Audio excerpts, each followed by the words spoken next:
Hello.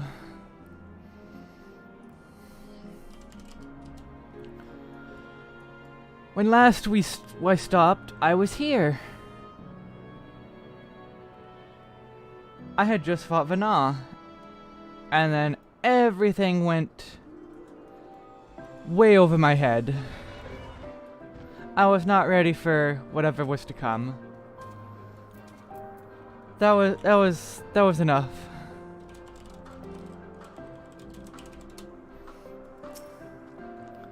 Argos will soon have us standing on the very spot where Media made their departure into the night sky. With luck, we'll learn something of Hermes' intentions. My hope is that we will find no connection, no festering wish for oblivion. Then we might have Hermes and his considerable expertise working for us rather than against us.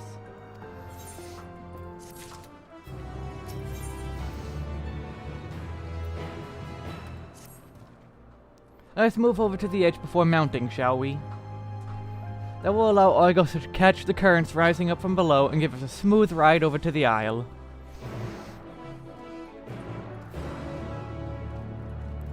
Good doggo. Space doggo.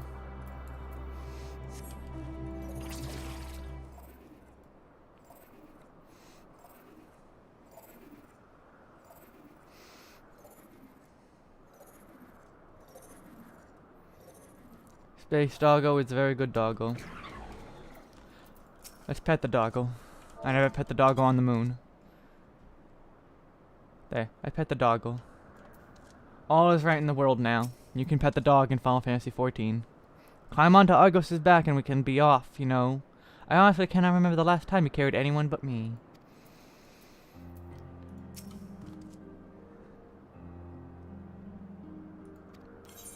Here we go. This is gonna be a big cutscene, I'm sure.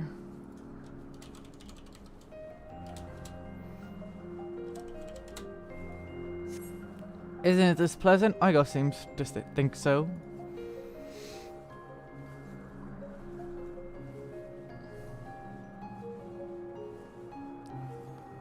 Imagine a dog with this much fur, because I don't think even like the furriest dogs have that much around their legs.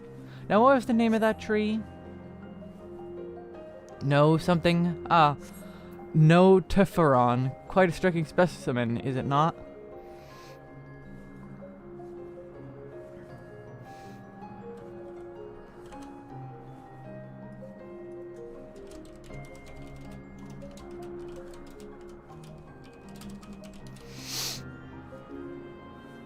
Brace yourself for the landing. I won't want you tumbling off at the last moment. Yay! Uh-oh.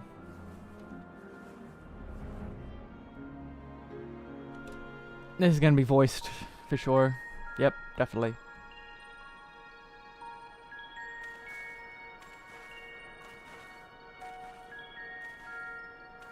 Quite a small place, lacking even the most basic equipment.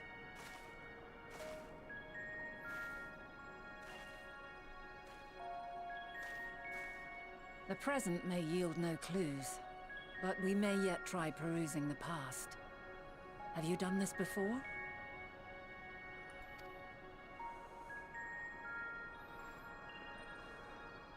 Echo? So you cannot control the power freely. Worry not. I shall assist you. Yep, Echo powers. Come and stand before me. We're just casually going to use the Echo of our free will. For once. There are two ways to see the past. The first entails peering through the walls of the soul in the moment a subject is recalling a memory. The second requires no subject, and is instead a process of piecing together an event from ripples left in the ambient ether. We have done both. As memories are etched upon the ether of the soul, so too are they etched upon the ether of the world. In this way can history be preserved.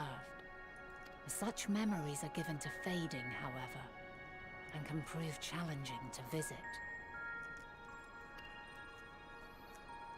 But come, let us try. Close your eyes. And then she shanks us in the stomach.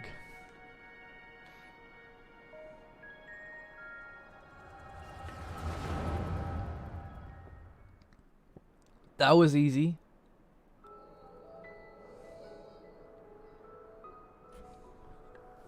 All units fully functional and proceeding on course towards their respective stars. Estimated time to completion of survey is 108 cycles. End of status report. Severing connection with shared consciousness.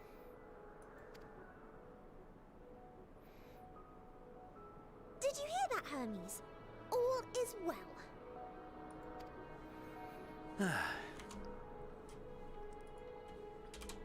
Yes. Good tidings at long last. Every step of the way, I've been reminded how little we understand creation. How the universe defies imagination. But soon we won't need to speculate. We'll know the answers. What others live for.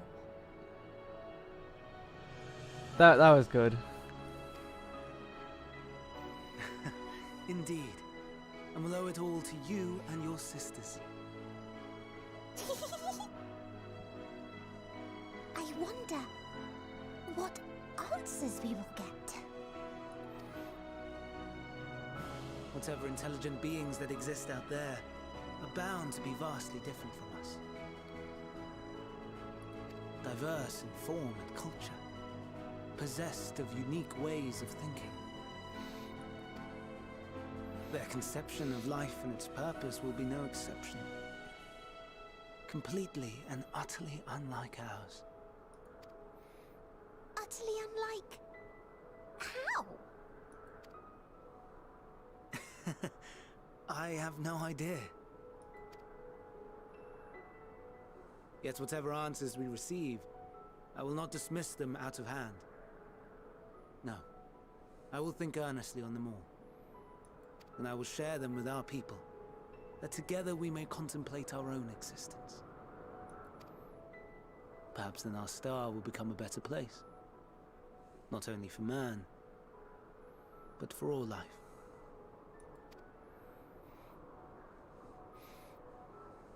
Meteon, as though I gave you wings to soar the heavens, I did not teach you how to walk the earth.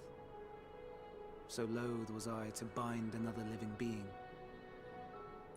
In the course of your long journey, you will learn from those you meet. Learn to walk and run and so much more. And when you return, older and wiser, we will have a celebration to mark your homecoming and coming of age both. Will there be apples? Covered in syrup? And how are you supposed to eat them? Rather than food, perhaps...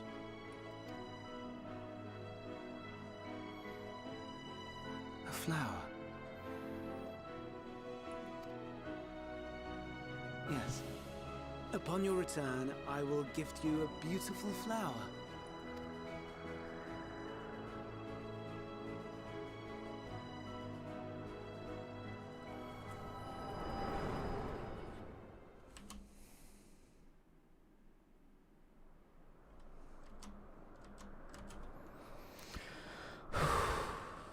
Yeah.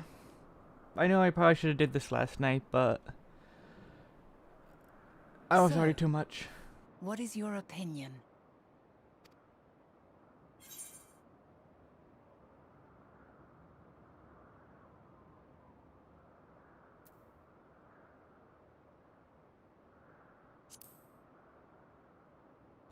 Hermes won't wish for the final days. I'm inclined to agree. As we had suspected, the two are somehow involved. Yet 'tis difficult to believe that they would deliberately seek to end all life.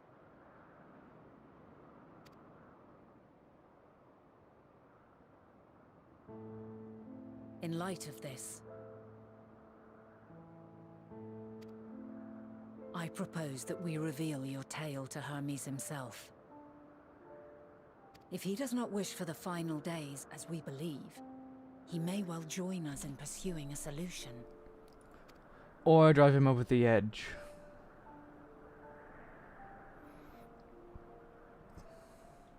Then it is settled. Let us seek out our friend with all swiftness. 'Twould not do to let such a pure soul be blackened by tragedy.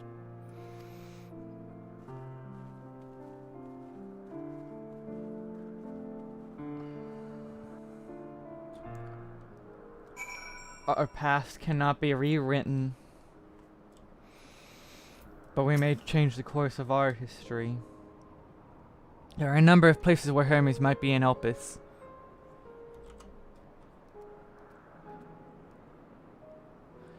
But we could do worse to look at Kritsis Hyperborea, the largest facility. It stands in Ethoseletikos Boreas, the northern island.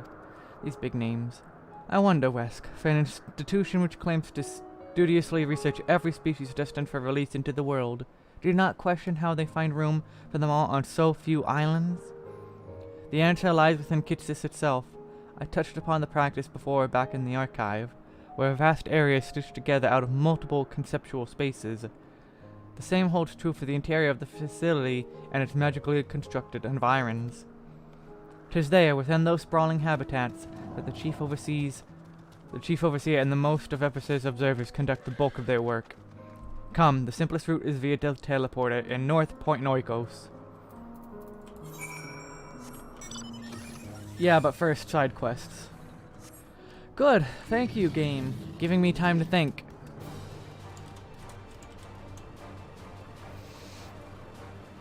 I need that. I should have went the other way around the island. I kinda need a moment to think.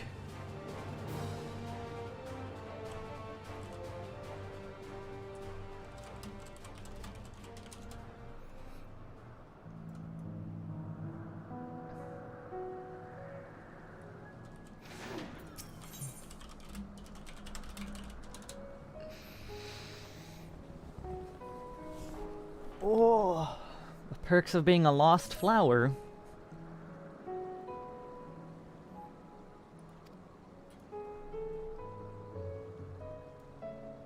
Academia Nider. I've been there.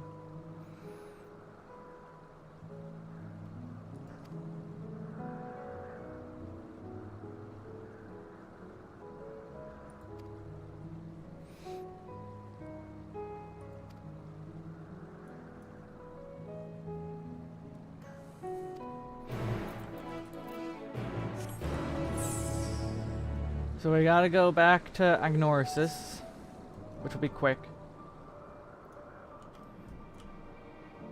Alright, I'll grab this side quest and then go talk to Dang It Bobby. Oh,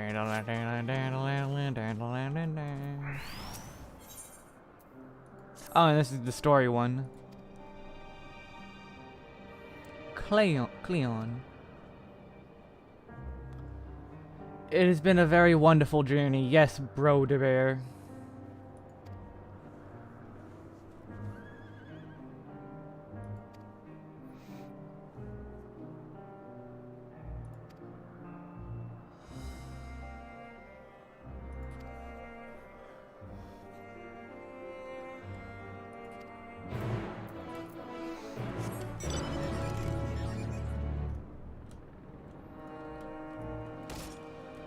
Yay, someone else is doing this, so I don't have to do it alone.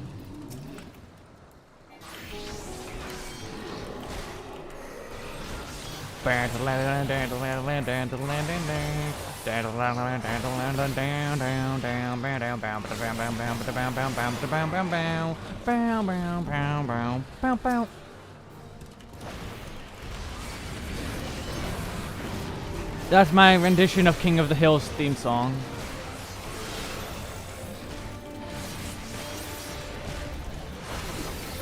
Oh, and there's the Minotaurs.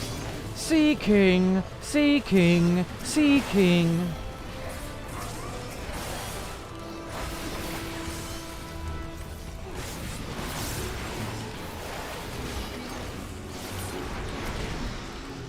Mowers and hedge clippers and mowers and hedge clippers and mowers and hedge clippers. Seeking. You all better know that video. I will be disappointed in you.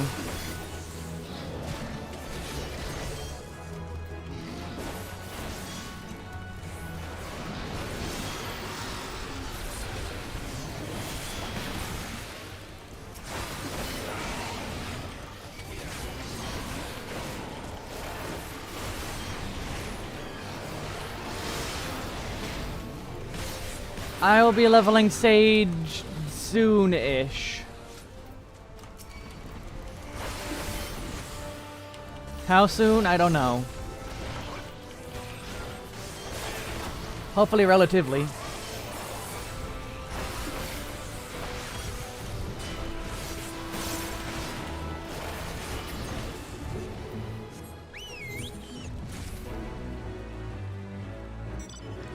Dang it, Bobby.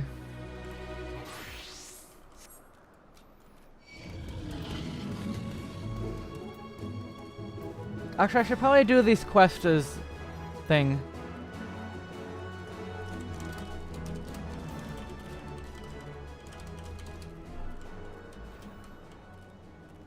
Can I go over the wall? Thank you. This way. Yevrav, it is amazing. It is.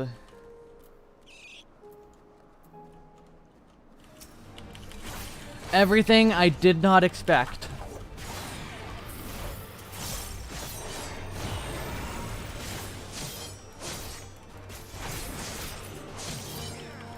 I did not expect any of this.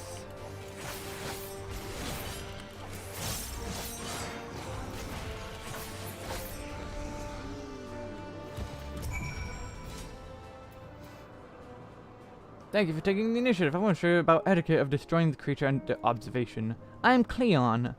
Kekleon. I am Kekleon. Recently arrived from Amarat. Oh, you're from Amarat. I assume Mayra sent you to fetch me.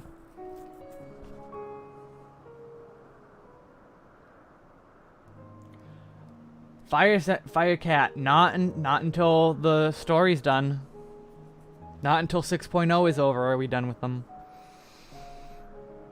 I see. Well, we'd best not keep it waiting any longer. Oh, that was quick.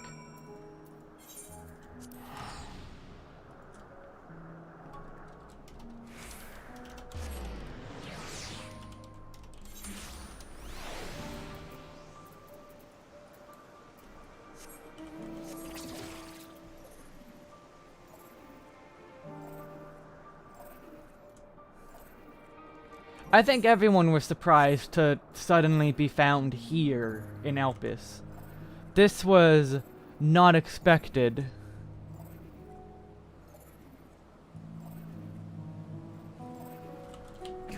Hello, blue-haired student. Yes, can I help you? Oh, wait. Do you need direction somewhere? Not to be rude, but I beg you, ask someone else. I happen to be lost myself. Here, I'll bring you to where you need to go.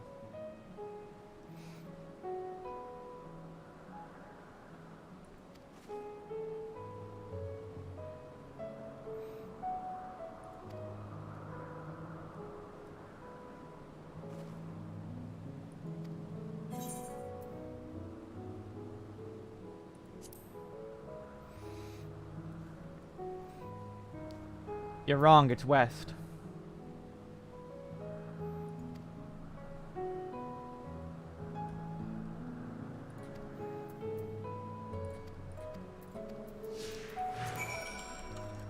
Head to the east. No, we're heading west.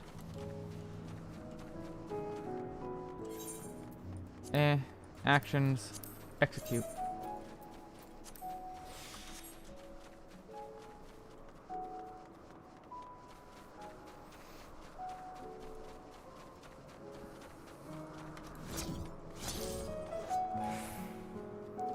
Yeah, Emmett is amazing character writing.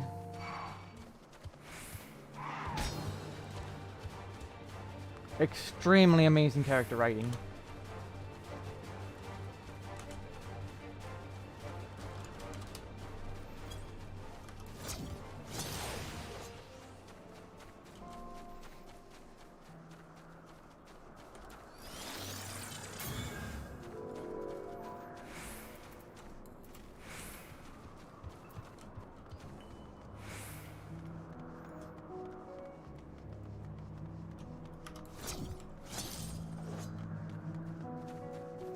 Here you go.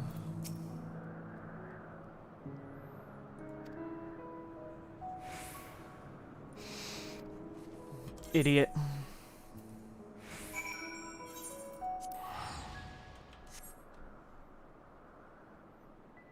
He's everyone's favorite.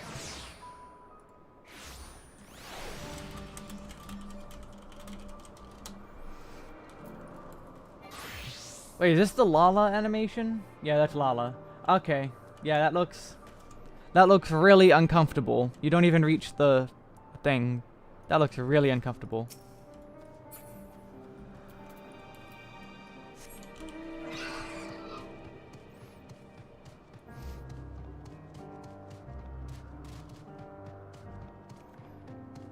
Yes, please don't provide hints. I already know enough about how this is gonna be very long. Wes, thank you for saying the safety to our guest. Indeed, my hesitancy to act would have ended poorly had your messenger not been there to shield me. I'm certainly glad that he was. Now, shall we proceed to the business of the day? I believe you had some concerns regarding your personal creations.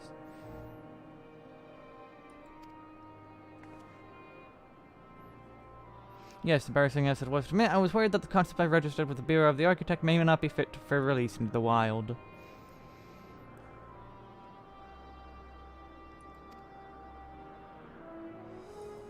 Oh, I'm gonna look on his creations. What did this guy create?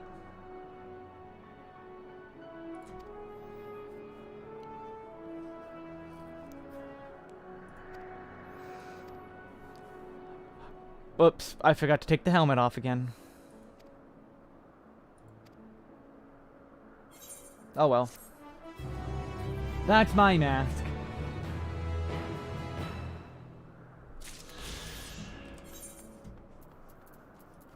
There.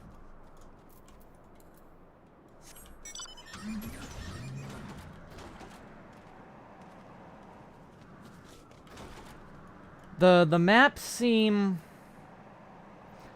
about the same size as before.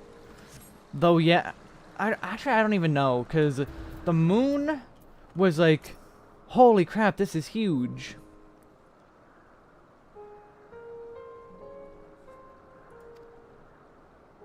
We're starting at the words of Mitron in Academia Aniter. So Mitron was a teacher there. It makes sense given water. And that was a water area in terms of enemies.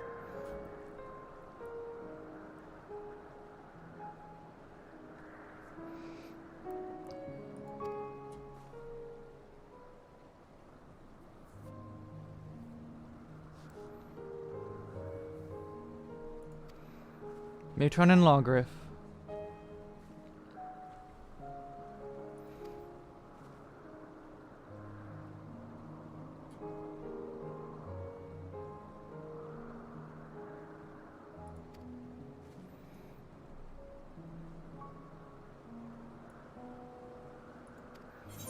Yay, Aether Current.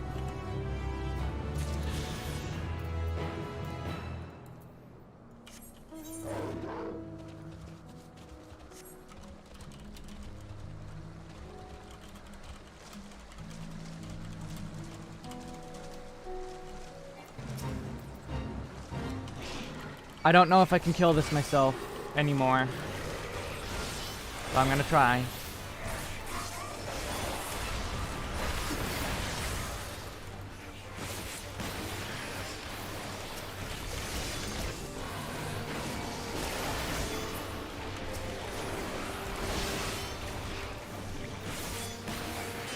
Give me Chocobo. Help. Help.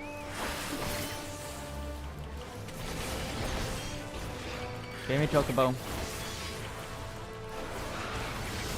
Okay, not enough. Goodbye.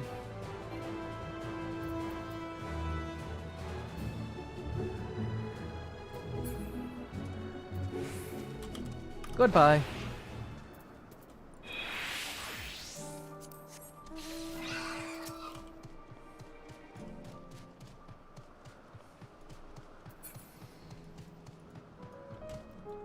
Alright, here we go.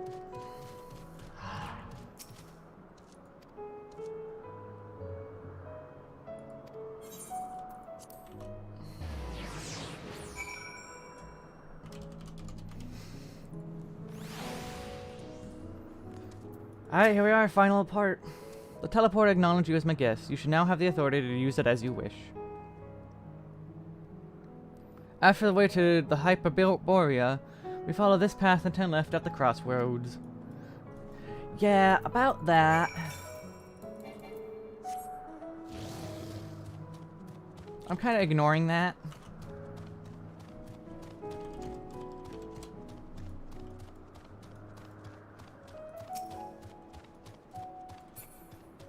Okay, maybe I shouldn't ignore that because, well, I need flight to get that, that's for sure.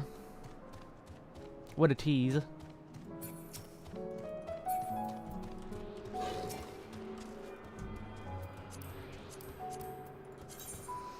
And that's the last one. After I complete the story, I can fly.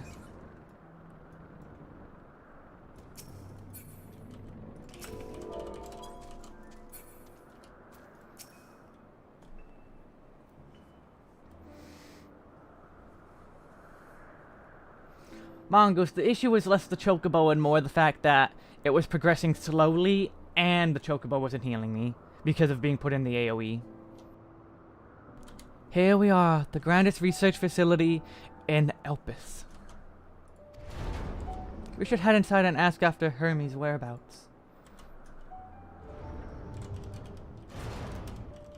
Hermes is at another facility, as we have just discovered. I knew it. They're gonna be my trusts.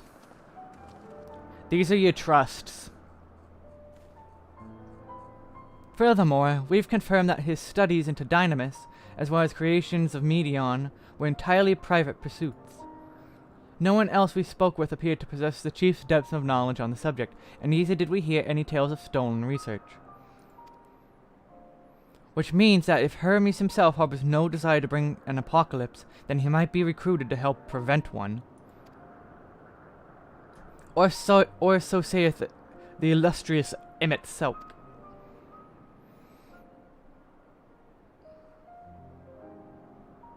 According to your story, the 14 divined the connection between the celestial currents and the final days, but were never able to pinpoint the root cause of the calamity. With our people's greatest minds, not to mention Hythlodaeus' sharp eyes, committed to the pursuit of a solution, such an outcome seems inconceivable. The only possible explanation is if nature of the catalyst was so inexplicable that even we failed to perceive it. That's the answer. And what better fits that description than the invisible, intangible Dynamis? Which in turn leads us to our next question. How did Hermes, in his role as Fandaniel, not recognize the subject of his own research? We must assume that he either knew and was unable to help, or that he was otherwise prevented from identifying the cause in the first place. At this first juncture, all we can do is speculate. To be clear, the Convocation does not tolerate acts of deception or malice. We are practiced at perceiving truth, and would have known had Fandaniel lied to us. About that, in the future, you kinda don't realize it. You don't realize it? Hermes has no conscious wish for the world to end. Of that, I am certain.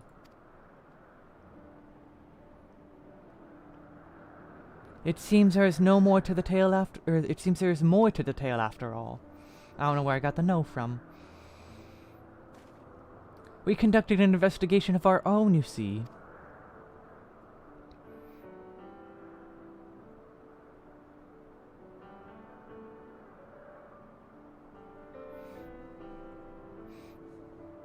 How comforting. We seem to have reached the exact same conclusion. I see no reason to delay further. This time we brought Hermes into the fold, as it were. Or 'tis time we brought... Thank you for understanding. Save your thanks. I did not say I believed your ridiculous story. But as Emmett Selk, I have a duty to examine any potential threat to our existence, no matter how ludicrous or personally offensive I may find it.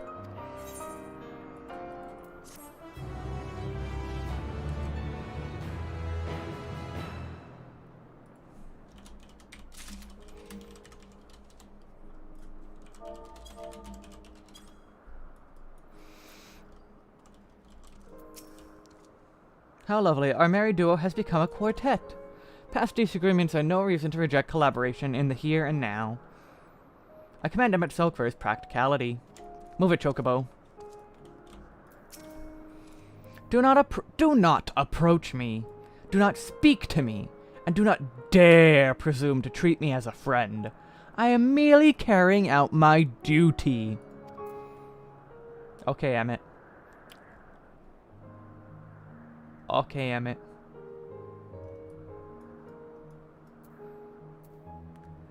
I'm gonna learn Sage later. Yay! 100 EK. I think the time for leisurely exploration is past. If I might have a moment to adjust my vision. That wasn't Emmett, that was Hythlodaeus. There he is, over on the next aisle. Medion is with him. Hermes appears to be in the midst of an observational study, but I suggest we hurry over before they venture elsewhere. Head straight down the path. You can teleport to Mysopsis Euros from the device at the bottom of the slope.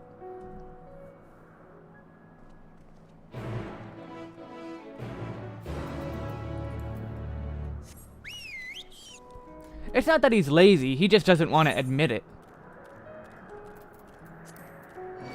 He's trying to hide his care. He doesn't want people to know that he is a soft soul.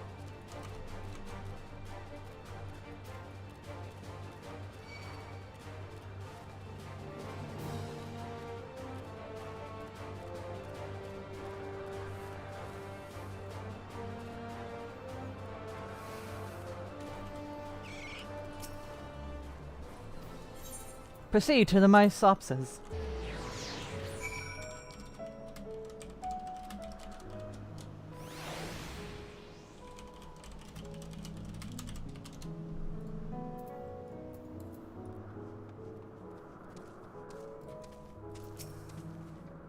Mysopsis Euros is interesting in that it is the only region in Elpis which lacks a researcher hub. This is largely due to the nature of its observation sites, within which they let loose creatures anticipated to be unruly and dangerous. I have also heard tell that the area is kept deliberately sparse in the event that, well, let's just say that no one should live near the let us just say that no one should live near the teleporter which provides access to a certain facility. What? You expect me to praise you and your progress? On the contrary, I'm simply surprised you made it this far. Then again, even with you slowing her down, there is no denying that Vana is an accomplished researcher. Her wealth of wisdom and experience is unmatched, and her achievements in creation magics, in any field, frankly, are nothing short of extraordinary. Though the singular brilliance which sets her apart can make her motives somewhat impenetrable at times.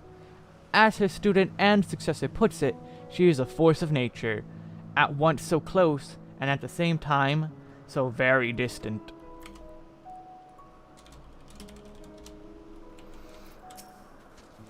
They are close by, within the Hanging Gardens. That would be the sickly enclosure you see just up ahead. And it is our next dungeon. Well then, Wesk, make yourself useful and bring Hermes out here to us.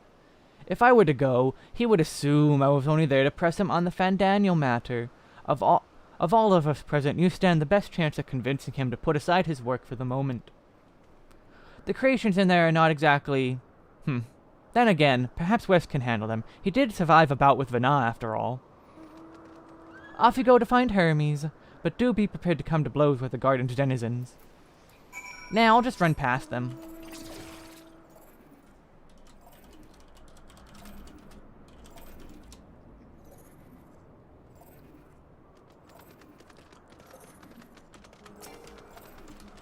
Oh.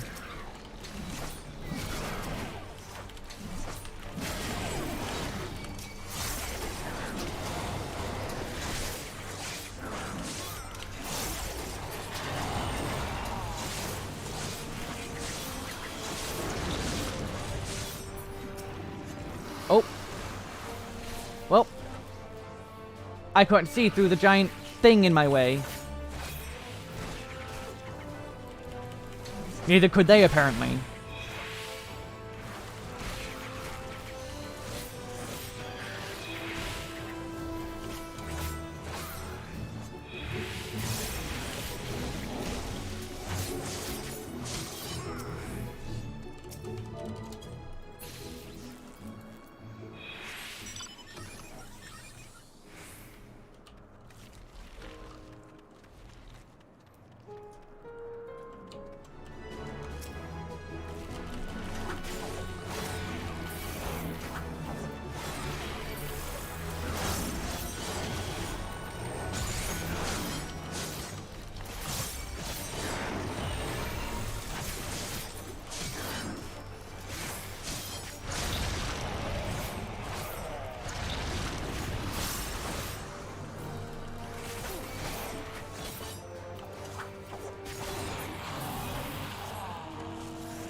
Now, where are you?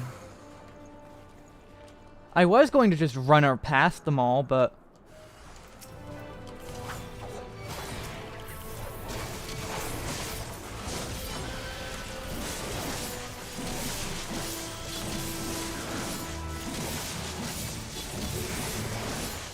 God, this jump tears through enemies. And I'm technically under-geared at this point.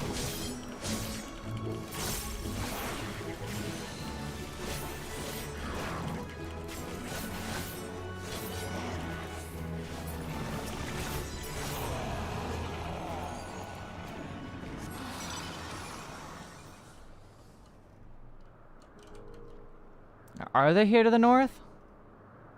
Oh, yep, there's the thing. Hello, Meteon. Wesk, where did you come from?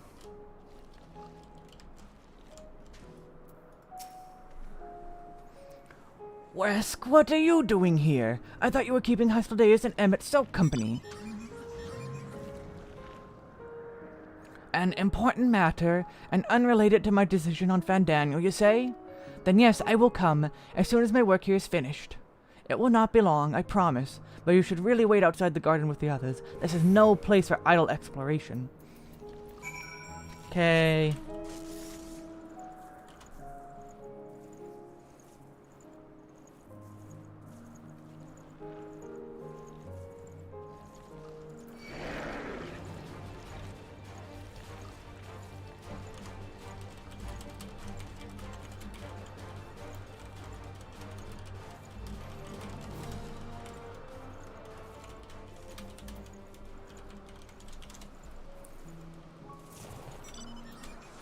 So my chocobo is out of the way.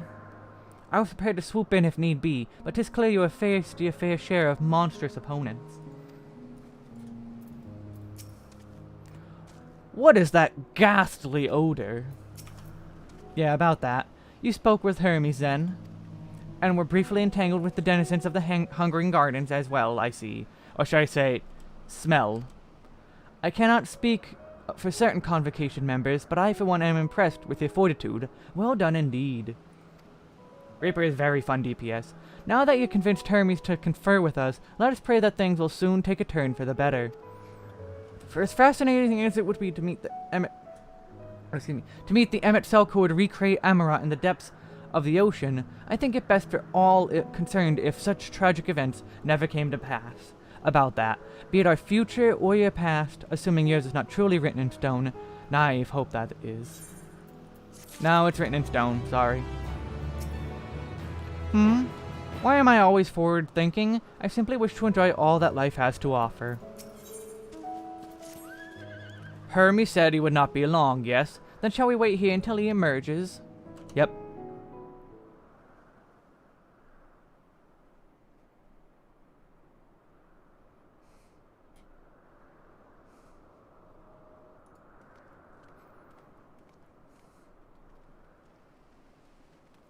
My apologies for keeping you waiting.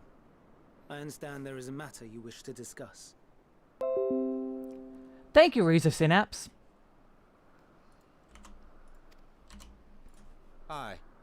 A matter of the utmost gravity, if one can suspend disbelief. Go on then.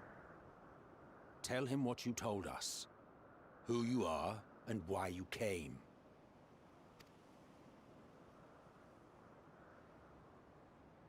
Yeah, about that. The world's gonna end, you're gonna cause it, you're gonna kill Zodiac, blah blah blah.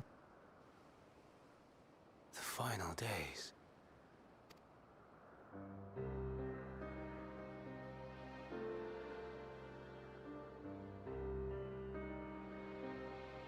The phenomena observed during these star-encompassing calamities is likely the product of a dynamis reaction. And none is more versed in the applications of this energy than you, Hermes. I must stress that we do not believe you would desire such destruction. We come not to lodge accusations, but to beg your wisdom. And so, distressing though the exercise may be, I ask that you share with us your opinion on the matter. on the assumption that our visitor's tale is true. Even you, Vana.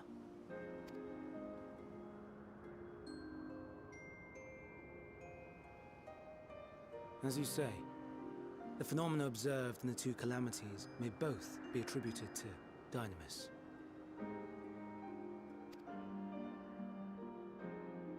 Of note is the difference in its effect.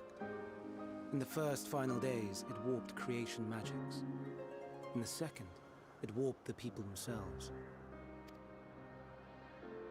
The key variable, I suspect, is the etheric density of the men of each age.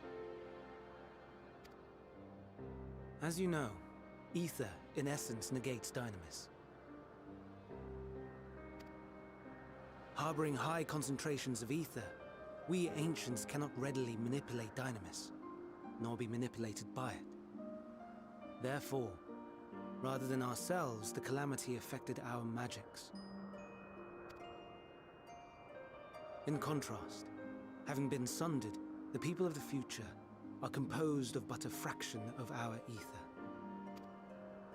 Thus are they susceptible to the influence of Dynamis and its transformative potential. But how do we stop it? That would explain only the mechanism, not the cause. Also that. Though perhaps... What is it? Even should it be a hypothesis, we would hear it.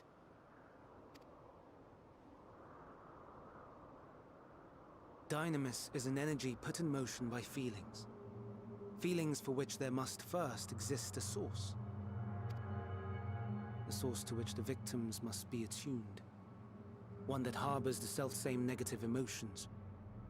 Elsewise it could not be the agent of such extreme change. So it wasn't the stagnation of the celestial currents. Someone, or something, is instigating the star's demise. So there's an even bigger bad? Or what? So, we've a villain on our hands after all. Any idea who or what it could be? The celestial currents comprise the outermost layer of the star's ether, encasing it like a protective sphere. According to your tale, it was where the currents were weakest that the phenomena first manifested. If the inciting factor came from without Aetheris, then its effects would first be seen in those locations.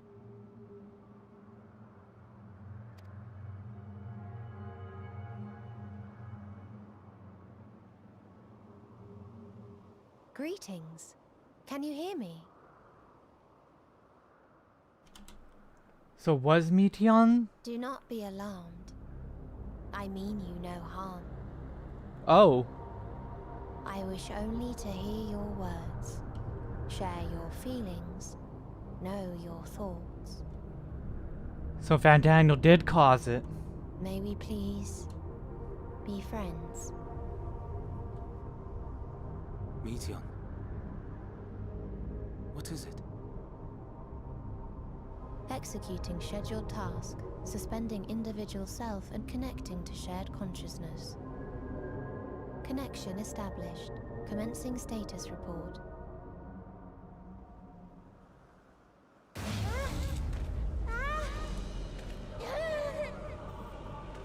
Oh, God. It hurts! So hot, so cold, so sad. I don't understand. Make it stop. Please, make it stop. Steady, Meteon. Steady. So scared, so lonely. The pain, it's too much. Why? Why do we? They hurt. Hate. This is wrong. All wrong.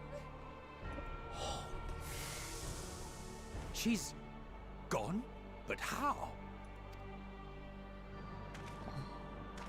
She has altered her etheric density in order to blend in with her surroundings, an ability for avoiding confrontation.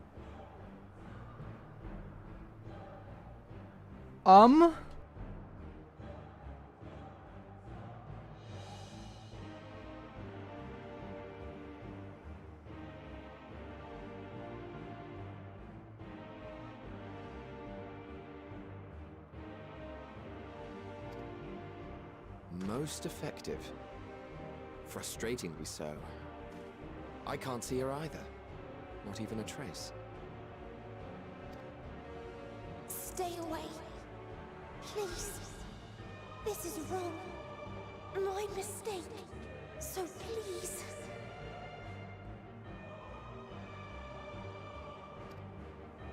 Are you all right?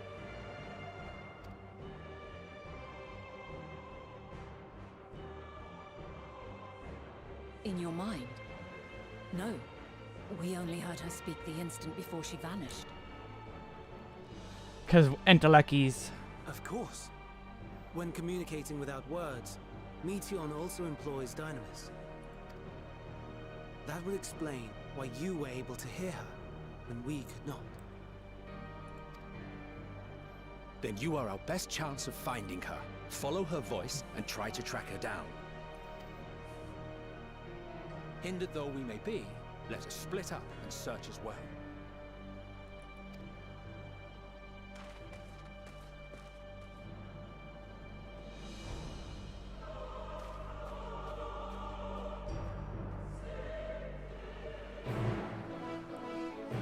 So wait, okay, so...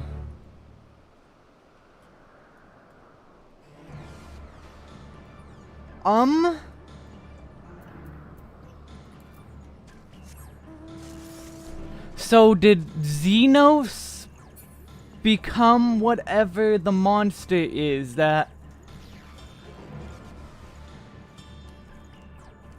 'Cause such feelings, I could see being specifically Xenos feelings. And that was just like the Sin Eaters. You calm your mind, your senses questing for any hint of Meteion's presence. It seeps into my mind, our voices reporting. No, no, Hermes, mustn't hear them. I have to run, hide.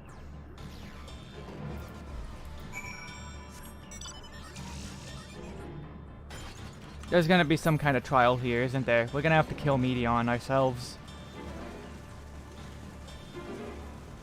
I hope not.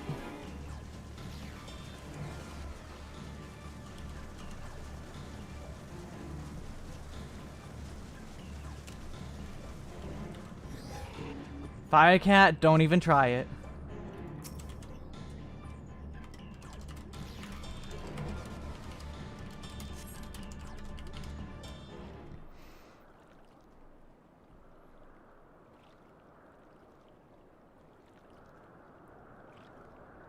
Greetings and salutations.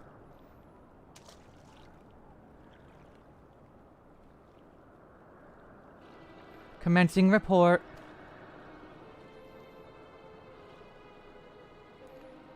Oh no! We can't tell them that! We must run far away!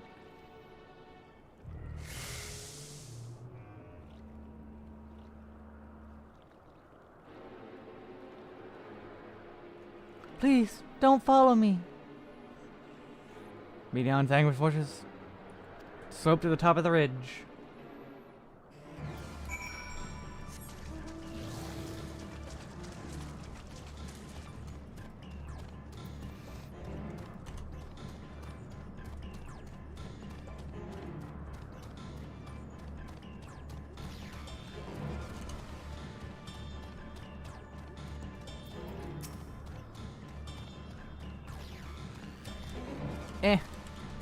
I wanted to climb the rock.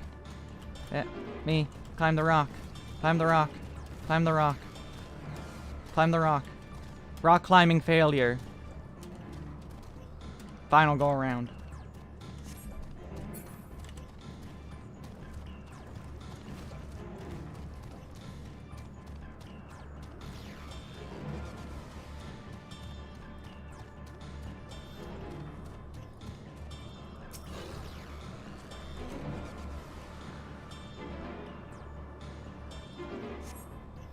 We strain to catch even the faintest whisper, and fail to hear Medion's voice. She must be elsewhere. I figured as much. Would be further on.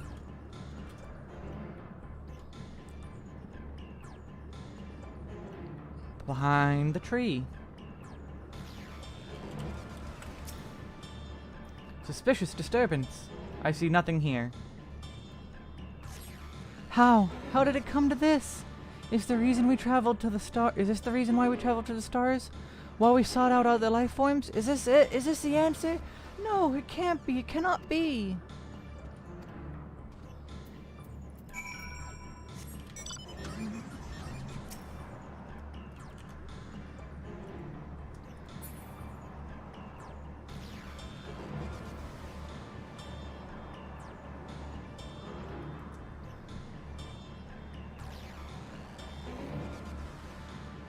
I saw a light there. That's probably not it.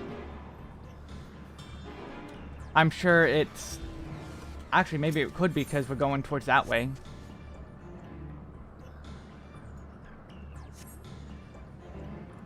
Okay, no, it wasn't.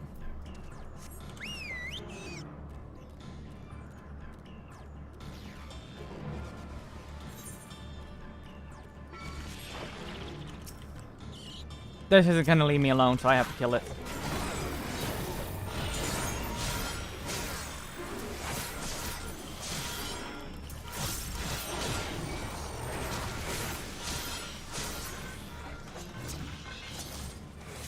That was too close to the quest.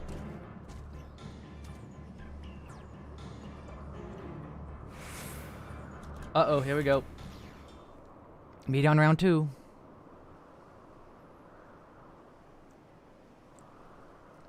Compiling report for dissemination to Hermes and all people of Aetheris.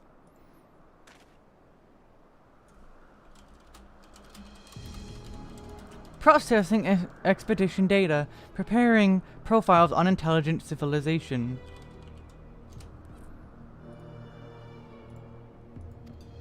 Formulating answers to the question. Finalizing report. No, Wesk, you mustn't listen. I will listen all I want.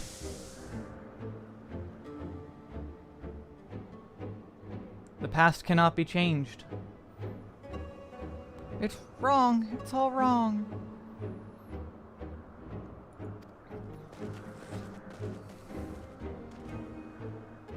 Any sign of Meteon? Panicked and confused, which will make it all the more difficult to predict her movements. Hermes, what do you make of this situation? Yep, tons of it, Marina. The Meteor are linked to a single mind, a shared consciousness which connects them across any distance. I suspect something has happened which disrupted its usual harmony. How might we access this shared consciousness of theirs? Much as you would approach any sentient being, directly. In Meteon's case, this means speaking to any incarnation within physical reach. So unless we can track down the Meteon we just lost, we have no means to communicate with them. No way of knowing what befell her sisters. No way to provide directions or guidance. Then we had best set our musings aside and concentrate on how we might find her.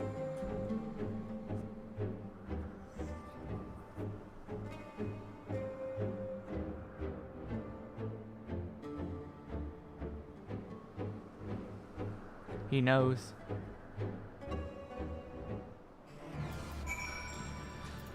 Well, this is the quest before. In the final days, Aether is twisted by invasion of dynamis from beyond the star, its progress intensified by feelings of fear and despair and anguish. Nay, I like not the picture which merges with these latest pieces. 'Tis a shame there is no registering concept we could use to create another Meteon, assuming of course we could link it to the shared mind, but no, if there is a viable solution, Hermes would have surely suggested it. A frantic search will avail us little. We must be clever about this. Oh, my dear Meteon, what did you witness out there that frightened you so? Why did you seek it to keep it from us? How terrible could it possibly be? World ending? Follow, wander, stumble, listen. Oh god. Correct me if I'm wrong, but Medion renders herself invisible by matching her etheric density to that of her surroundings, does she not? If so, could we not then disrupt her concealment with a surfeit of ether? Much how MSQ solidified your presence when we first met you. Don't be absurd. I can hardly channel ether to a recipient whose whereabouts are hidden from me. Which is why we must all work together. Wes will continue the search in the same manner as before, but this time with you in tow. Once he ascertains Medion's likely location, you proceed to reveal our wayward familiar with a swath of etherical downpour. Very clever, and thankfully, she has made herself easier to capture by fleeing towards Leith. Assuming she is made invisible, it should prove no great feat to herd her into a corner. Then we have our plan. Wesk and MSQ will be a tracker and trapper respectively, while we others predict and obstruct Medion's avenues of escape. MSQ and I will keep an eye on each other's ether to help coordinate our efforts. Let us be about it. Well, it seems we're partners for the time being. Let us return to where we last saw Medion and pick up the trail from there. I will keep myself in a state of preparedness, ready to rain down ether at a moment's notice, meaning it falls to you to keep the way clear. We are now partying with MSQ.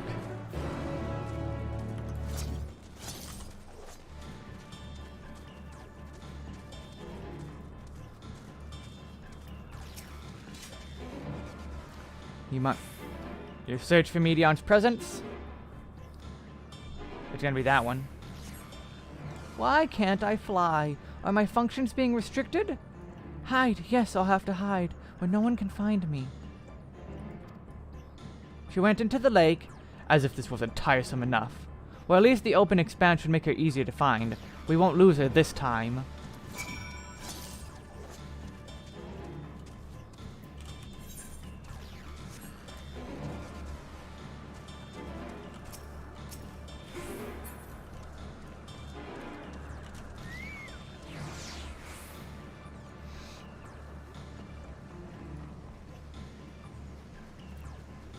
MSQ can sprint if he wants to. He can leave his friends behind. Because his friends don't dance, and if they don't dance, then they're no friends of his.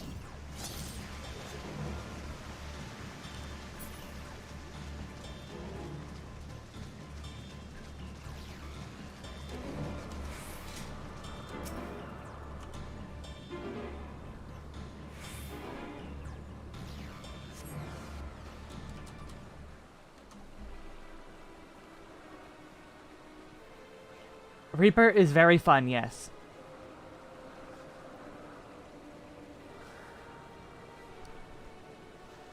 Not here. I'm not here. Please. Around that rock.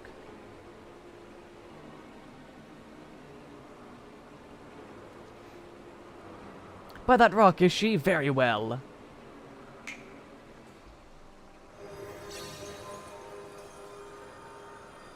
What? Why can't I hide?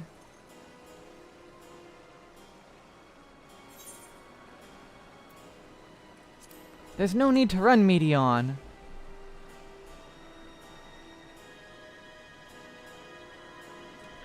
Mongoose, I've tried it. I don't think it works. Wesk, what are you saying? Everything is so faint. I'm sorry, I'm not strong enough. Stay away, I'm begging you. Don't make me say it. It will break him. His poor, fragile heart. It will break him. Now we have a chance. Once the others are in position, the two of us can herd her into their midst.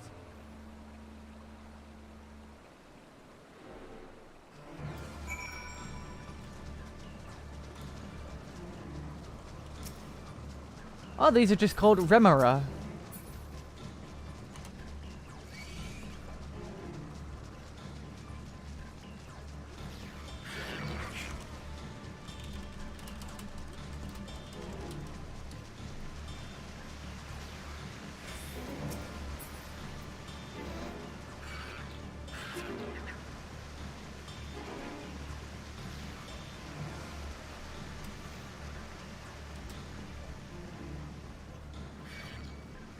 Well, there's the dungeon.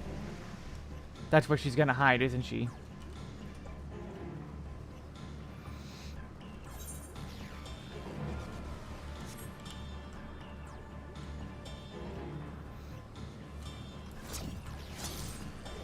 Not around the tree. I'm surprised.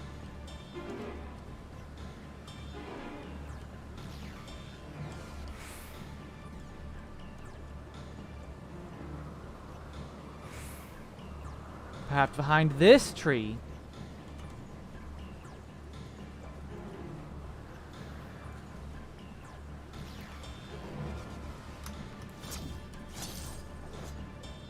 Oh, there, I walked right past it. Somehow.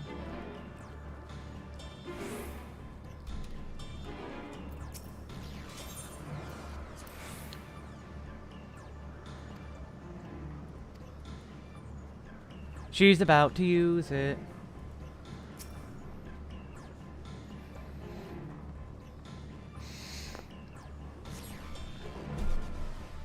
Alright, brace yourselves.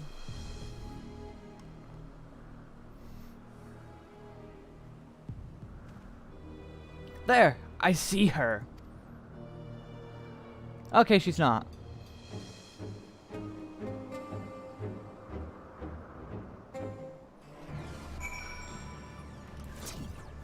They wanted us to see this teleporter before anything, though.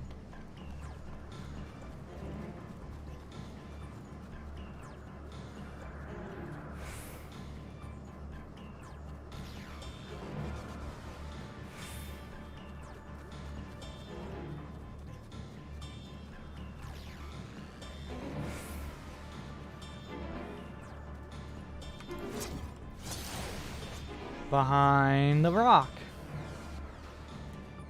Not behind the rock.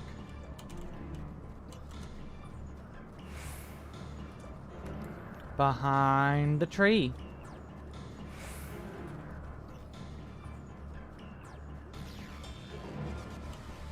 Not behind the tree. Behind this rock. Not behind this rock.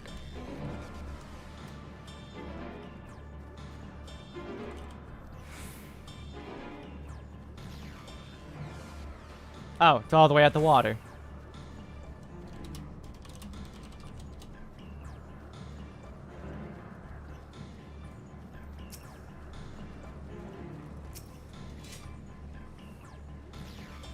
Ba-da-bum. Ba-da-bum. Here we go.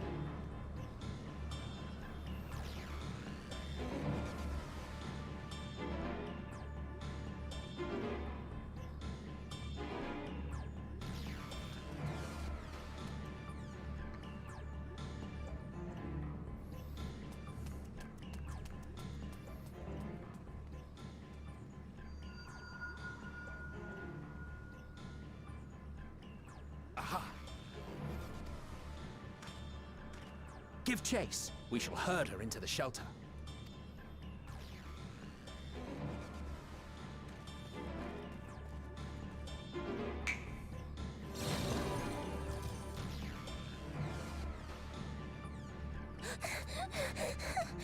Good idea.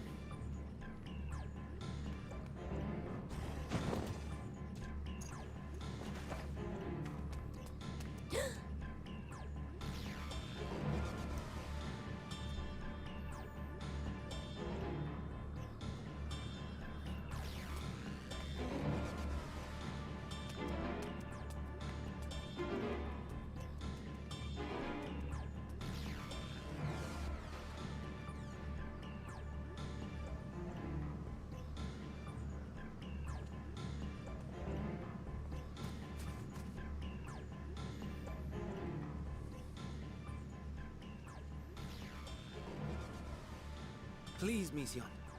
We must speak. This is not gonna end well. Not at all. Obviously, but, you know.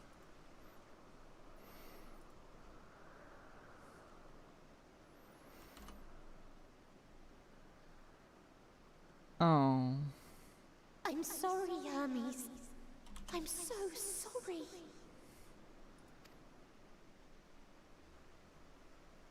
If someone can hear these words, then please. Please protect them. Protect them all.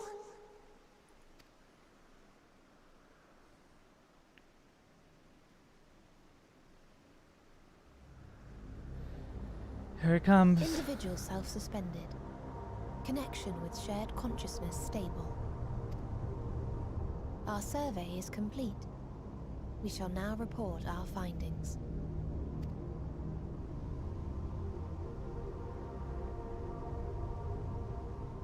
All units safely arrived at their respective destinations. Seeking answers to Hermes' question, we attempted to make contact with the intelligent denizens of each star. Results are as follows, in order of numerical code. Enna. Traces of civilization found. Structures believed to have served as domiciles. No extant life forms detected. Dio. Ruined remnants of buildings scattered across star, surface of which is encased in ice. Presence of life could not be verified. Tria. Evidence of large population centers, akin to cities recovered. No extant life forms found, only their lingering essence. Tessera. Edifices surmised to be abandoned residences found. No extant life forms detected. Deadly plague or extreme environmental degradation likely to have led to mass extinction. They are all dead. Octo. Star found in state of violent conflict. Contact successfully made with inhabitants, but deployment of weapons of mass destruction resulted in total annihilation of local population shortly thereafter. Inea. Star is a barren desert. No identifiable flora found. Bones of living beings resembling men discovered beneath sands, but determination regarding their intelligence inconclusive.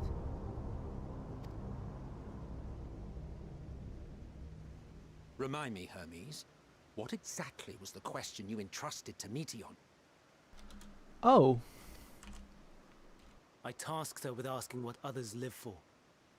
What gives their lives meaning.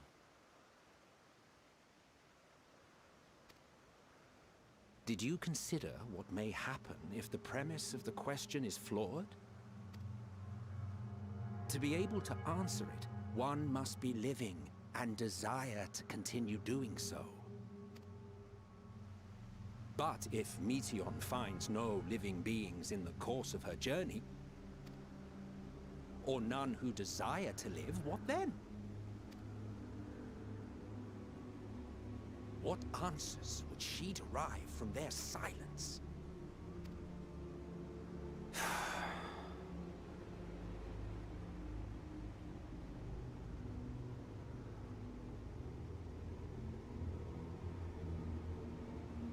Meteion, enough! Suspend your mission and return hither at once. Decapente. Local civilization once flourished under auspices of higher power. Said power later laid waste to civilization in fit of rage. Upon revealing this to me, entity elected to self-terminate in lieu of providing answer to question. No other intelligent life forms found.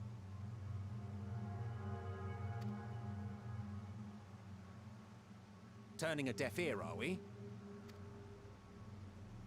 We are taking Meteion back to Amarot.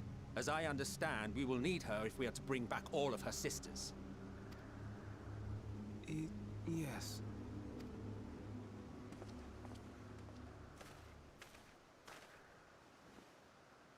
Meteion.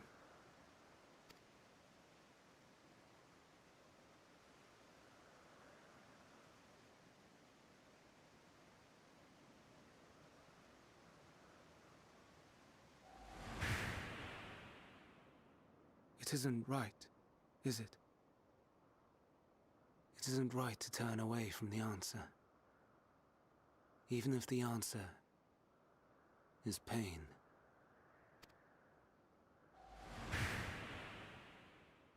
Even if we aberrations must scream ourselves hoarse to be heard.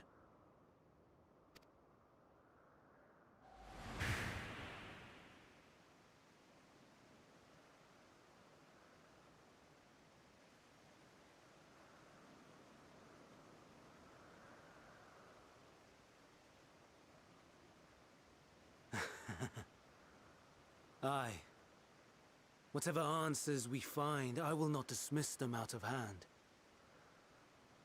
These words I said to you, and I will hold myself to them.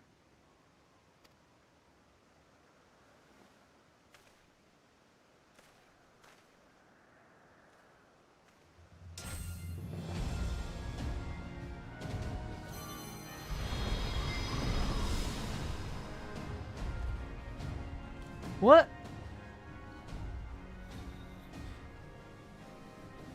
What is the meaning of this? What? You cannot take Meteon, not until she has finished her report. All else must wait.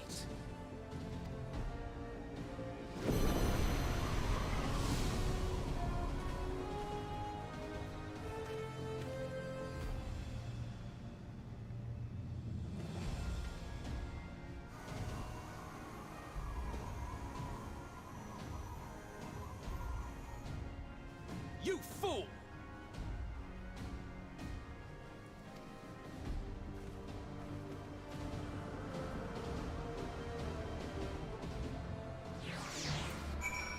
Hello, not Ramu.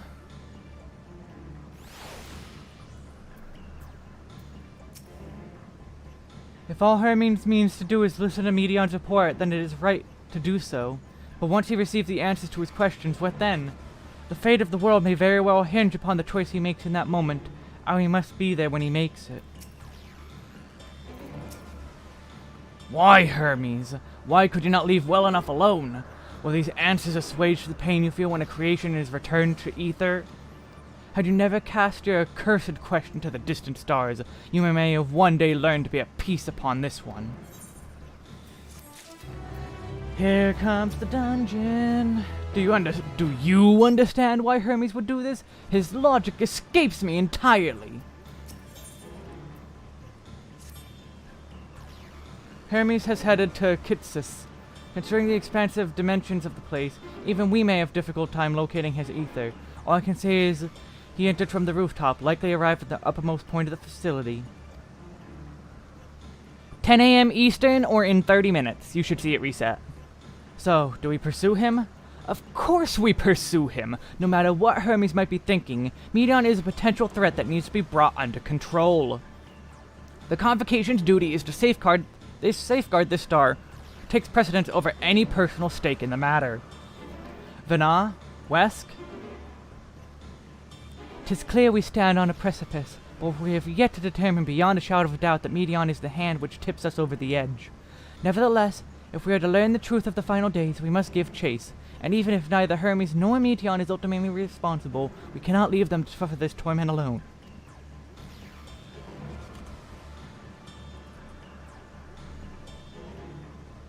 Agreed on all accounts. To Kitsis Hyperborea we go.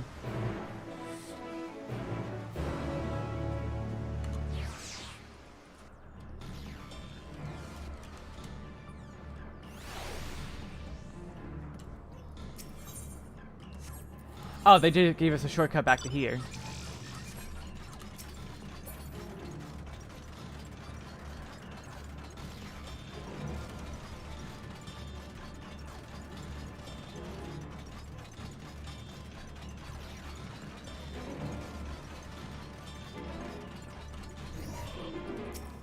Okay, these are all just random people. I was very confused, like, why are there so many people in the glamour? Just looking at the door. Because these are actual ancients. I mislike the look of this. Judging from the crowd, something is afoot. And Vana... Oh, cutscene.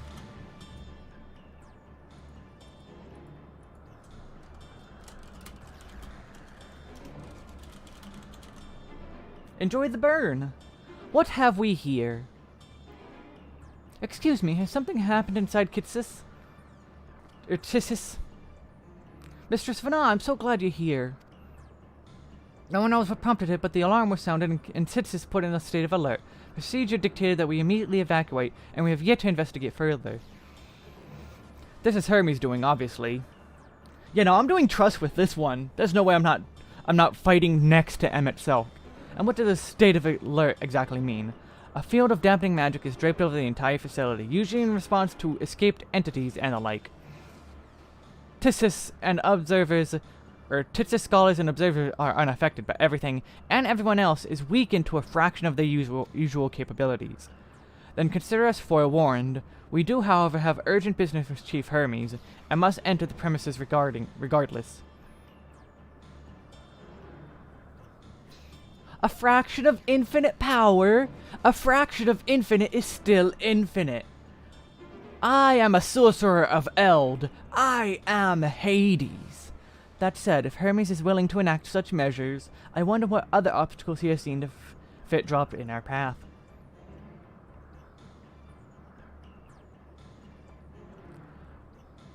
I mean, you could try telling me what the pronunciations are. I don't know if I'll remember them, and these names are big and hard to pronounce. I do not know how these work. Well, with that enfeebling spell in place, we're not like to be at our fighting best. And it was hardly an effective combatant to begin with. I have little to offer beyond my etherical vision. Then we will put that talent of yours to good use. You were fairly skilled at spotting weaknesses, if I recall, so he's a healer and debuffer? Fairly skilled? Now you've gone and raised everyone's expectations. You all need to only make this most of your strength, and I will fill in the gaps as required. I was once a Zem, after all. 'Twas my job to rise to the occasion, be that as defender, aggressor, or healer. I feel better about my lack of prowess already. So she's a dancer, paladin, or white mage. And you, Emmett Selk, can impress upon us with your arcane magistry. You lob potent spells as easily as breathing, but you can also channel that power in a protective manner if you so choose, yes?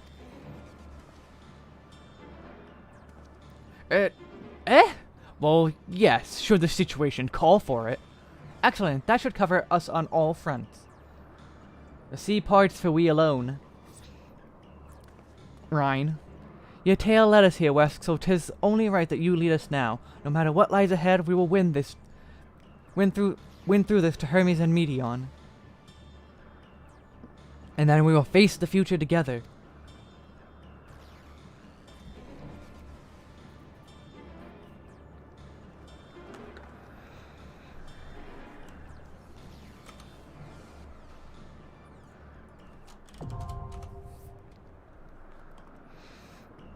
Titsis Hyperborea, now unlocked.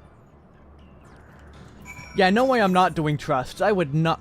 There's no way I'm not doing trusts. Not with this potential. From the moment we met you, the never-ending series of complications and irritations, in spite of this, I have gained one useful thing. An awareness of Dynamis. To think that a power with the potential to corrupt Ether had largely escaped our notice. Whether or not I believe your tale, the facts underpinning your narrative will be the source of much debate. So understand that I act not for the sake of you or your fantastical quest. My duty demands that I apprehend Meteon, and if that now means Hermes as well, then so be it.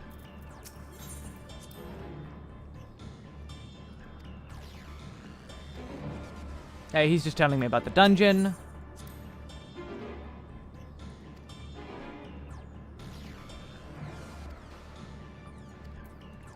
And form a small... So we got Soul Seer, always a bard. Well, Soul Seer. The third seat. Let's get this over with. The daily life of Emmett Selk. Let's get this over with. Can scarcely contain my excitement. Can scarcely contain my excitement. He sounds so bored. Come, let us be off. Come, let us be off. Come, let us be off. Can scarcely contain my excitement.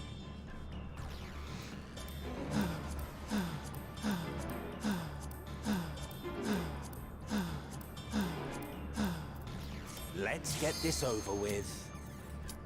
You know, people were asking for a mage tank. They got the mage tank. It's Emmett Silk. All you have to be is the third seat of the Convocation of 14, and then you can have your mage tank. That's all.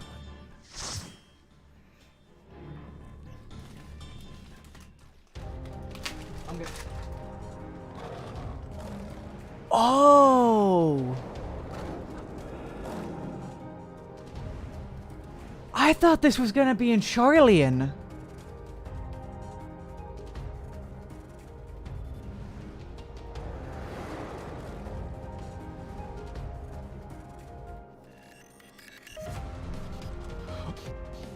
Holy crap, that kicked into gear.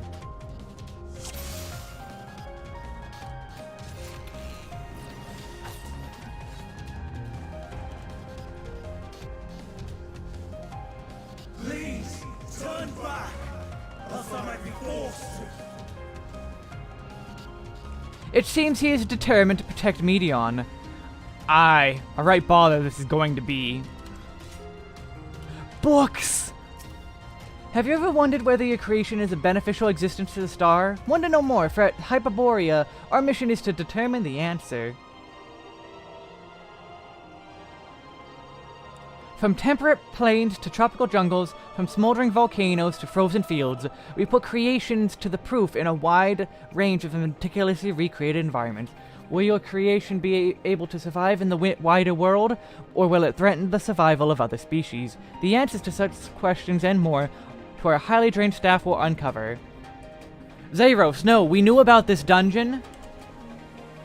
They showed us this dungeon in, like pre-release pictures. God damn, this slaps. I thought this would be a Charlian dungeon, that Charlian were doing magics like this. Oh, he's a Dark Knight.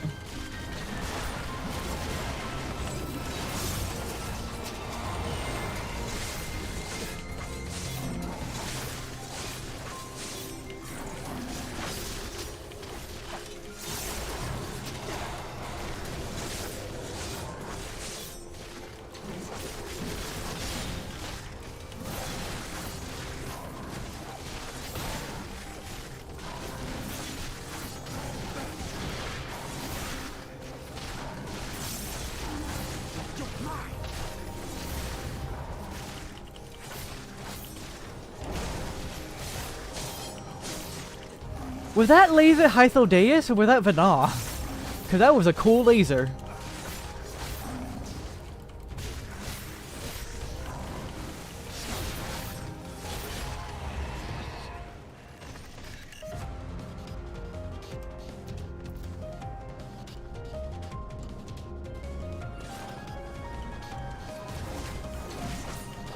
I see you.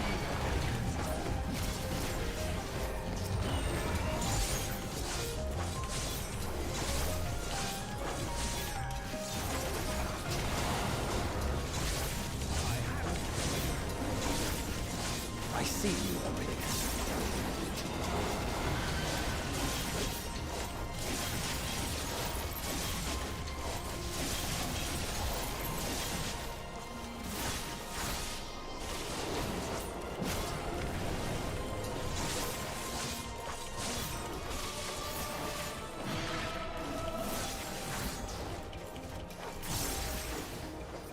This is such a good theme, holy crap. Vana, I don't need healing.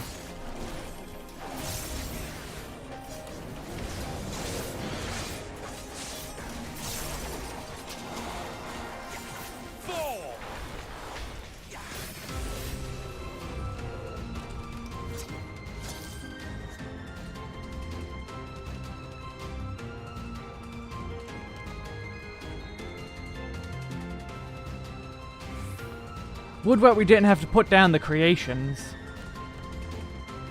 said Hythlodaeus. Oh, it barely aggroed me just as I was about to.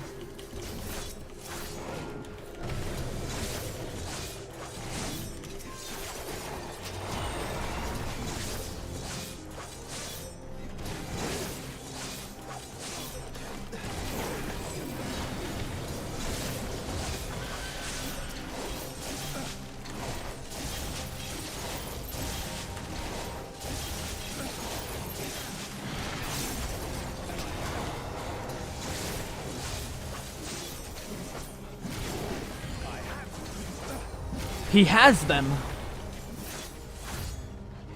I think that was Vanad doing that giant laser. I have you.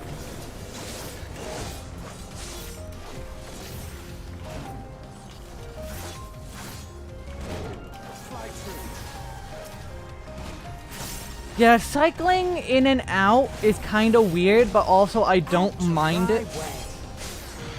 Out of his way.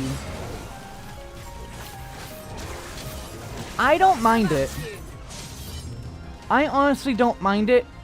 Just because you have so much. When you have, like, Reaper is a. Oh. Reaper is very much a dungeon DPS. Like, this thing is broken.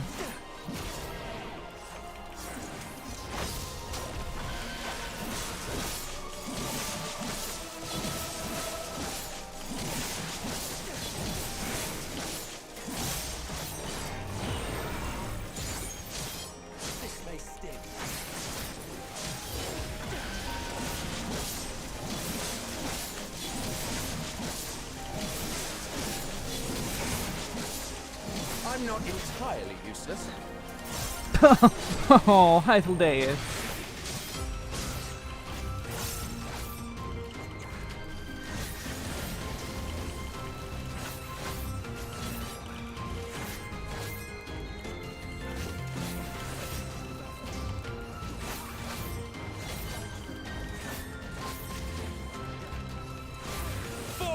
Camera changes? Were there any camera changes? I don't know of any camera changes. As far as I know, the camera has not changed at all. But you could go into your character settings. I think it's character settings?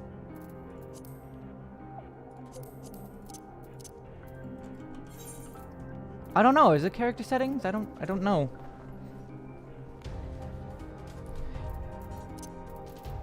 I do know one thing they changed. They added, no, is it system settings? They added something that I had to turn off. Yeah, this. They added this.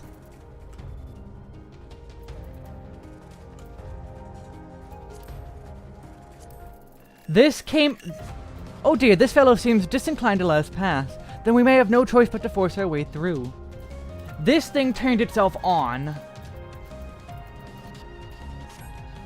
Oh, Ryan might be right. Yeah, it could be the frame drops. I could believe it being frame drops.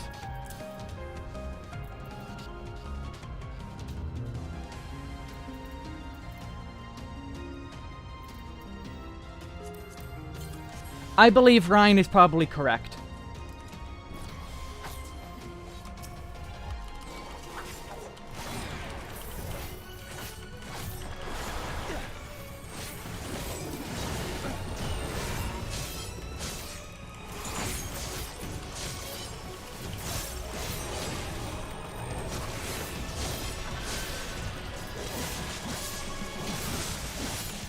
Frostbite and Seek. No! Is it...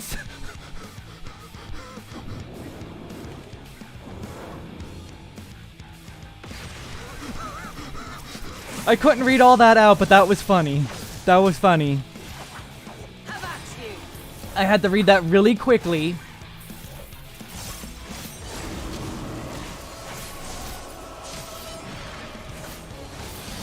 Okay, no, that laser is Hythlodaeus.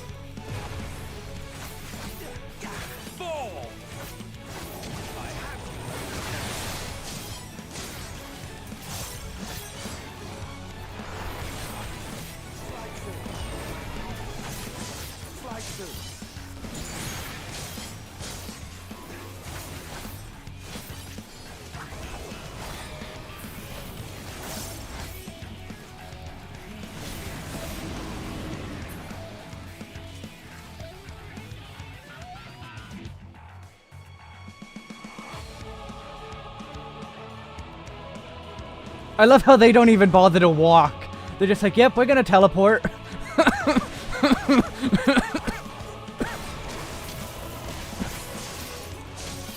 Yeah, I'm glad I went trusts. I'm glad I went trusts.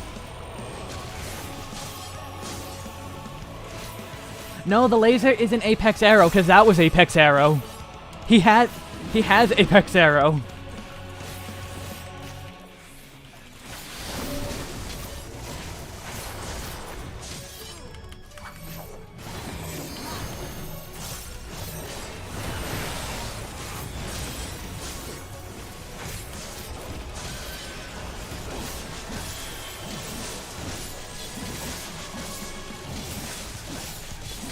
I see you opening.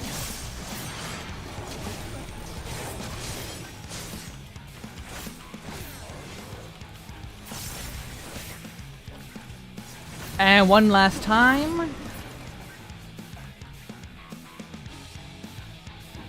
Okay, they don't even wait this time.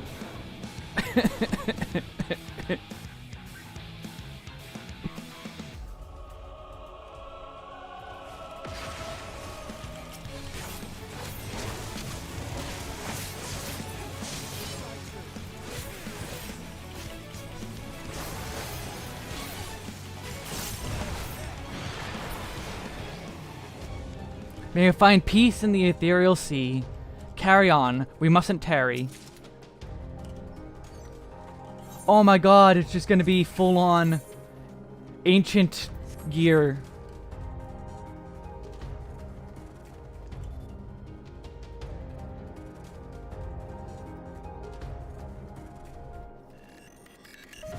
But yeah, Simo. And yeah, you have this open, and you're watching this.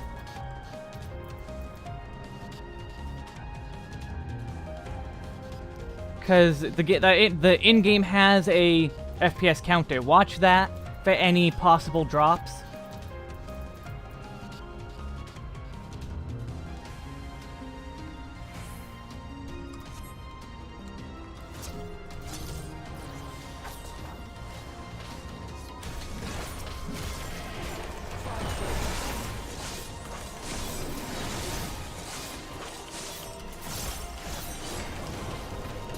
I see you opening.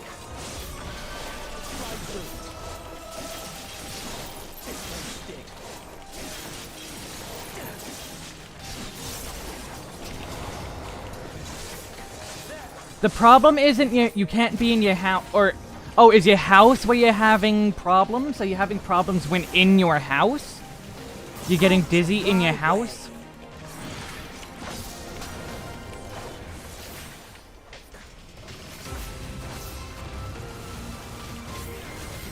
Because personally, I'm seeing no changes to anything.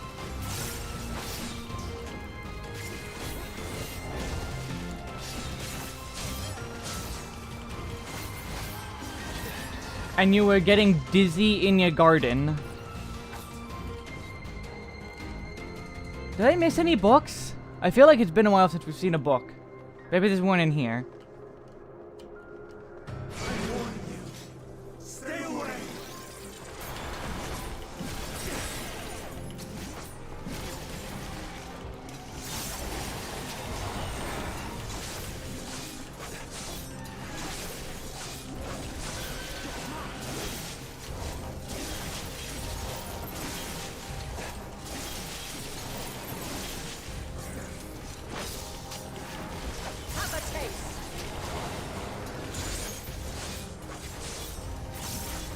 Yeah, I don't know what your issue is then.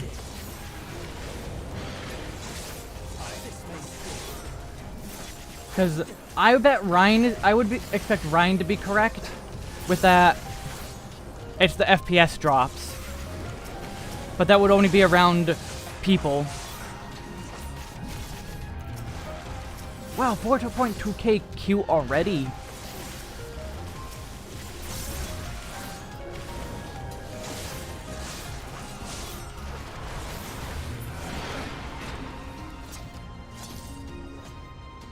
Is there no other books? I want to read another book.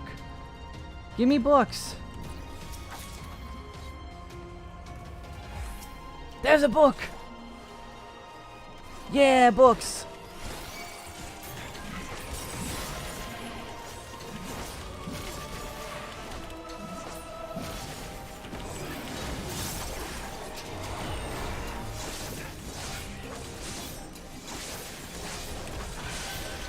I see you opening.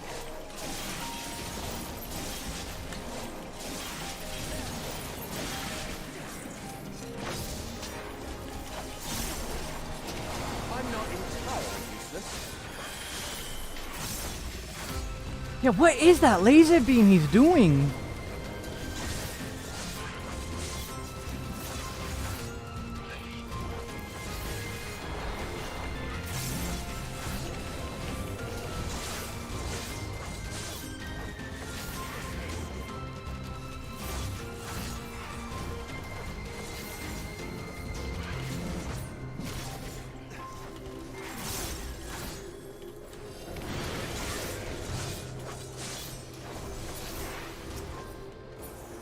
Yeah, he does he does like 3 things. No, he does Apex Arrow. No. Hythodace is doing Apex Arrow, followed by Burst Arrow, followed by the giant laser beam. Did you see the giant laser beam?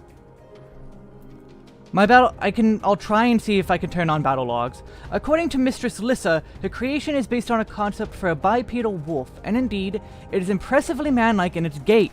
Is this Lupin? Did they just make Lupin? It's also highly intelligent and evidenced by its ability to employ tools. While the gleam in its eyes gives the impression that it comprehends our words.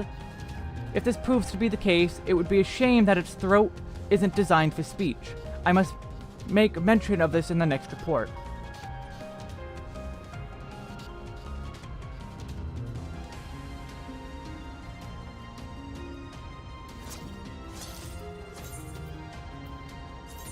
Let me see battle log.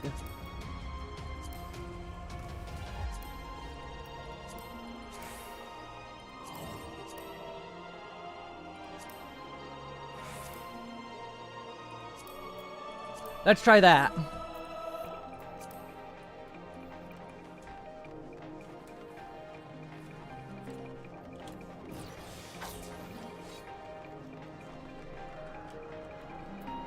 Oh, hold on. We may have his flaws, but you can't fault his managerial prowess. Seriously, you want to discuss his candidacy now?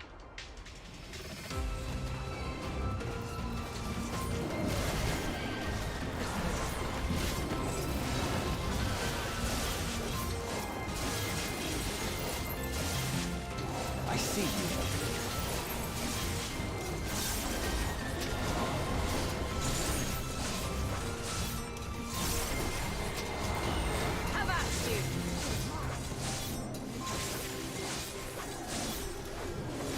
Okay, let's watch closely. Watch Heisel. Okay, here it is. Here it comes. Here it comes. There's the burst shot, and then that.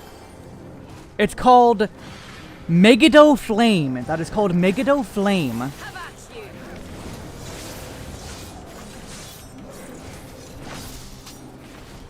see you opening.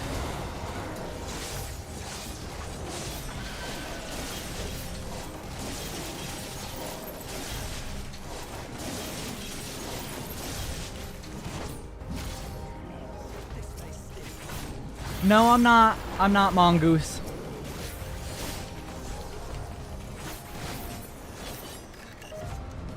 I'm gonna try and avoid using any footage of Endwalker dungeons.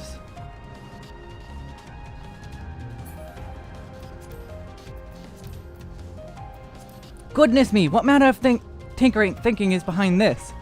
There's truly no accounting for taste.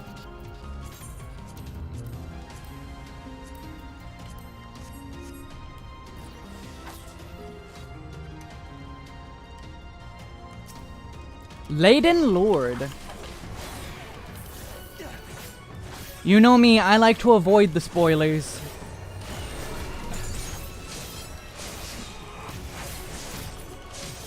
I see you opening.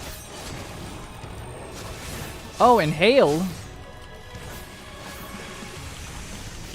I see you opening.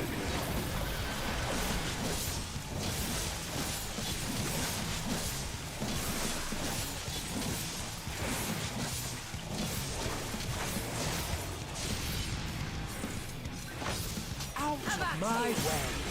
Out of his way.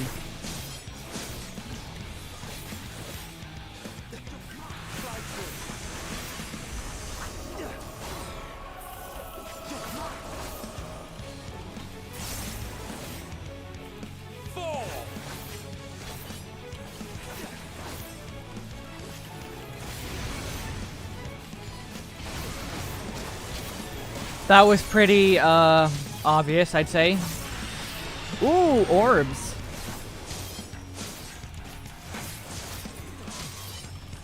I see you. Okay, the crosshair.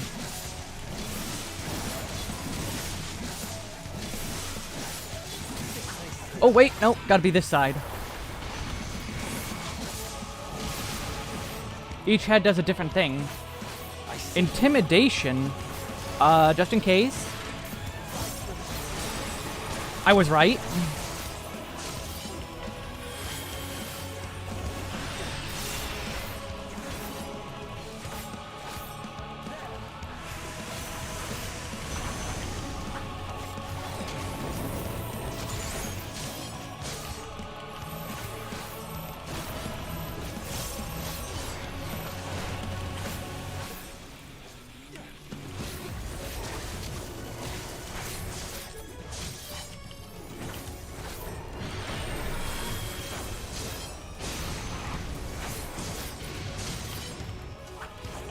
The Laden Lord.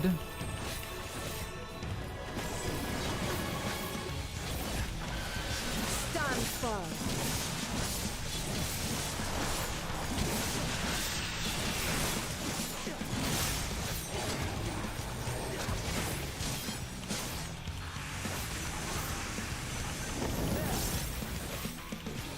Okay, we just want to be in front of him.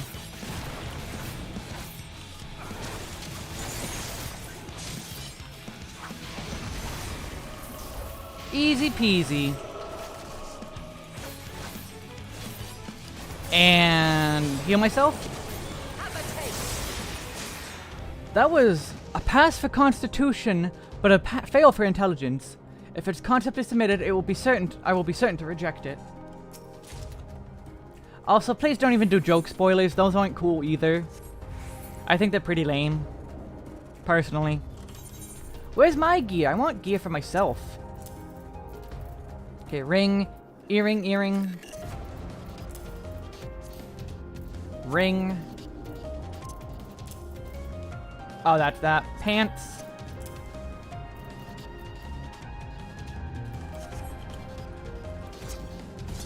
I don't know how I went that way, but okay.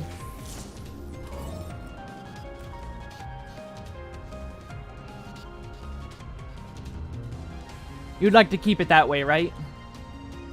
I cannot let you take Meteor. Not yet.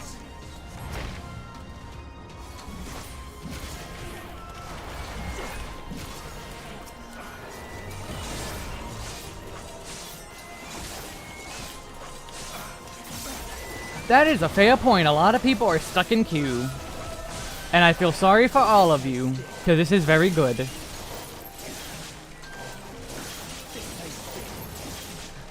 You know, this may sting. Also, I forgot my buff. I didn't think it was up already.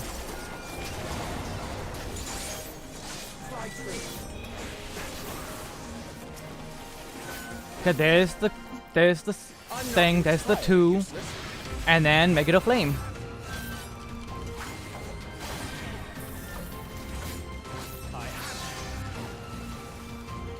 We're taking Meteon whether or not you like it. Whether or not you like it.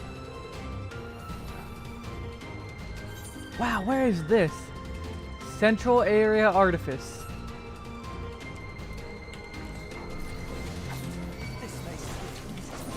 I logged in at 7 AM and had a queue of 23.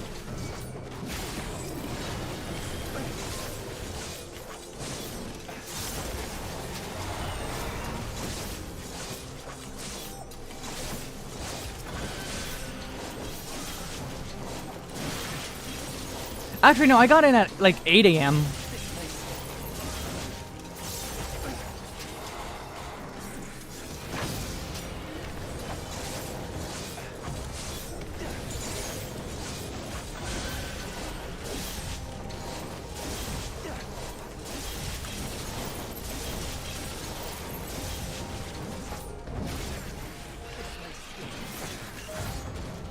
Yeah, I'm lucky that I'm having no problems. Extremely lucky. I see you,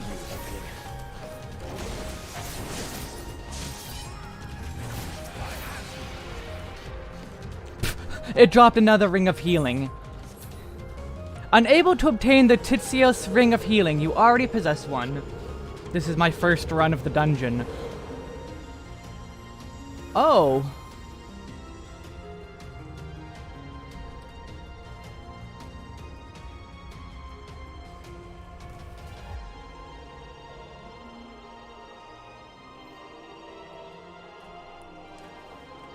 Oh, wake up in the morning. That's the lottery number.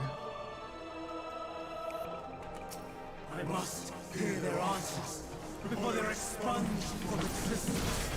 We weren't gonna expunge them. We kinda need those answers.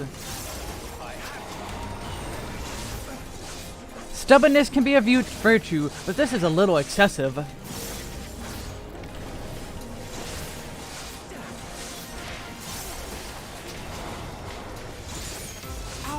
Oh, your power went out? That sucks.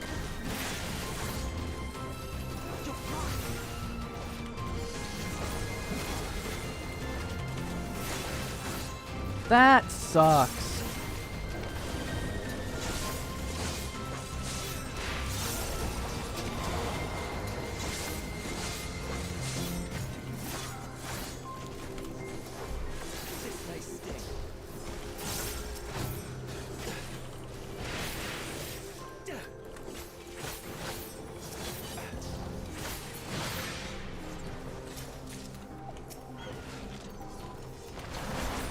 Ooh, slaying earring, yay! Upgrade.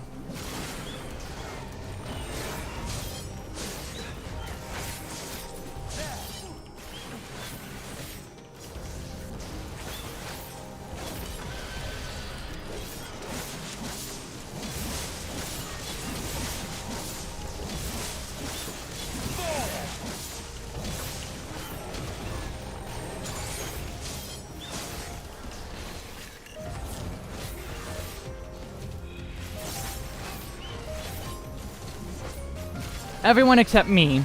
I had troubles getting in when the things first launched, but that was it. I see you, Evelyn.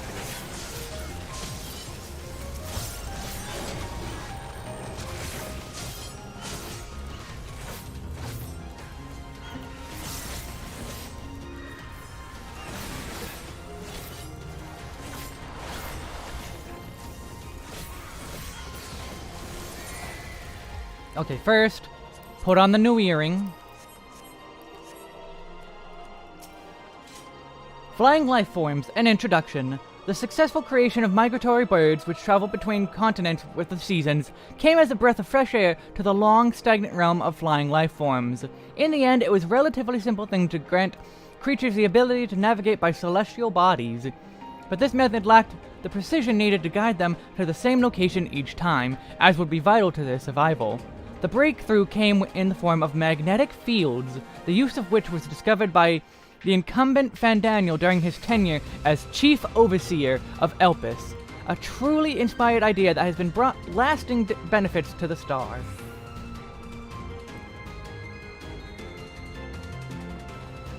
Hi, big birds. You just chillin'? You just chillin' over there? Just chillin'?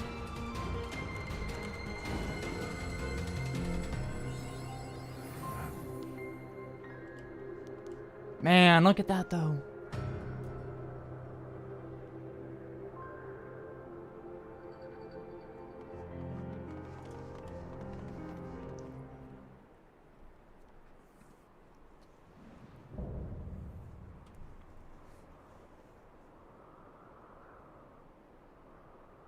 So, it comes to this.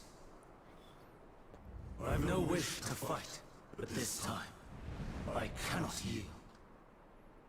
Though the world may think me a mad, desperate fool, I will hold fast to my conviction.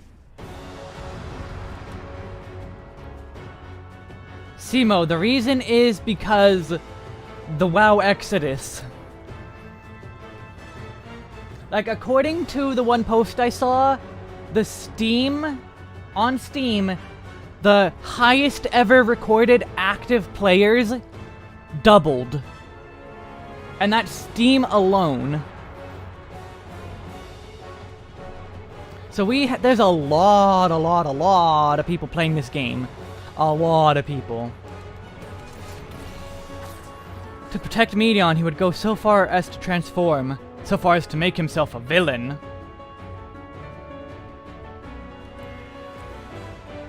Alright, here we go. I will have the time and tranquility I require. Gust and pain, gather to me!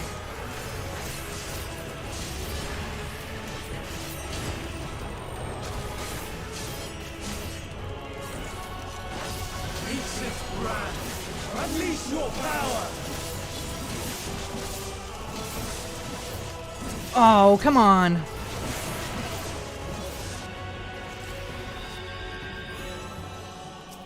Emmett's a bad tank.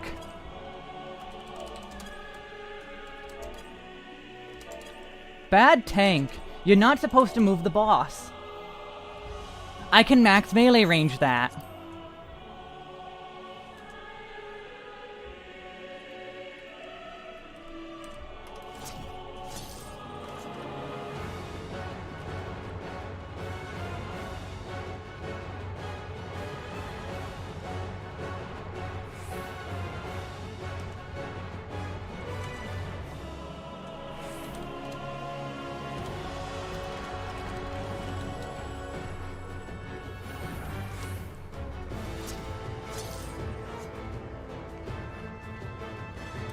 He's not the best tank.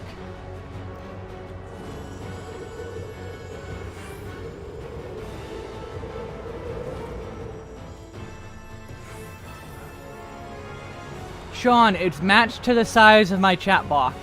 See?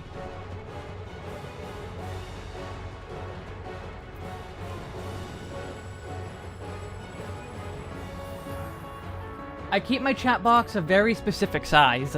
It's a chat blocker.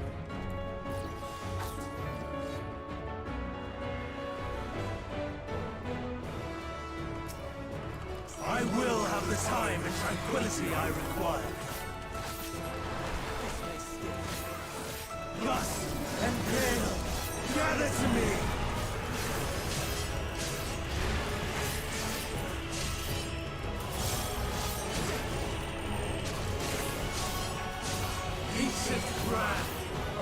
Okay, is he gonna go this way again?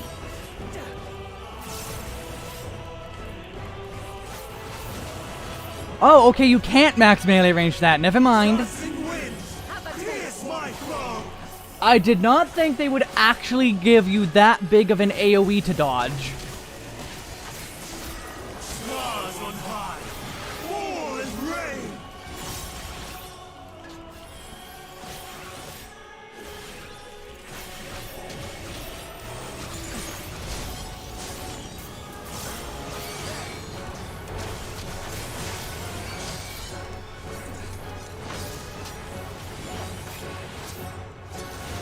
Ah, damn it, I'm dead.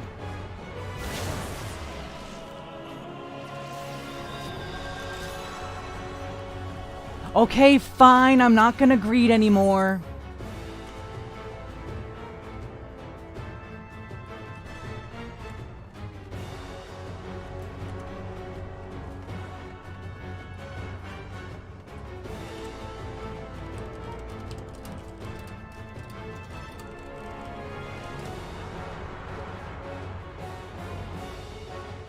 Yeah, Sean, these dungeons are actually intense. These final bosses are really intense.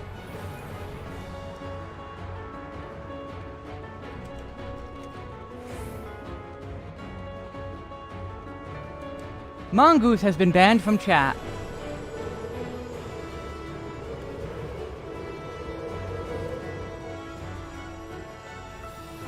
Fine, I'll stop greeting. Since the game's making me stop greeting. I don't want to stop greeting, but I will.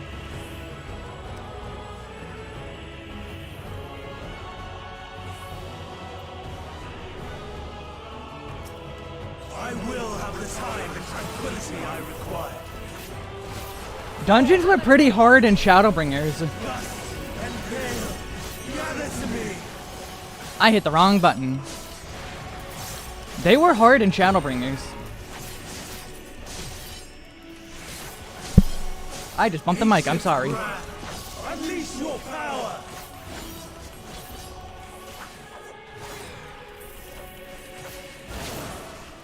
Yeah, wow, that's such a tiny safe spot. Dancing winds. Holy crap. I'm not entirely useless. Stars on high. All is rain. Big problem is Hall of the Novice lies to you in some cases.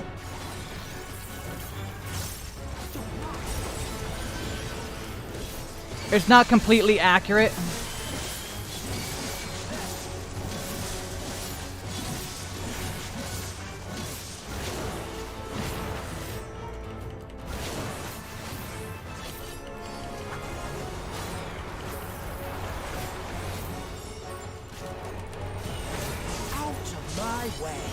Out of his way. Oh. I'm not entirely useless.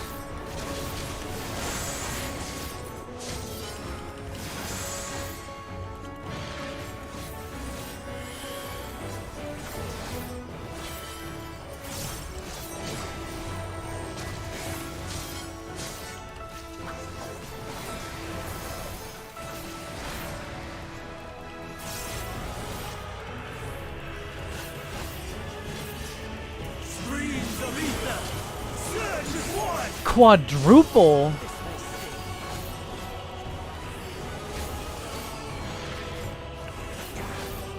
Okay, I see what this is doing.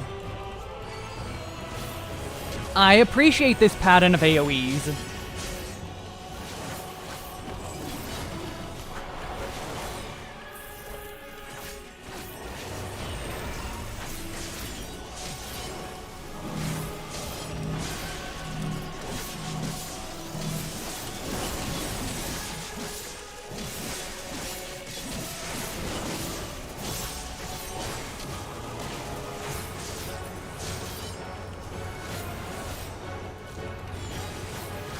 Okay, double. Here's my foe. Oh, a double tank buster. Ouch.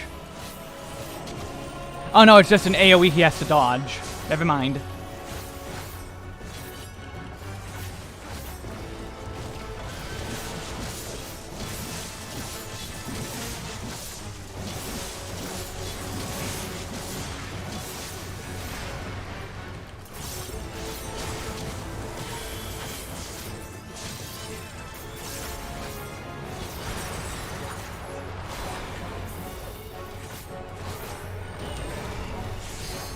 Stars on high. All is rain.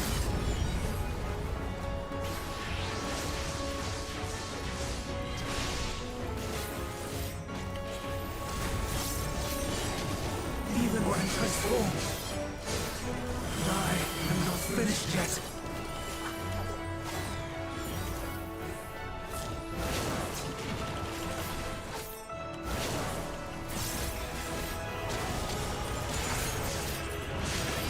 And time to take him down. Oh, my food ran out! All because I kept stopping to talk about chat. My power.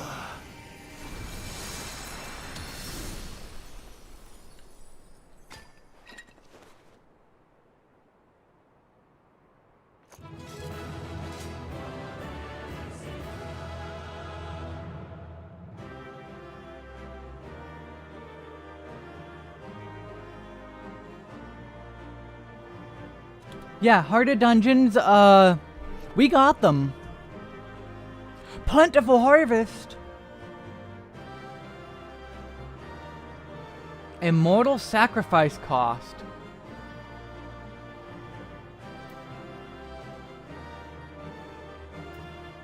Oh, right, this. Okay, grant circle of sacrifice itself to nearby party members. 5 seconds. Grants bloodstone circle to self. 6 seconds. When you or party members under this effect successfully land a weapon skill or cast a spell, the Reaper who applied it may be granted a stack of immortal sacrifice up to a maximum of 8. Which gives you plentiful harvest.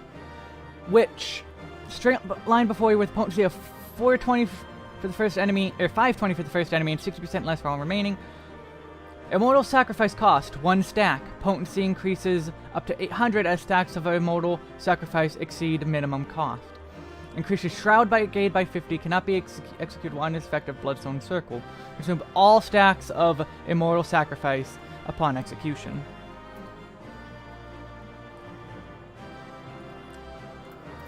I don't know where to put this though. I guess up there? Yeah, that's a good spot. I might move it down here later.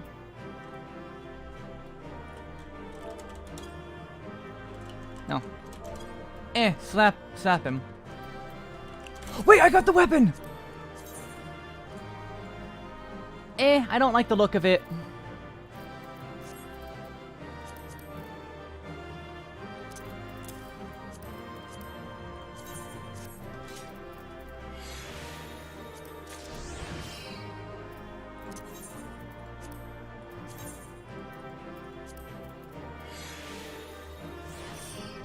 Much better.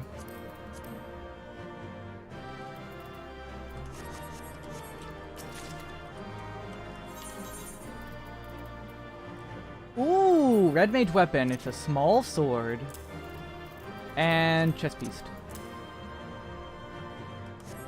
Alright, I will be right back. I want to get a drink before we go. Before we talk to Medion here. I want to get a drink, so be right back.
I have a cough drop in. Let's see what's gonna happen.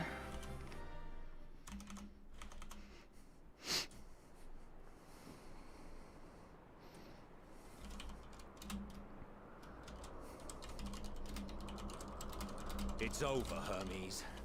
In the name of the Convocation, I hereby take Meteion into custody. And setting aside the matter of your nomination, you will come with us too. We require your knowledge to assess and resolve the situation. You could handle this better, Emmett. Mr. Hades, sir. Meteion, I am so sorry. Would that I could have listened to your report in full. We could have, still. Reflected upon its meaning and conveyed it to others, that they might reconsider their chosen course. But there's still time for that. We could do that. But I have failed, and that wish will never be realized. However, ere our fates become the province of others, I bid you tell me just one thing. I don't know why. It doesn't even matter how hard you try. In those distant stars, was there a reason for living?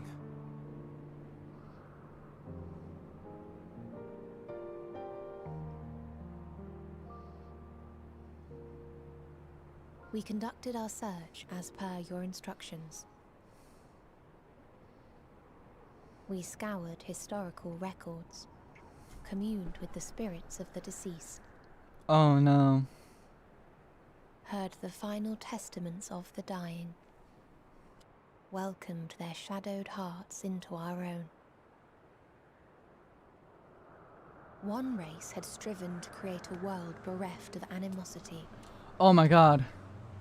Oh my god, no. Advanced relationships to avoid interpersonal strife, and in so doing brought about societal collapse. One race had renounced war and devoted itself to the enrichment of its people. They were conquered. Though they destroyed the enemy in reprisal, they could not regain their former glory. One race had concluded that finite time was the root of all woes. Aspiring to shatter its shackles, they went in search of infinity. Wesk, They move! discovered nothing is infinite, and that neither time or death can be cheated. Disillusioned, they gave up on the future and themselves. Move, Wesk!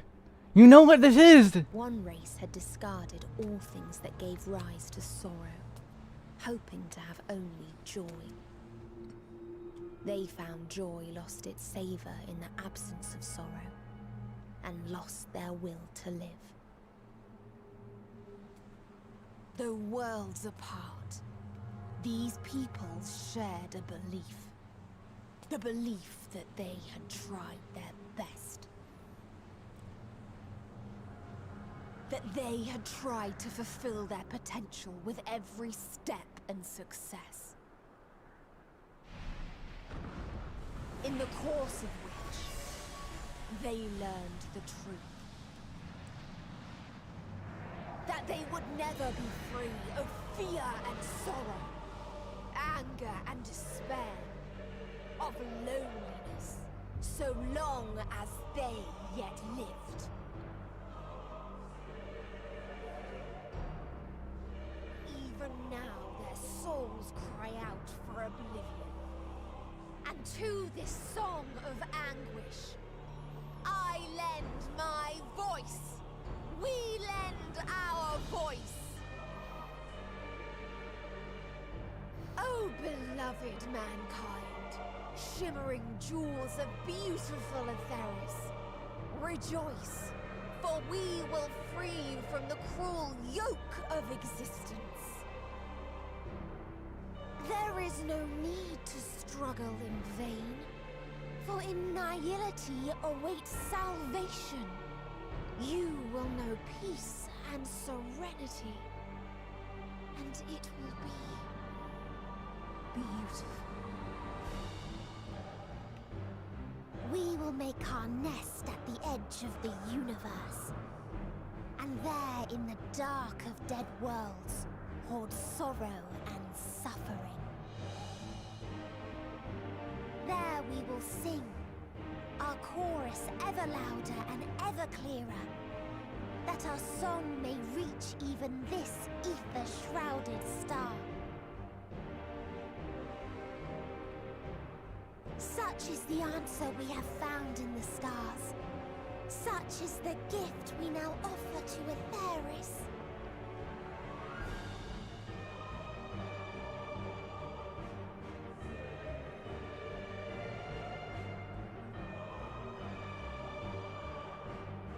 Who are you to decide our fate? To decree we live or die?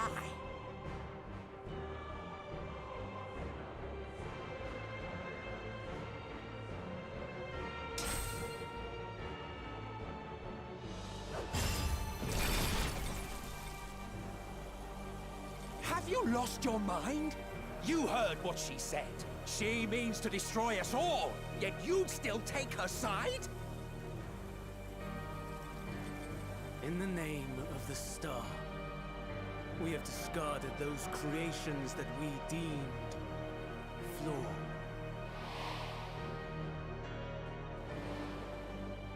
If we ourselves are flawed, does it not stand to reason that we too should be discarded? That is sophistry, and you know it! Perhaps it is. Perhaps I am wrong. But who is to say that you are right?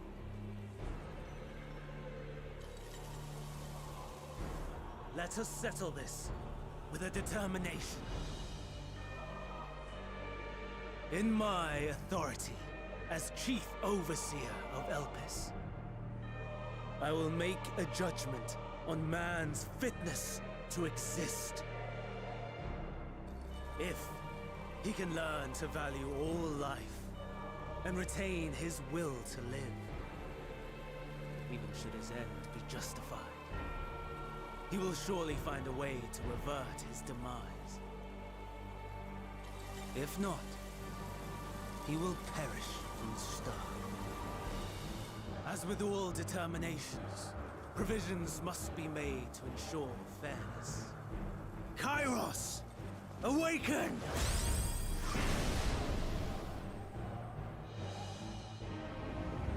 Memory reconfiguration system Kairos activated. Awaiting instruction. Command. Universal memory alteration. Target area. Catesis Hyperborea. Starting point. Arrival of MSQ of the convocation at Propylion. Endpoint. The present. Erase the memories of all events, and replace with a vague recollection of the following. I was here, preparing to demonstrate the functionality of Kairos to MSQ and Hitherdays. Meteon's shared consciousness became unstable. She and her sisters could not sustain their existence, and all dissipated with a burst. The resultant shockwave accidentally triggered Kairos, which erased several days of memories from all present. Execute. Command acknowledged. Initializing. 3 processes remaining to execution. Bravo. I dare say one would be hard-pressed to make it fairer. Everything that you told us, everything that has happened, the fact we've even met, it will all be gone.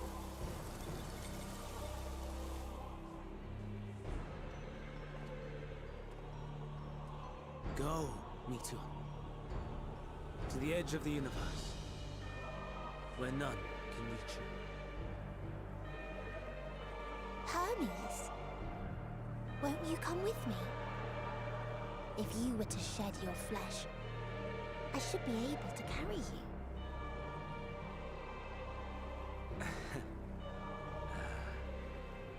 I will remain. As a man, I will oppose the oblivion you bring. Silly fool. Had you said yes, I would have granted you the gentlest end.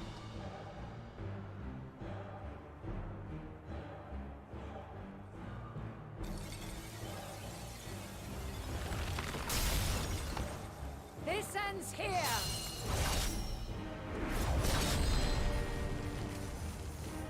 Fly, Meteor!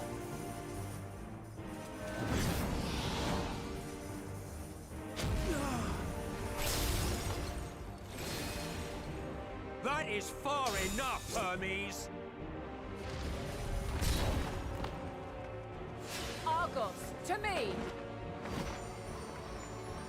The best doggo. And this is why Vanar remembers. First process complete. 2 remaining to execution of memory reconfiguration.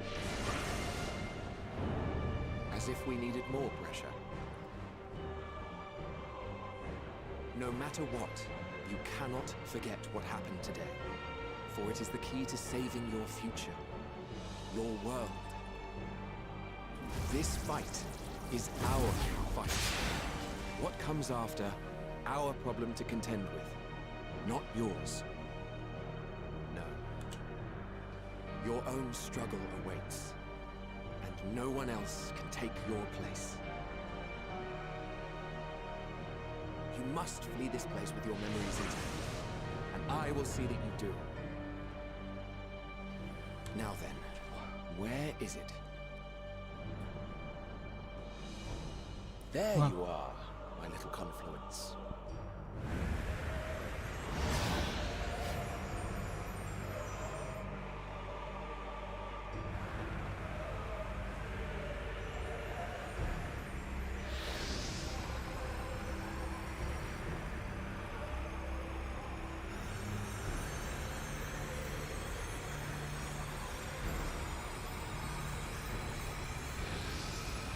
Almost!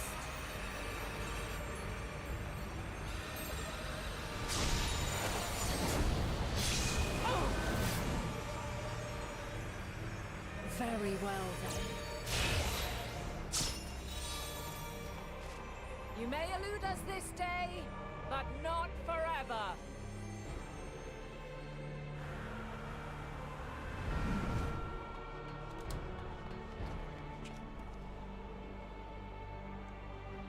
A lot of things make sense now. Meteon's gotten away. Second process complete. 1 remaining to execution. Ugh. No time for brooding. Listen well. Beyond lies a spatial confluence that connects the interior sections of this building. I will destroy the confluence and force open a way outside. When I do, you must jump through.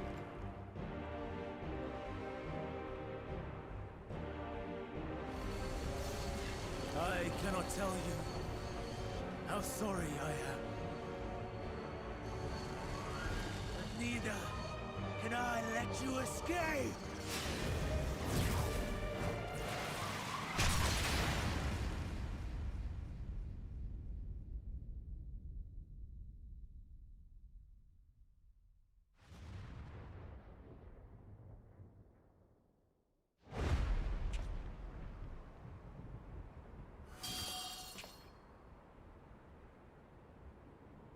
Too brave by half.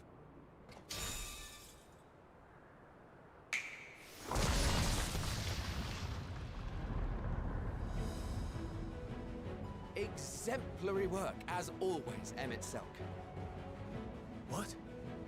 But how? I thought the confluence was... over... Over there? Yes. We were rather hoping we would. It was never anywhere but where it is now. The instant those two began making their way towards nothing, 'twas clear the plan was a diversion. I'm quite incapable of destroying a confluence, I must confess. A gambit brazen beyond words. Though we've grown accustomed to reckless improvision due to the antics of an incorrigible associate. Though, in the case of certain present company, incorrigible is an understatement. Honestly, I'm beginning to suspect it's a requirement for every Azen.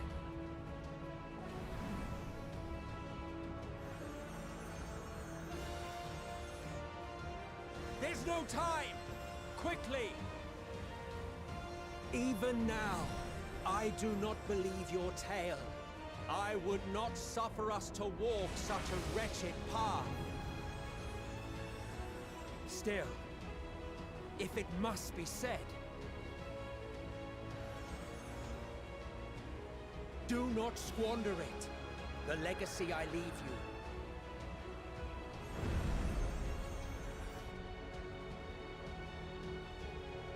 Final process complete. Executing universal memory alteration.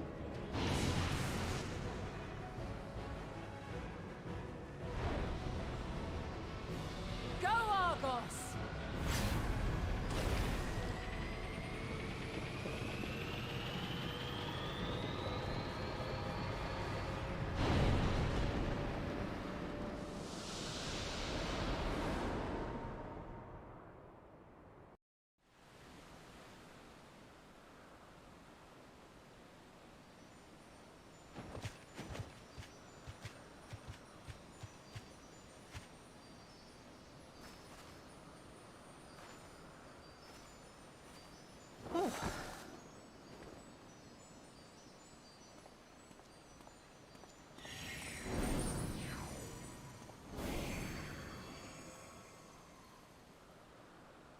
I'm fine. Just a little tired.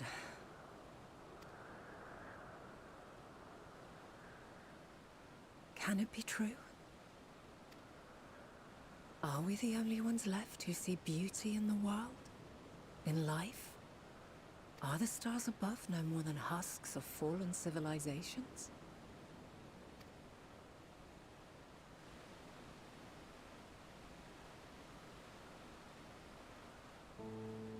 And yet...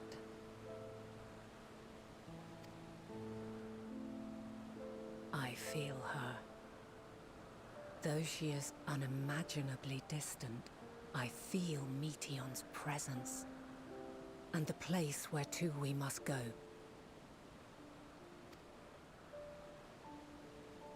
Ere she made good her escape, I placed an enchantment upon her.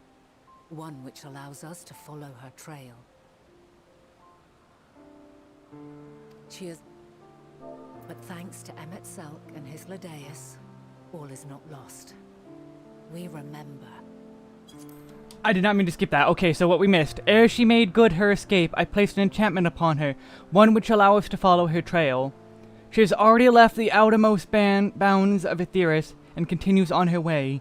Given the vastness of the universe, it will still be no easy feat to track her down. But thanks to MSQ and Hythlodaeus, all is not lost. We remember. So long as we remember, our fates remain ours to shape.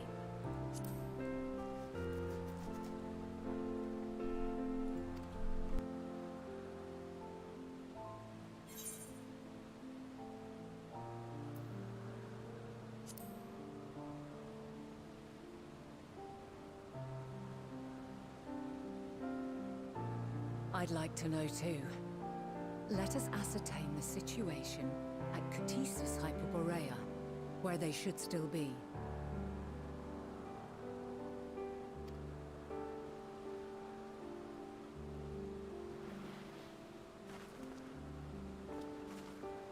Given the likely state of their memories, however, it would be imprudent for us to approach them directly. In which case...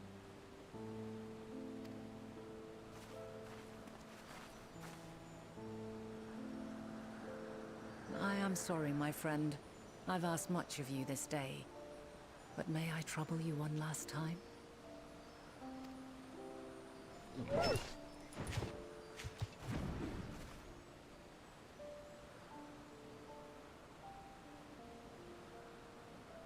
Argos will investigate in our stead. We will share in his consciousness and see and hear as if we were with him. Now, close your eyes and open your mind.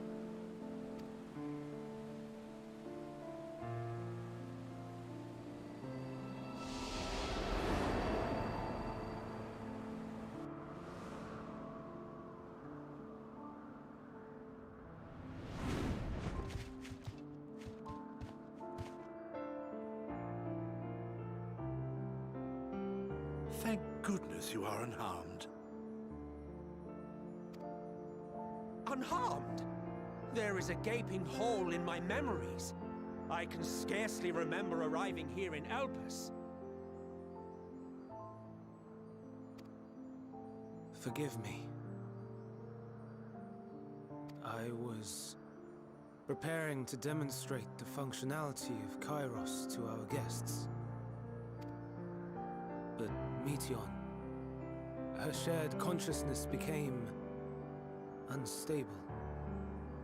And she... So, that's what prompted the state of alert. And when you went to investigate, you were caught in Kairos's accidental operation. So it would seem. It's all a blur to me. Such an unfortunate accident. Oh, and what of Vinar and your other companion? You went inside together, as I recall. We did?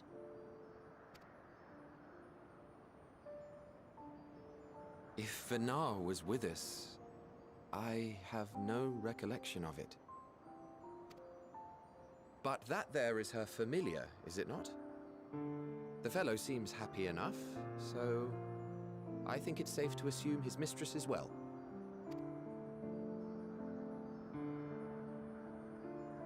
I haven't the slightest notion who this other companion might be, however.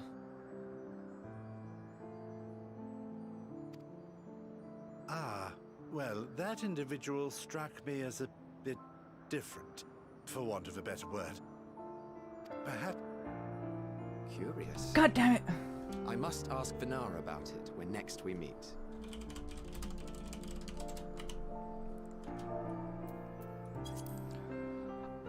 Okay. Ah well, that individual struck me as a bit different for want of a better word. Perhaps it wasn't actually a person, but some matter of creation. I'm kind of shaking here, so it's hard to click. I should have put on auto.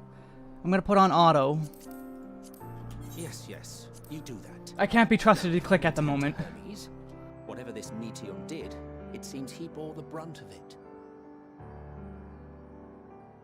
Once you are fit to travel, you will return with us to Amarot. We need to make certain there are no other ill effects. Also, I am here on business of the 14. We've already had the conversation, like as not, but since your toy wiped my memory, we'll have to have it again. Yes, of course. As you see fit. This Kairos, it manipulates memories through the emission of etheric waves, correct? There is a theory which holds that memories scoured by blasts of ether are restored when the soul is cleansed in the underworld. If true, then perhaps when our time comes to return to the star, we shall remember these few days we have lost. I doubt aught of interest occurred. Look forward to the revelation if you like, but I should prefer to reminisce on more meaningful moments.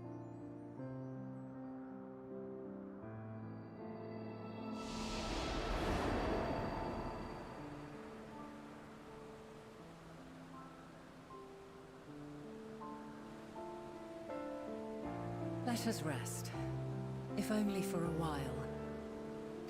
After all, you and I... oh, we still have a long, long way to go.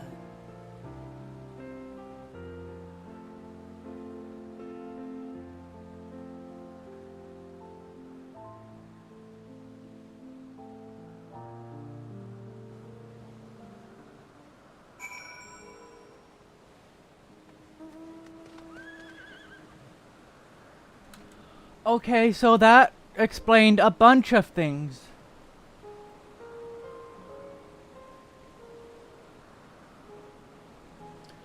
I'm not sure that the Endwalker in the bottom left here, this thing in the bottom left here, that's not us heading to the moon. That's us heading to Meteor. The Meteons gather together and create Meteor. And this is our heading towards it. On the Charlene airship, or the Moon airship. One of them. That's us heading to Meteon. And that whole scene was explaining why Vana knew all about who we are, why she needed to send us back to herself. And yet why nobody knows... oh, excuse me. Knows what's going on. And it's a stable time loop. People have questions about how the scene went on, I suppose?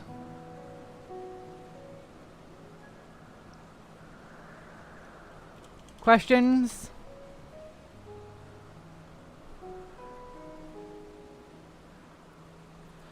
Yes, I have. I read all the quest names.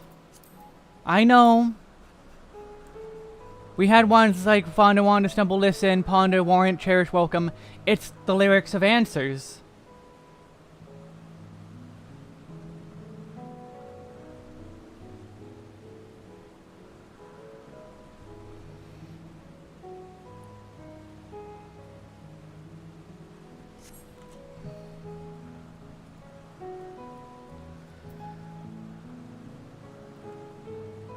Azem is a member of the Convocation of 14.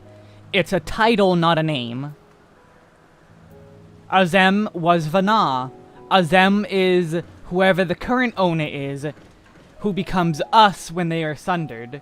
We are the sundered Vana. Or not Vana, the sundered Azem, whoever the current Azem is. Azem is unrelated to other games. Don't worry about other games. Other games don't matter. 14 lore is within 14 itself.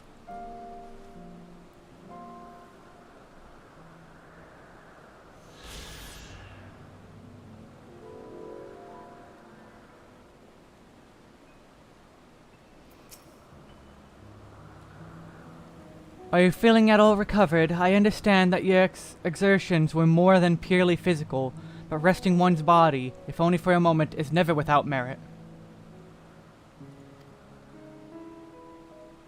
As for Hermes, I think it unlikely he will create more entelechies. He poured much of himself into Meteon, and now she and her sisters are gone, dissipated in his mind. The grief must now be unbearable. Austin! They're all on the... Look in the description, Austin. There's a link in the description.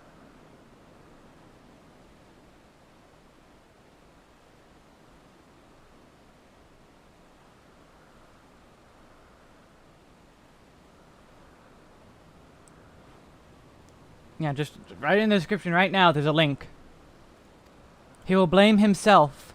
He will believe that had he never acknowledged his dissatisfaction with the world, then the media would never have been born to suffer and die.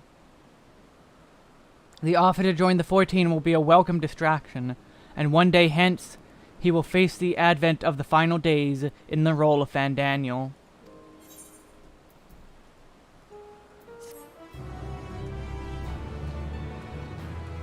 Well,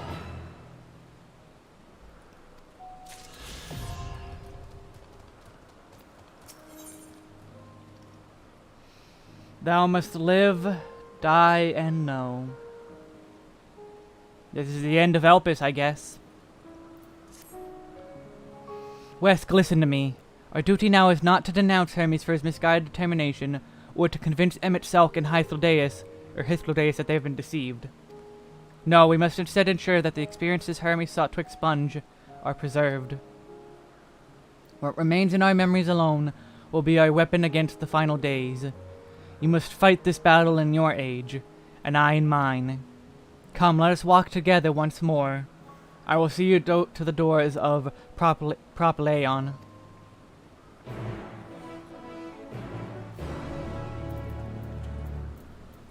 Holy crap, that all was very unexpected.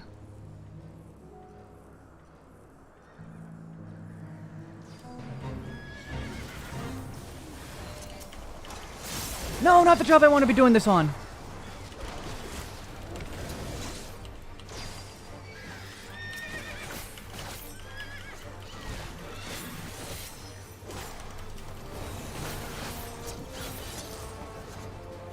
Well, I guess I'm finishing it on Reaper.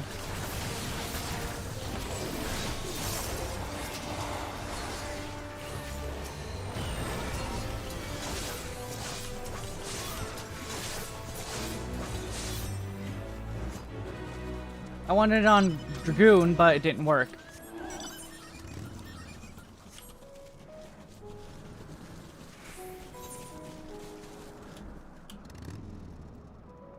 I forgot I could fly. This was all very, very...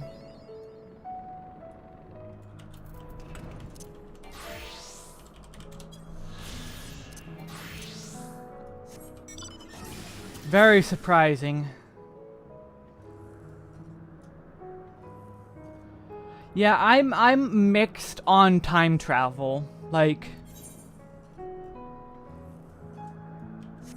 I think they did it well.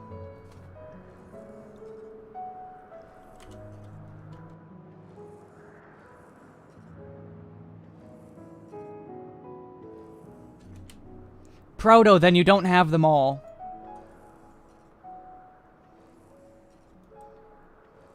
You either have all the Aether Currents and can fly, or you don't have all the Aether Currents and can't fly. Oh, I expected a sightseeing log up here.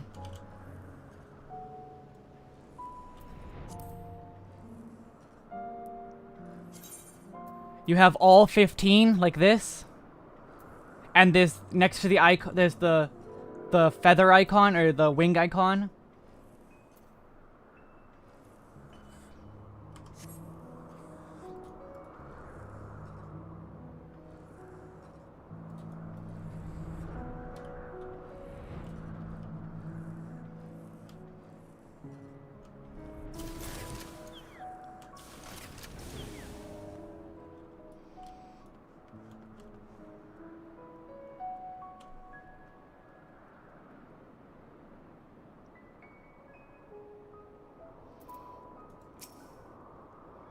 Your time in this age is drawing to an end. Upon speaking to Vana, several cutscenes will play in sequence. Oh god. Here we go.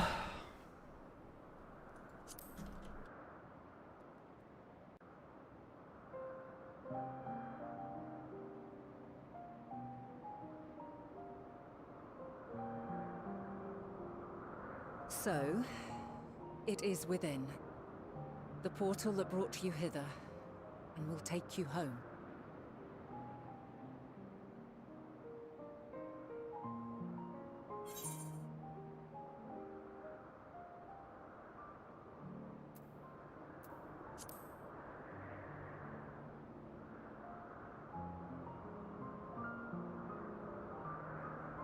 May you and yours emerge triumphant.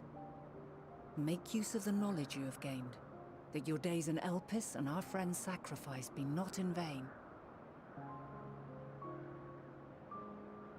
With Meteion free to pursue her designs, 'tis only a matter of time until the final days are upon us. We must be ready, from fortifying our defenses to securing our escape, there is much to be done. In spite of this, we cannot allow the report that set this calamity in motion to become common knowledge. Were the masses to learn the fates of the other stars, I fear the situation would spiral out of our control. I must carefully consider who can be trusted and bring them into the fold.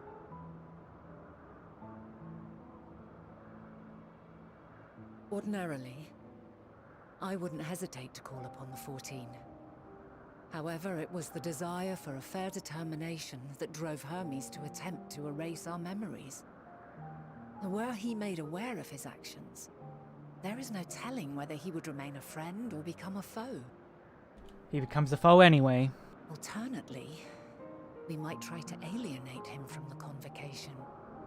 Yet in doing so, we would deprive ourselves of a brilliant mind who would be invaluable in the crises to come. Quite the dilemma. Which is why I must work independently of the convocation. Regardless of how we proceed, if we are to permanently avert the final days, we must be equal to Hermes' challenge. We must prove that mankind is worthy to exist. And this hinges, I think, on how we confront the all-consuming despair that accompanies a senseless and seemingly inevitable end.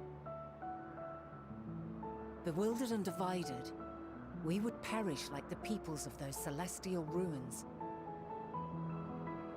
We could not hope to survive the final days, much less take the battle to Meteion at her nest.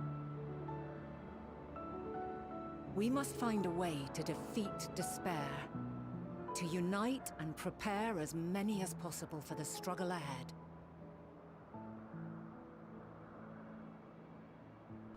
Proto, I have a tip Heavy for you will be after the this. burden of guiding this legion of souls. Yet I have faith in mankind's potential.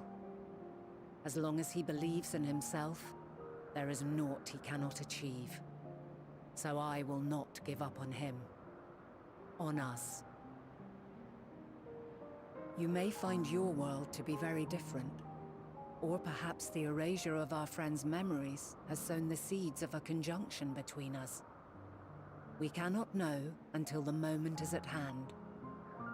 So shall I strive to do my best, taking naught for granted as I walk my path.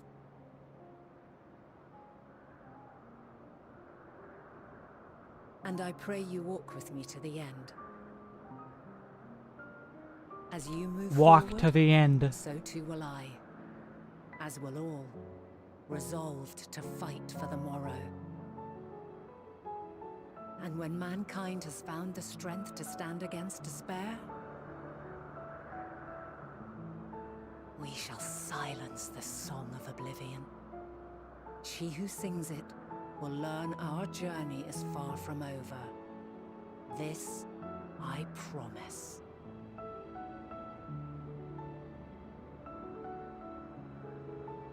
Fare you well, my light of the future, till we meet again.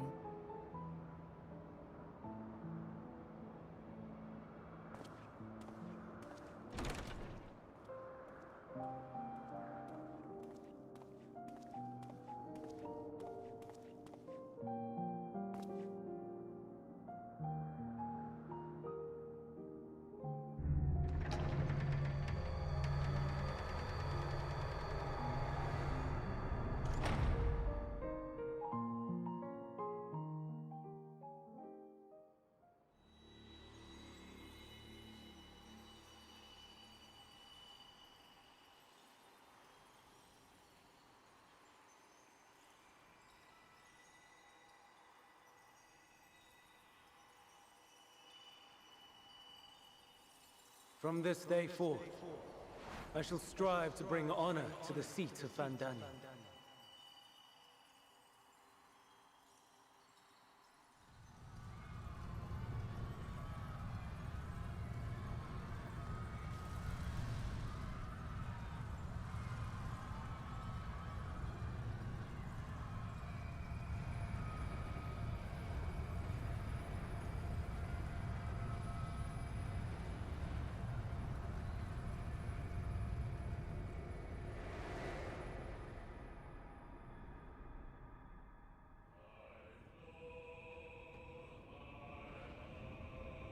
Oh my god.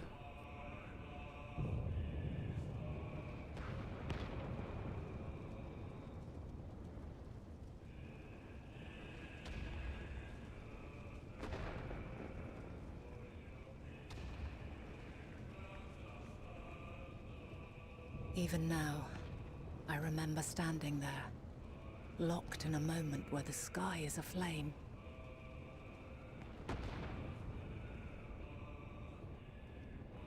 Where stars fall as tears, and screams darken the seas. Where resignation rots the trees.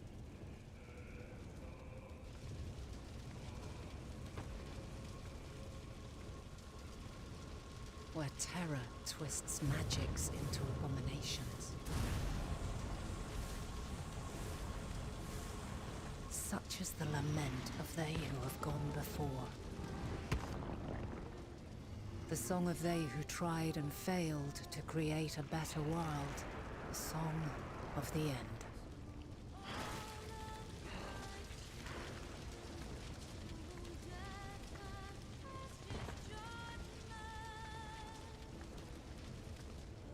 That which hides at the edge of the universe is no longer hope's creation.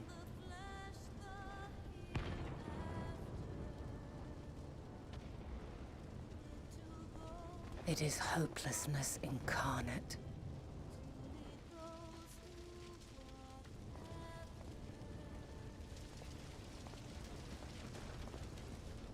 That day, mankind saw half of its number sacrificed to bring forth Zodiac.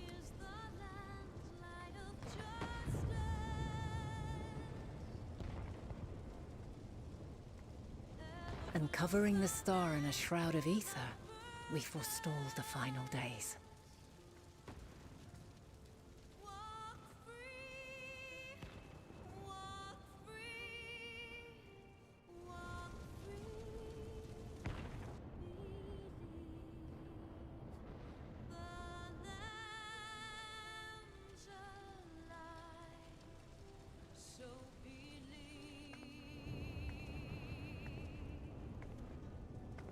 Yet the cries echoed still. We wept for innocence lost, wailed for death inevitable.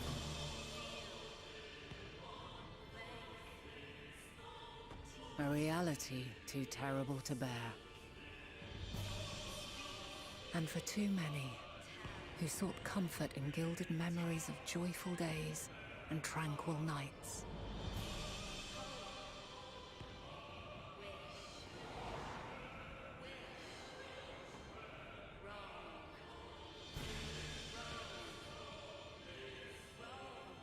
This is all wrong! Why must we suffer so? It needn't be like this. No. There must be a way to restore things to the way they were. To reclaim the perfect paradise we once had. No, my friends. Suffering exists, and we cannot pretend otherwise. What the fuck? No civilization, however great, could eliminate it.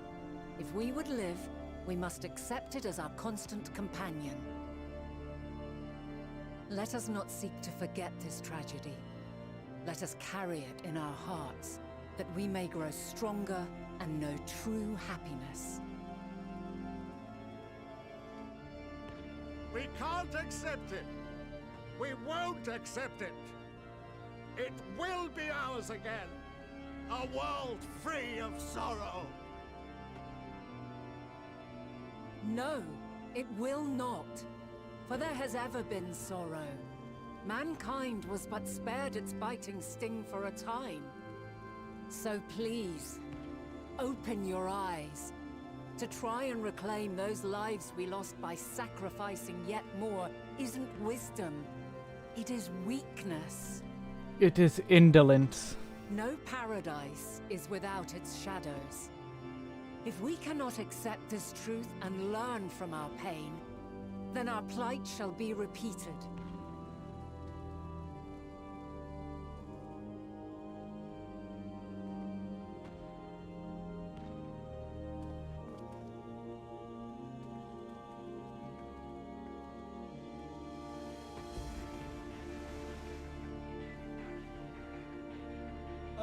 mighty Zodiac!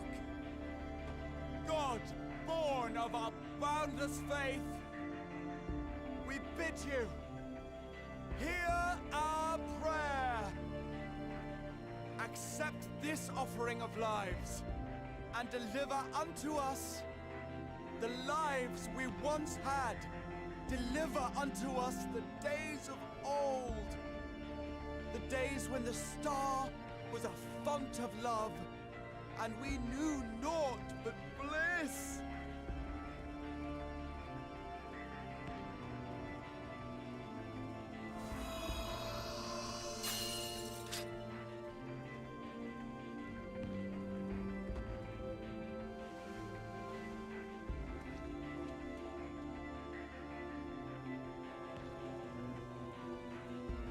You would destroy it? Our beautiful world?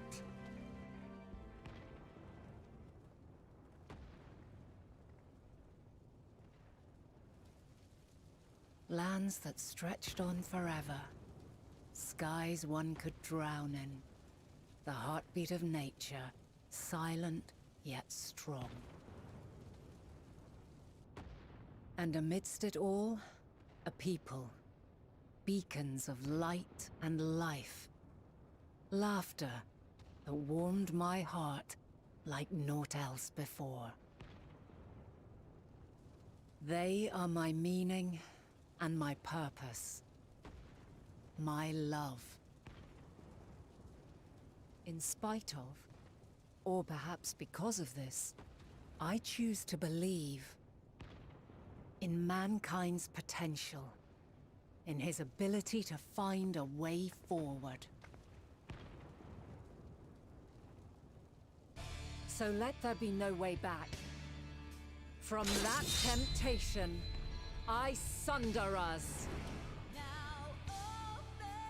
No more That timing. shall man have wings to bear him to paradise.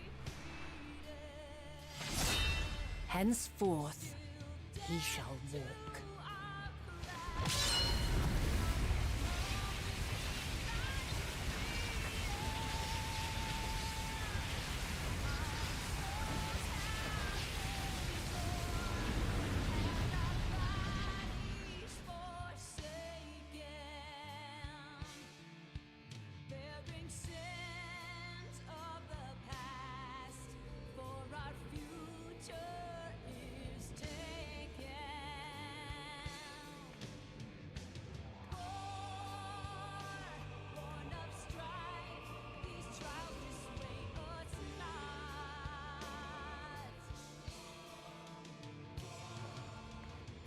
All is excruciating pain. I breathe fire and torment.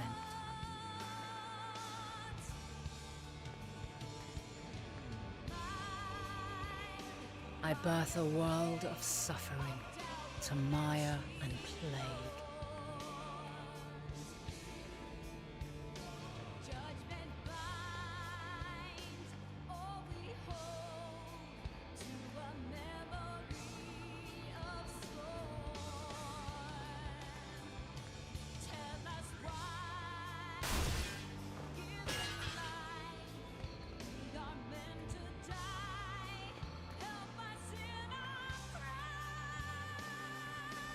In one fleeting moment, lives come and go, ever moving towards the unknown. And in that fleeting moment, they cry for the answer to the question. Why, given life, are they meant to suffer, to die?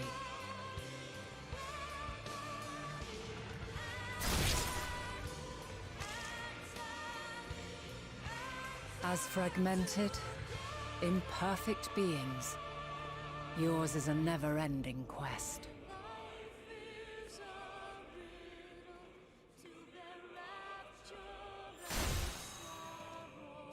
A quest to find your purpose, knowing your end is assured.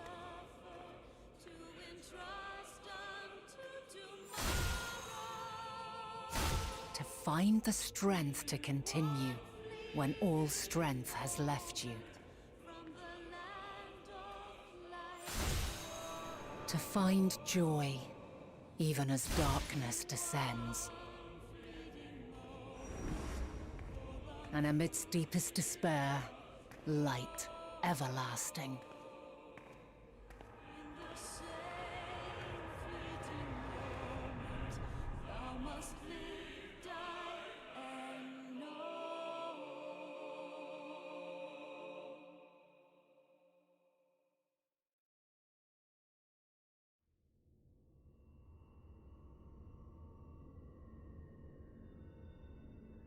A conjunction has begun to form, an intertwining of your time and mine.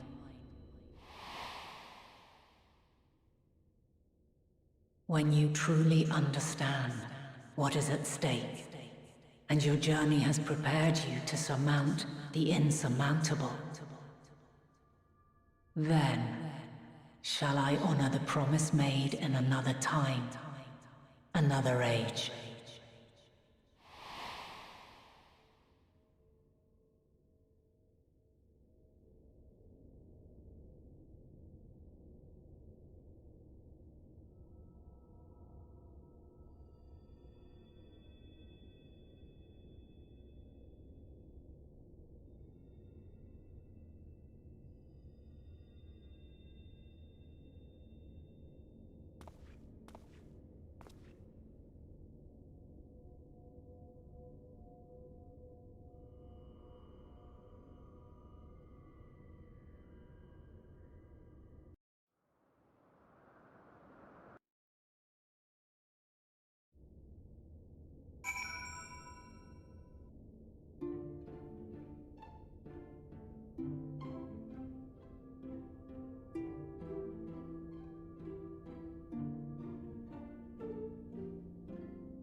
That was intense.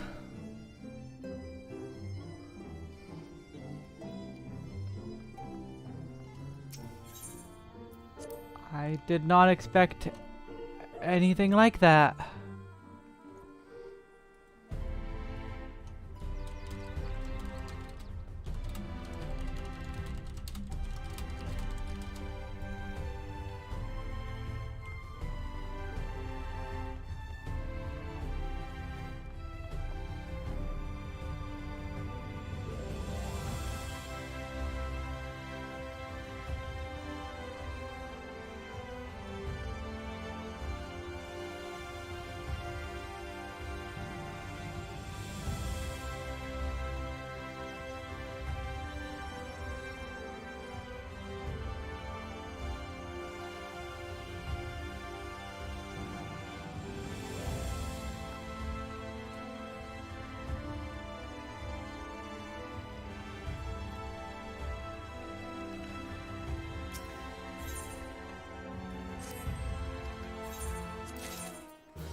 I don't have the words. I don't have words for what happened.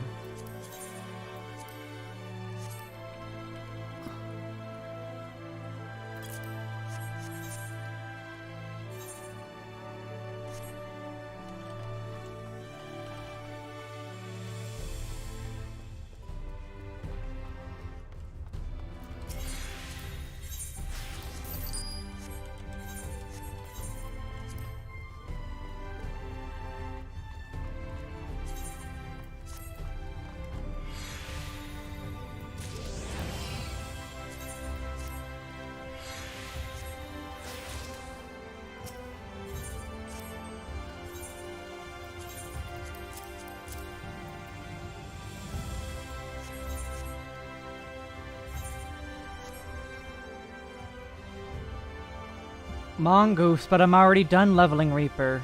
I can't record any dungeons.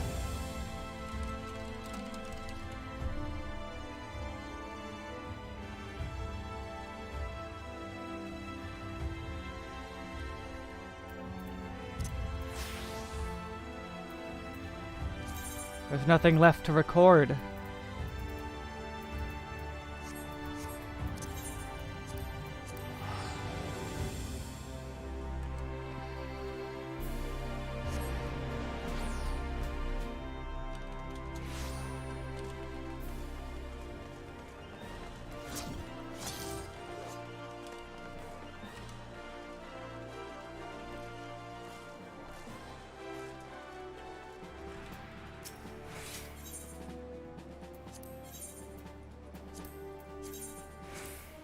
I mean, I am, but there's no dungeons left I can record unless I go... I'll do one later, after I'm done with the story.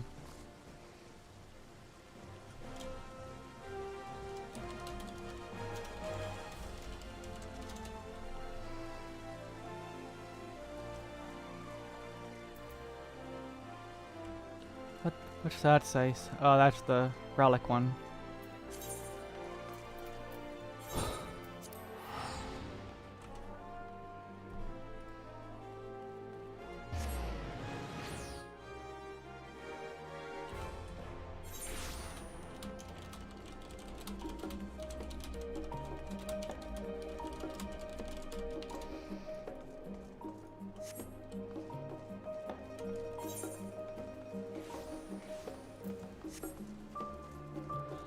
I'm afraid to continue.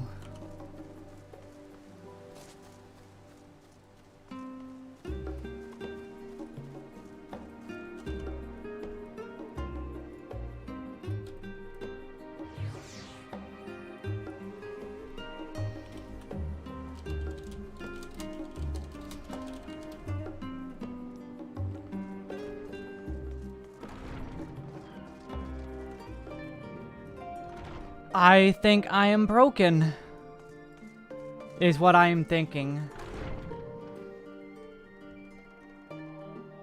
One moment, I need...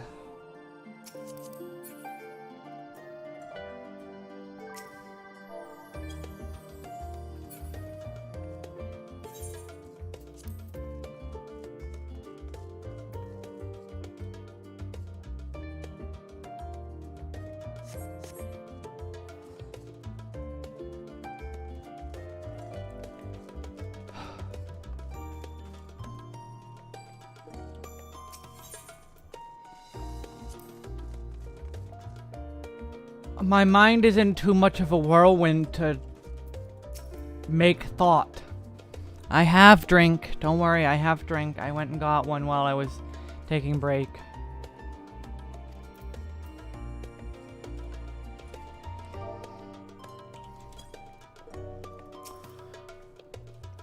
Wesk, impeccable timing as always. I'd heard of you often the first as part of our efforts to investigate the final days.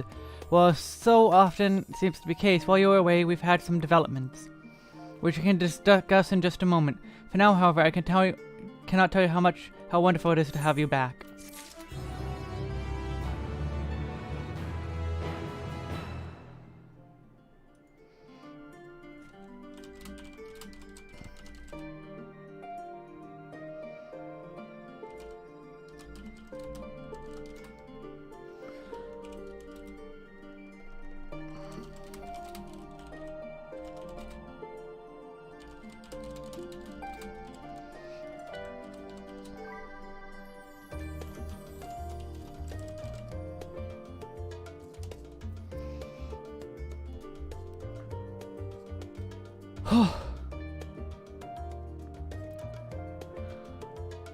I don't really have much of a choice but to keep going, though.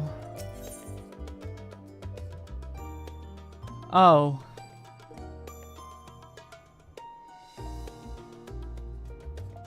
That quick, huh? Alright. I was hoping for at least like 1 or 2 quests to catch my breath. So have you learned aught more of the final days? The journey was very well worth the risk. No doubt your newfound knowledge will be the greatest boon to us. Excuse me, all. Unfortunately, during your time on the First, events here have taken a turn for the worse. The Scions are running themselves ragged trying to contain the spread of blasphemies, but it's a losing battle. To try and ascertain where and why of it, Alice and Alpha now have been traveling all over. Of all the regions they visited, Locus Aminos is one of the worst affected. Then Grid, Estinian, and Graha took to a detachment of allied soldiers there to offer aid and succor to those in need. But the province is vast. They only managed to visit a handful of coastal villages. It was an accomplishment worth celebrating still, but a drop in the bucket at best. In the meantime, Stola and Master Matoya have been making a concerted effort to establish contact with Heidelin in the Ethereal Sea, but to no avail. As for Tataru and I, we've been keeping a close eye on the Forum. From what we gather, they've been constructing a vessel to ferry people to the moon, an ambitious project that have likely been years, if not decades, in the making. However, since we've seen no sign of it thus far, I suspect it's still incomplete. We will also recall the proposal issued by Master Fortunal to the people of Rajatan. Following their discussion, Vitra declared support for the plan and urged those who wish to evacuate to accept the Forum's invitation. So far so good, but that's where things get a little strange. Leaving the planet won't do anything. Leaving the planet won't save us.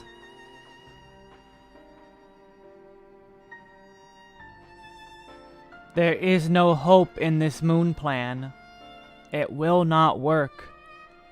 The only choice for us with the moon is to go find the Medions.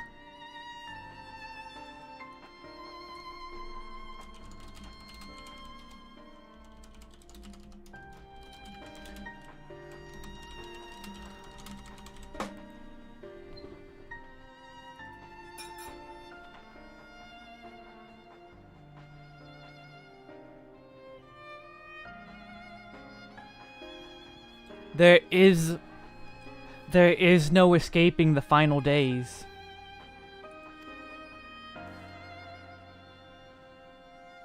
Apparently, the Forum caught wind of the Luna teleporter in the Tower of Babel and decided to use it to deliver people to the moon instead of their mysterious ship. Therefore, to secure safe passage for the heinous refugees to the tower, Alphino, Alice, Estinian, and Graha traveled to Garlemald not long ago. Trouble is, the capital was hardly the safest place to begin with, and now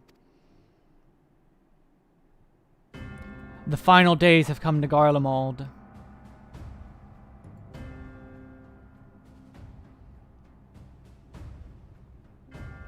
Shortly after our friends arrived, they were sent to rendezvous with Master Fortuno. Then panic broke out, and our communications were severed. From what fragments we were able to make out before the link shell went completely silent, we can only assume the phenomenon has spread to the capital.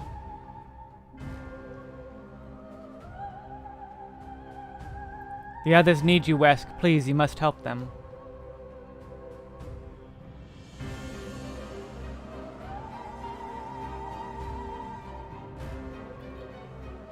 Having you there will make all the difference, I'm sure of it. Camp Broken Glass was their first port of call. You'd best start there.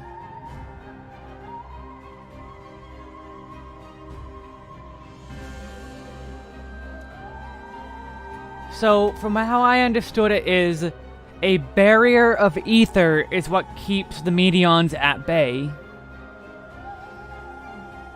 But because the barrier of ether is gone, what was Zodiac gone, it can get through. Unless the plan is have the Loporrits find ether-soaked new worlds. They have to find worlds that are pure ether with ether barriers, like an ozone layer. Zodiac was the ozone layer. We destroyed the ozone layer. So now we have to find a new planet with a new ozone layer to protect us from the Medion rays. Is how I understand it.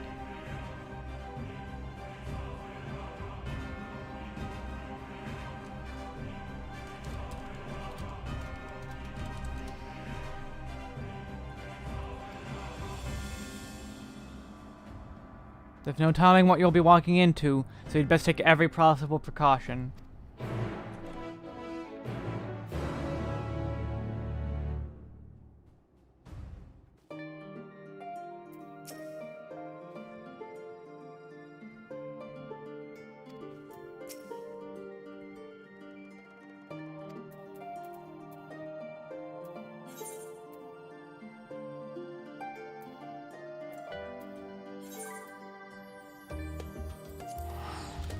There are two choices. Either the moon can take them to other planets, and they look for planets that have ether barriers, or the moon was never meant to ferry us to other planets. All along, it was meant for us to go to the edge of the universe to find where Medion is hiding and destroy her.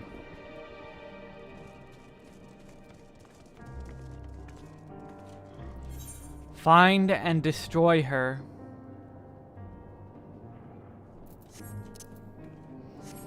I'm not ready. I'm gonna go see if I can join this fate. I'm not ready. I am not ready. I am not ready.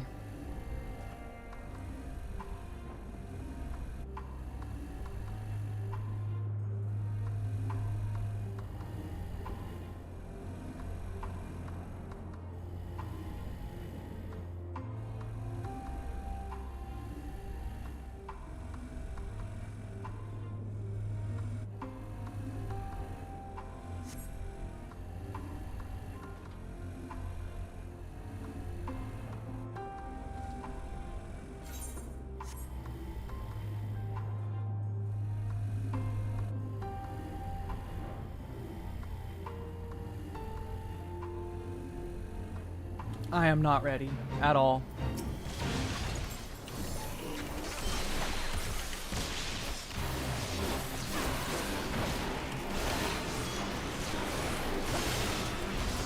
And I'm not getting a good ranking on this.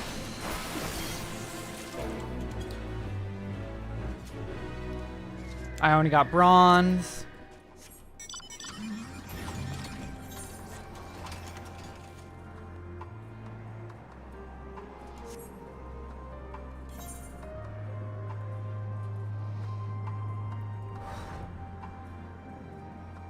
No, they're all main story dungeons, Sean. It's all main story, just like Shadowbringers.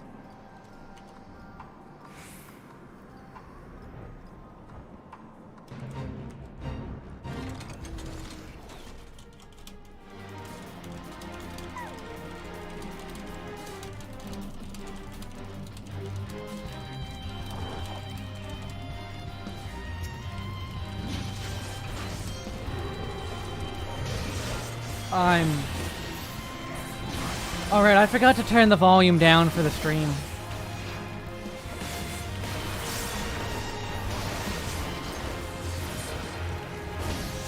I will fix that in a moment.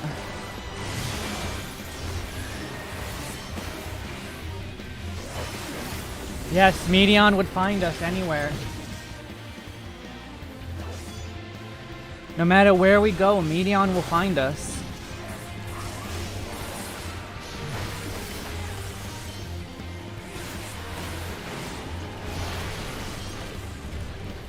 They've searched countless stars, found countless civilizations. They would find us, and they would destroy us. What more would be able to do besides wait out the inevitable?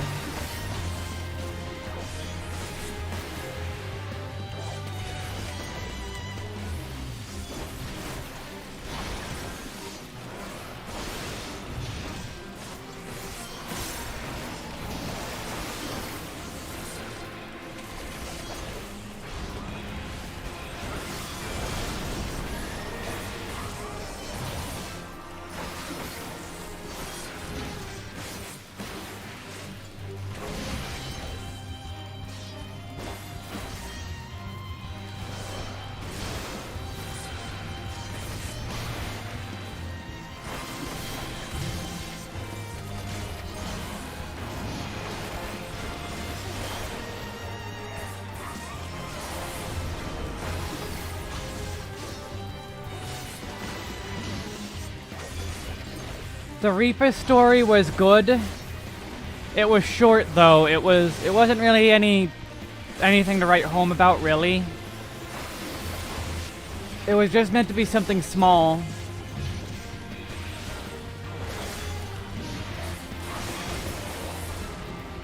It was nice though. Emotional, but yeah.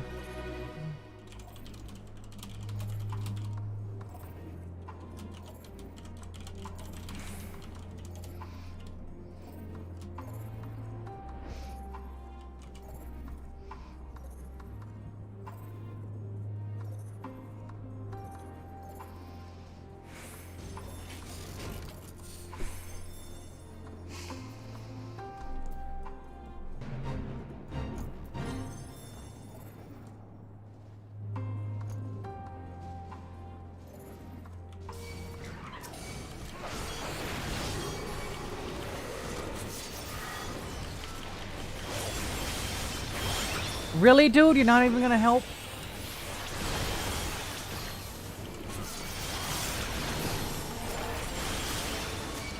Killing enemies is the fastest way to get these things. At least till we clear a bunch out.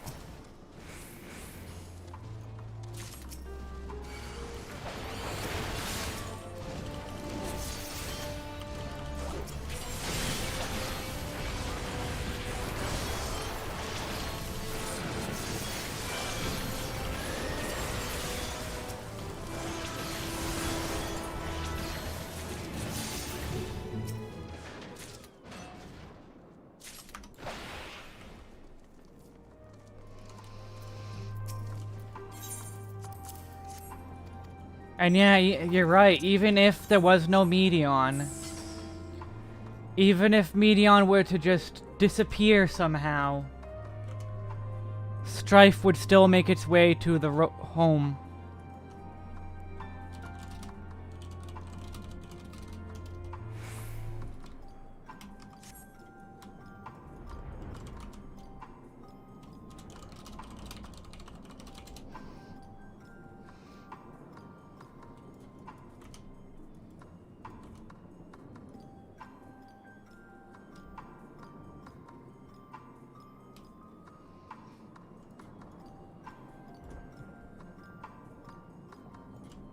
I'm surprised that goes on for so long.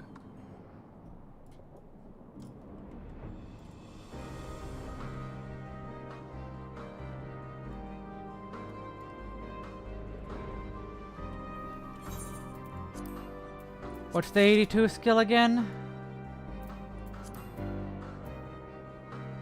Oh, Draconian Fire.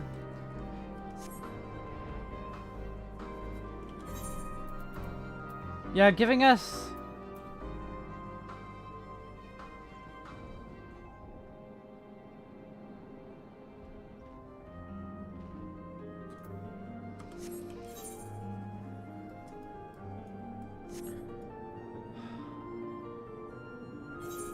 Yeah, Sepith, you were wrong about that, huh?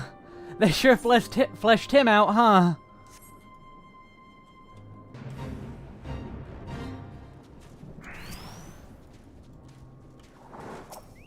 Yeah. Glad to be wrong, aren't you? I sure am too. I was totally on board with him just being nothing. Him just being, yep, I'm here, I'm mean and evil and sad. I was fine with that. I was totally on board with that.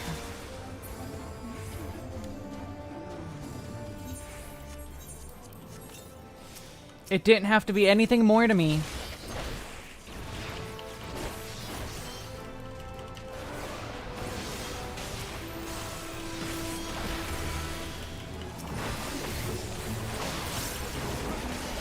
"60-second land charge is the best change ever.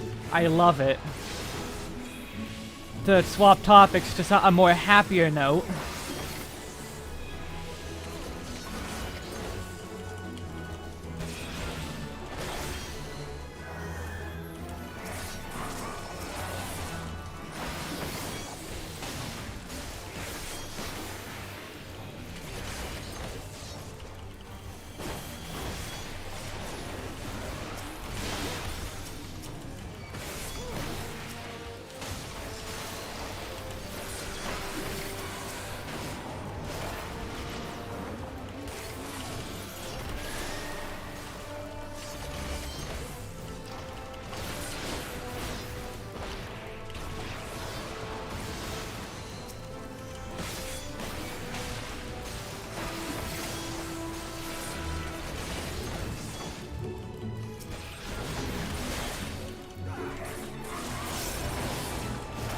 This is a long fate.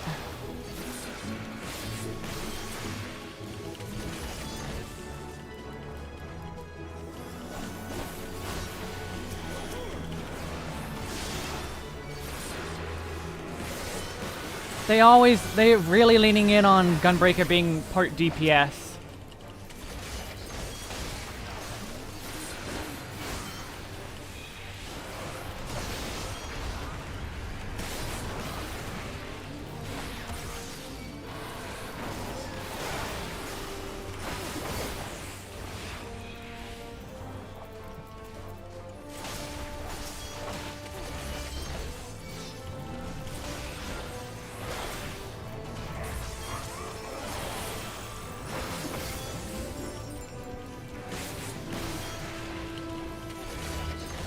Sepith, I'm actually putting that in my new guide.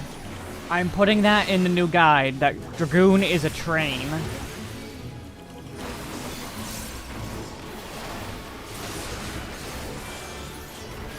Whew.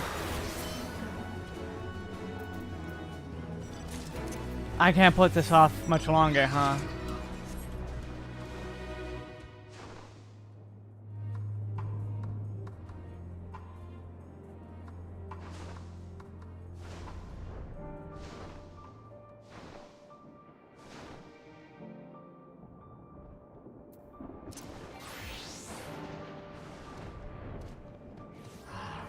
I have to do it eventually.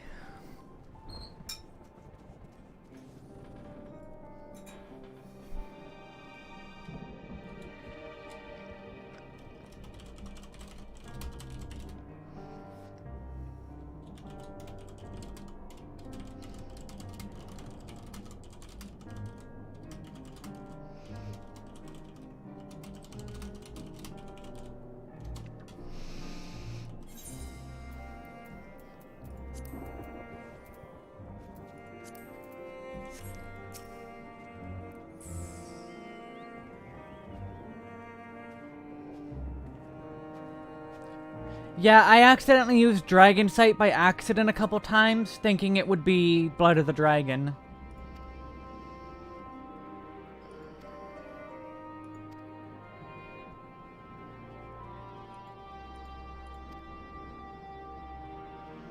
The heavens began to burn when the Forum arrived.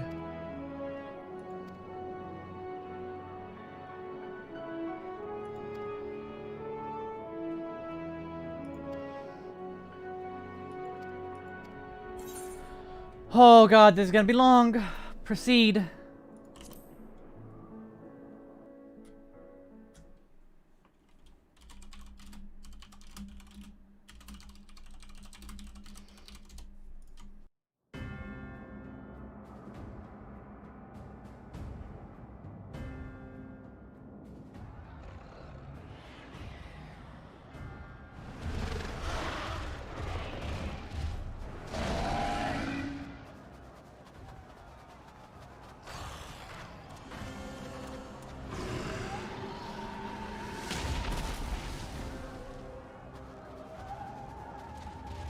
No.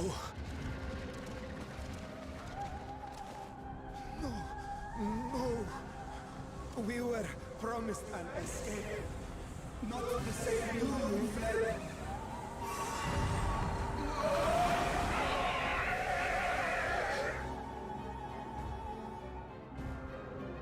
I shall not meet my final days here in this blasted waste. Calm yourselves. Your panic is our greatest enemy. Come, we must build a line of defense.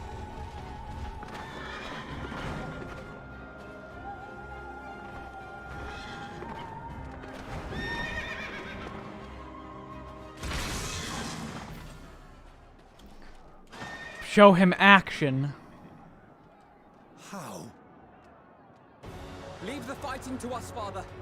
You must lead the people to safety.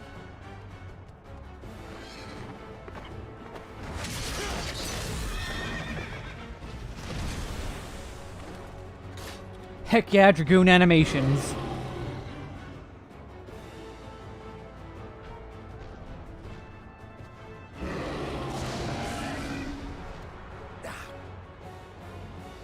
I can handle this pair. You shall tend to the refugees. Let us be about it.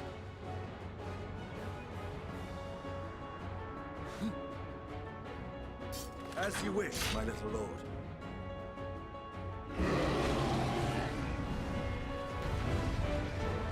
Oh, we're playing Alphino. Or is it Estinian? Oh god, no. No! Why'd you pull? Why'd you pull? Okay, diagnosis.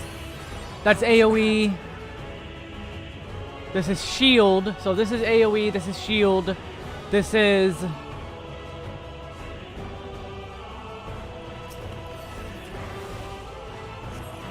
This is AoE shield. Okay, that's single target shield. This is Tetragrammaton. Attack, attack. Okay, normal attack, dot. And that's AoE, okay. Okay. I was scared for a second the moment he pulled.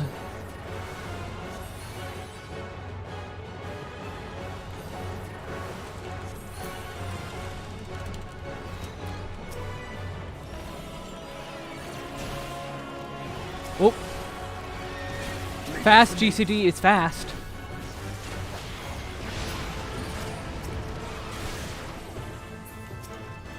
Oh, we have to heal Estinian now.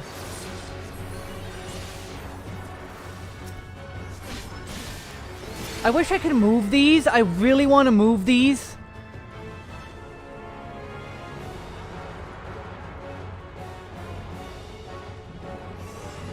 Really? Idiots?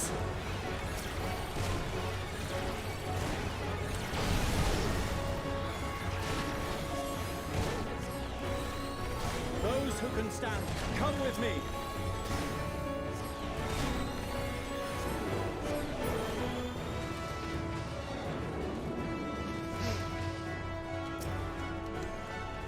You're safe now. Shut up. You're not angry.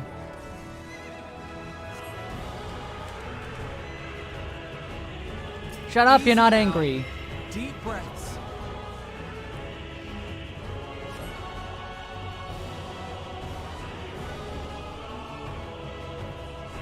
Worry not for the refugees, but for yourself.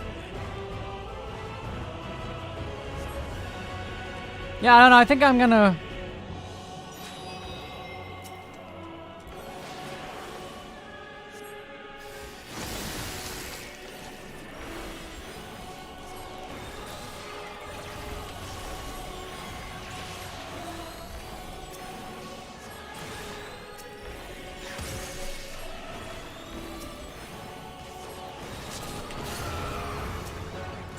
Whoop. Yeah, I don't like the placement of these buttons. I wish I could move them. I really, really, really wish I could move them.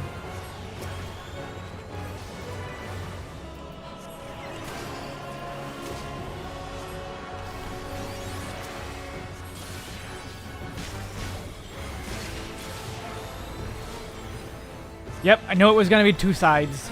It's always two sides.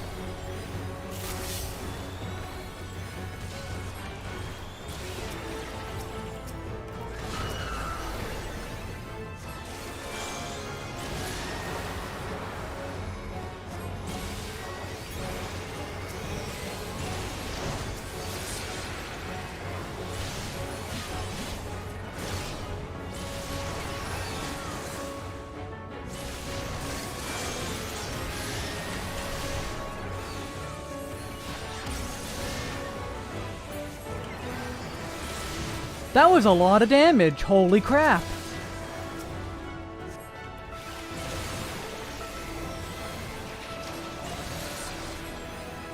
Probably Mongoose.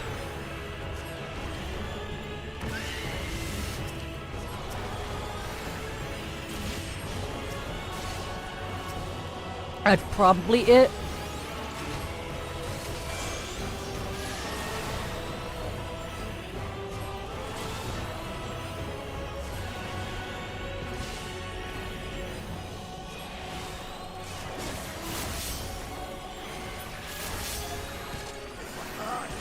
But not hard enough!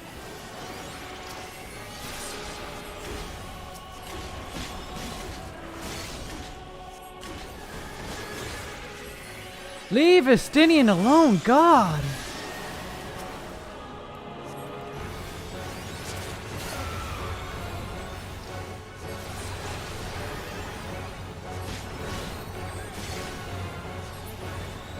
Oh. That did a lot of damage.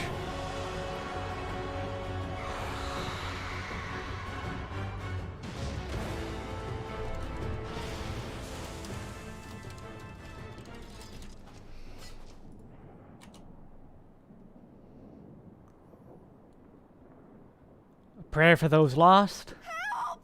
Someone, please! What? Oh, it's that thing from the thing. The kid again. Oh. Well, damn. Don't. I don't want to die.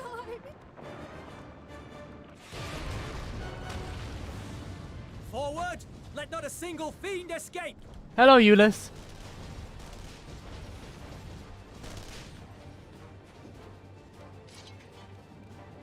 Wait, that's... Euless and the army. So, you've recovered then? In time enough to be of aid, for once.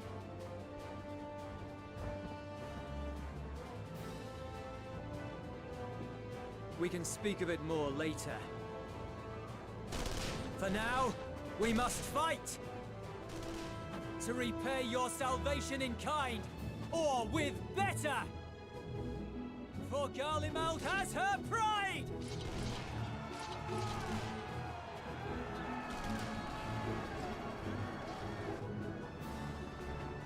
Sapith, I think that is the case. That I've no doubt. It's gonna help people learn what is or is not something need to be heavy mitigated. Instead of just having to remember a billion names. Gods, of all possible saviors, the Imperial Army. Like, there's too many names. Oh god, Alice. Can you not limit break in the middle of a battlefield, please? Thank you. I had hoped to take all of them down at once.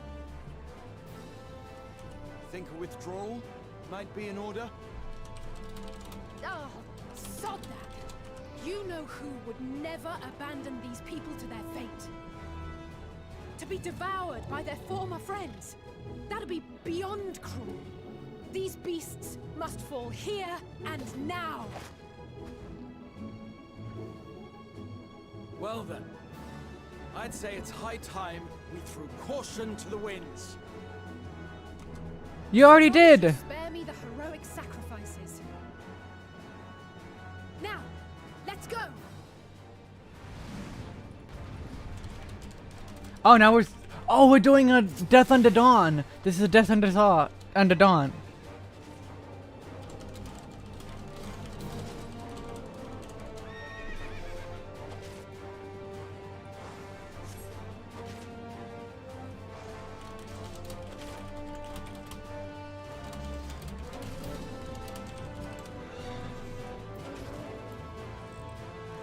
Yeah, so yeah, that's 1, 2, 3, 4. Wait, what? 1, 2, 3, 4, 3. I don't think they can count. Okay, we're gonna do 1. We're gonna do 2. Number 1 for fire. Number 2 for arrow. Number 3 for stone. Number 4 for thunder. Number 3 for flare. Holy crap, that's long.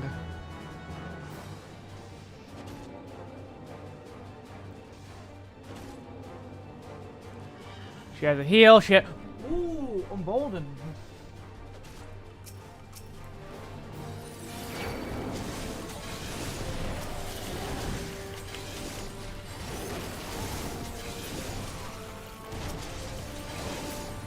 Oh, this is circular. I thought it was gonna be the cone that Red Mage usually has.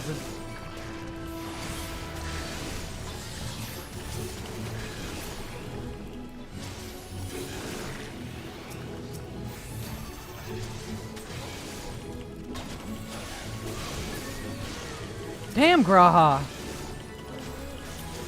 Like, I know you're a red mage and all, or black mage and all, but your damage is so high. Alright, here comes the big boss. I've had enough of this rabble. Come on.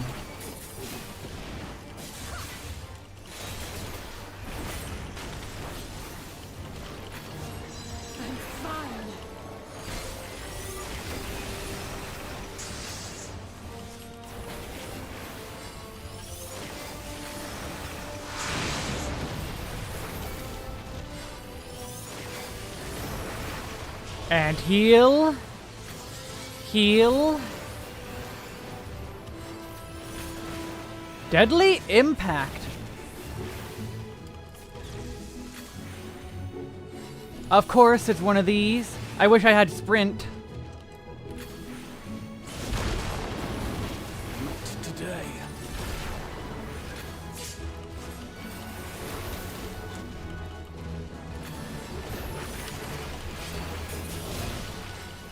The Black Death.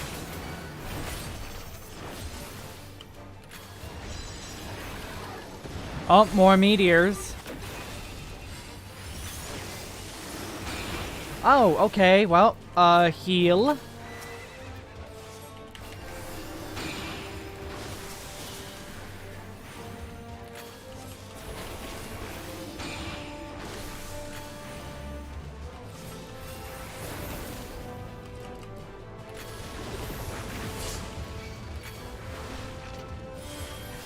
God, heal your health self. Idiot.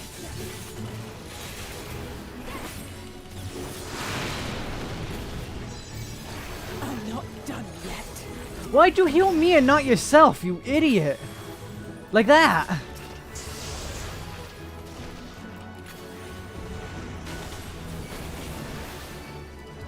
Okay, now you have permission to heal me.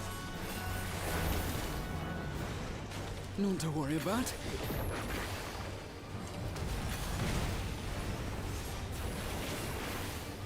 Oh God. Crackles with energy. Find cover. Directly in the middle.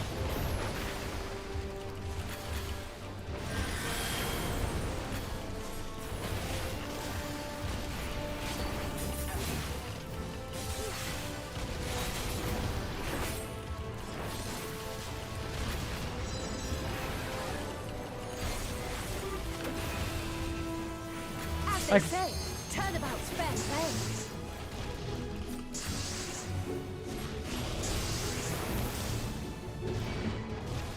On guard.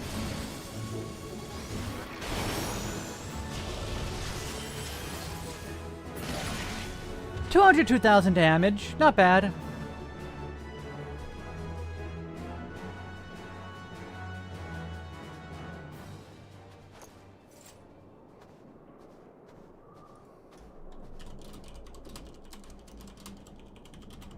There's not the barest trace of ether. Maybe there really is no way to bring them back. There isn't. They're dead.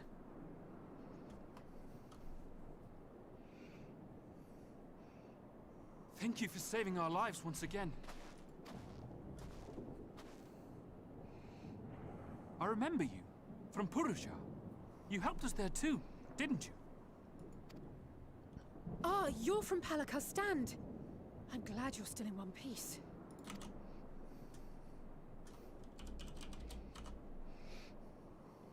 Or you will be, once I see to that injury of yours.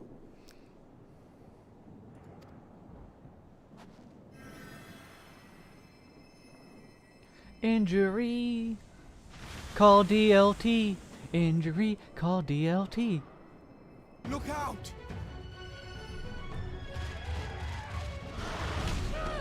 I could look after myself, you know. I've had enough of this rebel.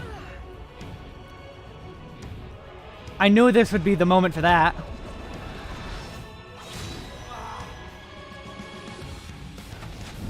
Get out of here!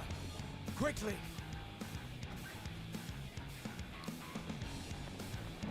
I won't lose them. Not a one. This will be a brighter future. I won't let a madman's apocalypse ruin everything we've fought to achieve. Damn, Raha! It's rotting, Sepith. The ether rots. Get it together, Alize. You're embarrassing yourself. Look at all those bodies. So many bodies. You might never measure up to our champion.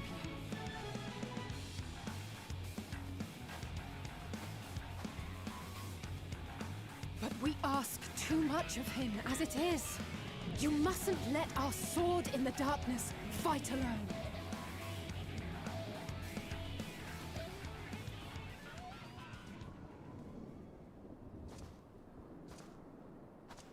Past the far edge of fate, ring blades dark and light. Oh. Tolling the coming of the end.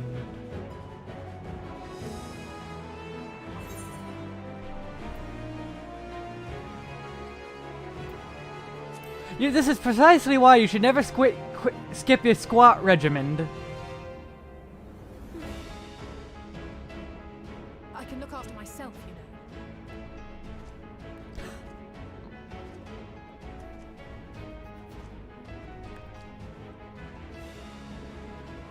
Everything's in order, I trust?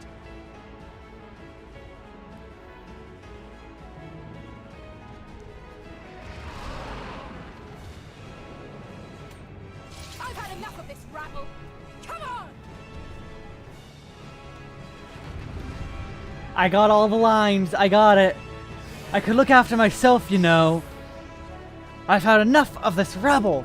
Come on. Oh, a trio for the ages.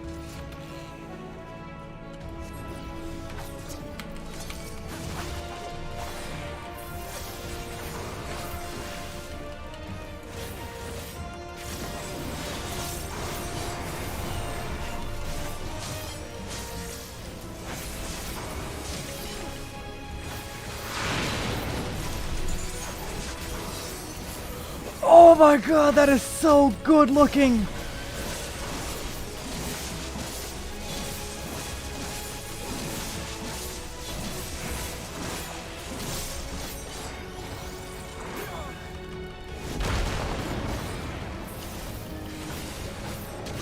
Just the beginning. God, this job is so good. This job is so good.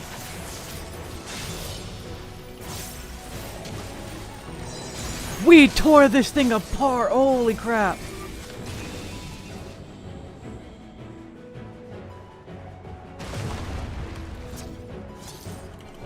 I had a feeling I'd find you here. Oh, hey, Estinian. Let's tear this apart. Troublemakers, with me.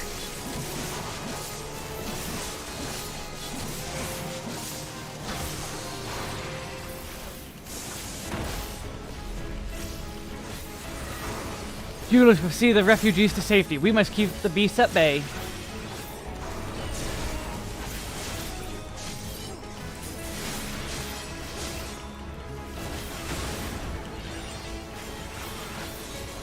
Mutable laws. Ooh.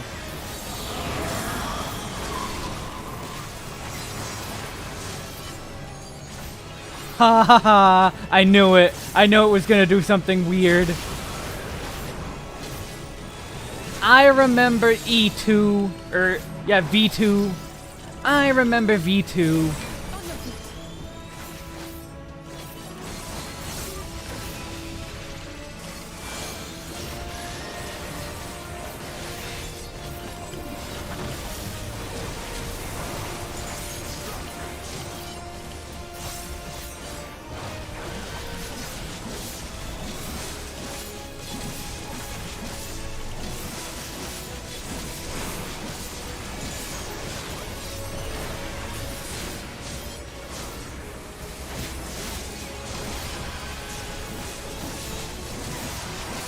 Holy crap, this burst phase. Holy crap, that was bursty. Holy crap. I love this job. This job is like perfection. Holy crap.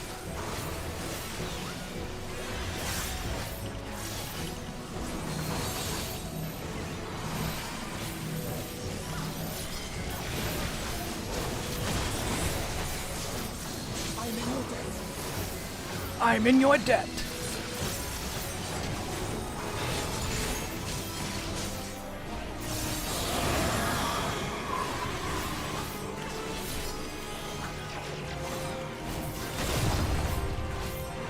Ha! You guys don't know how to use knockback mitigation.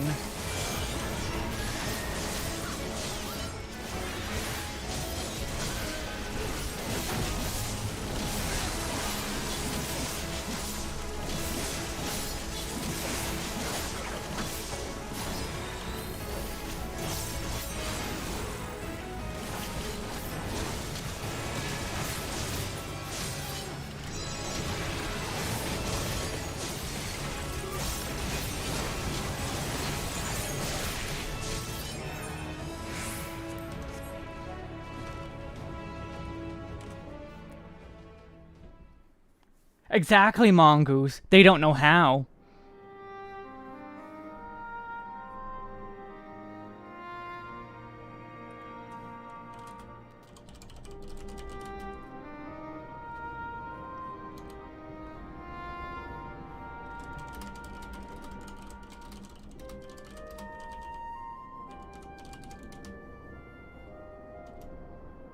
You must board without delay. The ship will depart ere long. Your offer to host us in Sharlayan is most appreciated. But will the final days not soon fall upon it as well? Your hesitation is not unwarranted. The satrap entrusted me with your lives, yet I have failed your comrades. Nor are you wrong to fear that this corruption will continue to spread. I cannot promise you complete safety, even in my homeland.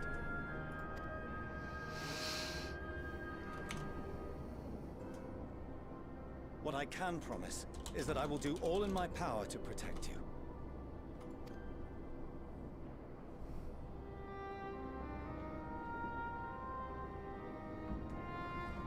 That power is not inconsiderable. Even now, my countrymen are preparing the vessel that will deliver us to a sanctuary on the moon. Join us on our journey there, and beyond, to new horizons.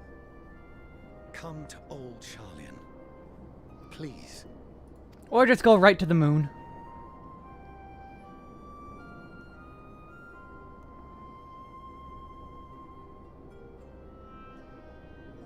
We would be fools to refuse such a generous offer made in earnest.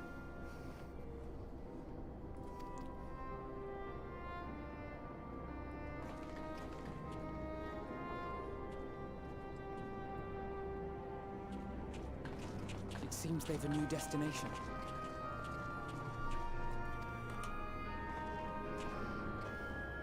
The people of Radzat-Han have known too much suffering. The march to Garlemald will only bring them more, short though it may be.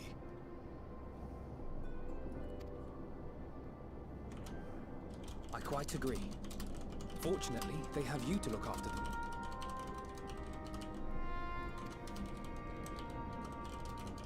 Yes. Well.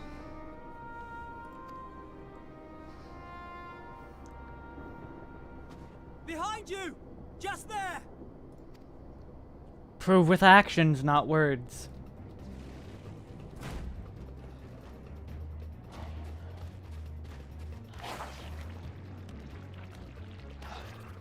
More of them.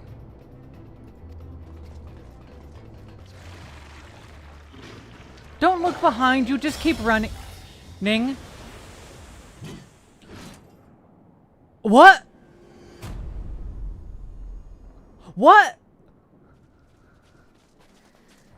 Xenos! Here!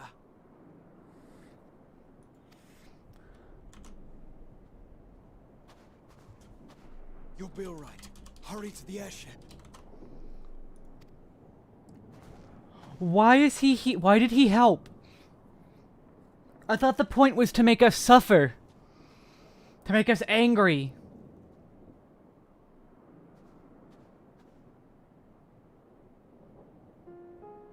Why have you come? I didn't. A heretofore unseen beast. 'Twas ripe for the slaying. Poor sport, alas. Unfit to temper my blade. Oh, for the love of... You cannot still be on about a rematch. Hey, I have bigger prey. That is, and has ever been, my sole concern. They even changed his name there, Viatel Gavis.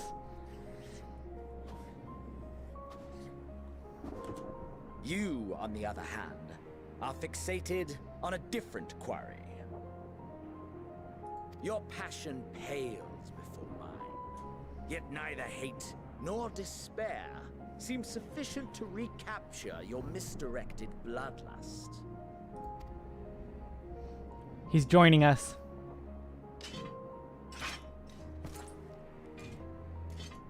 He's gonna help. So, I hone my blade, and I wait. He's gonna join us to kill Medion. That's it. That's all you care about.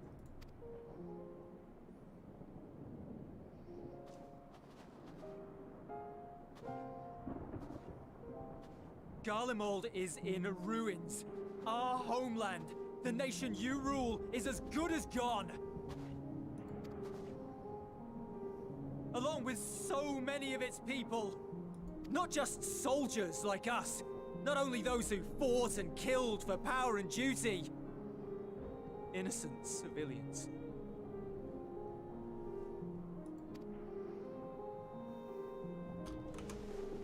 Murdered by their own flesh and blood. Lost and confused as they breathed their last. While we who survived with our lives and minds intact were left to freeze to death. The Eorzeans tell me all this was your doing! You slaughtered your countrymen! You did! For what? Was that lightning strike timed on purpose? Or was that just perfectly accidental? For nothing in the end. So much wasted effort. You bastard! For your own sake, Euless, you must control your anger. It will serve no one should it consume you and see you transformed.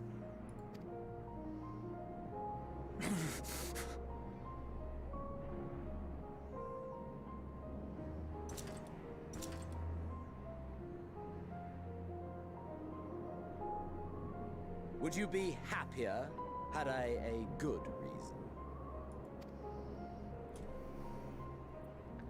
What? Yeah, audience.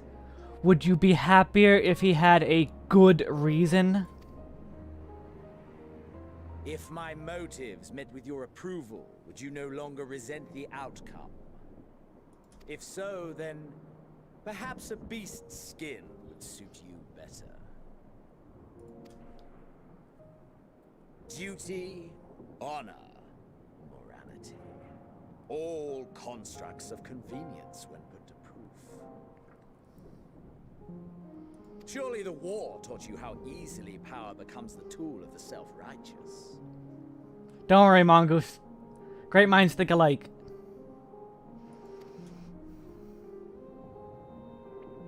How the people's justice was merely a means to their ends?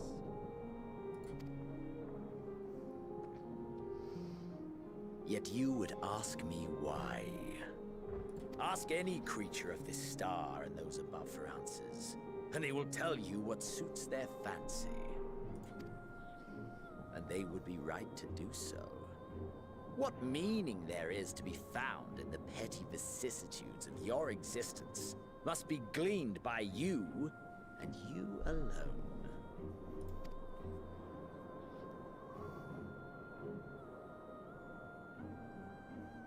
Should you seek it in battle in the fruitless pursuit of my demise, then come. Assume your rightful place as a notch on my blade.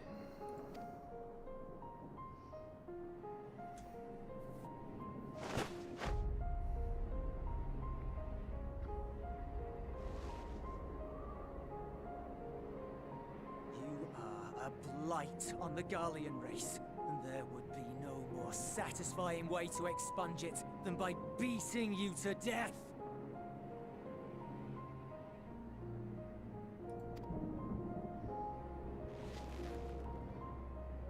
But I will not be party to another tragedy. I refuse to lose anyone else because of you. So go. Go! And may we never suffer your madness again!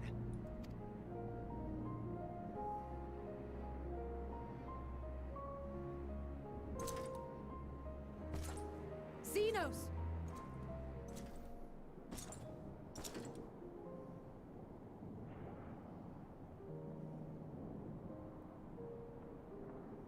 Perhaps you found meaning in living this way. I cannot deny you found strength. Yet if you only pursue your hedonistic pleasures and pay no heed to the plight of others, then no one will give you the time of day. You will never get what you want, not even the battle you pine for so dearly. You'll be alone for an eternity, and you'll deserve every agonizing second of it.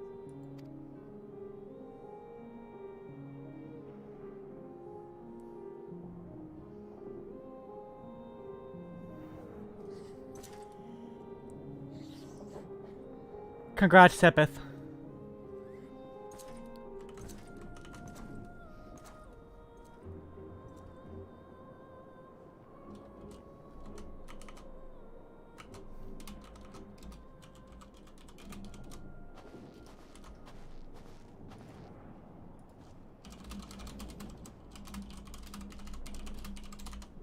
We're ready to depart. The refugee ships will be leaving shortly, but I've asked mine to remain for the time being.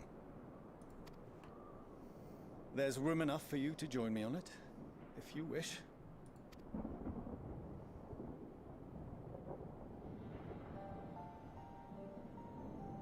Do contain your surprise. I needn't agree with the Scion's methods or intentions to acknowledge that their deeds are deserving of gratitude. About time. We appreciate the offer. But might I ask why you are delaying your departure? I presume it is not solely for our benefit. Can I kill you yet? I must visit Garlemald ere we return to Sharlayan. Having caused such an uproar, it is only meet that I explain myself to the Ilzabard contingent.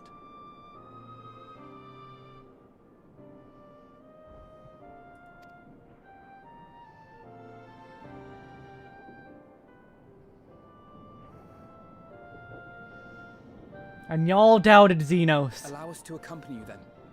We should be glad to facilitate, given our familiarity with all concerned.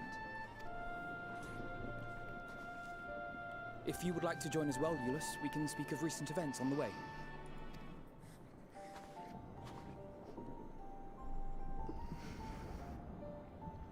Y'all doubted Xenos. Y'all doubted him.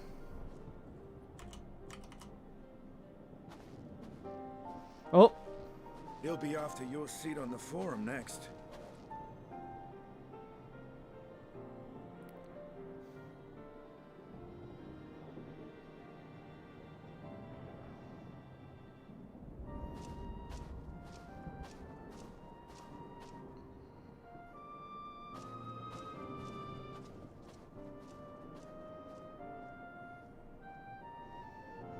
God, Estinian is so good.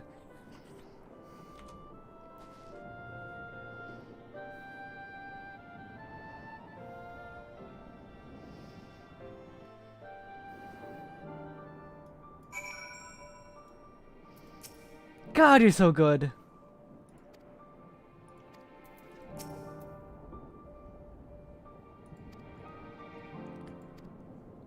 Oh,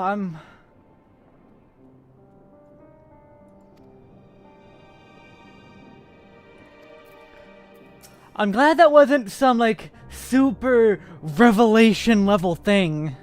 'Cause I can't take more of that at this moment.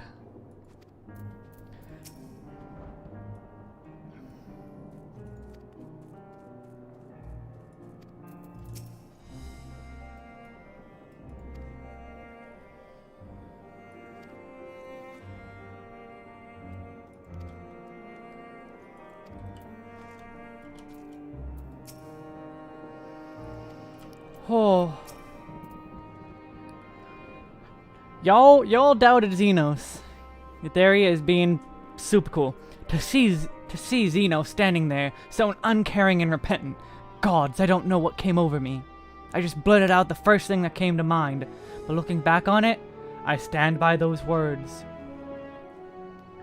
I would say I hope they won't incite him to further villainy, but to be honest, I doubt he even remembers what I said. Anyway, enough about all that. It's good to see you again. Mongoose, you say that. You say that. But, you say that, but literally the entirety of Elpis.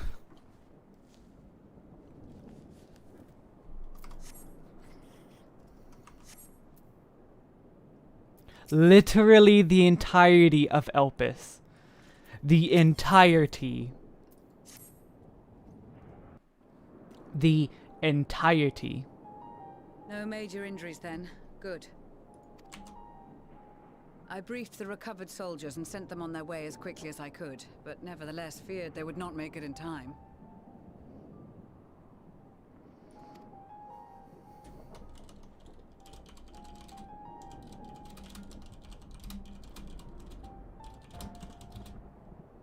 The additional support was invaluable.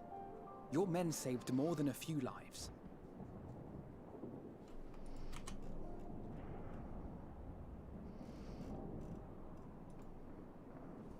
Though not all, I regret to say.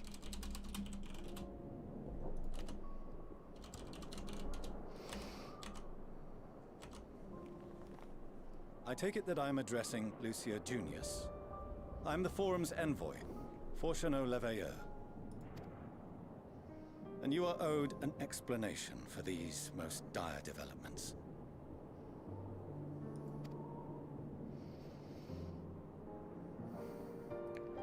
Elpis was never-ending emotion. God. Another trial wrought by the final days. I was beginning to suspect as much. You doubtless feel some consternation having been forced to abandon your original plan. But trust me when I say you were right to send the refugees elsewhere. Beasts have been sighted within the capital.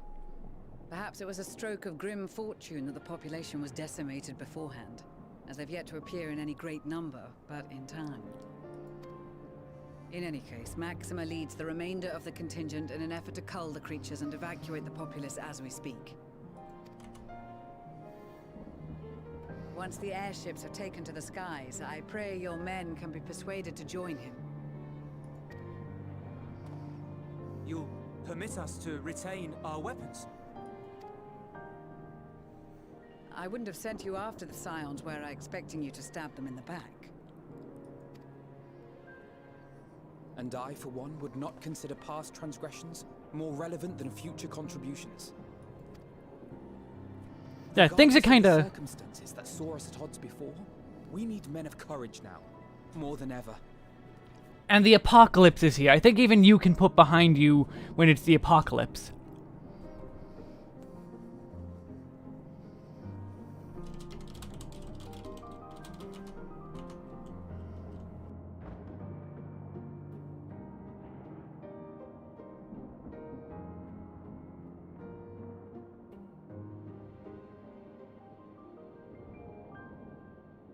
We swore to defend Garlemald, and so we shall.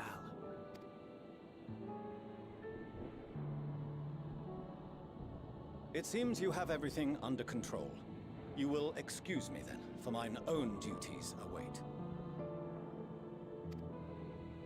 A moment, Master Fortuneau.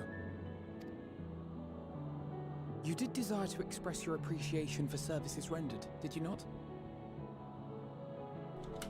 Marina, yesterday, I don't know if you were here yesterday, but I did trial roulette with friend, and we got Seed of Sacrifice. Yes. Rest is good. I did. Though if you intend to again ask that Charlian alter its course, you will find my gratitude insufficient. But we said we don't want that. We said keep going for it. Try it. It is nothing so onerous. I wish to hear the details of this grand endeavor of yours.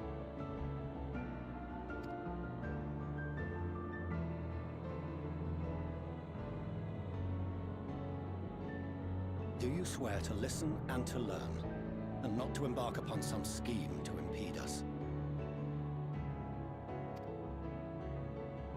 I swear.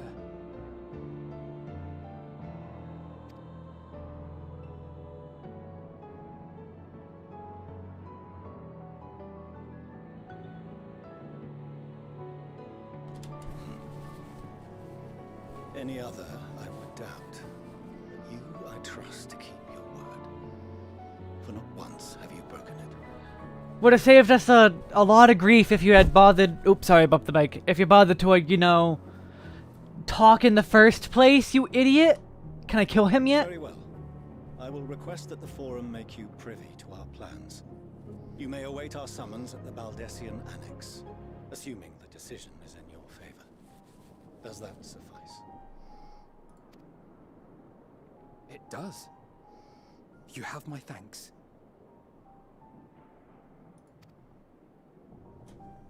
Excellent. You can regale us with tales of your most recent sojourn to the First while we wait. Nicholas, that was called A Realm Reborn. That's where that happened. Oh, the father's ego.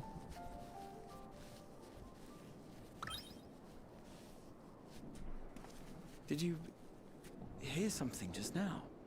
Didn't realize he meant the father. I was gonna say, that was back in A Realm Reborn. I hear the lightning. Uh-oh.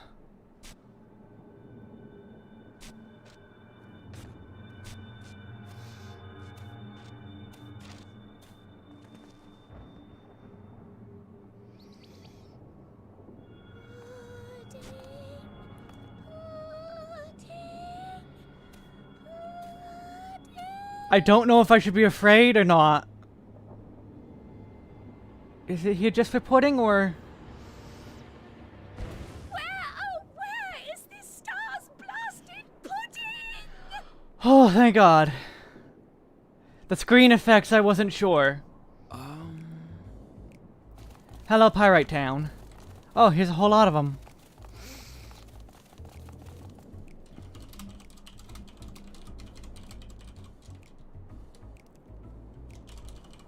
Dawn may banish even the darkest night, and to this bitter clime bring warmth and comfort. Welcome back to us, Yorange. 'Tis heartening to see such an assembly upon my return. I thought often of you whilst I looked down upon our star's brilliance from the moon above. Yes, but what are you doing here? And dressed like that? Aren't you cold? Verily, I fear for my health should I proceed to expound upon our purpose ere I procure more suitable garments. Oh, Orianche. Allow me to summarize. We're here because none of you lot are up there. Nor has anyone deigned to send word about any changes in the plans. Don't worry, we're sending some now. It's rude, is what it is. At least that's what I thought at first, but then folks got to wondering if you weren't in a spot of bother, so we decided to take matters into our own hands. Come down here and help, if our help be needed. So she says, but it's also something of a convenient excuse to visit Aetherius. Oriange made it sound absolutely marvelous. More so before the impending doom, but still. The impending doom. The impending doom. It's not like there will ever be a better time. What with the aforementioned doom? Marvelous, they say, yet not an ounce of pudding to be found. I must suffer Oriange's inferior works no more. Hey!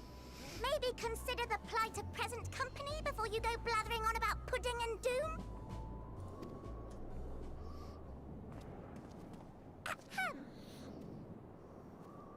As I was saying, should you require any assistance with whatever, we are at your disposal.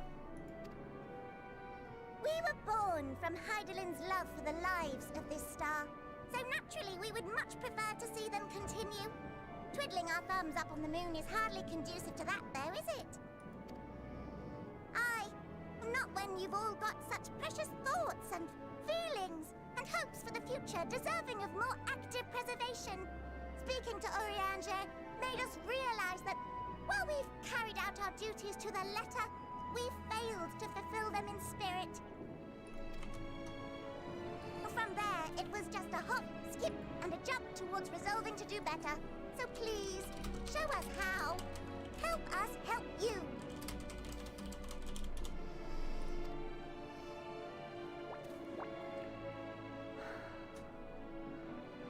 Forgive me, but are they... I'm really glad we're getting a break after all of Elpis. Holy God. Thy distant collaborators, indeed. Hail, fellow! Well met! You'd be a member of the Forum, would you? It's an honor and a pleasure to meet you at last. I'm Livingway, Hydelin's right paw. That last bit is very important. As am I, if I may humbly say so myself. Humbly. I bid you welcome to our star, Livingway. On behalf of the Forum, I thank you for traveling such a distance to meet us. As you have surmised, preparations for the Exodus have not proceeded as smoothly as we had hoped. I should be happy to personally escort you to our headquarters in Charlian, where you may advise us as you deem fit.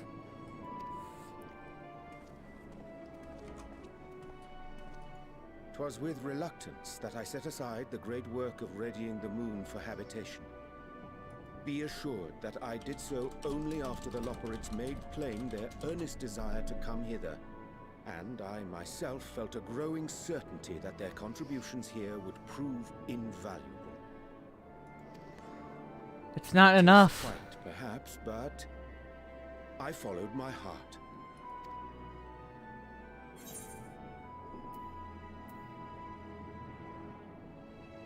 May thy disciples banish this darkest of nights.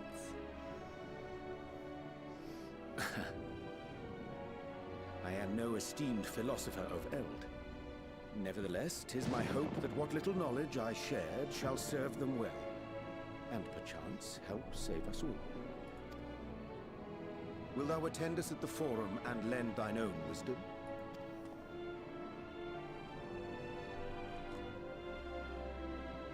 If that's all quite settled, can we start moving before Urianger catches his death? Even I'm freezing out here. Oh, I dare say you'll warm up quickly once you're aboard the airship. Sat shoulder to shoulder with our fur-covered friends. It's not enough, though. After what we learned, it's not enough. This plan is doomed to fail.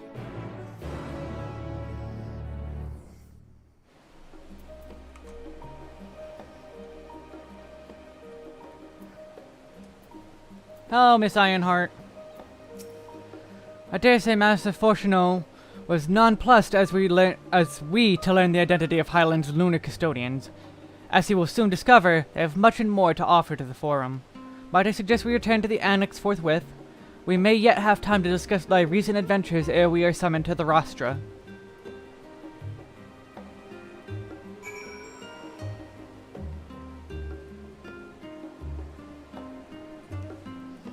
Right? I agree there, Zeros. Labyrinthos is so out of this world. However, there is one thing I want to check.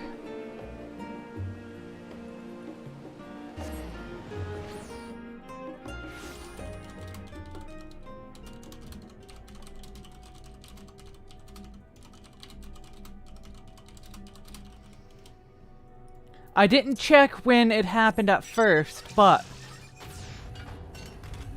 can we see any difference?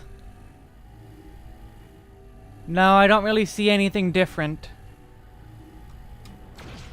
I was wondering if, now that the final days have begun, would we be able to see it from here? But I am not seeing anything. Maybe once the final days hits worldwide.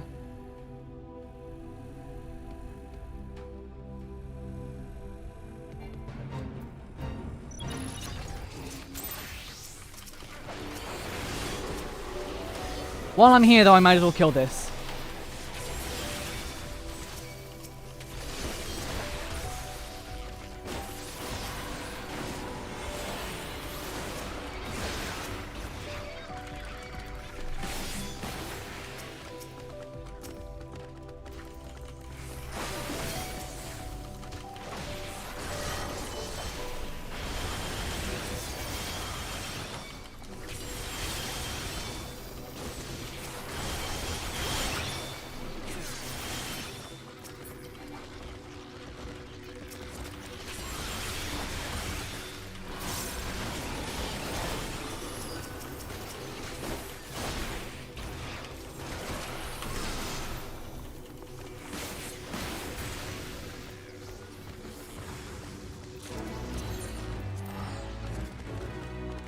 Back home we go.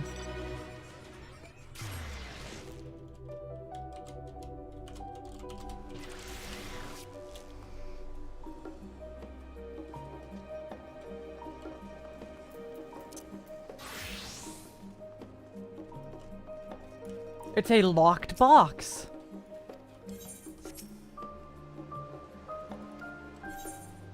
Secret in the box. Ooh. Secret. I thought that was fortunate for a moment there. They all look the same.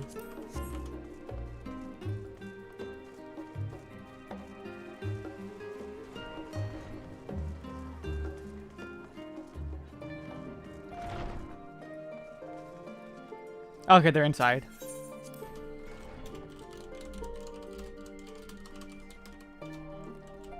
And cutscene. And it's one I have to act out, I think.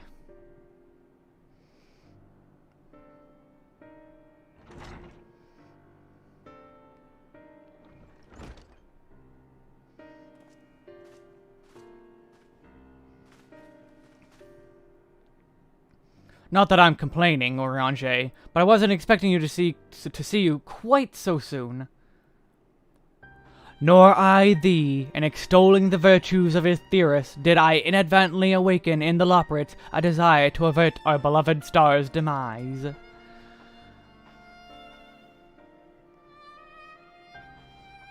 I mean, Furion, you just run around the entire zone. Kryl tells us you have obtained new knowledge that may aid us in our ongoing efforts. I have news to share regarding our study of the ethereal sea, but your findings are certain to be of greater interest, so I would rather hear them first. To what revelations did Heidelin's Elpis flower lead? To nothing good. Nothing good.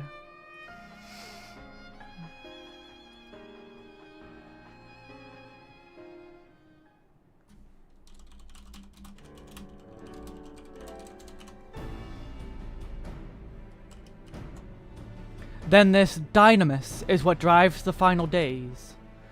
If it and Akasa are one and the same, this all but proves Nadana's theory.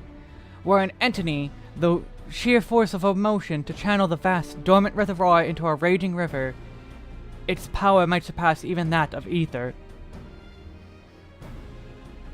But if our star is so replete with ether, said entity would need to be outside of its influence to effectively manipulate the dynamis of the great expanse. Meteion, or rather, the sorrow and suffering of fallen civilizations that she has been hoarding for millennia. Untold anguish and fear and hatred, drawn from every corner of the universe, all for a single purpose, the destruction of Aetheris. Then our foe is no longer some unknowable calamity. We have but one aim, to defeat Meteion. You make it sound so simple, but you're not wrong. Vanquish Meteion and we will deliver the world from the final days, but to even attempt it, there are two conditions. First, we must determine her location. Before Meteion escaped, an enchantment was placed upon by her Vana, the woman who would become Heidelin. So we're going to the to Heidelin. Oof. The implications of temporal magics are not entirely understood, and so we cannot assume that our Heidelin and the Vana you met in Elpis are one and the same. Nevertheless, due to her intrinsic qualities as an all-powerful being, I'd wager that Heidelin possesses the knowledge we seek. Whether she would share that knowledge with us, however, remains to be seen. After all, she intends for us to flee Aetheris, not to stay. Do you suppose she has abandoned her pursuit of Meteion?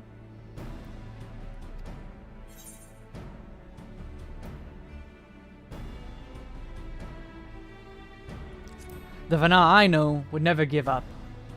So the question is, what is with Vana? That's my impression too. Otherwise, she wouldn't have used me as a conduit for her will, or provided clues such as the Elpis flower. I believe she has been waiting for mankind's answer to Hermes' question.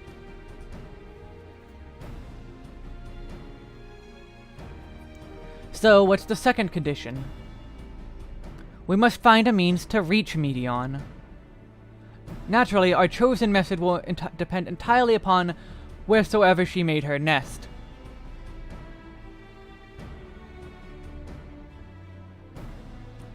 Then communing with Heidelin must by necessity come first.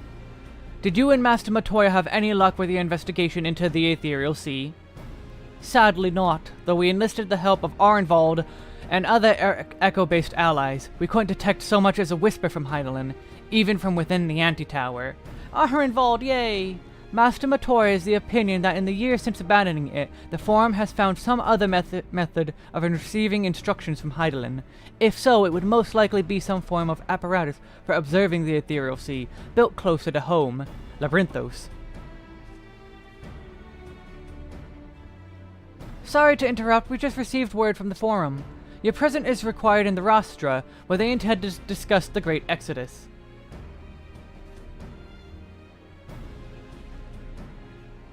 Then Father was able to persuade them!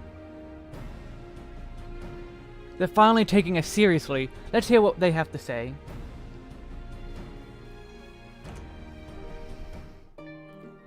Alright, here comes the next big revelation, I'm sure.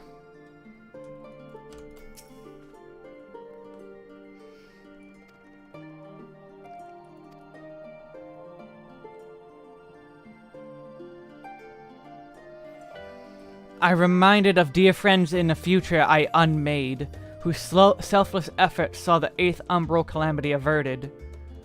In this timeline, at least. Too much has been sacrificed for us to abandon Aetheris now.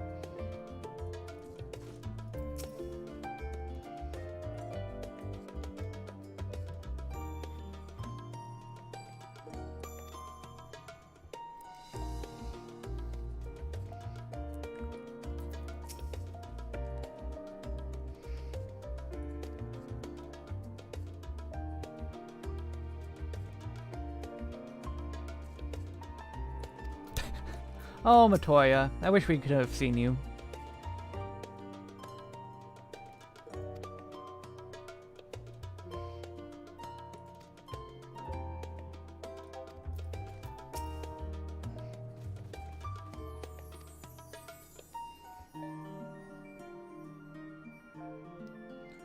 No, let's bring Tataru along. Yes, remind her about the extremely bad thing. Yes, that sounds like the correct idea then.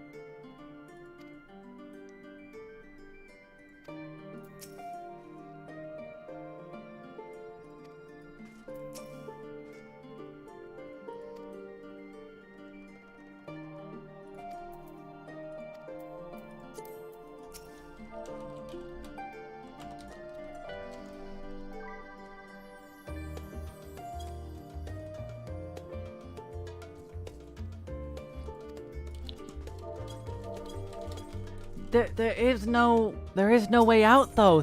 This plan will not work. This plan will not work. This plan will not work. We have to defeat Medion or everything's over.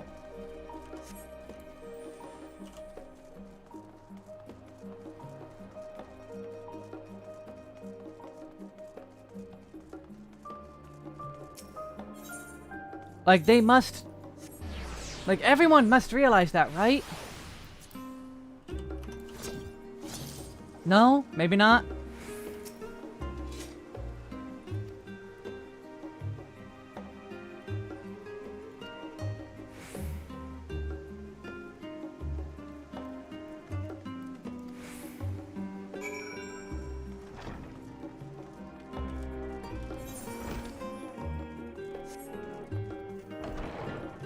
Hey.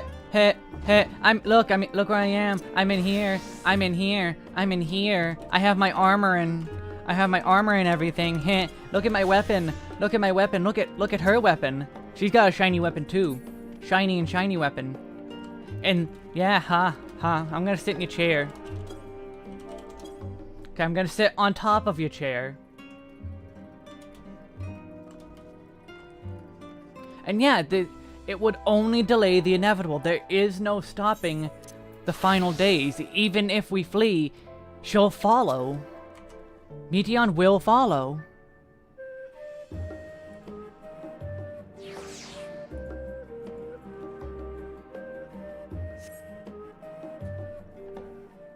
The judge is in session.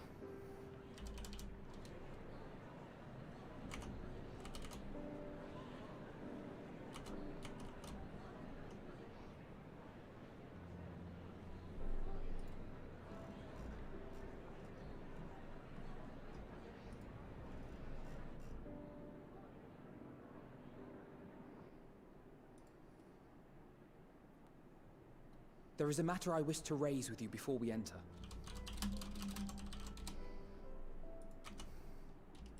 We are here to listen and to learn. But if the Forum's plans are more or less what I expect, then I should like to make a proposal that will serve our ends. Yeah. By your leave, of course. I mean, there's really only one way to do this. I don't see why not. Your words and wits have gotten us this far. Agreed. I will present our queries so that you may consider the most advantageous way to advance your proposal without distraction. Thank you, everyone.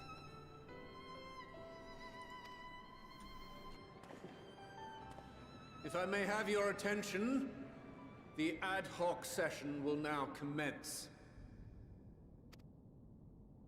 The purpose of today's assembly is to brief the Scions of the Seventh Dawn, at their request, on the Great Exodus. You may enter.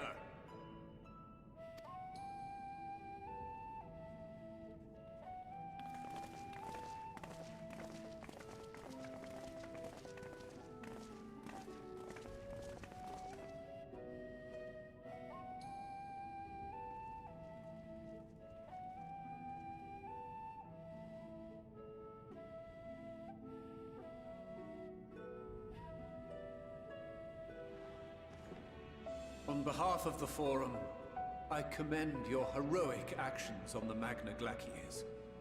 We shall not soon forget your service to us, and the people of Radzat-Han.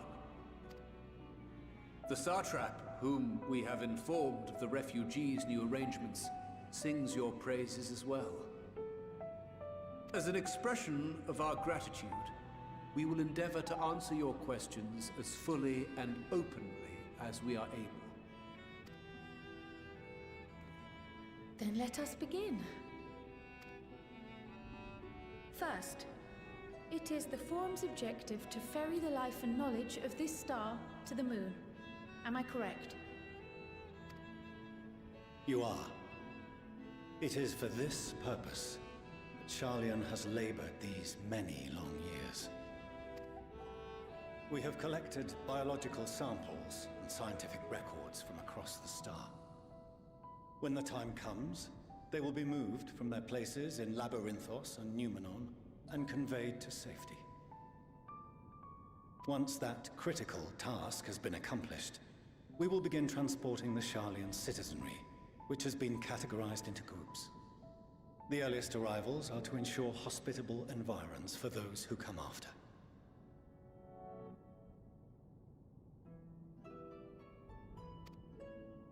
Following our people, we will send those of other nations in turn, beginning with our allies.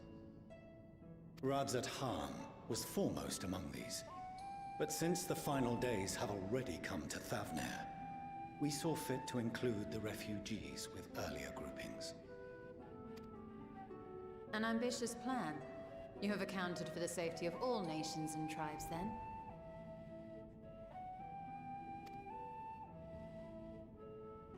As many as we can. And how, pray tell, do you decide who to leave behind? To journey beyond the sky is an unprecedented and immeasurably difficult endeavor. Introducing sources of inevitable conflict would condemn all to certain death.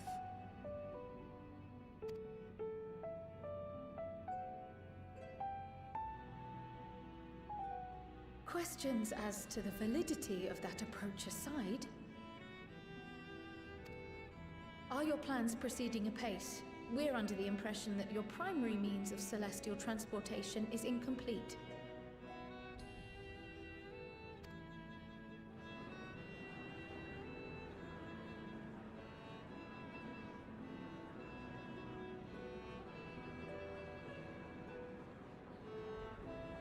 If only in that it does not meet our optimal parameters, that is correct.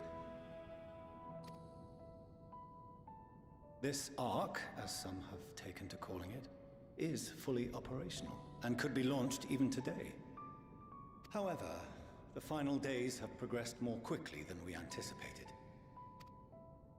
At present, the ship is incapable of attaining speeds sufficient to meet our evacuation targets. Should we put the vessel into service, as it is now, we will be unable to travel to the moon and back quickly enough to complete the necessary number of trips.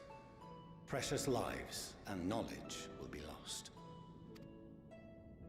Seven hells. Is there anything to be done? The ether burner, the primary means of propulsion once the craft is in the space between stars, is undergoing testing to determine whether it can be made more efficient. Though cargo is being loaded for the initial phase of the Exodus, we are prepared to continue our experimentation up to the day before launch, should it prove necessary.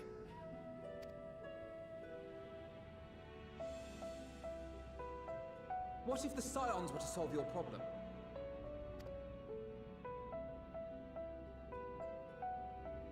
We shall help devise a means to improve the ether burner's efficiency, on 2 conditions. If we succeed, you must allow us to meet with Hydaelyn.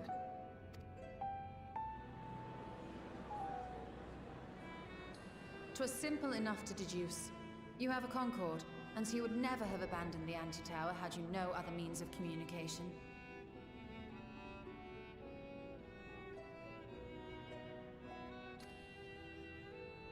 One far more convenient, I suspect.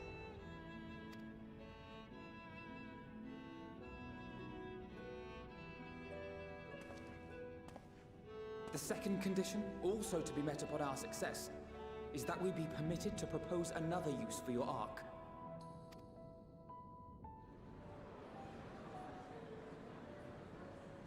We may be able to just stop the final days entirely. We would be at liberty to refuse this proposal. Of course. If we cannot prove its merit to the 99 here, who are we to stake on it the lives of all peoples of this star?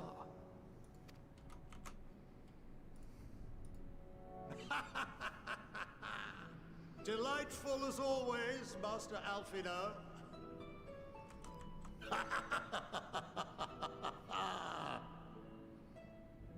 Oh, we couldn't have asked for a finer plan. Allow us to solve this complex engineering problem of which we were entirely unaware until moments ago. What could possibly go wrong? The satire writes itself. And yet we're somehow gonna do it.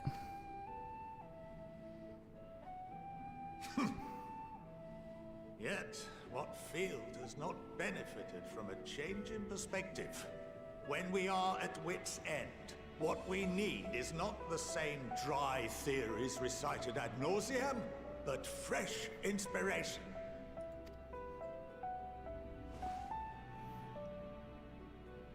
I, for one, have faith in my erstwhile students to provide it, and I find their terms to be perfectly acceptable.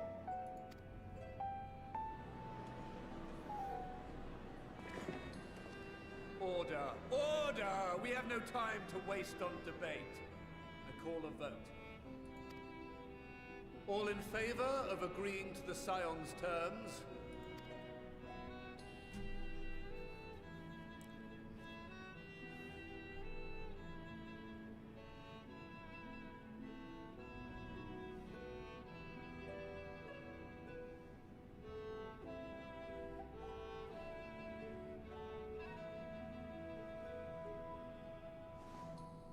Ha! Even he got caught. 71 in favor, 28 against. The ayes have it. For Chanot, as the architect of this project, you are the best candidate to show them its current state. And bear in mind that regardless of your personal misgivings, this is the will of the Forum.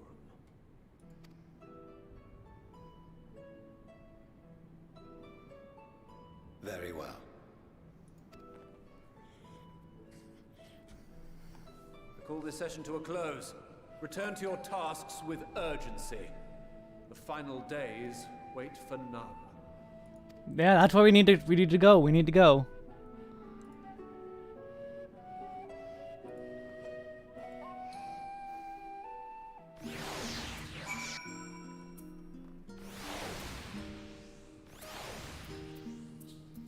Fortunal. Yeah, you better honor the decision.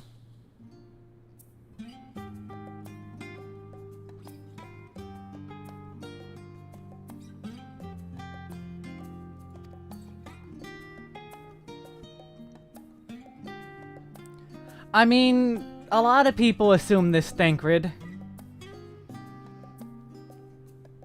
I mean, not about the moon being the larger ship, but, you know.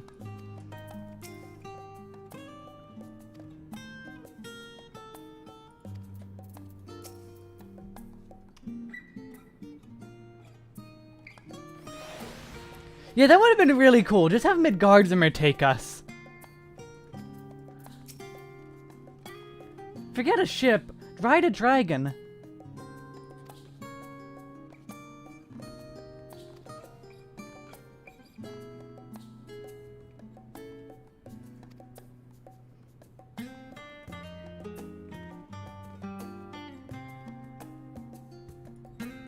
Wait, say...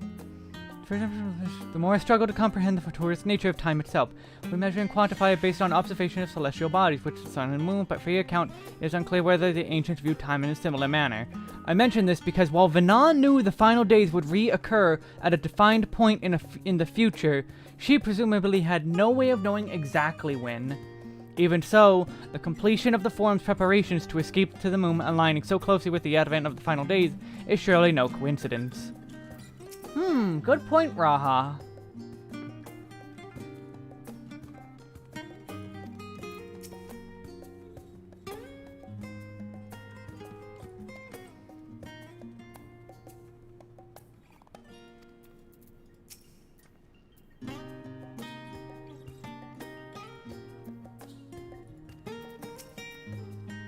Sorry about not letting you rest you in on my plan. I was admittedly thinking on my feet for the most part, but since we require both a means of communication with Highland and reaching Medion, in the spur of a moment I saw involving ourselves with the completion of the Ark as a way to work towards both objectives simultaneously.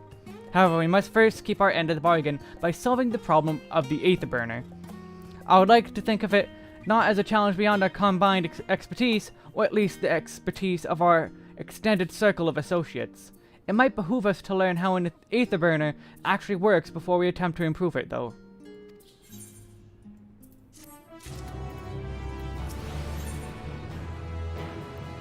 Going underground, back to Labyrinthos. As instructed, I will take you to the Aetherburner. Meet me outside of the Archeon. I trust you can make your own way there.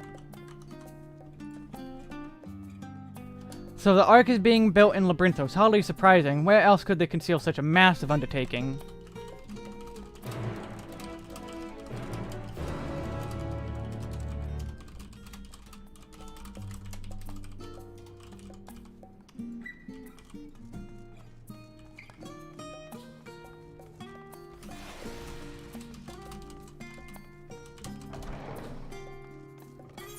Oh, that's the Archeon. I was like, wait a minute, where am I going?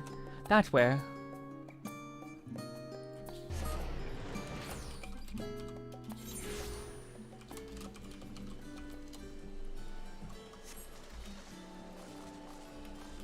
Hello, everyone. Kryle.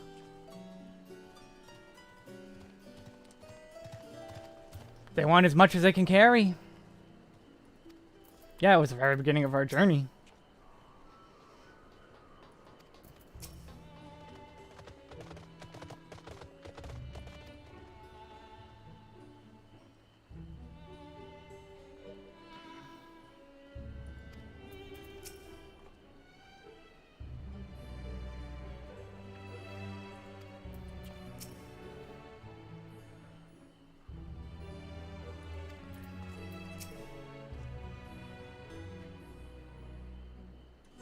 I don't understand the appeal of reshaping it to look like the world above. Make it peace with what it is, or go outside if that's what you prefer. Well, because of all the creatures here? That's why?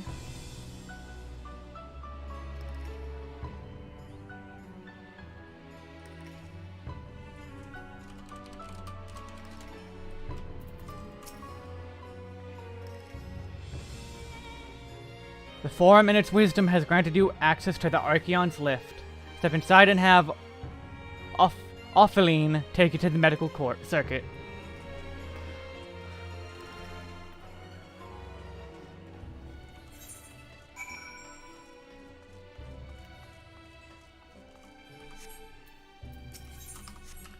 And this is the gemstone train. I didn't even do a single fade in this area, so I can't even use that.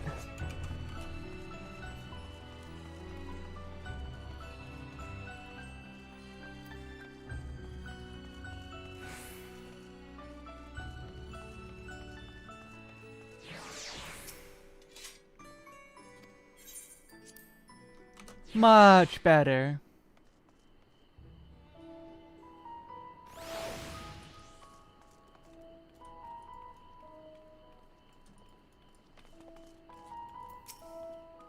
I have sent your associates ahead to Logisticon Alpha on the other side of Mario Agronomics. Actually, there's something I've been meaning to... No, never mind. It can wait. Let us attend to the matter at hand. Yeah, please do. If it ain't, you can kill me now. I don't care.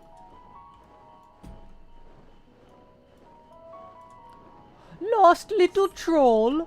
The little troll is lost.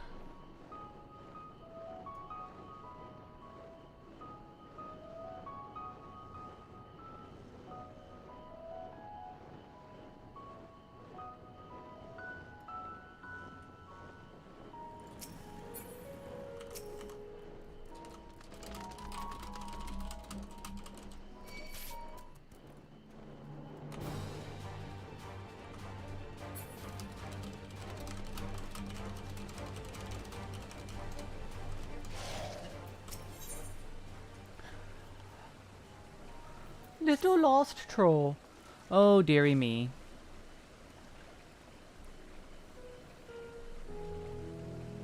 My sweetest shaggles. Shaggles.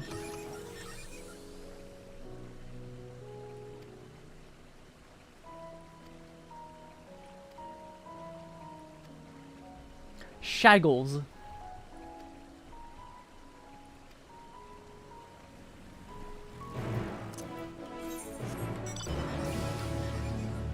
Shaggles.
So no trolls, great or small. Further in.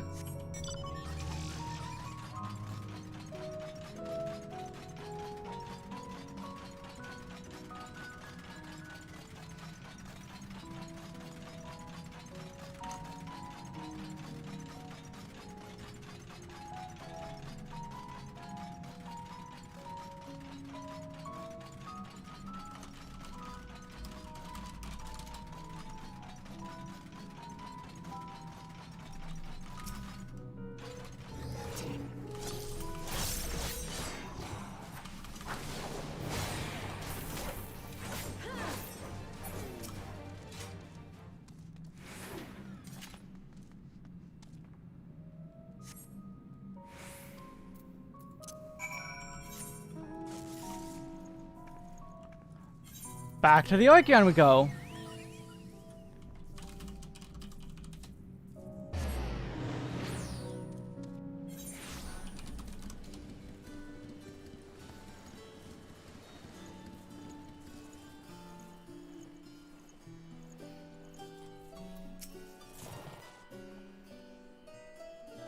I was not able to find the specimen either. However, I did meet someone who claimed to have seen it in Mornvale Forest. Let's see if we can track it down.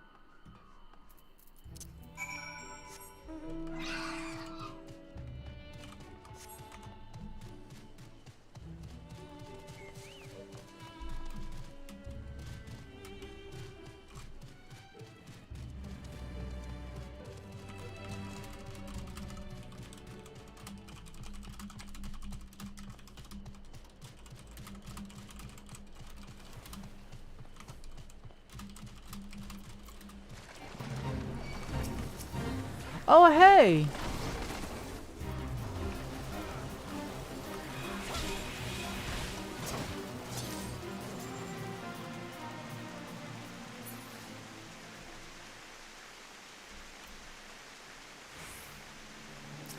Oh, they're fishing.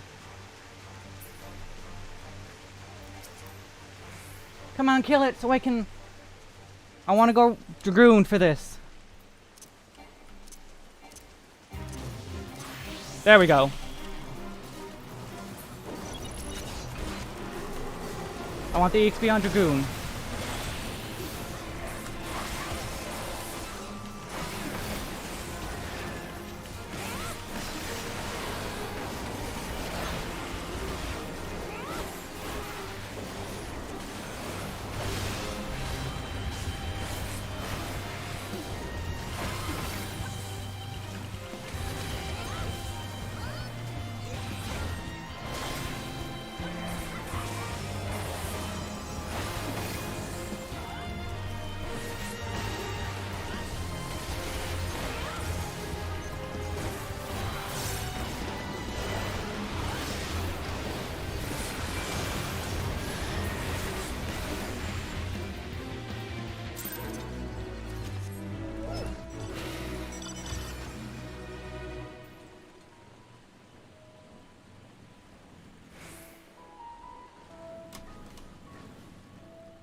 Hi, Nicholas. These are Shaggle's footprints.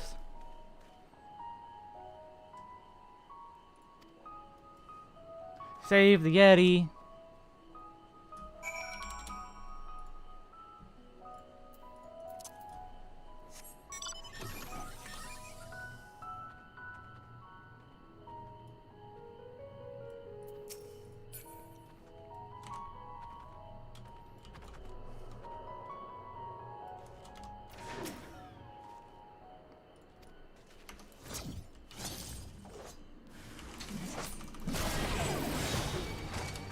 Oh, right, that's the wrong button.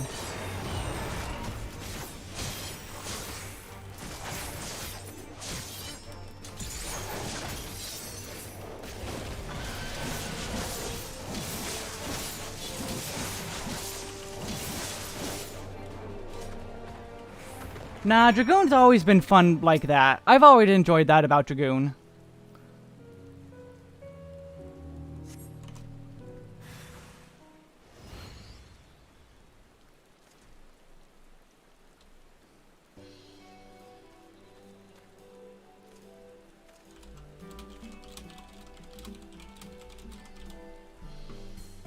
So glad you are unharmed. You're all safe now. Come on, let's go home.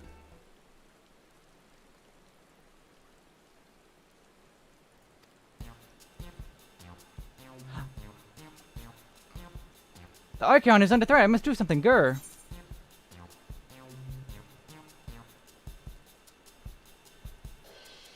You can talk?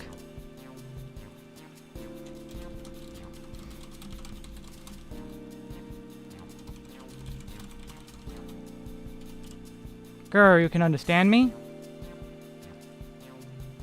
Yeah, I like the OGCD-ness of Dragoon. Wait, are you able to talk with him?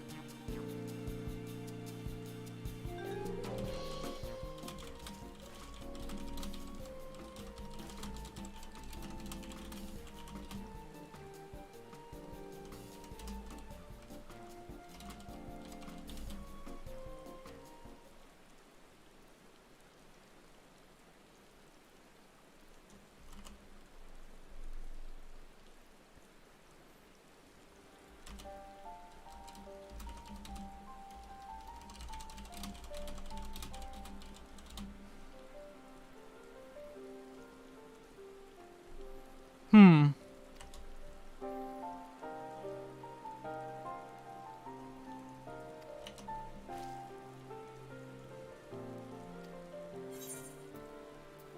I'm sort of special.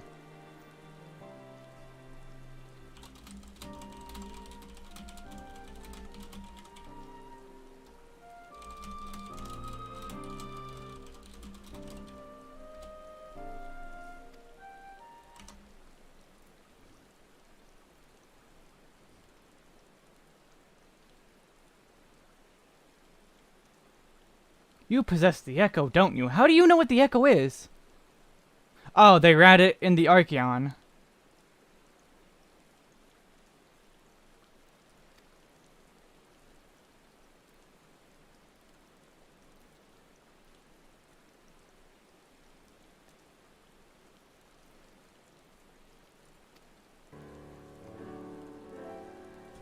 Ooh, woodworms in with them.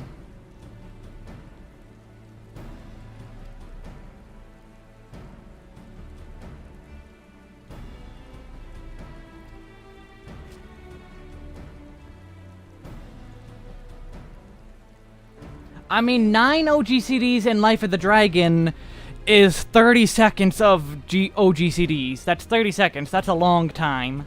That's very little over 30 seconds.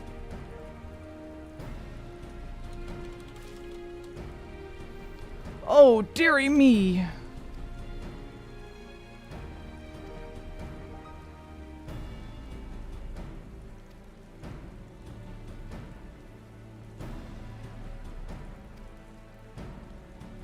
I guess I'm helping.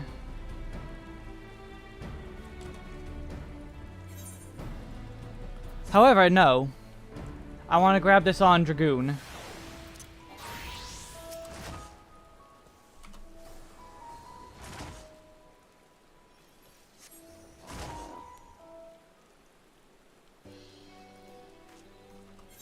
Skip cutscene.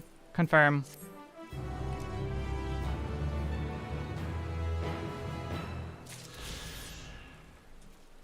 Okay, I'll be back to you later.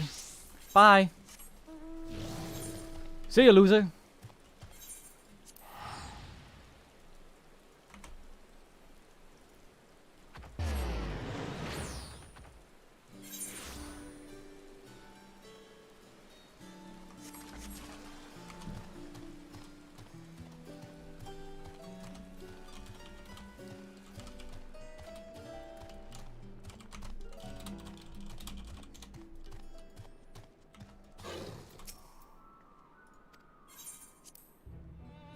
I already watched it, Mongoose. I'm not watching it a second time. Once was enough. So hush you before I demod you. Haha, I could threaten you.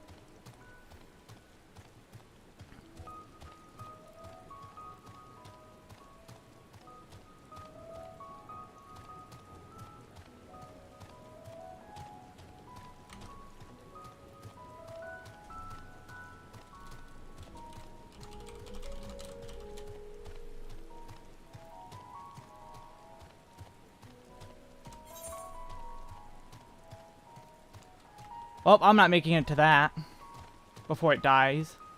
Though maybe I will. Gonna swap to Dragoon now, just in case.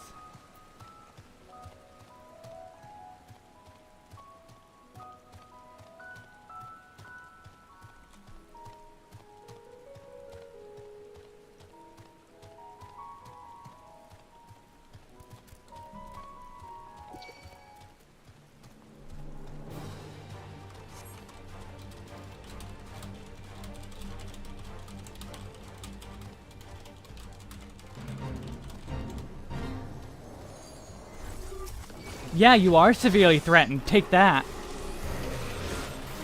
Welcome, Mongoose, to the Threaten Club. The first rule of Threaten Club, don't talk about Threaten Club.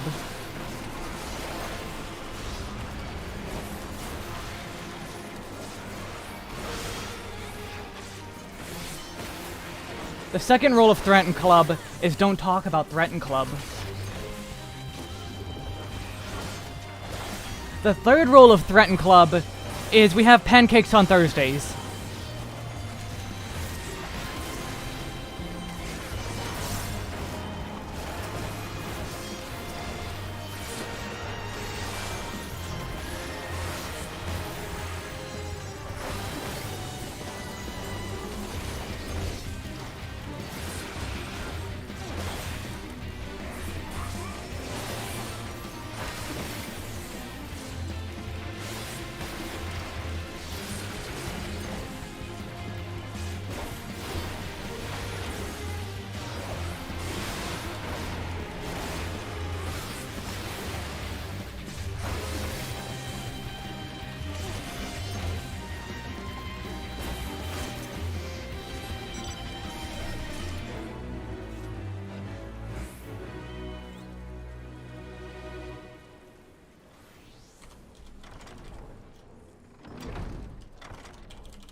What? Why are you let down?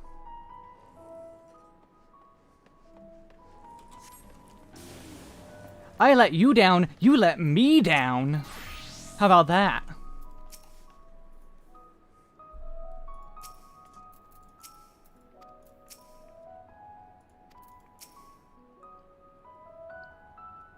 Oh.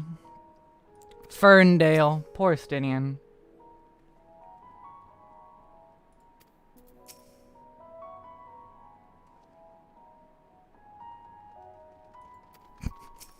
Poor Anjay.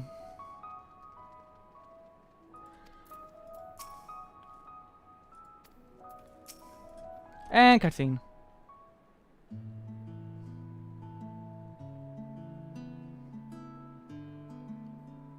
We're to wait here while Father arranges the lift. Here being Logisticon Alpha, where the atmospheric conditions of Labyrinthos are regulated. Water is drained from underground and dispersed as vapor, stimulating the formation of artificial clouds and rain.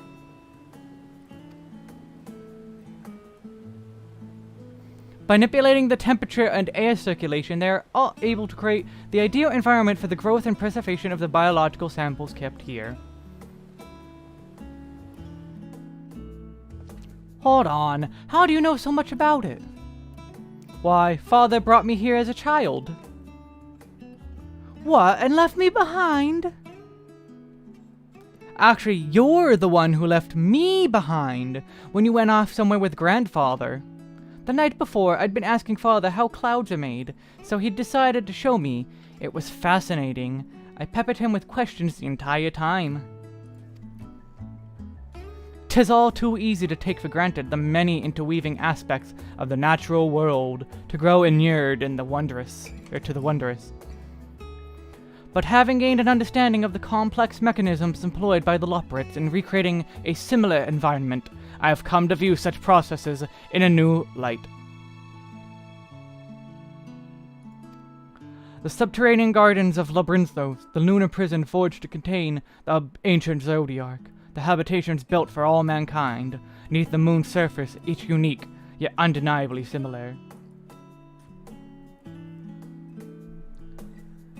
I've been in-game since 8 AM.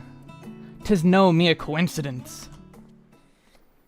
Agreed. Let's just get rid of let's go up them.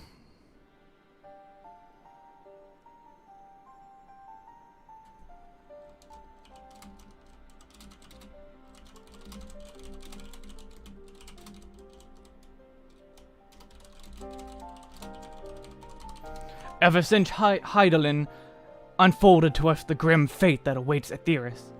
Every essential resource we could spare has been delivered to Labrinthos in preparation for the Great Exodus, but that is not all.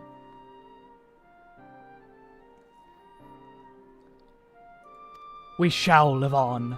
We must. It is also a testing ground for the technologies that will allow us to settle on distant stars. Though the Loporrits have endeavored to make the moon inhabitable, that is not our final destination. Mankind must learn to propagate life where there is none, to thrive where all is barren. Alas, time is not on our side. I have arranged for you all to enter the Great Circuit, or Central Circuits. It is there that most of our preparations for the Great Exodus are carried out, the construction of the Ark among them. Though our plans have been made public, access remains highly restricted. You, however, will not be subject to said restrictions, and will have free reign to come and go as you please. Such was the will of the Forum, after all. We will prove ourselves worthy of your trust, their trust, your trust.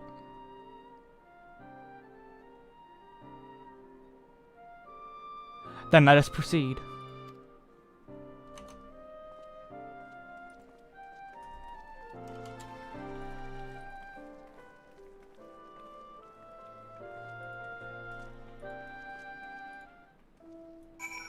Alright, here we go. Lower floors. Let's put this EXP on Dragoon.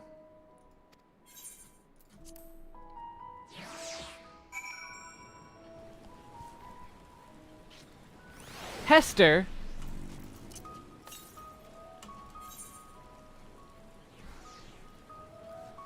Well, let's hope I didn't leave any Aether Currents up there, because I would be very upset if I did.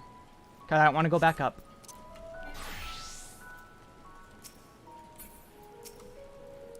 This is the Central Circuit. We might find out the chance to communicate directly with him.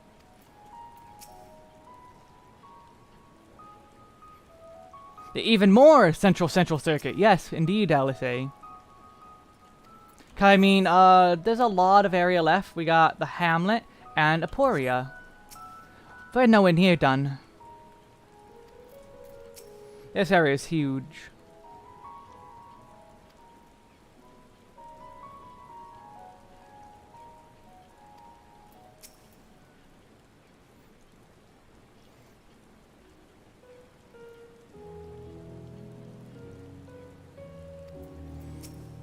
And we can't lose in the gold saucer. He'd be fine.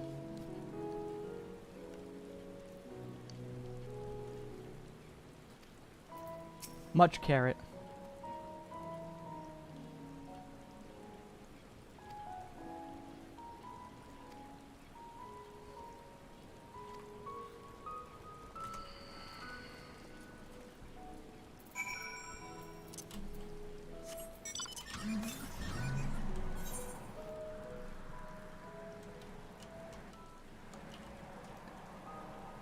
Let's go south. Immediately starts heading north.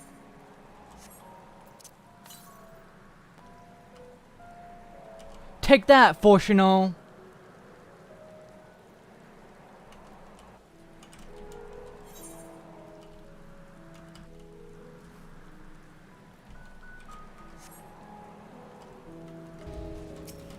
You jerk.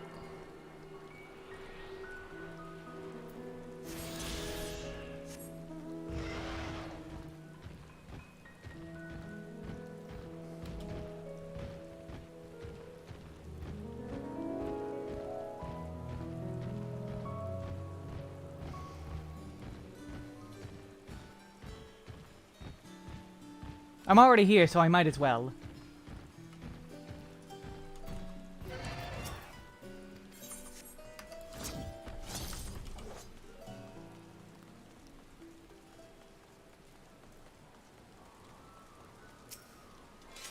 I like how the Aetherites are all just stuck in water.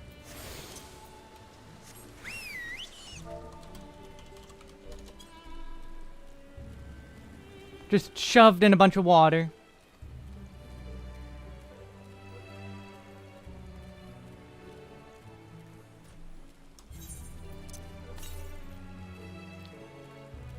Okay, that's super all up there. I'll worry about that later.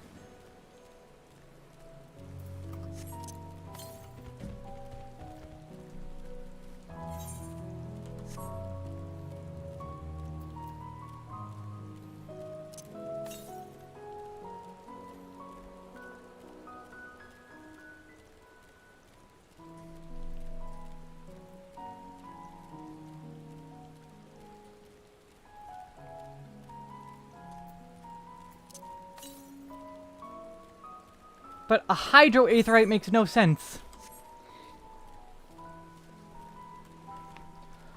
Oh, that's a lot of... That's a lot of rock monster. That's not.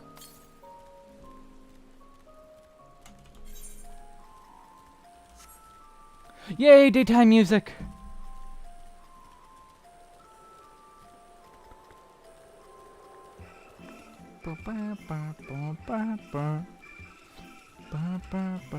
This thing is so weird, but I enjoy it.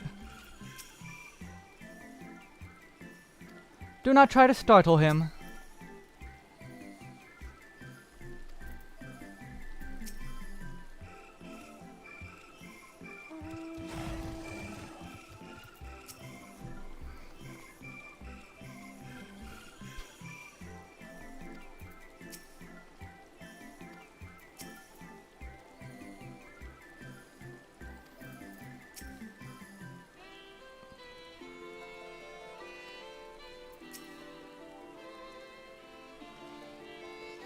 Is he talking to himself? Yes. The final days of Cura. Could swap them out. No, been there, done that. Damn near lost my eyebrows. Think, Coco, think! We'd be well on our way to paradise. Visionaries patting themselves on the backs for their grand accomplishments if you'd only think! Yes, that does sound rather lovely. Yeah! I mean, Master Force, you know, what a pleasant surprise. We're not blasting off already, are we? The schedule remains unchanged, for better or worse.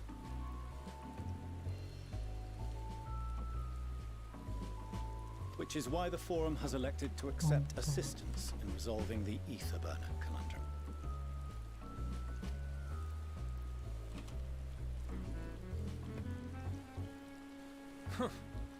Not seen you lot down here before. Nope, you haven't. There are Archons among their number, but engineering is not their expertise. Nevertheless, the Forum concedes the slim possibility that they may have insights to offer. If not, you are at liberty to return them to the surface, by whatever means you see fit. I assure you that won't be necessary. Now, about your troubles with the Ether Burner.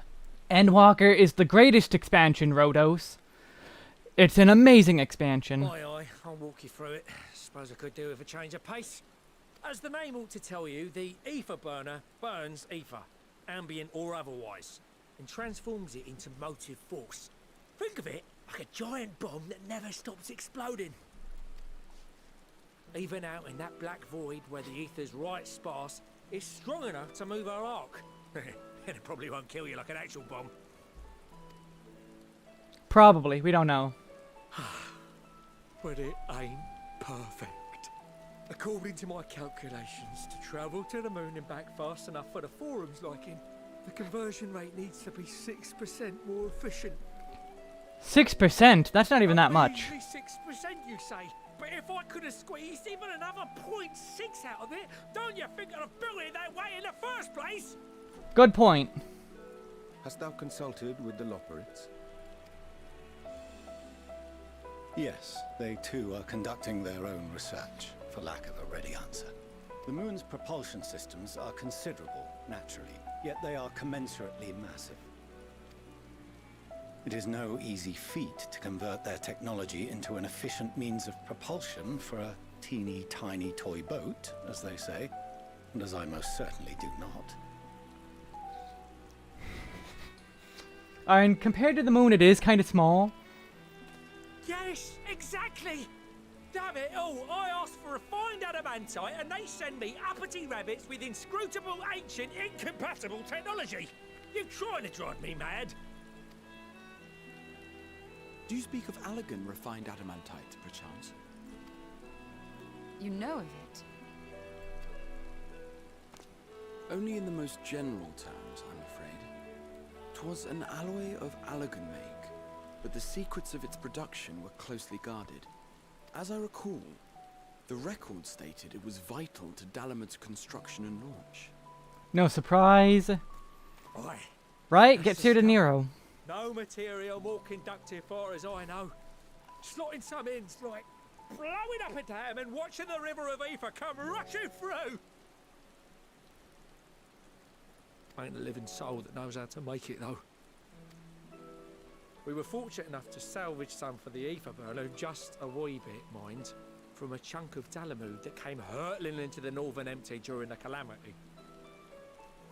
With more, well, that extra 6% efficiency would be child's play. It's a crying shame that we've no other sources. You do! Literally all of Eorzea. Surely the many shards of Dalamud scattered throughout Eorzea would suffice. Why not get the refined adamantite from them? Oh, we tried, believe you me. But only a few specialised pieces would have had any in them to begin with. Drive calls from Ragnarok class internment hulks. Those are the prize bits we really need. So we're going to the coils. According to the gleaners, getting to them means delving deep into the shards. And the defences are still very operational and very eager to blow them up.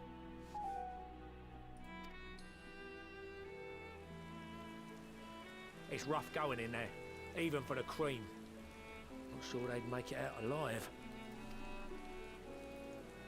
Weren't we near that part of the Ragnarok when we went to destroy Bahamut?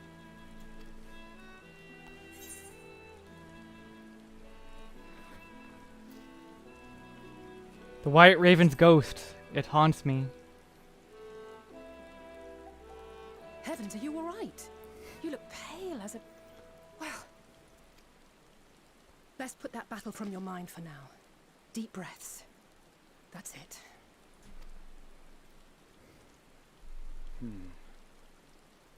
There are multiple interment hulks in Eorzea alone, so handling this ourselves may not be the most efficient option. Rather, if we could salvage adamantite from the shards simultaneously... Thancred, is the link shell we established before you went to Garlemald still active? Of course. The floor is yours.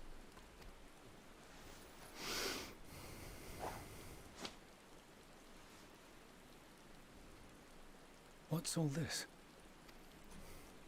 Power, friendship. Gathering firewood, so to speak. We alone can accomplish little, but joined by others, we may yet build a bonfire to carry us heavensward. Firewood, heavensward. I see you, Koji. I see you, Koji. This is Alphino. The Scions have need of you.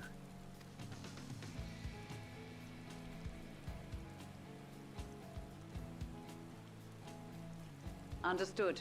I will contact the Lord Commander and dispatch our finest at once. My sisters are somewhat preoccupied with the final days, so I will lead the 12-Wood expedition myself.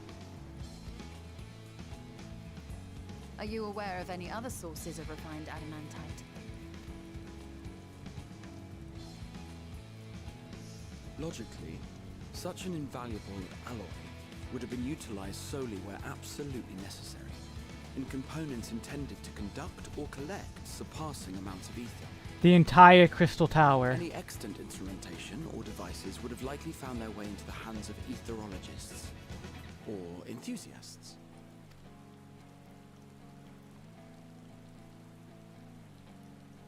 Magical artifacts of Allegan design? The Eastern Alliance will send word to one and all. Are there other ways we may offer aid? No shards of the Lesser Moon scar our soil. But our stake in this cause is no less for it. Is there anything in Othard that might be of use to you? What did you say? Oh, you got friends in far places, lad. The entire realm. If you're offering, I wouldn't say no to one of those Far Eastern sacred relics. Some of them can hold enough ether to summon a whole damn primal. Find a source like that with the ether burner, and 3, 2, 1, kaboom! I gather you heard his explosive enthusiasm. Might you secure us a suitable relic? It shall be done. I know little of machines, but I promise we will do our utmost to gather the materials you need to finish your starship. I am glad for the work, in truth.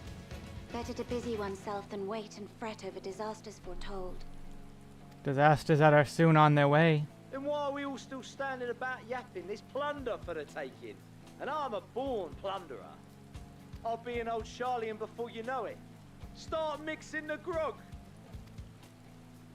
I'm certain that can be arranged. Thank you all, and do be careful. Just like that. Aye, just like that. Our refined adamantite is on its way. Now let us consider our next steps, shall we? There's yet much to be done.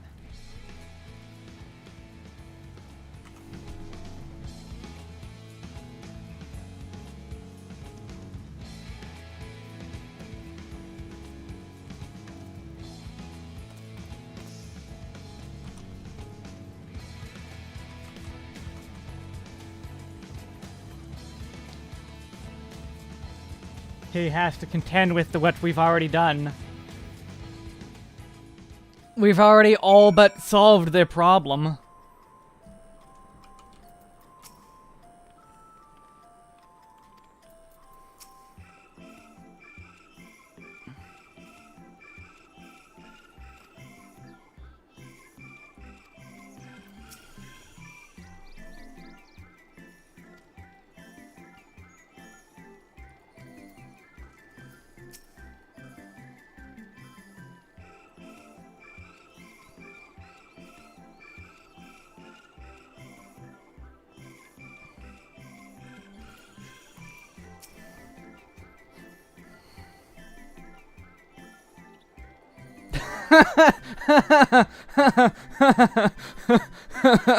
Considering how much of a fuss he made at the time, I don't see why he takes every opportunity to bring it up.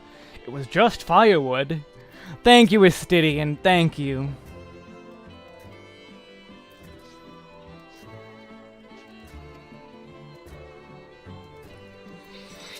Thank you, Estidian.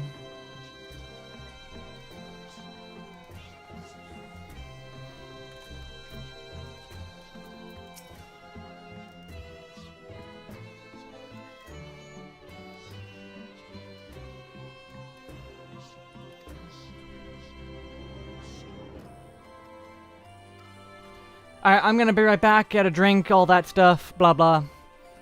There's still much more to do.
Alright, I'm back.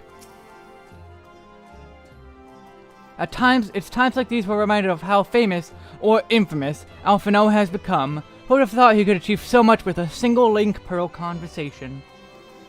As we're expecting rather a lot of visitors in the near future, I'd best to return to the surface and inform the relevant parties. I also have a contract of my own that might be worth a try. A contact of my own that's worth a try. Oh, and who might that be? That's for me to know and you to find out. And on that note, I leave matters here in your capable hands. Best of luck.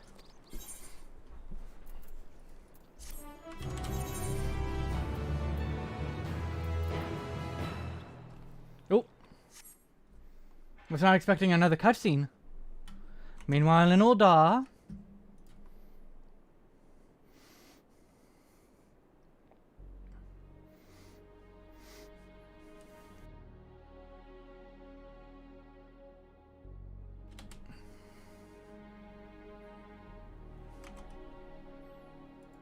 Our course of action is clear.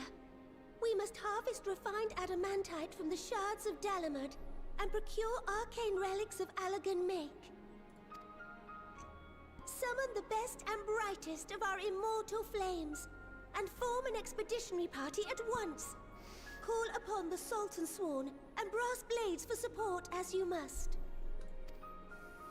Papashan, send word to the guilds. We will require the expertise of master artisans if we are to have any hope of identifying and recovering these elusive materials. Right. Fear, guys. We have need of your stone torches.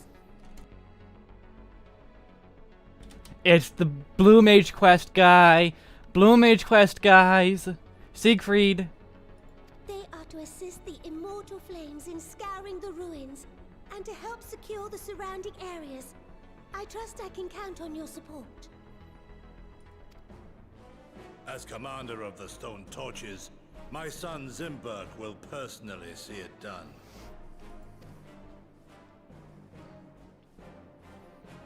Pippin, I would have you lead the raiding party. Assemble your finest, and with Tizona's blade clear the way. Lord Lolorito, I pray you take charge of the search for Allagan relics. Surely you know of some being traded on open or clandestine markets, or sleeping in collectors' vaults. Of course, I ask not that you do this out of the kindness of your heart. By all means, profit on the transactions. I wish you the joy of it. The final days descend upon our world.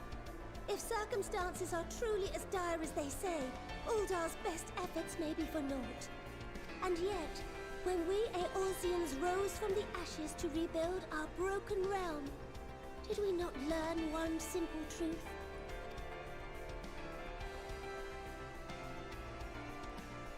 That which seems all but impossible to overcome alone may yet be possible if we stand together.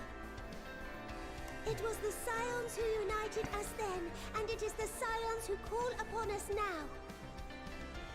Ul'dah will answer that call. We will summon our courage and join the fight for our world's future. You know your duties.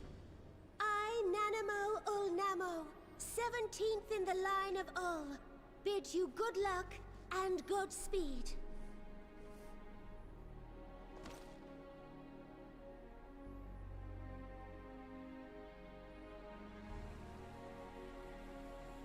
Meanwhile in Gridania. Or the Black Shroud specifically. Northern Shroud. No, I'm not surprised here. Fulgard is right where we staged for the Bahamut coil, for second coil.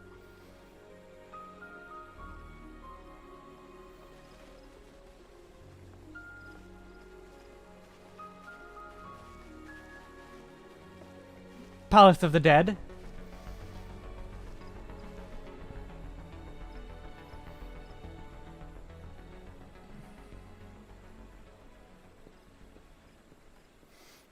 We fielded a goodly number, but our ranks are heavy with healers, and an abundance of restorative magics will be of little help in destroying Dalamud's defenses.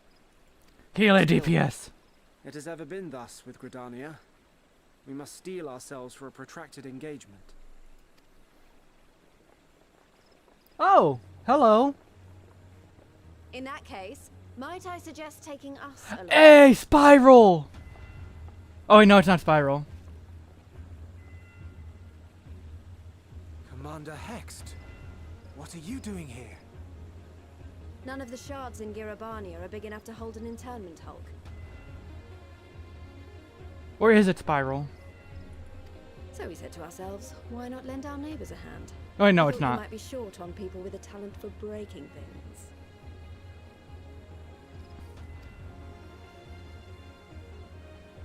While it pains me to admit it, you are right. Our deficiencies so plain to see. The Autumn War coming full circle.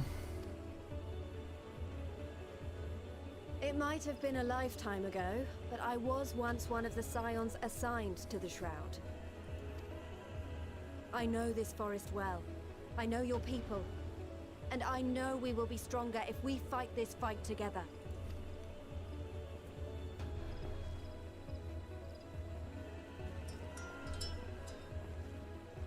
Then I will impose upon you with a clear conscience. Come, let us speak of how to integrate our forces.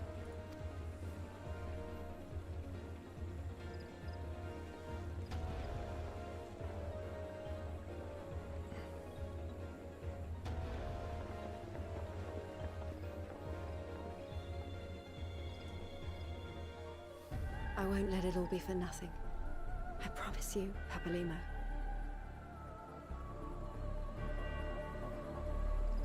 This is such haunting music for what it's supposed to be. Meanwhile, in Kurthus.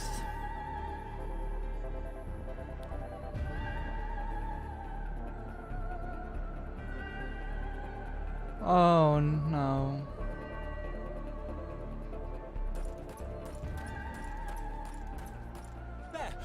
There you are!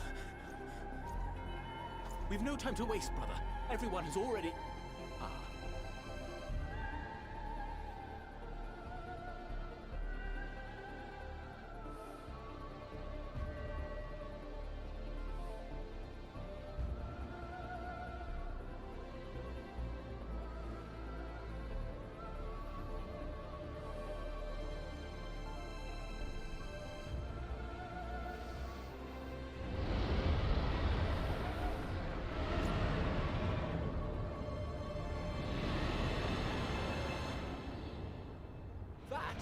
That was a roar.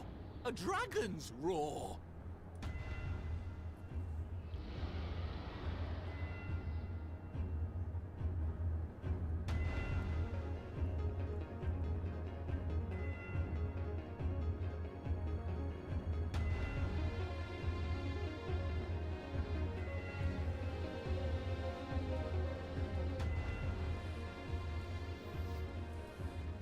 And so, in summation, the Eastern Alliance, as well as the Honorable Lord Lolorito himself, reached out to me for assistance in procuring these treasures of the divine, and I, in turn, do beseech the Confederacy for aid.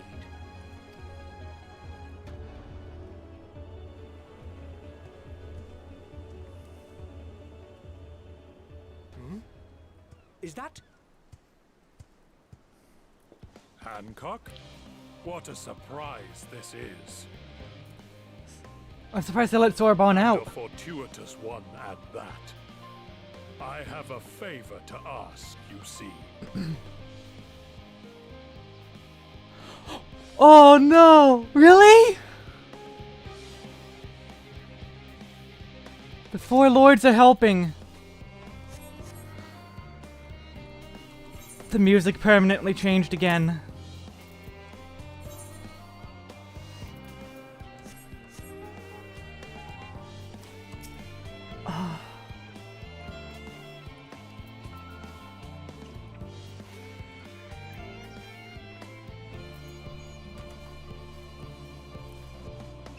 Song of hope, she dances. Oh my god.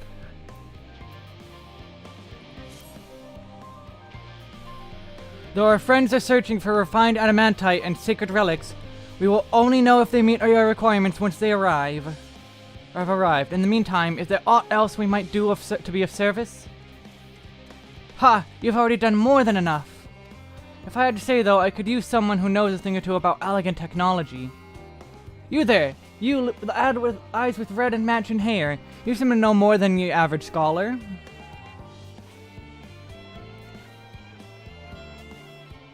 Ha! If only Master Coco knew how right he was.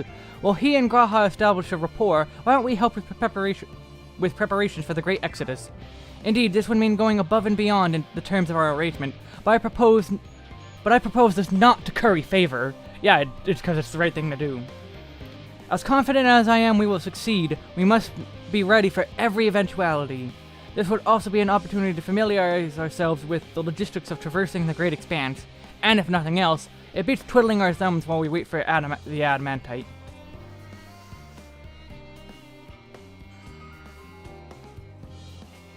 Heh. Well, if it ain't... Well, ain't you a bunch of helpful buggers? If you've a mind to lend a hand, I know where you might ought to go.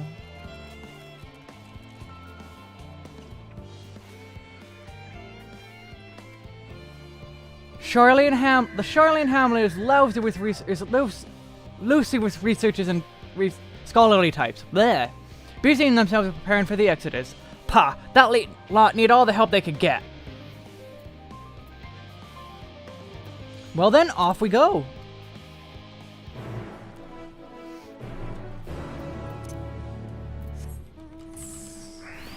Graha?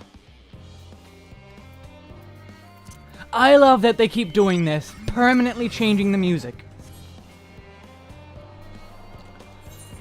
That is the glorious part.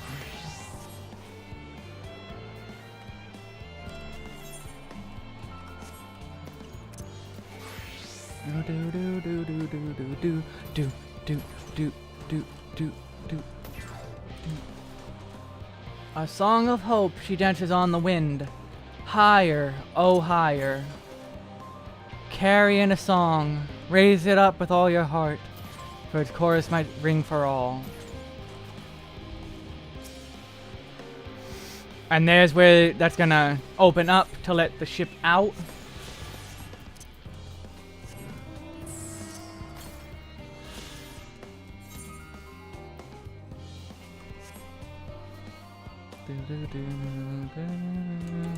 Alright, I can just teleport now.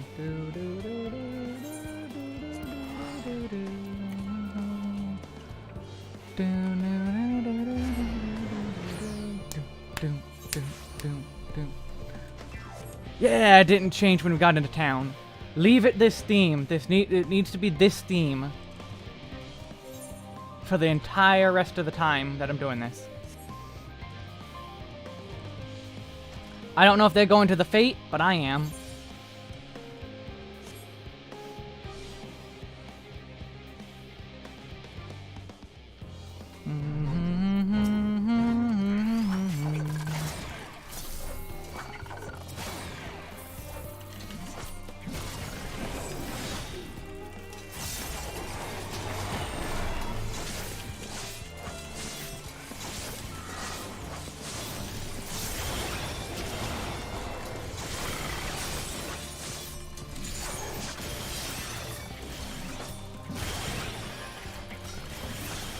Okay, maybe this is not the right call.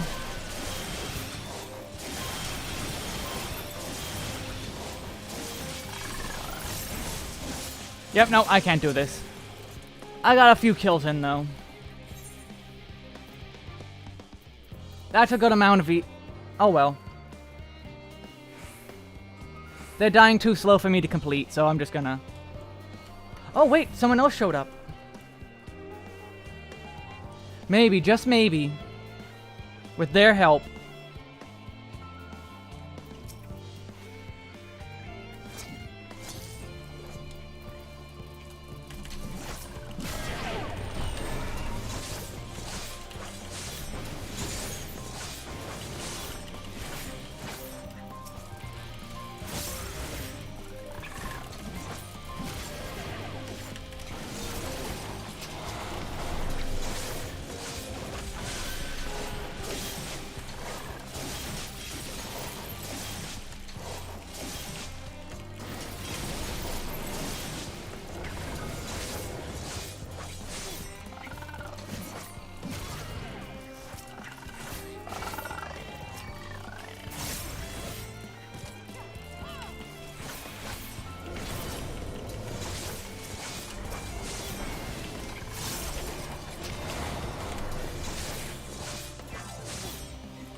Nice! With their help, I was able to beat it.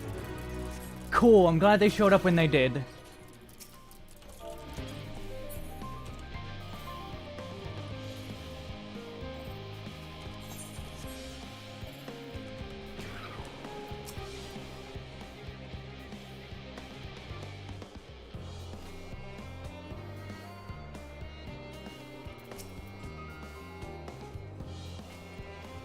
Estinian. If they give me paperwork, I'm putting my lance through it.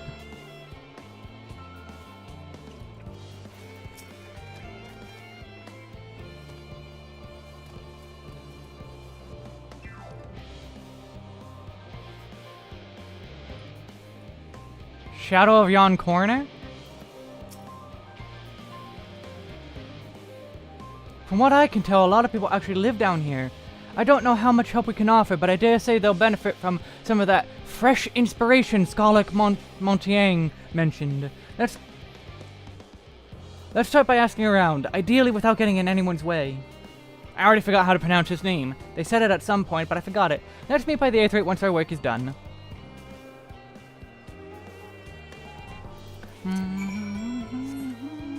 Oh hey, side quests. At least one side quest.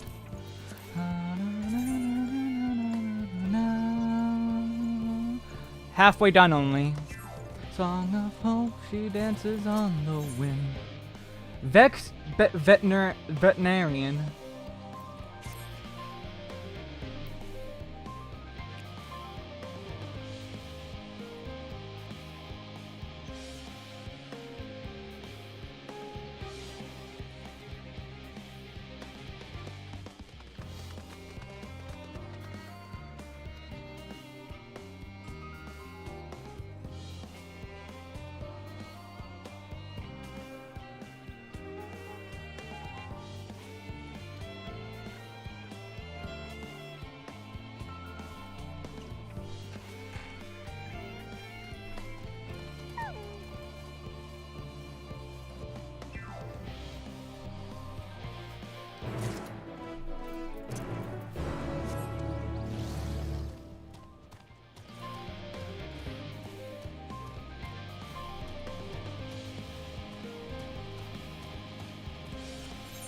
Okay, that's over there.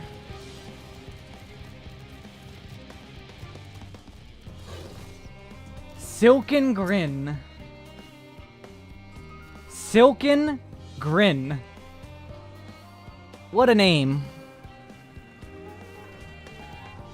Row names are always the most weird thing. It's either Blaffelfuswin or Silken Grin or Hoary Boulder.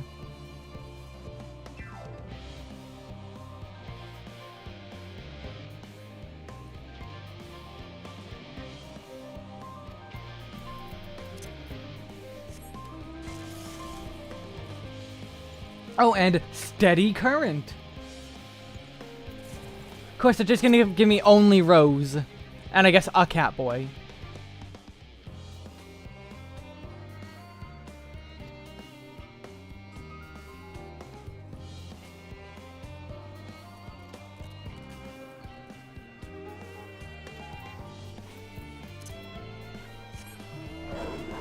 Charlian's gonna hit a final days any moment now, aren't they?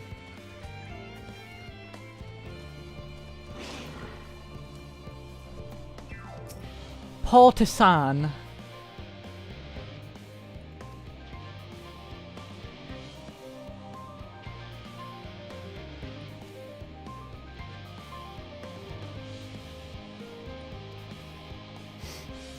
About that, they're rabbits.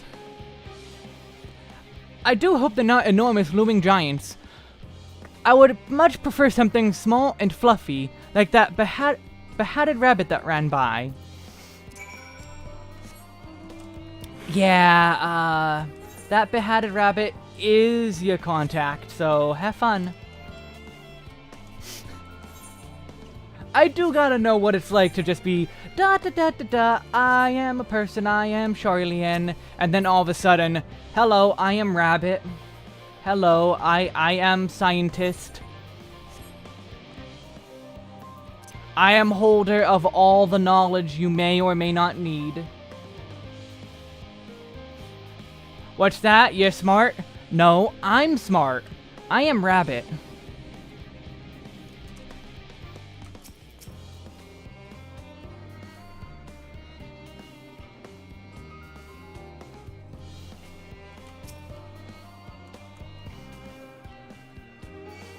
Oh, they have sound detection. Ooh. Ooh. Ooh. Sound detection. Fancy.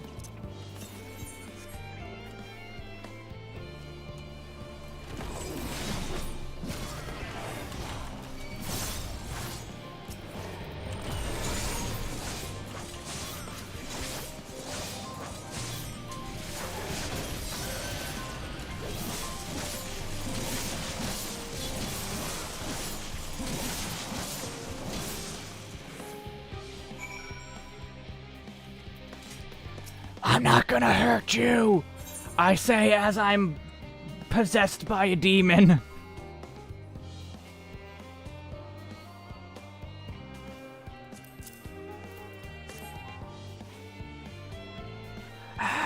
Can I help you?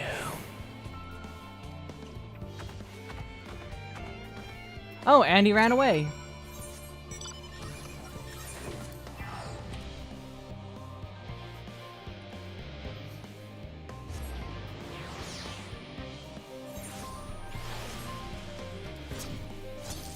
Oh, it ran home. Okay, never mind.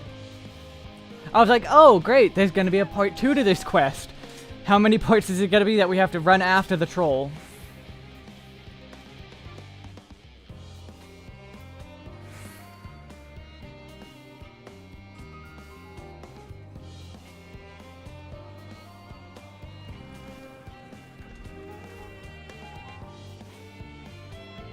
It is we who saw these creatures removed from their natural habitats and relocated them within Labyrinthos. Thus we have a responsibility to watch over them, to ensure they are well, and it would be too cruel to dispose of one simply because they're under the weather. I should have turned that in as a Dragoon. Oh well.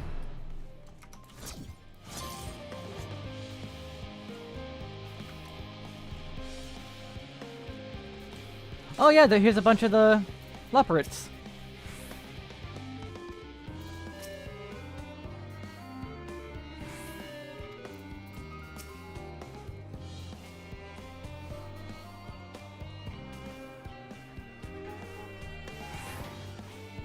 So many hard to pronounce words. Yeah, you got that right. This expansion was full of them. I was rather hoping he'd show me how to bake an Archon loaf. They're quite popular, I hear, though it doesn't sound like it contains any flavor to speak of. Still, if that's the sort of thing your kind enjoys, I shall make enough to last the whole journey. Bad idea.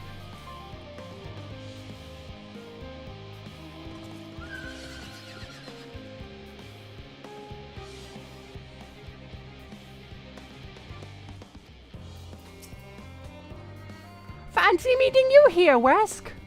Our friends in the forum brought us to see the teeny tiny toy boat, which was quite impressive considering they didn't use any creation magics. What we're really interested in is Etheirys itself, though we now find ourselves in sort of a funny underground miniaturized version of it. Oh, I didn't even notice Oriange here. We were hoping the forum would give us a guided tour, but appears they're not rather preoccupied, honestly. All that time to prepare, and they're still not ready. I suppose we'll have to show ourselves around, or at least that's what we're planning to do until we chance upon Oriange and your good self. Since you're both dawdling about, engaging in idle chit-chat, perhaps you could show us a few points of interest. Won't that be fun? No. Hi, Oriange.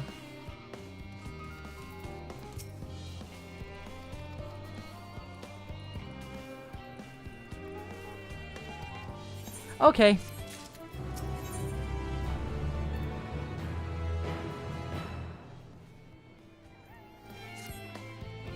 Bum, bum, bum. A toy labyrinthos, an unexpected yet prudent suggestion. Even the similarities betwixt its artificial environs and bestway burrows 'Twould be in our best interest to have the Loporits acquaint themselves with those conditions deemed optimal by their Charlian collaborators. I fear, however, that continued reliance upon my limited knowledge would risk narrowing, rather than broadening their perspectives. Mayhap thou art better suited to lead this venture. What a marvelous idea! We begin with the great, big, what's it over yonder? Ah, yes, the what's it. I shall leave its explanation to Wesk.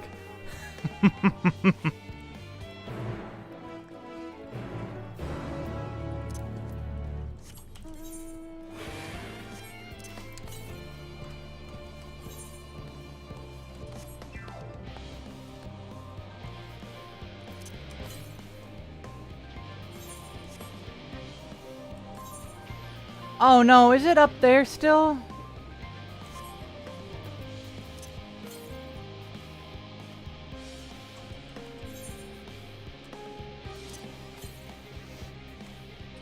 It is in the Numa. Well, that'll be one of the last ones I get.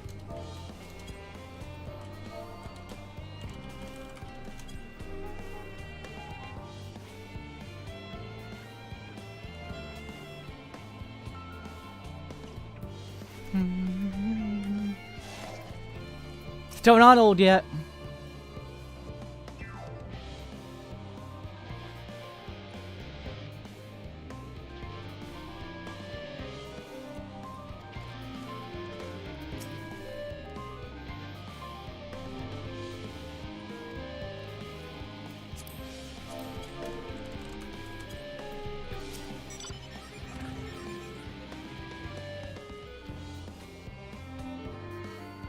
A newly appointed Chief of Pudding.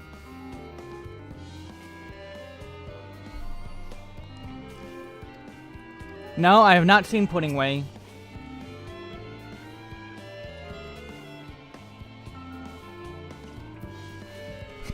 No corners, got it. Goodness me, to build something so large without creation magics, it's positively stupendous. Perhaps you could direct our attention towards most important features?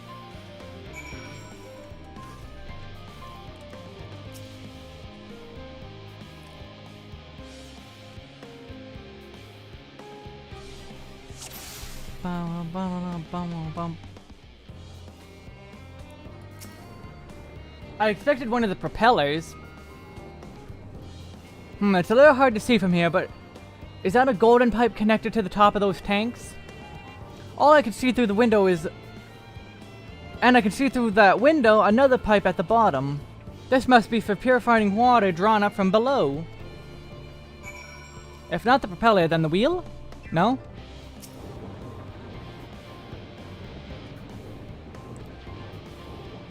Is that water I hear from inside the great big tube? Your ears suck though, how can you hear? It must be because of those cogs and gigantic wheel at the top.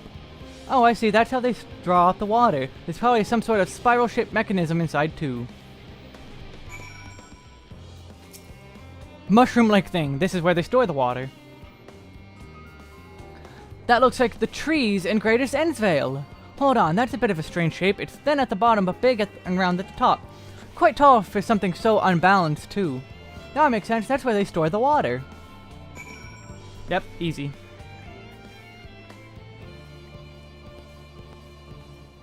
It's a water tower.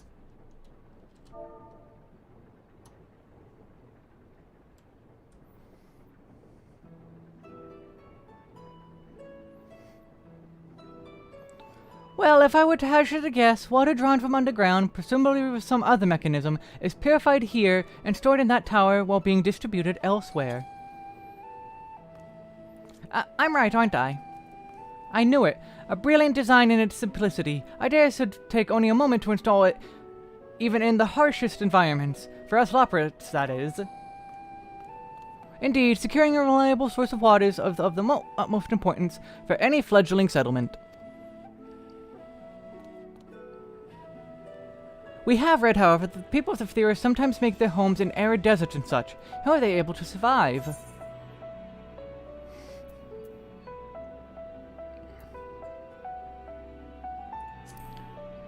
Near oasis and waterfalls. So wherever you so choose to live, you're never far from water. Oh dear, I worry I won't be able to procure the necessary amount. We can provide enough water to keep them from drying out completely, but it would appear they rely on it far more than we'd anticipated. A few adjustments may be in order, once we've calculated the average rate of consumption per individual. It may be worth learning more about how exactly they obtain their water in the first place. Master Alphano spoke of the machinery responsible for that feat during our journey through the Logisticon Alpha, did he not? Mayhap the Loporits will share his appreciation for the engineering marvel. Oh yes, that sounds absolutely splendid. We must journey beyond the sanctuary of Charlian Hamlet. I shall lead the way. You mean, we have to brave the untamed wilderness? You mean... what?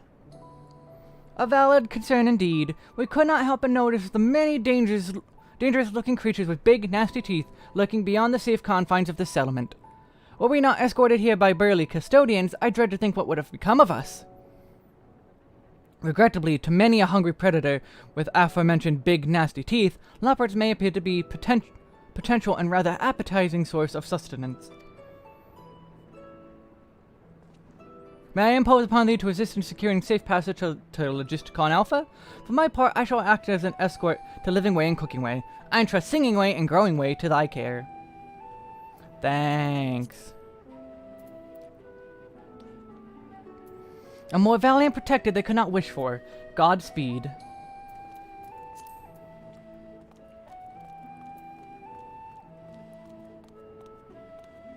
If it's all the same to you, I'd rather not be eaten by some horrid beastie.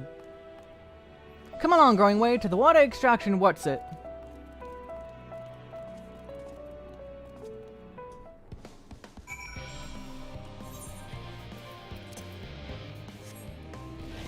Yeah, about that, I'm actually going to, before I forget, I'm going to grab that. I'm actually going to grab that now.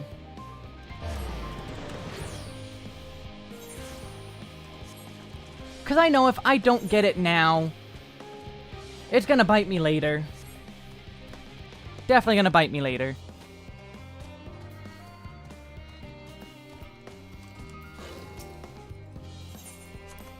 These are hard currents to find.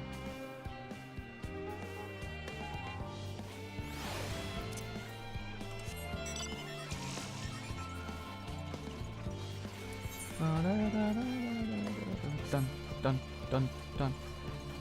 And I'm pretty sure I swore that I checked around there and I couldn't see anything.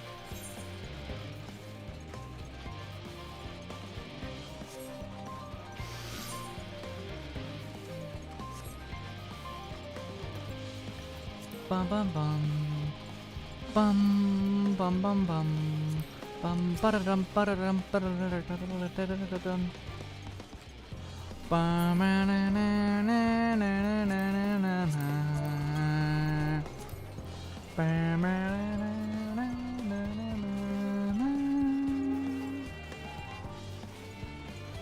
Okay, where is this? There it is.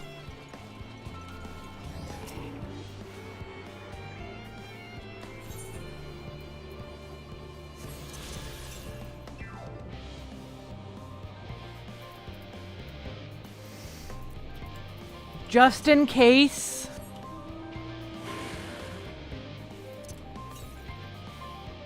Just in case it's over here. I don't think it's in Mitato, but just in case. Okay, it's southwest, so it's somewhere in here. Good. I didn't trust it.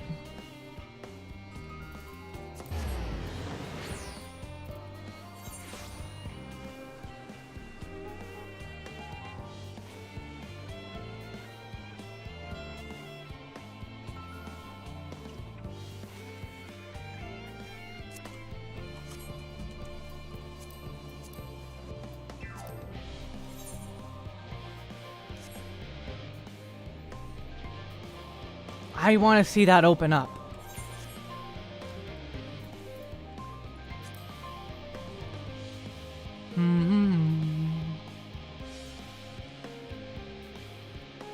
Also, what is this thing? I assume it's what keeping fire element in the air for these enemies, for the Analas. Of course, I can't jump over the wall. That would have been convenient. It also makes sense for them to be so high a wall to protect the people. So I guess I could let it pass.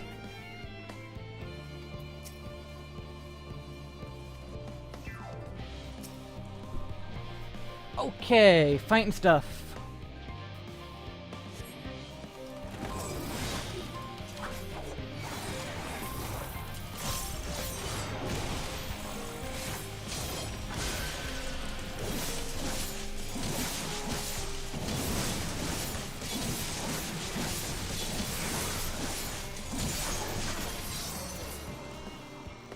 God, that is such a cool attack.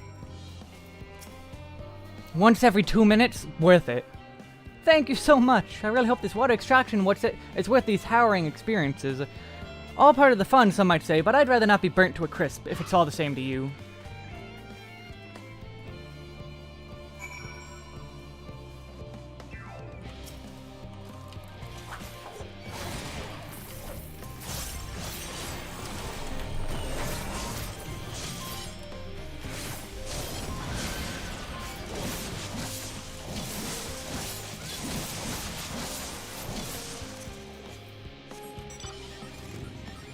Oh my god, yes! I am evil. Look at my toy plane. Noom. I will destroy your soul. Noom.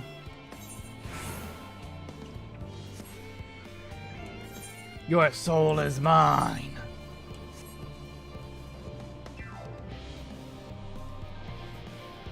And everyone's here.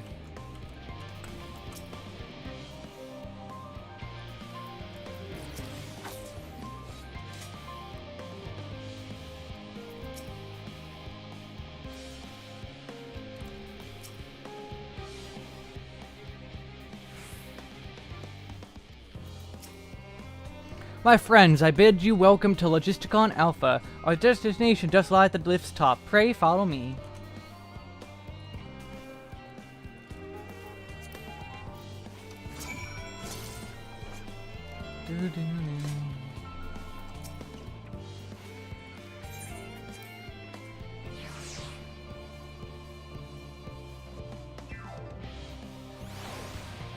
How is it, Dr. Eggman?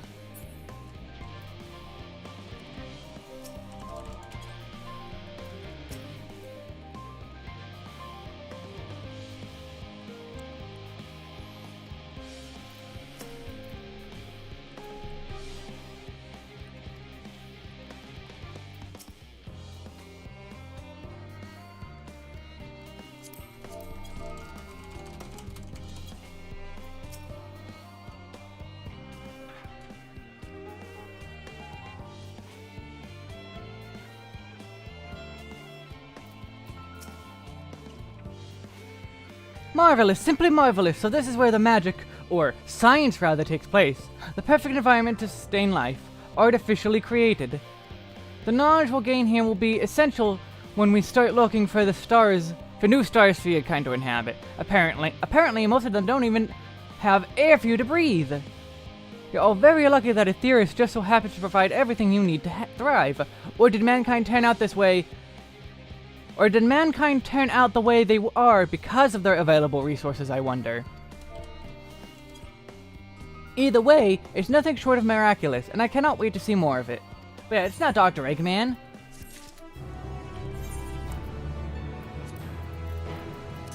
Well, I guess I did say about pissing on the moon, so never mind.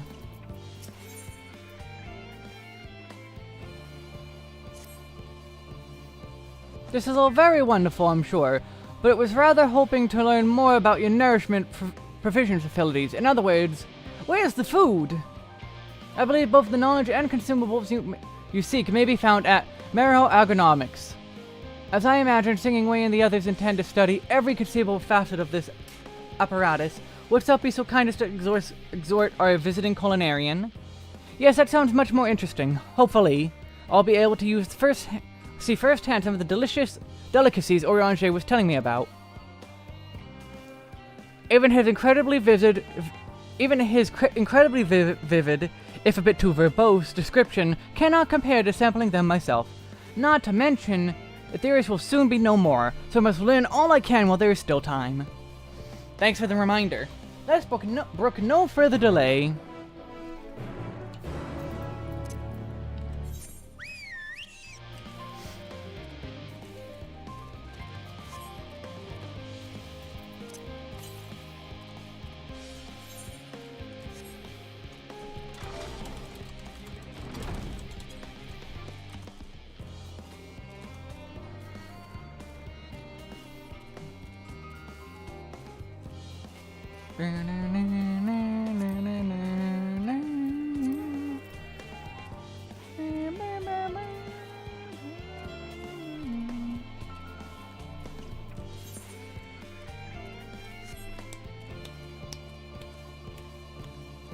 This part's a little bit dull. Like, I get that they're trying to, like, hey, you have to wait anyway. Give you something to do. Favorite part? Ooh, that's hard. There's been a lot, and I mean a lot of good parts.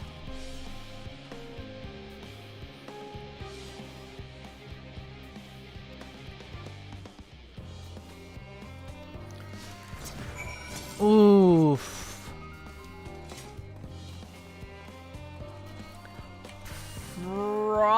Probably...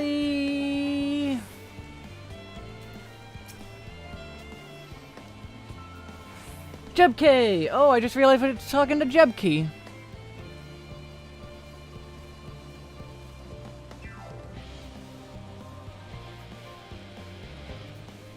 It's also sudden, unreal. Probably the body snatch.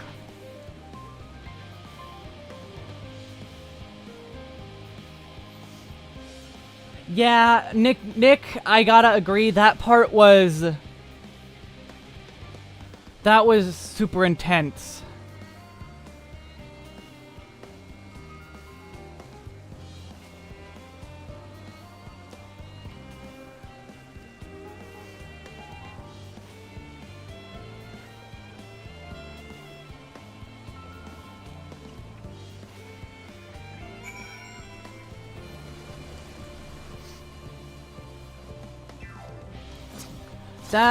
That moment was so unexpected. I did not expect that entire section at, like, this expansion is so good. The low poly grapes, low poly grapes, low poly grapes, low poly grapes. They look like crystals.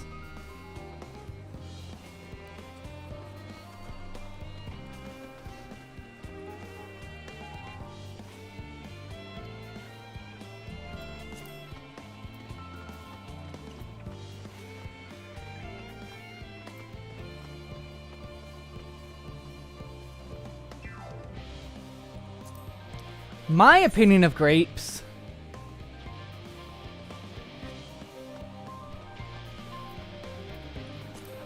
I'll be honest for the sake of humanity.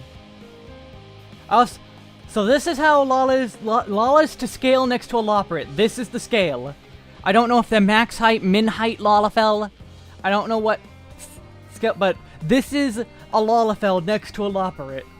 That is quite the size. Thank you for placing yourself right here, mysterious person, but...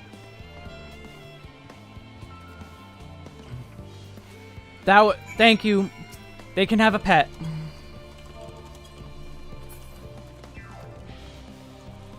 I see you up there.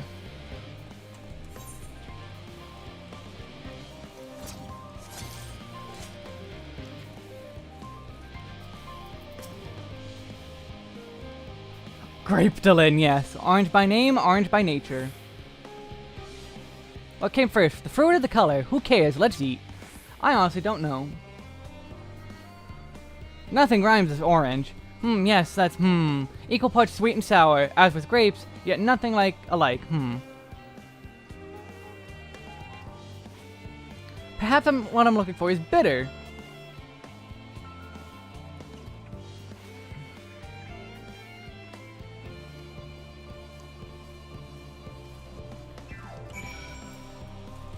Okay, all the way down there. Didn't mean to do that, but oh well. These are pumpkins? Pumpkins.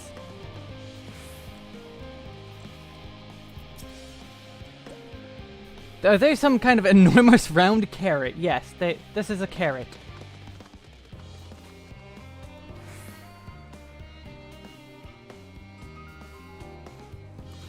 So hard and flavorless, man won't be chewing a piece of wood.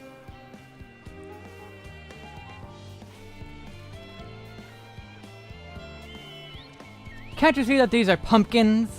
And no one with any sense would try eating them raw. You're supposed to cook them first. Do you not find it an awful bother? Far from it, cooking is a joy unto itself. And what's more, it broadens the range of ingredients that we may safely eat.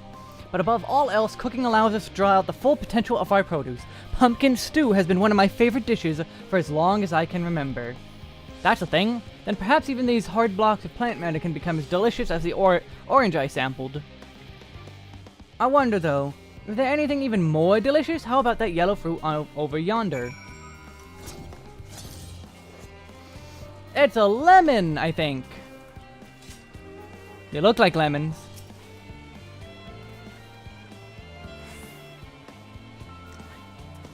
Yep, it's a lemon.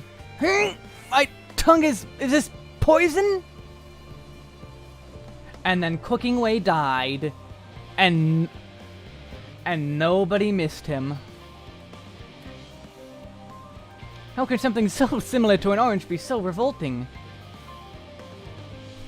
It may be some time before my palate recovers from this ordeal. As such, I best call an end to this round of sampling. Let's say our farewells and return to the others. Hello again, Jebke. Finished, have you? I trust you found something to your liking? I'm rather enamored with the grapes and oranges, less so with the pumpkin, though I learned the hard way that it's not to be eaten raw. Then there was the lemon, the deceiver. I feel so violated. Haha, first time, was it? I'd hate for you to leave with a bad taste in your mouth, in more ways than one, so I'll give you this lemon muffin I baked. If this doesn't change your opinion, nothing will. More lemon? Have I not suffered enough? Nevertheless, it would be remiss of me to spurn this opportunity to... Oof! Brother Sick came up there. Learn more of your inscrutable ways. Very well, Lemon Muffin, do your worst. He says from behind the wall.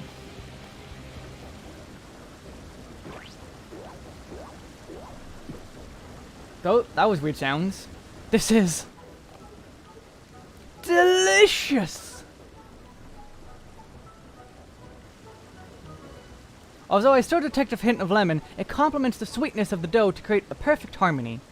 I never would have guessed its vile bitterness could be utilized so elegantly. My good chap, this is simply breathtaking. See, we rarely use lemon in its natural state, but it has a starring role in all sorts of recipes, and the same is true for many other ingredients. I want some lemon chicken now.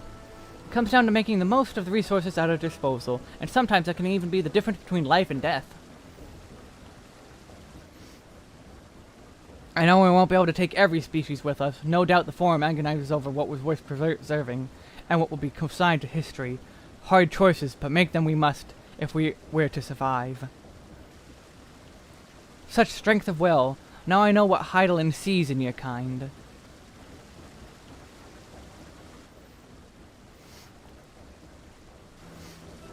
Mankind, the Loprits.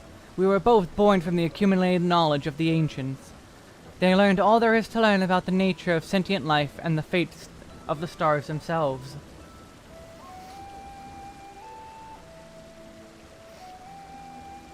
Once a civilization has fulfilled the basic requirements for survival, it will inevitably seek to eliminate all forms of negativity and achieve perfection, and therein lies its folly and its downfall. For perfect is an unattainable ideal, 'tis the paradox of the immaculate carrot.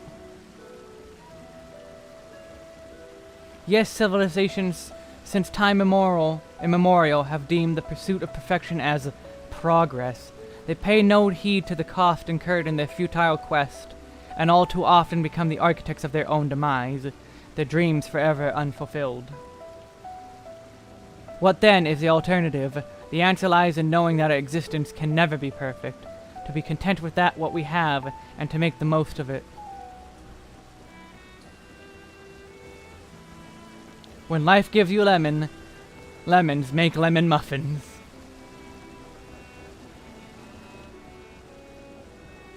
Pardon my Eorzean, but what in the seven hells are you on about? And who are you anyway? Cooking Way at your service. I'm here to help prepare for the trip to the moon. And once you get there, you'll be able to try my carrots. I've been growing all different kinds. But don't worry, there'll be room for your crops too. We'll work together to preserve as many of your Theros' species as possible, if you're up to the challenge. Yes, of course. I look forward to it. Well, this has been highly productive. Probably. Let's go and see if Orange and the others have run out of machinery to inspect, shall we?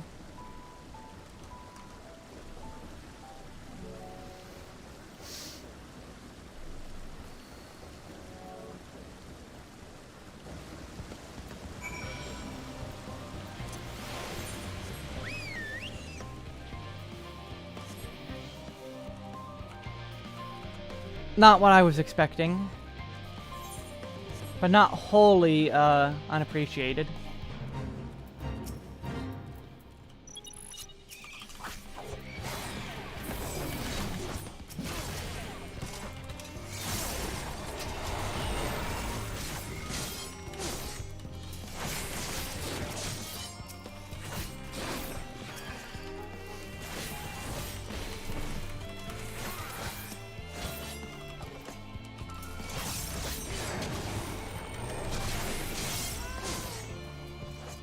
Oh wow! People! Yay, people are here! We can kill this!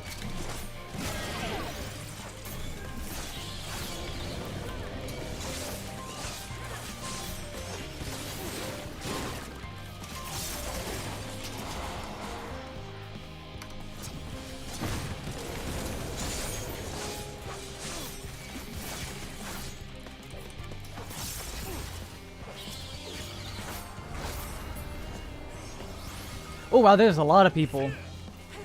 Let me swap to Dragoon and give it to Dragoon.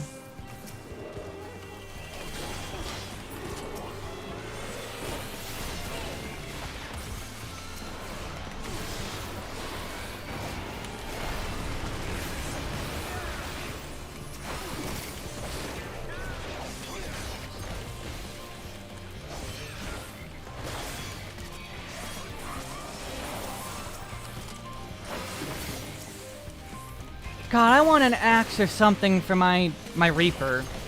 That's shiny.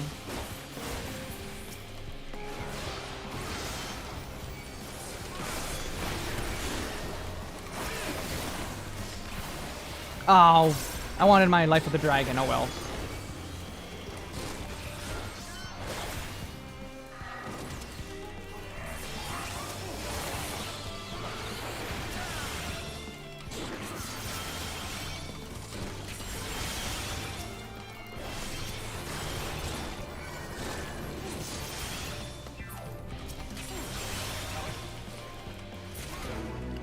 Nice.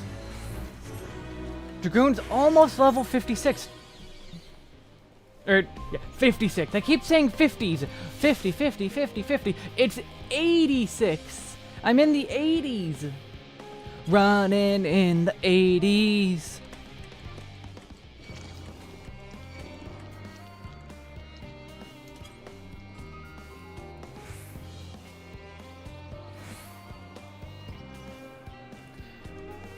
Yeah, I wanted to get the Kinna Reaper weapon, but I would need to go grind Palace of the Dead, which I'm not going to grind Palace of the Dead just out of nowhere. You're small. That is all.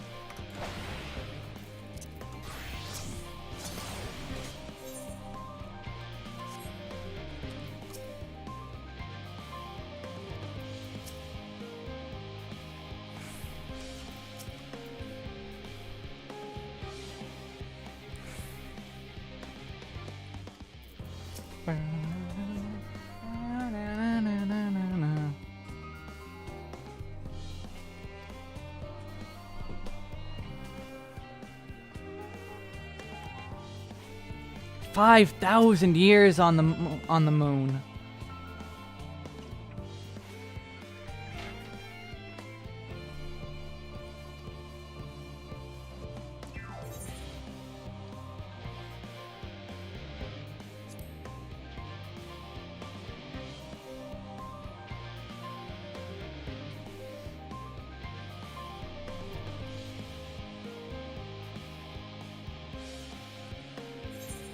If only there was some other way that we're about to find. Ooh.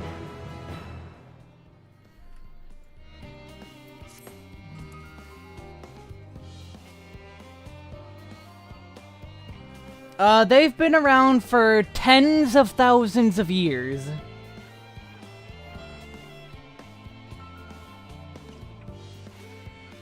Wesk, I trust thy time at Merrill Ergonomics did bear fruit.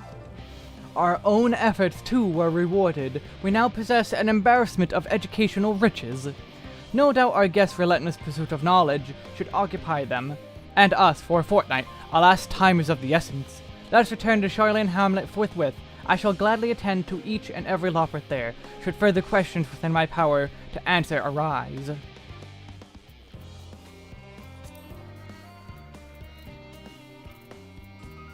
Aww.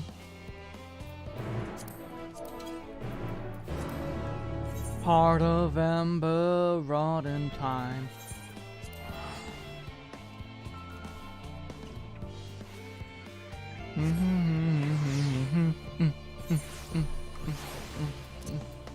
Song of hope, she dances on the wind. Higher, oh higher. Carrying a song. Raise it up with all your heart.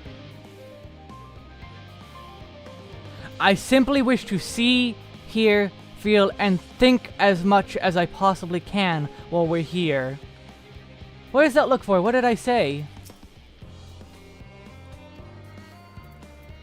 Living way. Living way.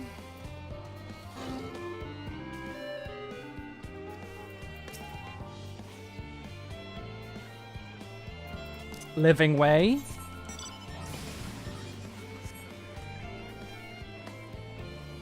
You may not realize it, but living way. Earth to living way.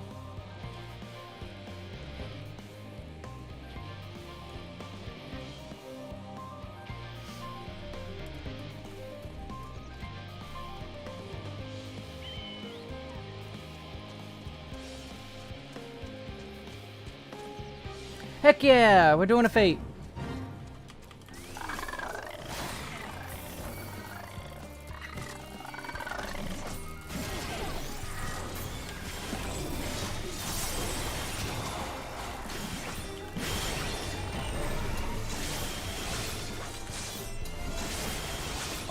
Are we not doing a fate? Okay, there they are. They're right there.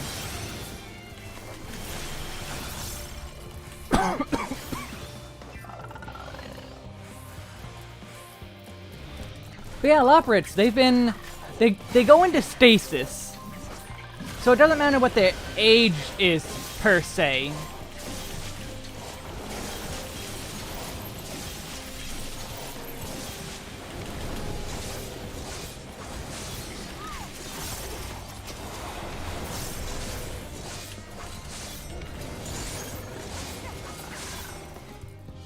Though I don't know, really. They're not extremely specific on each one's age or anything like that.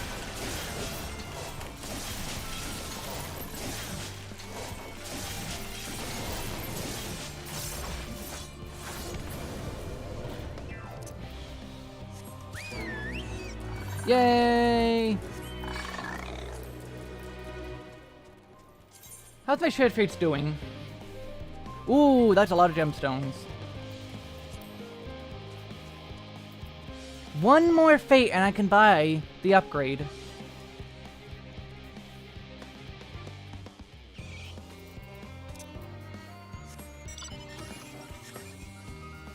Alright, back to story.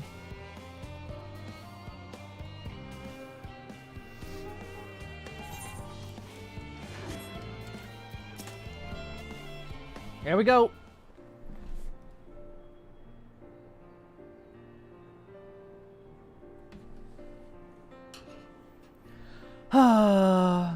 Growing Way didn't get any experience that they wanted.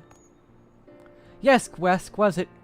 Yes, that was indeed me verbalizing a sigh to express my emotional state. Do you want to know why? Because I saw the reconstructed environmental data from Etheris at Logisticon Alpha. That's why.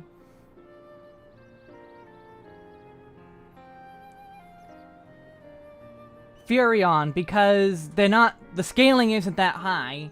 Keep in mind, 80 to 90 is only like 20 eye levels at most. A forest so lovely and so leafy. Are all your forests like that?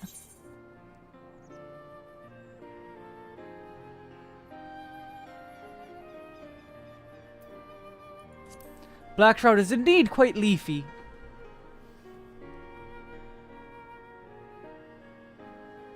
He's disappointed. Gasp, I say, gasp! With a star so wonderful, it comes as no surprise that you're reluctant to leave it behind. I was a fool to think otherwise, to assume that the moon was something worth being proud of. How ridiculous we must seem to you, trying so hard yet achieving so little.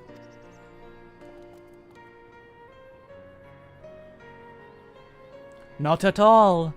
Thy works are no less worthy for their uniqueness. I thought I heard tiny voices. Thancred? Oh, Thancred. No, the echo isn't strong. The epic echo is strong. How didst thou fare? Oh, I was able to glean a fair bit from the researchers while helping to move their cargo. Preparations have proceeded without...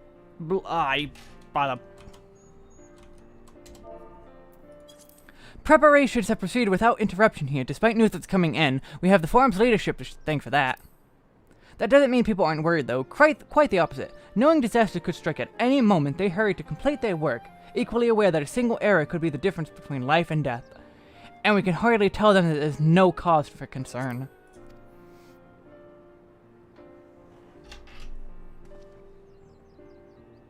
Oh.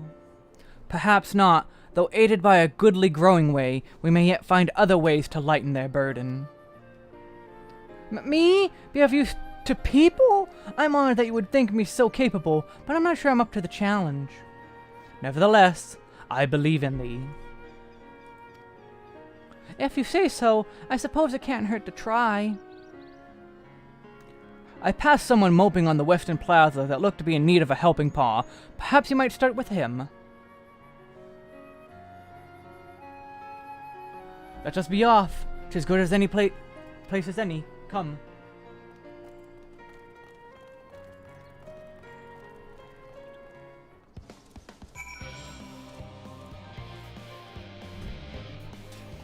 And off we go. Bum bum bum. Bum bum bum bum bum bum bum bum bum bum. Bum dum dum dum. Dum da da da da da da da da da da da.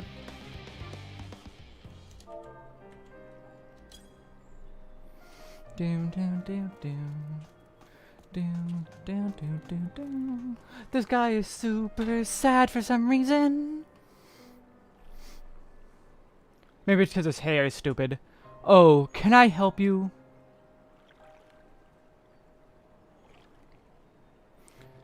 Is it you who would help me?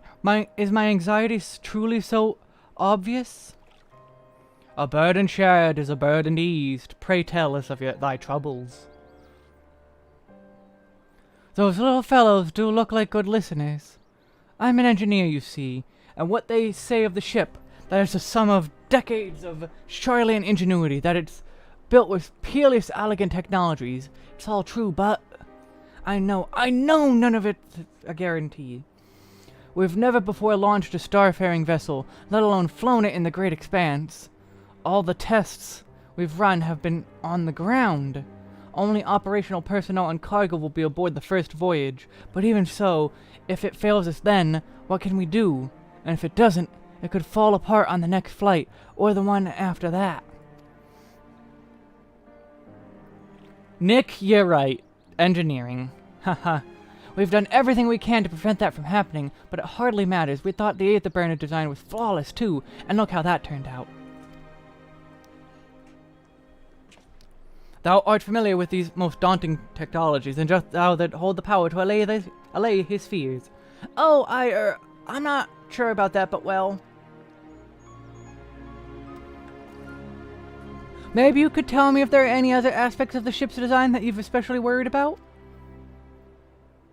Our ability to walk about and perform our tasks, for one. I've devised a means by which to employ gravity, a spatial temporal spell to regulate the environment. But what if it's not strong enough? What if everyone floats away and begins crashing into things soon as we left the star? Ah, gravitation! Maybe I can be of help after all. Up there is no different from down here, you see. The same rules apply, and if you consider them as part of one great big cosmos rather than separate places...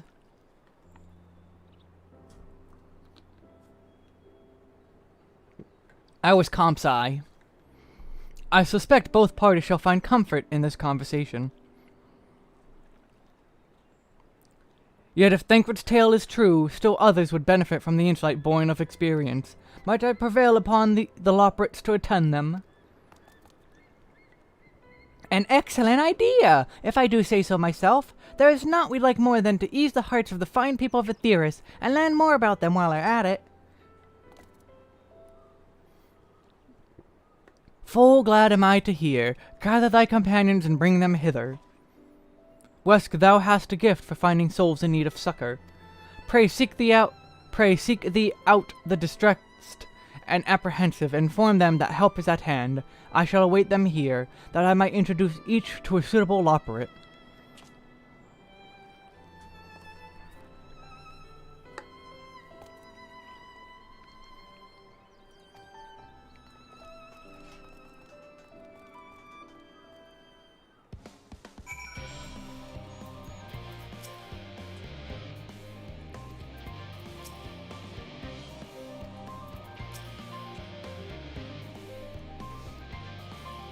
Pray and bring them hither. Sholno Ralno. Thanking emoji.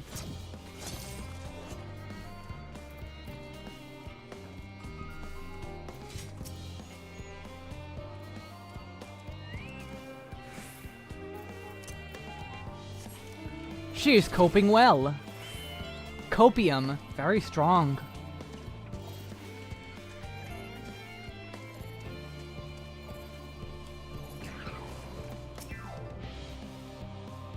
"56 bunches of weeds in the ground, 56 bunches of weeds, rip one out, add it to the mound, 55 bunches of weeds in the..." Abe, I'm not neglecting my duties, I swear. It was in need of a little break, you see, but then I found myself unable to relax at all, so I went for a walk, and then I noticed these weeds, and... Pleasant conversation partners, and... Oh, so fuzzy? Goodness me, that does sound like a better way to relax.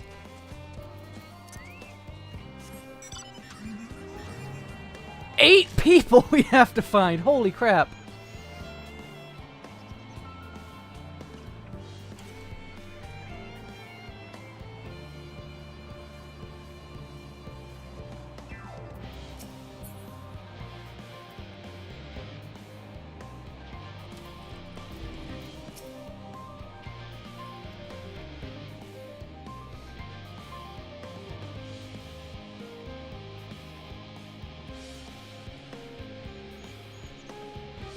Go talk to the bunny rabbits.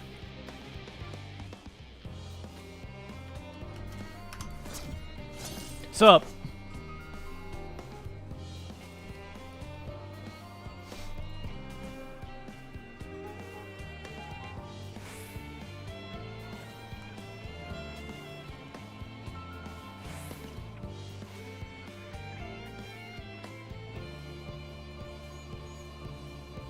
It would be unfortunate for all involved to inflict this man upon the Loporrits.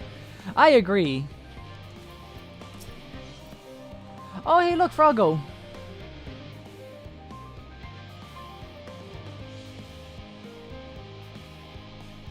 What's wrong with my face? What's wrong with your face?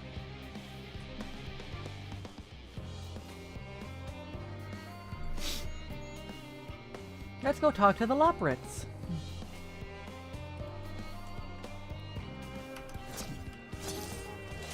God, that teleport's so good!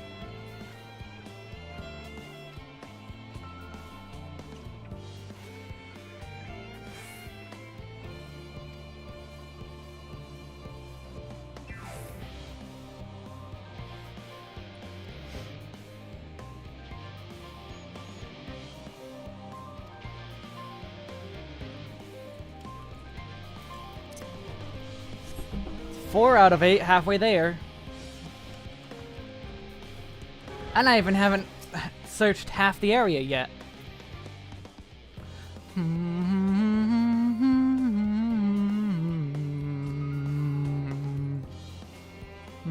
This woman is doing better than you are! Well, I mean, we did have our body completely snatched away from us.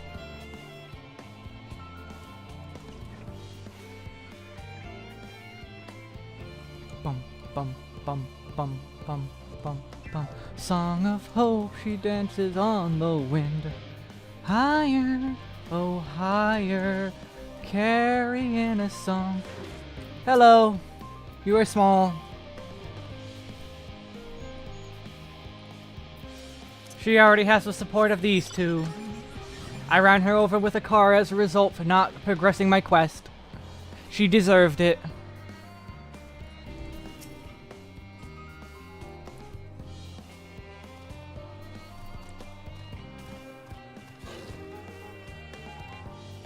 Go talk to the Loporits. The talking bunny rabbits, different from Vieira, will be what help. Kind of weird for...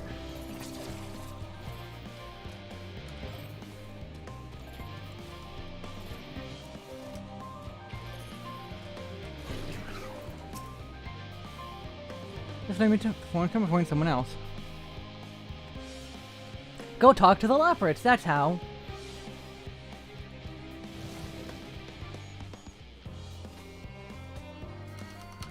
Neum. Tired Gleaner.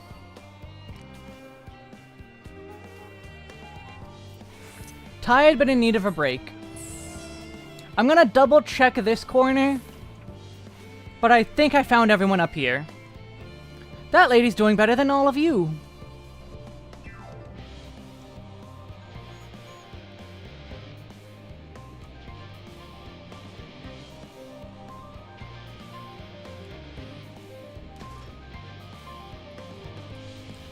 Bow down, down, down, down, down, down.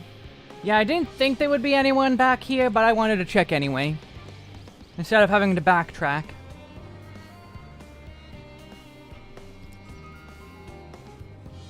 Hello, Snack.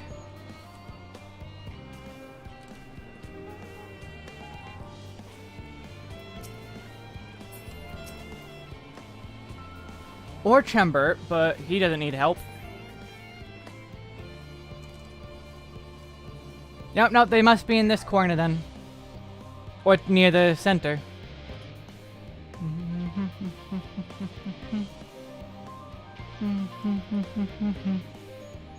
Yep, I already got them.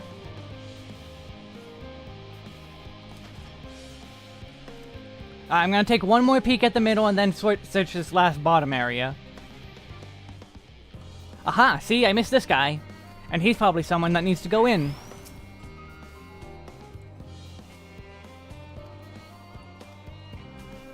This one is beyond your help. Only sleep can save her now.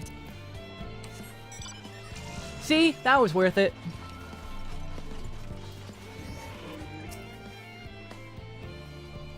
The medical facilities. Let's talk to the Loporits.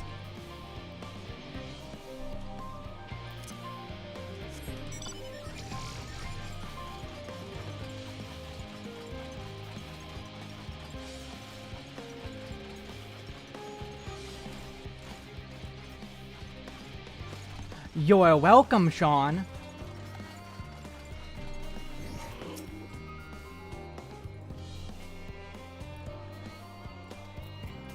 Too busy to chat for his benefit or otherwise.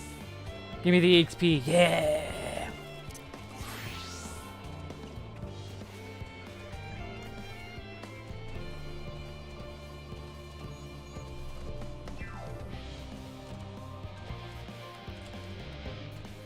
Ah, I did miss someone somewhere.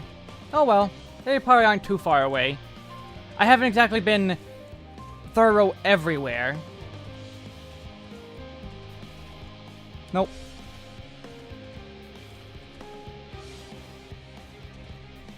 That's a random person in the water.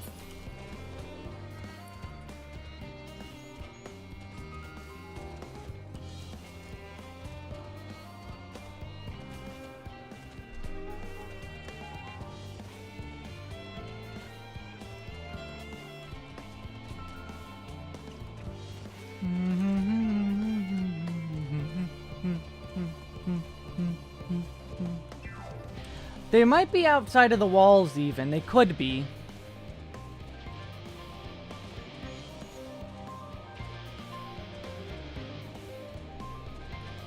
I also think I missed a little spot over there.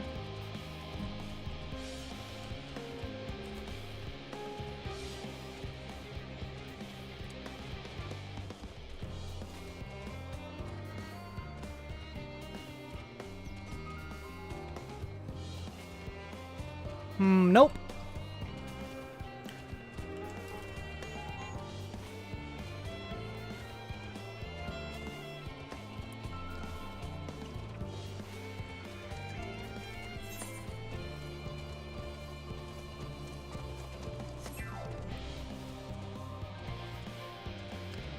I blame Silken Grin for this. It's her fault.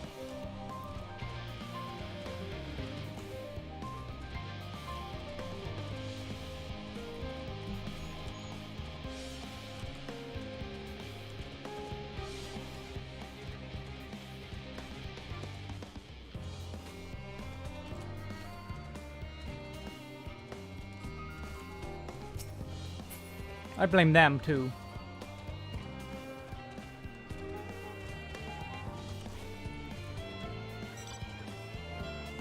Gotta check every corner. Well, almost every corner. Check that one.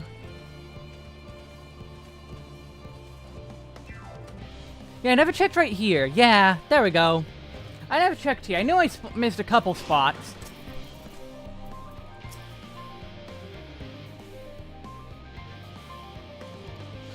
This expansion is the best expansion.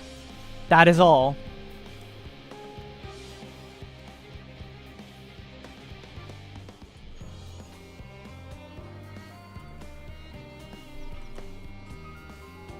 The best expansion.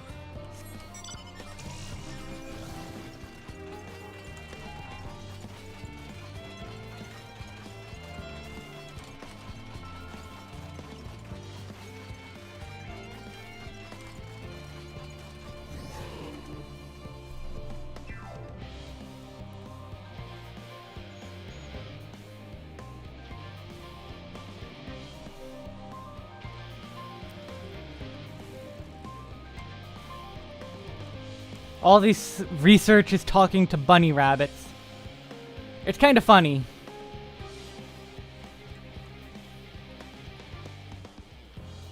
Hello, Lunar. I am enjoying it a lot, and I will be making new guides for Endwalker.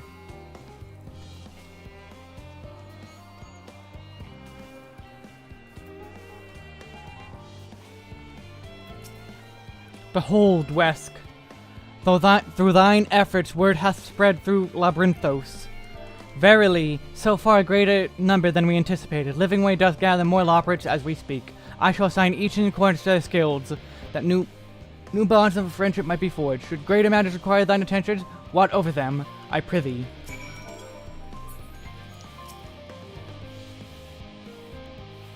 I prithee, watch over them. Oh, Final Fantasy IV music.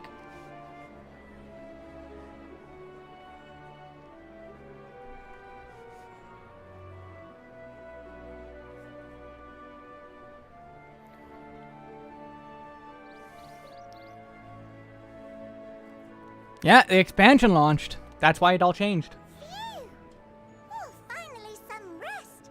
Why, I haven't spoken so much in, well, in forever. Lively, isn't it? The town is abuzz. Everyone eager to meet with our friends from the moon.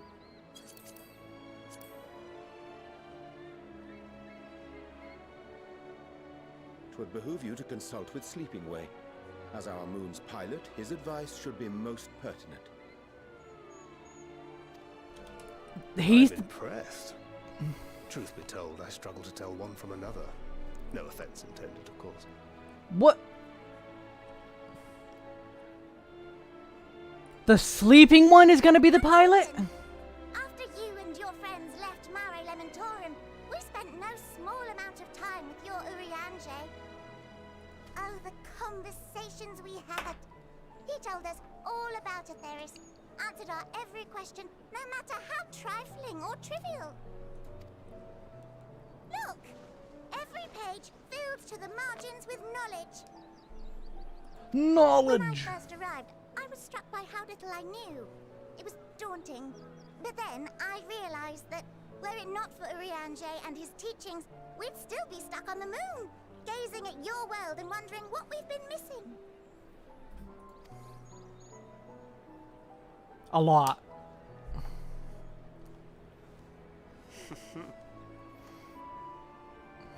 What would they think if they could see Urianger now? I dare say they'd be more than a bit surprised.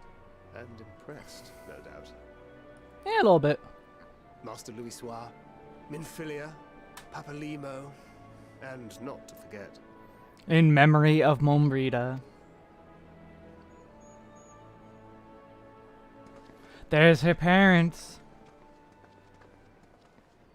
Oh there. Heard there was a visiting expert who we might bother with a few questions.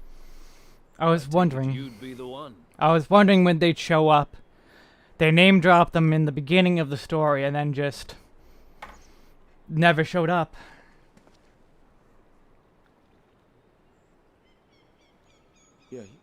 Yes, I am.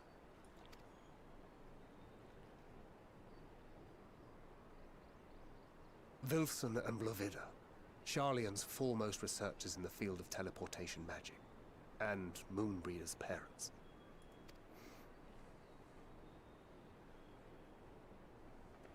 It hath been some time. Tis good to see you in good health.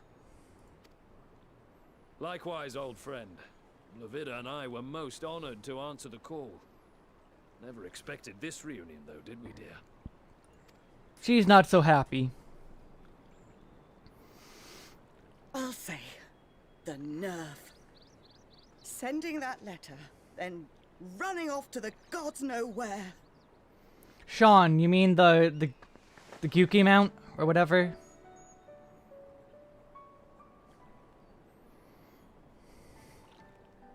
Do you have any idea how worried we were? He doesn't know how to react.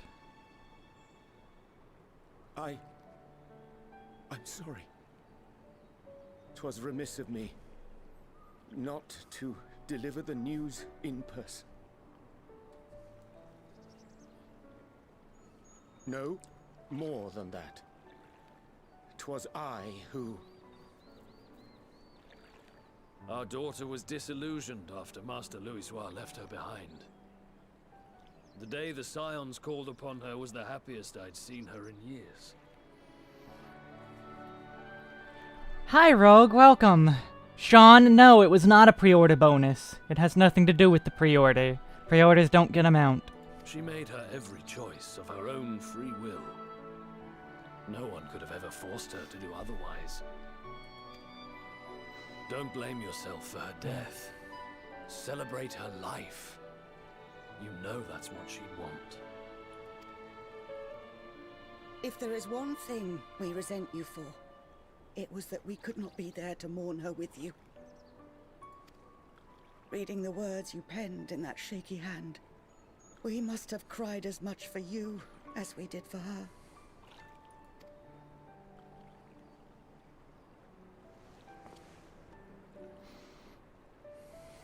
I'm sorry.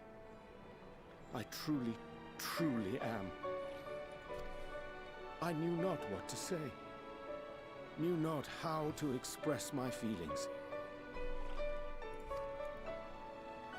The poems and platitudes of wiser men, musings on sadness and loss, studied and memorized, and meaningless in the moment. Silly boy. We are all powerless before such grief. Even now, try as I might, the words escape me. But in our hearts, we know. We always know.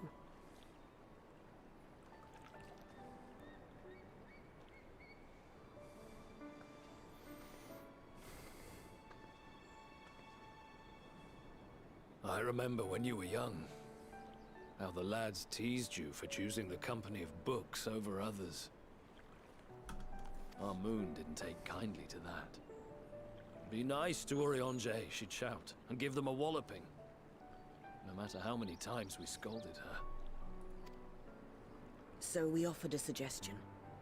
Rather than starting fights, why don't you be the bridge between Urianger and the others? She had to mull it over for a while, arms crossed, brow furrowed in intense thought. But from that day on, she never let you be alone. She'd drag you outside to play, pepper you with endless questions, read the same books you read, all to try and understand you that much better. I'm sure it was annoying and exhausting at the time, but she only ever had the best of intentions. And look at you now, at the center of the crowd. The reason there even is a crowd, having brought these people together. You've no idea how proud we are. To see the boy, our daughter, trusted and believed in more than anyone, grow into the man she always knew he could be. I can see her in you too. Feel her. She walks with you wheresoever you go. So thank you, Urianger, for being who you are.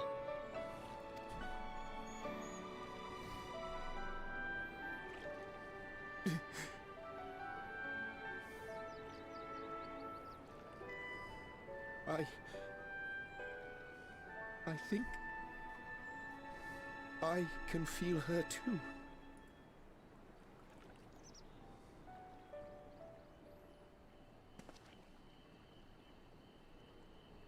The truth of her life. Not sorrow, but hope and love.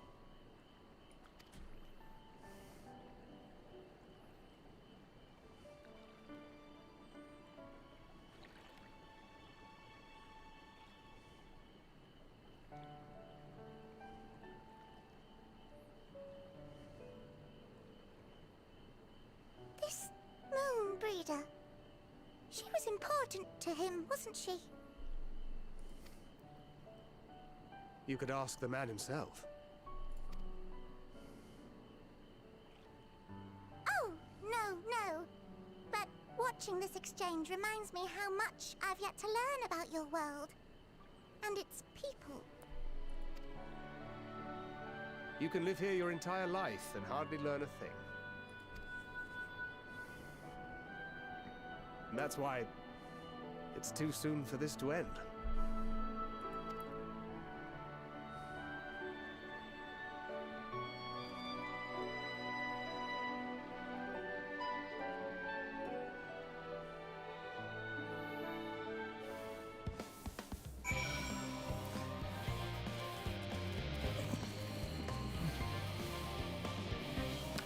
I guess the point where the break is over.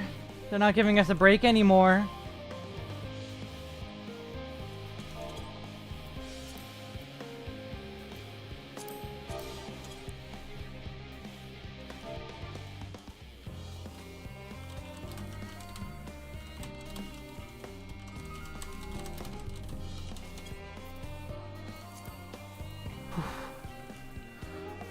Also, nobody owns the game yet. You don't own Endwalker yet. Nobody owns Endwalker until tomorrow. Endwalker doesn't release until tomorrow. You can't own the collector's edition when the game's not out.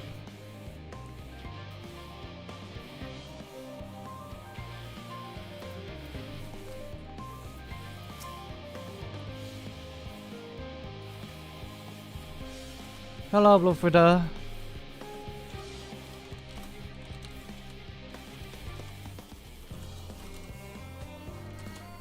Thank you for caring for my daughter. The time she spent with you was all too short.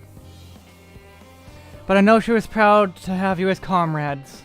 Oranger is too, I'm sure. And I certainly feel better for knowing he has good friends to look after him. See that he comes home from time to time, will you?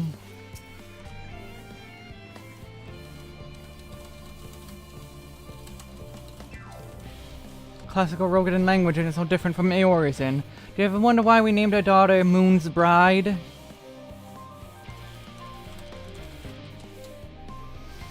When I first held her, the moon was shining silver and full. The whole world seemed to glow. I knew it had chosen her, that she would be a beacon of that selfsame light. Of course, we'd later hear our fair share of jokes about how we ought to have gone for sun instead, with how bright and stubborn she was. But fiery as my moon breeder was, she was always kind and gentle. Okay, it's the stupid broom.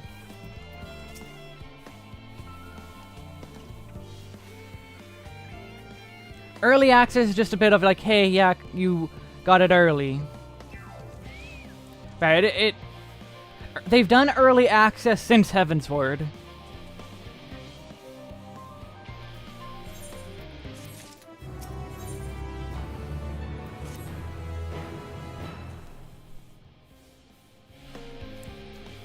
Not to press the front on the roll, several of our guests have elected my company of my countrymen to the station.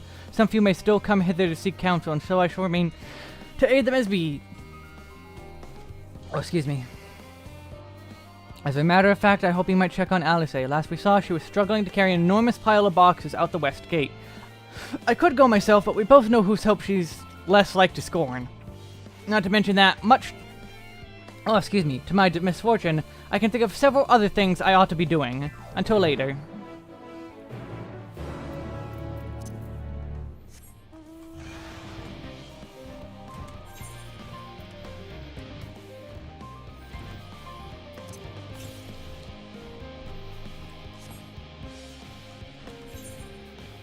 It's gonna be on that rise.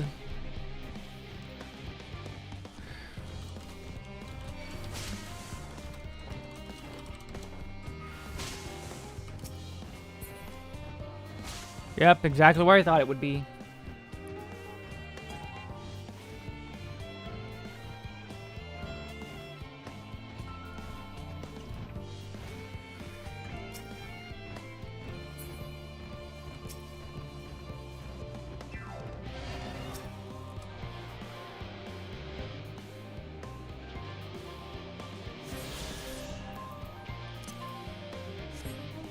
Oh, hello, A-Rank.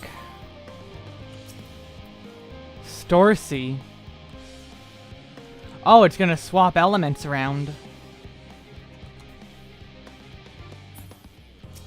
Wait, it changes based on which section it spawns in. Oh my god, that is clever.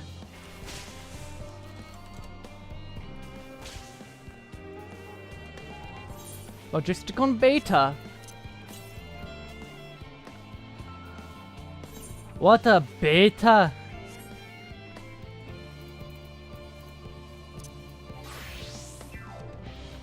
Oh, she dances on the wind. Higher, oh higher. Squeal, squeal. Wesk, what are you doing out here? No, I don't mind if you help me with the boxes, but it's far from the most exciting of tasks. Are you sure? Well, I appreciate the assistance. I need to get these to Aporia. Time is short, of course, but they're full of organic specimens and samples, so try not to be too rough with them. Alphino should be waiting for us when we arrive. See you there. Okay, so before I do that then, let me go grab this Aether Current.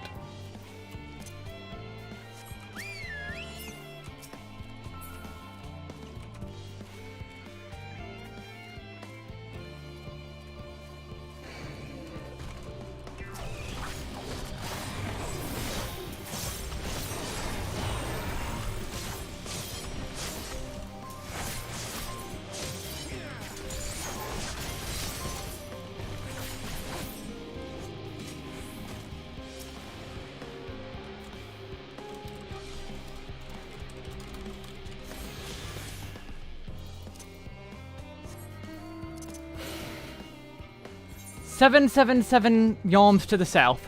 Lucky number.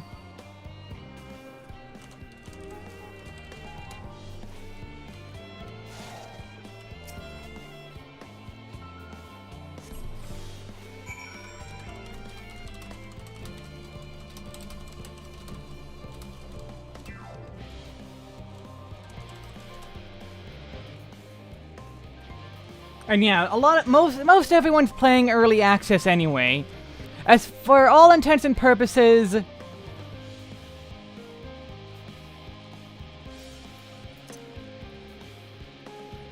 this is the launch.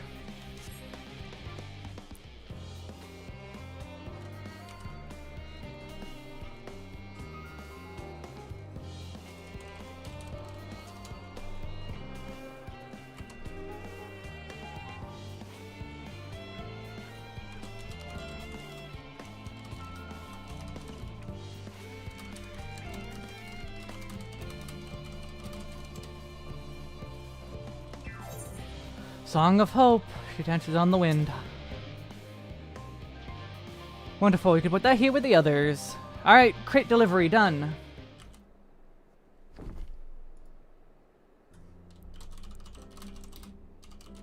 You have my gratitude, but how did you come to be involved in all this? Ha, then I suppose I have Thancred to thank as well. Yeah, I'm pushing this story. If you're wondering why we've tasked with bringing these boxes to Aporia to begin with, so was I. Turns out this is the base of operations of sorts. Those with final say as to what is included in the ship's manifest can be found here. Father included, I suspect.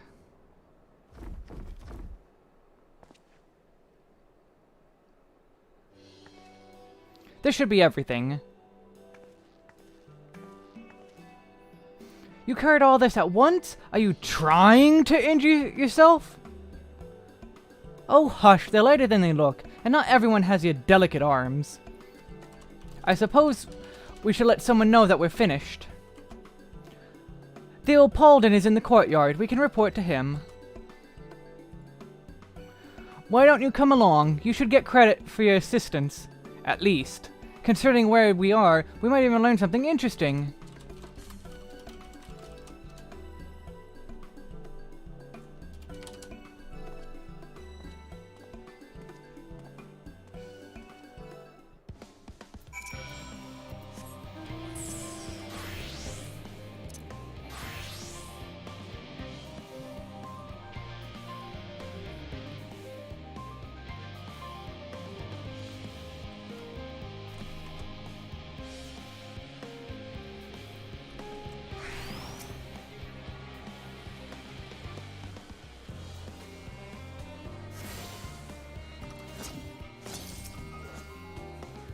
This must be Theopolden.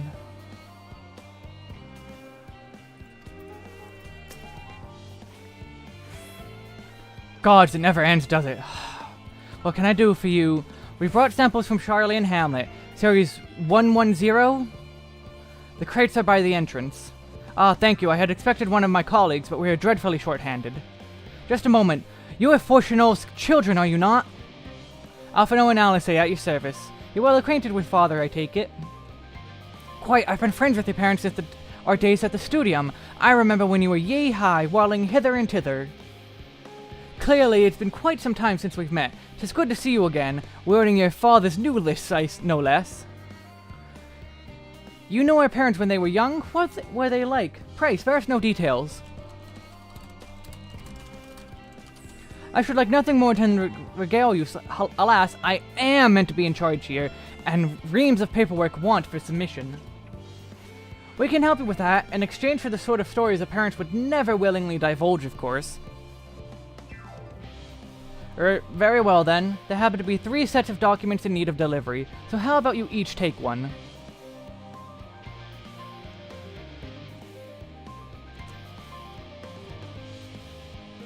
Wait right here.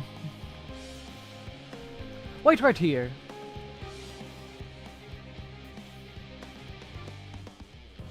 You will find a forum representative waiting to collect these near the southernmost structure. I hope I've kept her waiting too long.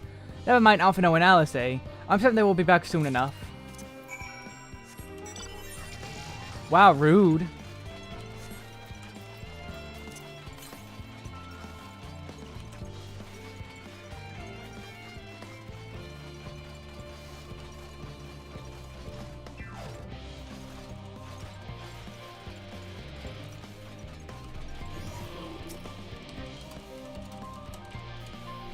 Are you not one of the Signs of the Seven Dawns? I thought you were meant to be working on the Aether Burner.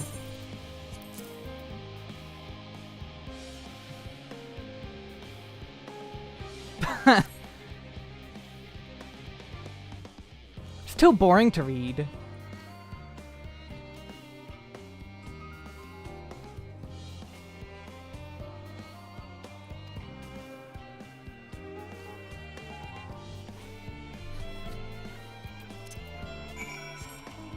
Alright, here we go, cutscene.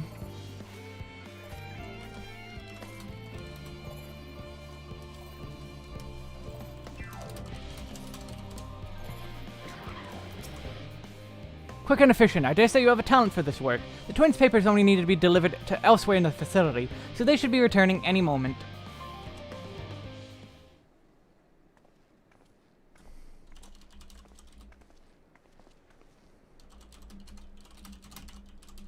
We return with not a scrap of paperwork remaining on our persons, you will note.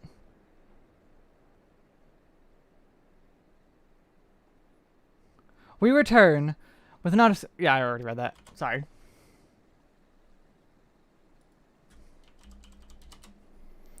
You both have my thanks, and my apologies for sending you on an errand far below your ambitions. Why, even as a babe, you struggled out of your swaddling clothes and... That's quite enough of that, thank you. It was compromising stories of our parents that we'd asked to hear, to reiterate. Of course. I've known your father for so long, I must have something. Well, as you know, part of why the Levia name garners such respect in Charlan is your family's storied history. You two can trace your ancestry directly to those who came aboard Njumkref's Hope, a lineage few can claim. I never thought much of it myself. It's not as though our forebears founded our nation, they were simply there when it happened. Nevertheless, it has traditionally been a good point of pride.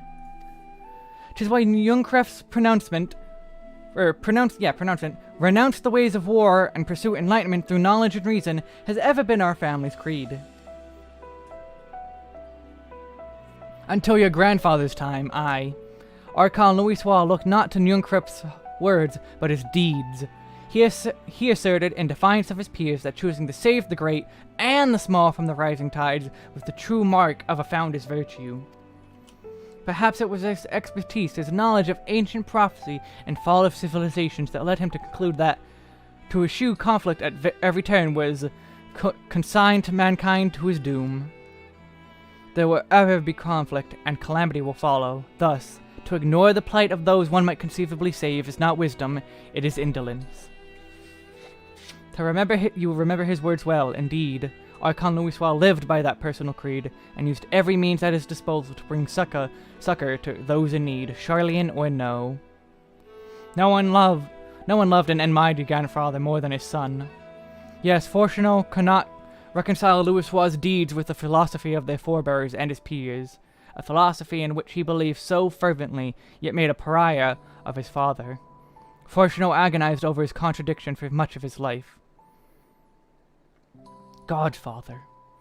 A son may carry his father's blood, but his choices are his own to bear. Is it not always thus?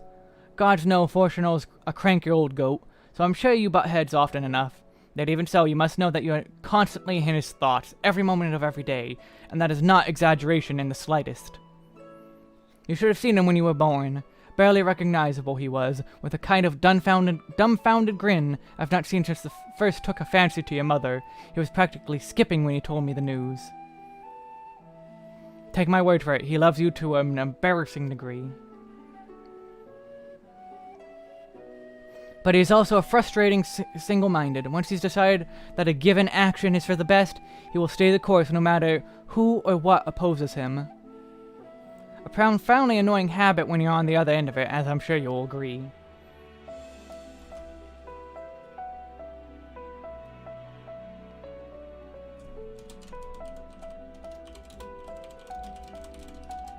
I'll say. Thank you for your insight. When next we meet our parents, I shall mention that we spoke. Try not to get me into too much trouble now. I need the forum on my side. Speaking of which, I ought to be getting back to work.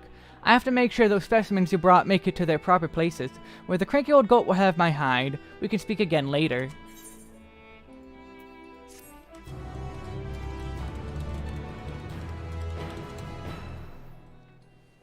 Hey-oh, you three. Uh-oh. Graha, what happened? Graha, surely Coco hasn't driven you out of the forge already. For better or for worse, no. However, he has set me on a task that requires more than my single pair of hands. And here you are. I could use at least one of you, but I won't object to more. Unfortunately, Alice and I have prior commitments, and we have delayed too long as it is. What about you, Wes? Can you spare the time? Yes, children. Perfect. This shouldn't take long.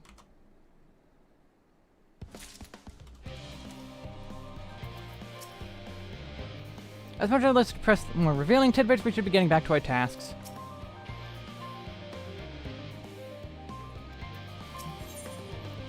Once forged. In the event that our, and I quote, promised heap of adamantite falls out of the bloody sky and into my lap, Master Coco wishes to be ready to put the proverbial hammer to the anvil at a moment's notice. To fabricate these parts, however, he needs the flames in Coco's forge to be burned much harder. He sent me to increase the amount of aether being funneled to his furnaces. The flow of fire-aspected ether in Labyrinthos is regulated by an elemental reactor south of here, to which I have borrowed the key. An adjustment will require 2 people to carry out safely, but I can explain the process when we arrive. This is where we part then. See you in the hamlet once the adamantite arrives, if not before. This way then.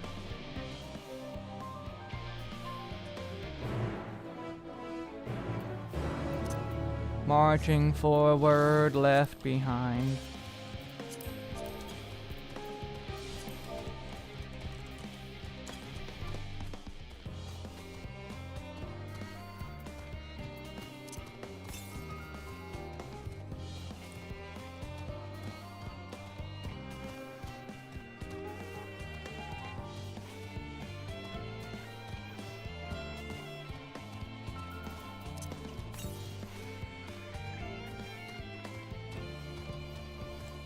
Where is this? Oh.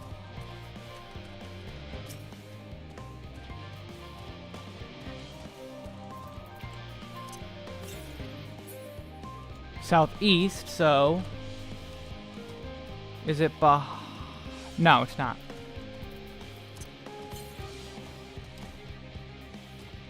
Oh, there it is, all the way over here. Did not expect it to be this far.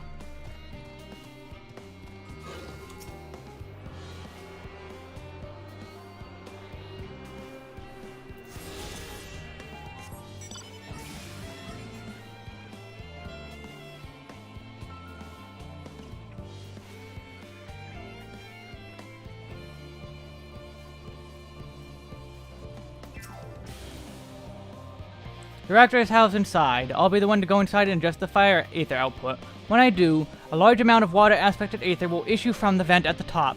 I expect this to attract at least a few elementals, which we would both rather not be drawn to the reactor itself. Trust me, can I ask you to put down any that draw too near? They'll pose little trouble to you, I'm sure. Wait here, if you would.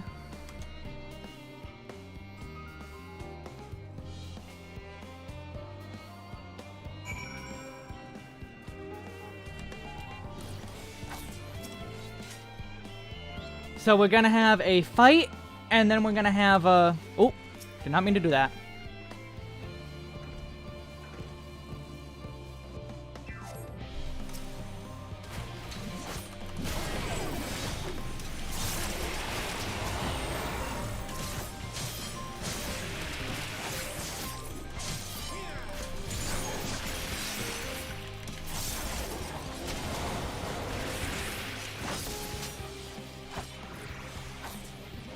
Ooh.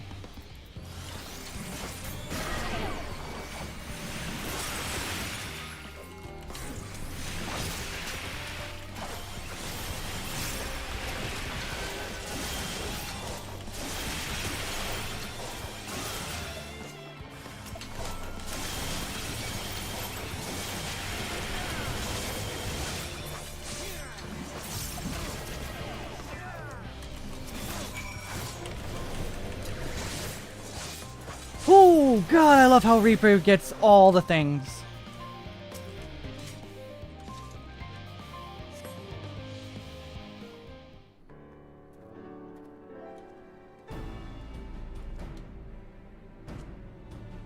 Did everything go smoothly out here?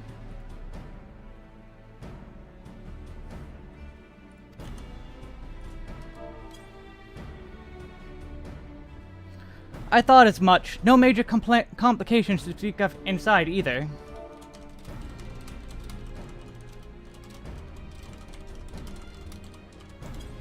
And the water ether appears to be venting properly. Reaper is very, very good. I expect Coco will have seen a difference in his forge flames by the time I return.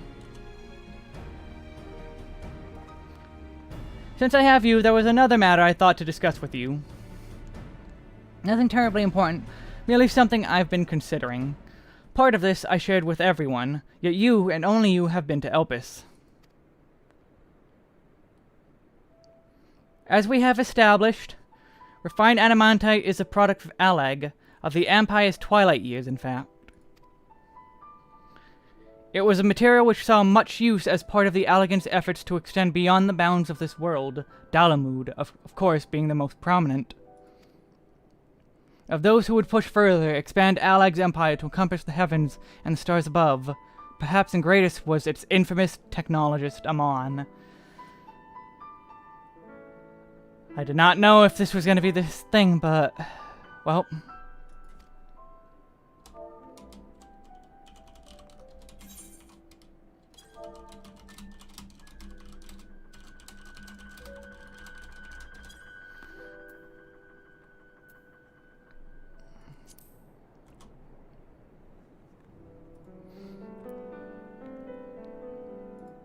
He did. Amon wanted to travel the stars? He did. He must have had his own reasons, however, for there's no evidence to suggest that he retained memories of his life as an ancient. He only joined the Ashians once the Empire was all but dust, as you know. If not his memory, though, what drove him to pursue the idea with such fervor? And me hitting my microphone stand. This may seem far-fetched, but what if souls, like mine, have a personality, so to speak, a natural disposition towards which they are inclined? Ooh. We know with relative certainty that it was the gross decadence and inexorable decline of the Alag that moved Amon to resurrect Ekberzandi. The Empire's people spoke lightly of death and destruction, experimenting on those they deemed beneath them to fill the emptiness in their hearts. In facilitating Zandi's return, Amon provided these languid souls with the means to free themselves from the mire of their own indolence. Or would have, had not Zandi been convinced by his own death that life itself was meaningless. Amon's desire for his countrymen to conquer the heavens could only be a means to the same end, to instill the people with a new purpose. Like Hermes before him, Amon was appalled by how those around him lived, but could never bring himself to believe that those lives were devoid of meaning. And both of them sought that meaning, that hope in the distant stars.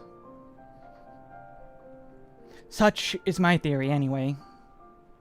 Ultimately, it is the consequences of their actions which matter. Their motives are no moment, and yet... to reach those stars on wings of adamantite, to travel to the ends of creation and beyond, the promise of hope everlasting, that much I do understand. But enough musing for now. Why don't we see how Kokol is getting on?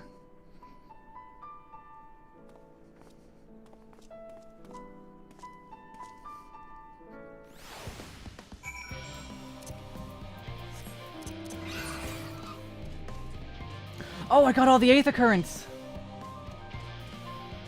Alright, well...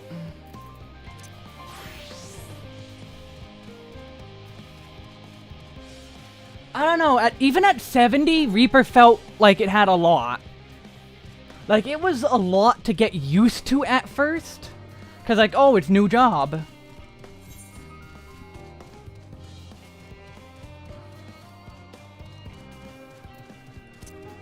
But, I mean, I did get used to it.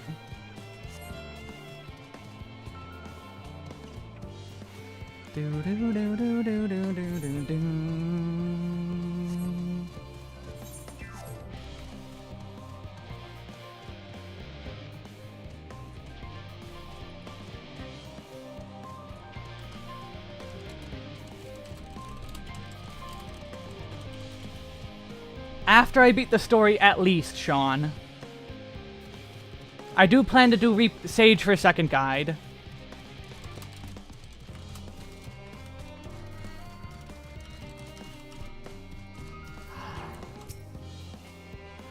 Though I did thoroughly brief Coco on refined adamantite's history.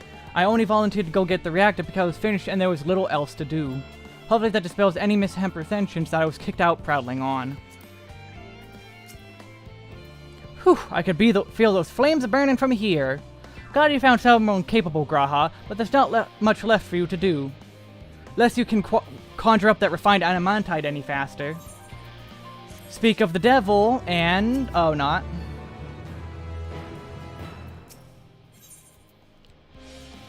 Oh, I can fly after this. I do trust you to deliver on your promise. I do, only... I hate waiting! I want my adamantite and I want it now! Well, share your impatience, I assure you. Is there truly nothing else we can assist you with in the meantime? I wish. This sentence about unbearable. Pity the forum frowns on recreational explosions. Hello, Torg. You are small. Well, so long as they can't prove it was premeditated. Get you gone? Get you gone. I've mistakes to make. In that case, I suppose we could go and return the key to the reactor. I'll have one more look to make sure that nothing has gone wrong, unintentional or otherwise. I'm certain there are better uses for your time, however. I will join you in the Charlian Hamlet anon. In the Charlian Hamlet anon.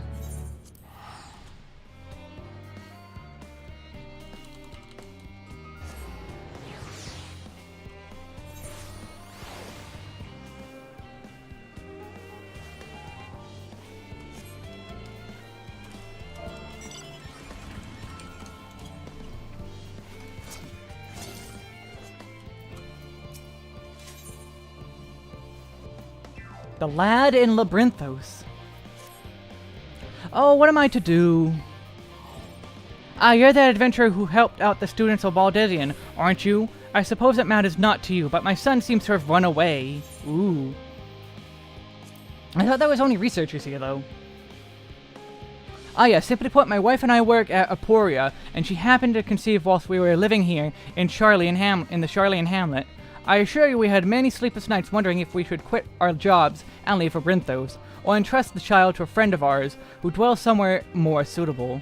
Ultimately, we decided to continue our work whilst raising the child here. After all, our research is focused on the very future that our offspring will inhabit. The issue is, however, the magic that prevents us from revealing anything confidential is too potent to be used on children. Of course, we can't allow the little one to roam freely. There's no telling what he might impart onto others, so he spent his entire life justified within the confines of the Charlian Hamlet. We recently had a slight spat with him, and, well, he decided to flee. I imagine me going after him would only make things worse. Could I ask you to talk to him in my stead? I'm sure he'd be much more willing to listen to anyone other than his parents at this point.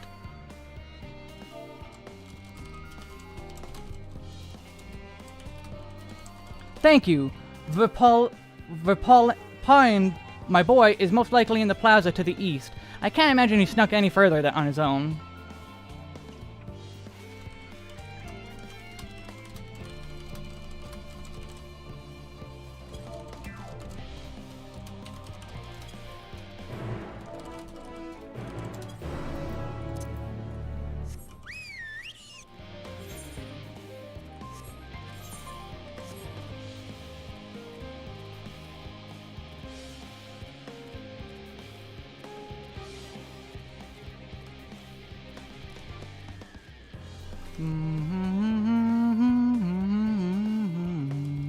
Vieira Gleaner. Oi, bunny boy.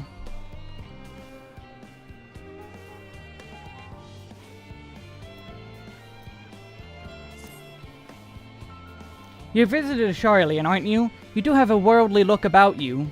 As a gleaner, I too have journeyed far and wide. Tell me, where's the furthest you had ventured?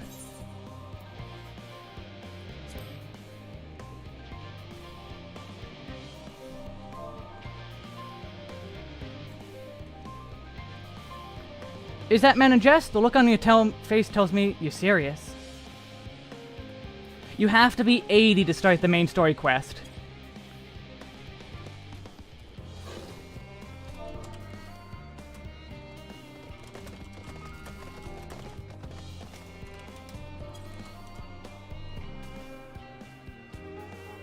Okay.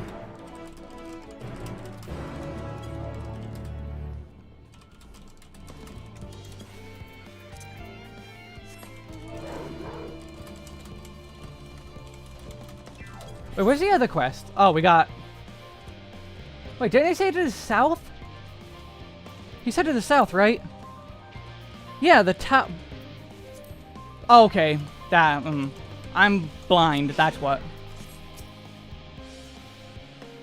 What? Who are you? Bye.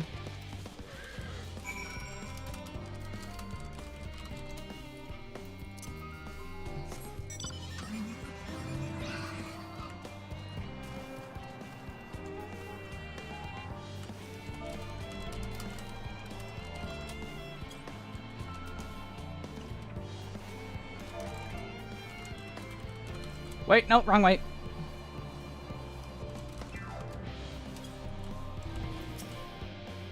Because I don't think I have enough experience to reach 89.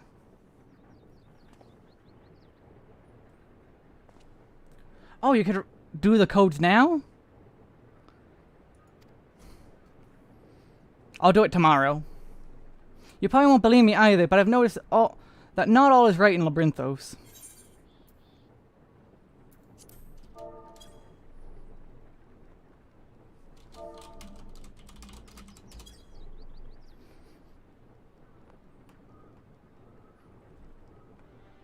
Fine, I shall tell you what I've seen. The color of the artificial light here changed recently. I'm sure most people haven't noticed, but when you've spent your whole life here, the difference is like night and day. Even so, no one will take me seriously when I bring it up, all because my age. Got into a big fight with Father about it. But Labyrinthos is in danger. Who knows what would happen to if the artificial sun broke. That's why I can't go home just yet. I need to get to the bottom of this first. Although I am scared to venture outside on my own. They say there's countless monsters out there. I don't suppose you will come with me. I could pay you, it's not much, but I do get pocket money from my parents. You don't need to pay me.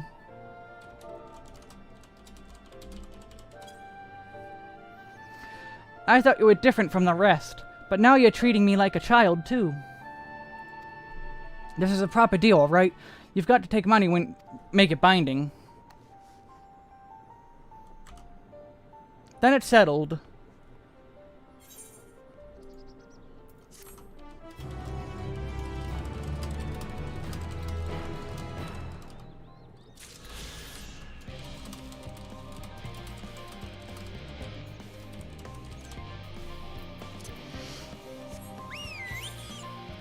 Anyway, back to this.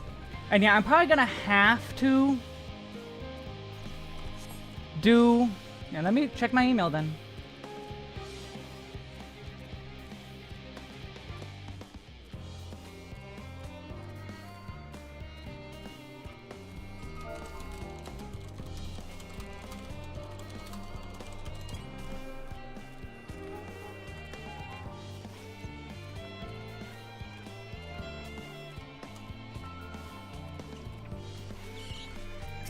Hi. Hey, I'll do it later. Maybe during dinner I'll register the code.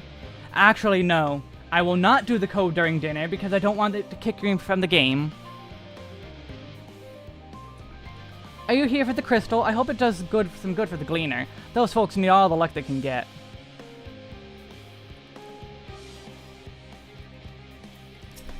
Pray.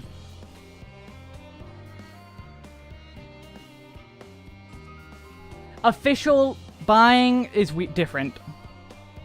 Carly recently told me about the power of Akasa, a concept taught in Rajasthan, and how it reacts to strong emotion. I wonder if this method of praying to the crystal is a manifestation of that power. Well, that should about do it. With luck, your prayers will help guide the gleaner to safely through the perils of his journey.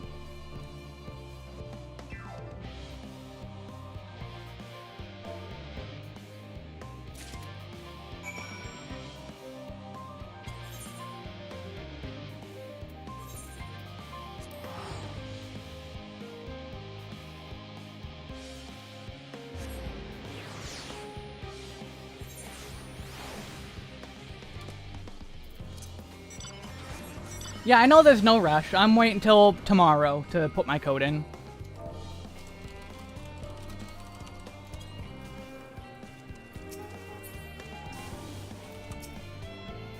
Do you have a lantern crystal for me? Yes, I do.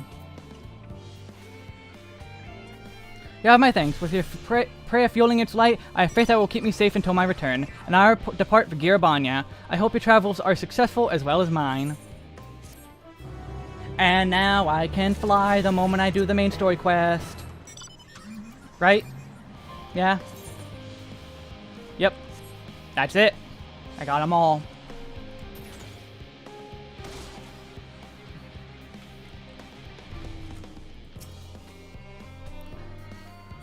Time to wait for my companions.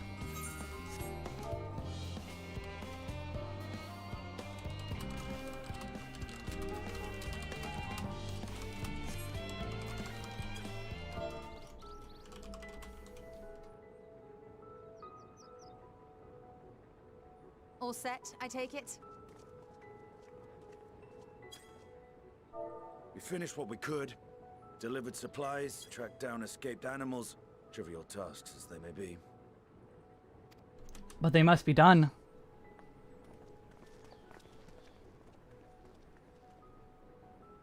That's enough, don't you think? If there was anything more important still undone, that would be a problem in itself. The vessel is essentially ready for departure. All that remains is to load the final batch of supplies and see everyone on board. Once we've readied the ether burner, that is. That is. Ah, had a feeling we might find you all here. Our consultations with the Loperites, too, have run their course. Pleased I am to say that our researchers' concerns have, for the most part, been allayed, though some insist on making adjustments to the very end. For their part, Livingway and her peers have graciously offered to stay and keep the people company, lest any lingering queries go unanswered. All that remains is to wait for the refined adamantite. Which will be here very soon now. Alphino, are you there? It's me, Cryo. Your special delivery has arrived. Round up everyone and come to the harbor at once. Speak of the devil. Let us go at once.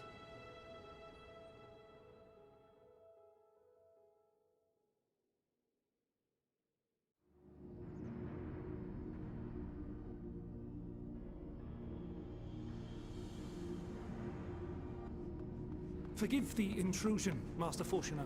I bring urgent news. A great commotion has broken out in Scholar's Harbor. Your presence is requested with all speed. It's just all the people, that's all. Now, where might this delivery be? At the head of the pack. Oh. Yeah, whoa! That is a lot.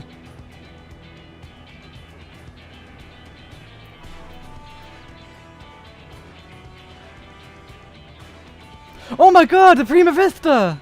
They even brought the... I'm sure it's very important, but we cannot accept these without the proper permits. By the 12! Surely, these can't all be.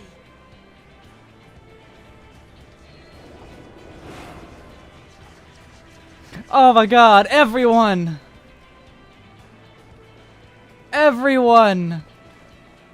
Bleeding hellfire! They're bringing them by sea and by air. All these folks in these crates.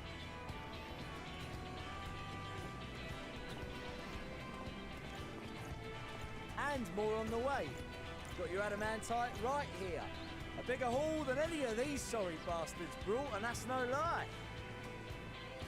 He did. He said do everything, which I've done everything. Yes, because you were charged with seeing the shipments from Gridania and Uldar here, along with your own.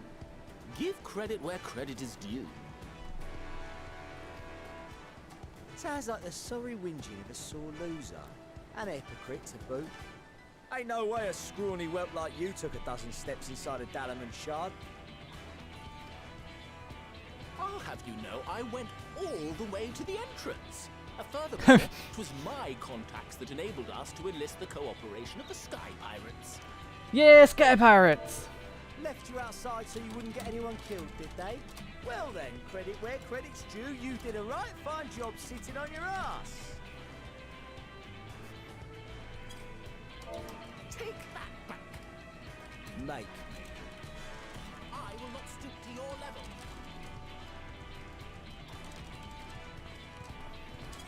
My, what a grand welcome party.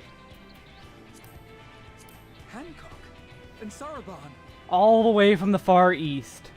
How long they had to travel to get here. We Okay, come bearing relics both sacred and elegant, as well as a few other gifts that may be of help, to be presented with best wishes from one the moment. Eastern Alliance.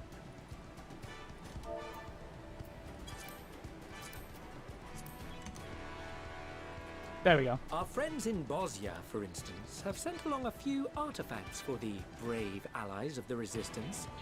That's you.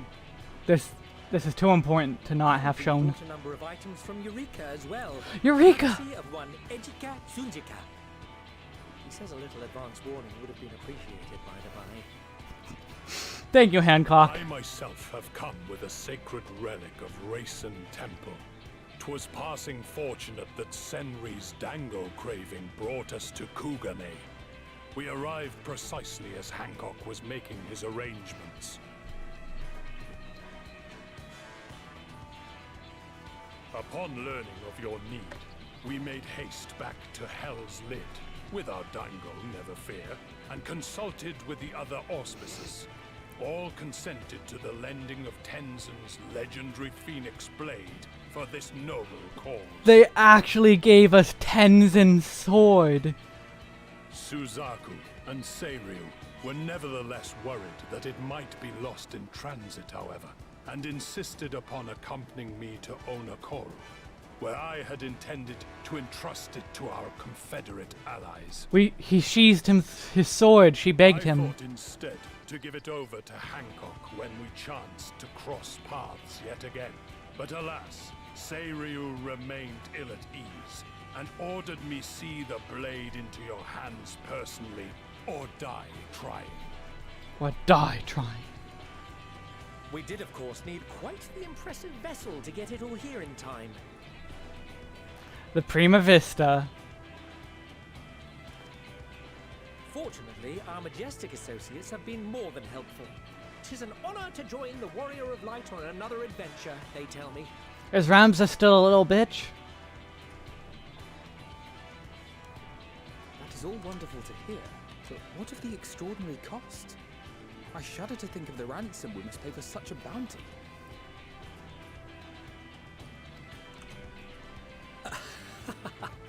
Fret not for your coin purse, young Alphino. For once. Lord Lolorito looks ever towards the profits of the future, and thus the East Aldenard Trading Company went to some lengths to reduce the financial liability.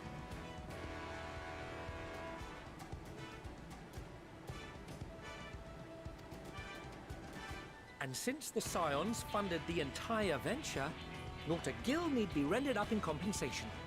Everything is already yours.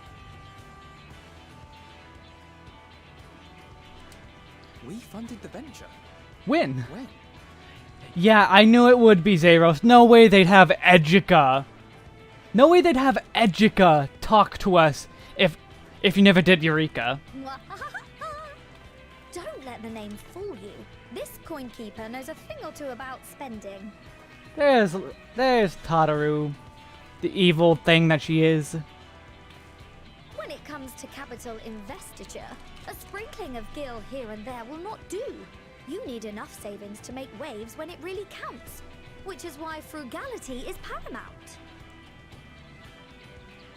We also have the benefit of a generous patron. Generous being rather an understatement. She has supported us from the shadows. I knew it. The very founding of I the knew it. Scions. We even had coffers to fill.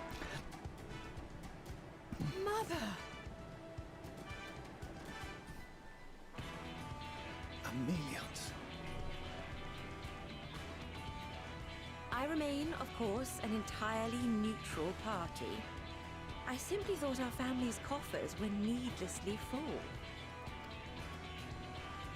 We can hardly take them with us on your teeny-tiny toy boat, now can we? And would be ashamed to leave all that hard-earned wealth unspent.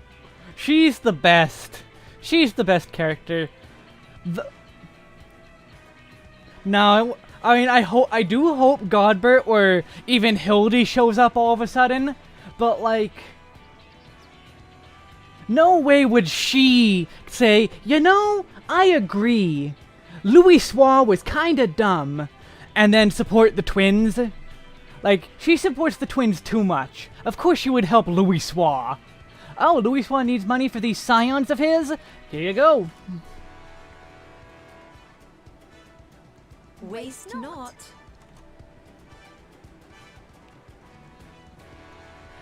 Smartest character.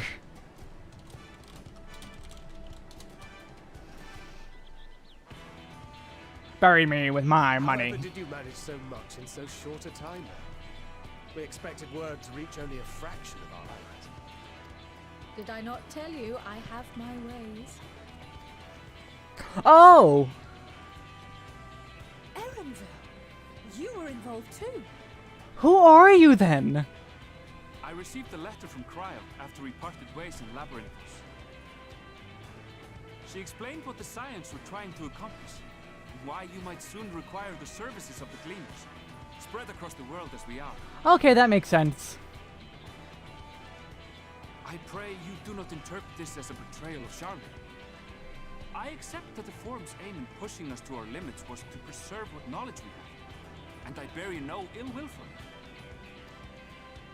Yet, in collecting that knowledge, what I came to appreciate most about our star is that there remains so much we do not know. That is why I chose to help the Scions. To combat the obliteration of those countless undiscovered wonders. I held no illusions that they would be less demanding taskmasters. Though, rest assured, if I had, I would have been sorely disappointed.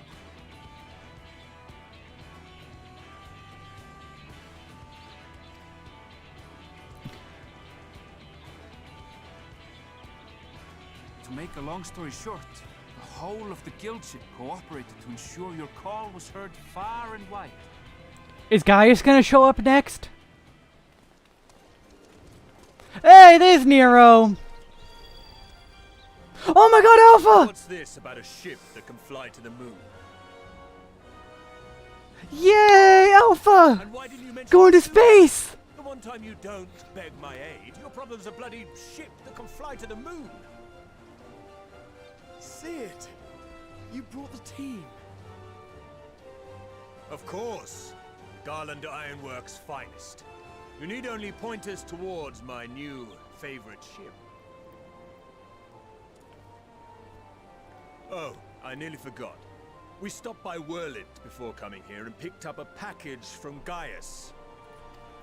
There's Gaius. He's still of the mind that actions make for better penance than words, contrite or otherwise.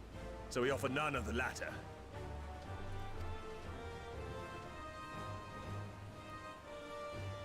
What he sent is an Allegan relic Valens used in his weapons experiments. There's a fair bit of refined adamantite in it too.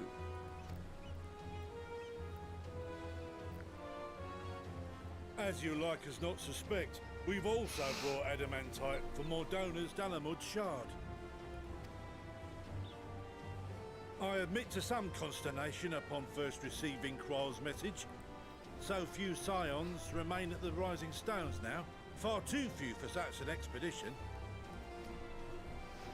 However, the Gleaners were able to secure us reinforcements. Idleshire's treasure hunters, not least among them. Gobby boom. I know. How the Gobbyflock thought. Slowfix's gratitude for the safe return of his daughter has not waned, and he gathered his kin to our side with an astounding quickness. The clash between their machina and the Allagan defences was a sight to behold. I wager even you would have been impressed by the magnitude of the Gobby booms. Hori, I love you. Please become my friend. Fascinating as all this is, I fail to see how it explains your presence here. Does Razathan not have more pressing concerns?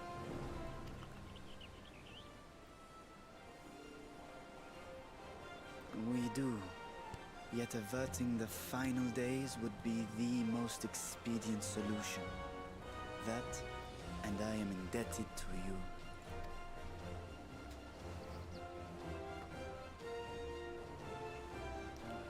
Though they chose to take their leave of Thavner, those you saved in Galimund remain my people. My gratitude is beyond words. It is appropriate that I aid you in kind. If in the doing we bring salvation to others of this star, so much the better. God, this is... You will recall that I spoke of my father, Midgard Summer, and his journey across the great expanse. As he traveled betwixt the stars, his resplendent scales drank of the ether in those nigh empty surrounds, and imparted to him the strength to persevere. Thinking they might further your cause, I called out to my kin for consent. Scales to wrap the ship. Ajdaya's answer was silence, as ever. She's over in Mericidia. Tiamat and Chrisvelgre, however, responded favorably to the suggestion. My sire, too, stirred from his slumber long enough to speak and say, "Very well." Yay, Midi. Thus have I brought you his own worm scales. Fit them to your purpose, and seek a worthier fate for us all.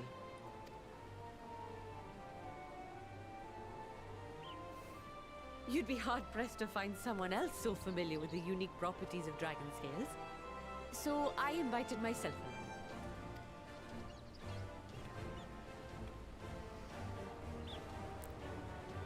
Look at me, this is so unbelievable. I've gone right back round to believing it again.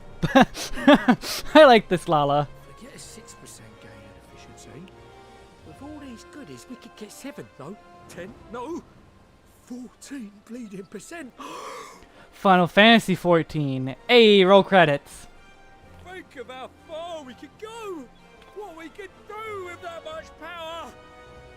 What we could blow up.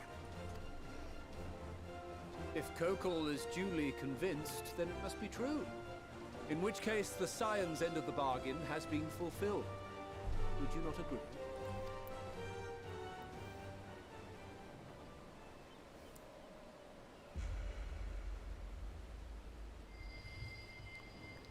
Deeds rather than words.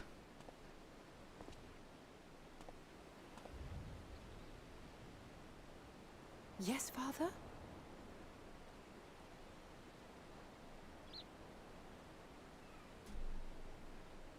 I know not what you seek of Hydaelyn, nor for what purpose you would take command of our ship. Yet this much is certain. To do so will be to dictate the fate of this star and the lives upon it. We know that much already. And every creature, in their magnitude and their fragility. Do you understand? And are you prepared? As Hydaelyn said, prepare to face the insurmountable and We surmount have it. seen and we have felt how much each life shapes this world. And so we are determined to abandon none. We understand what is at stake, and we are prepared to bear this burden.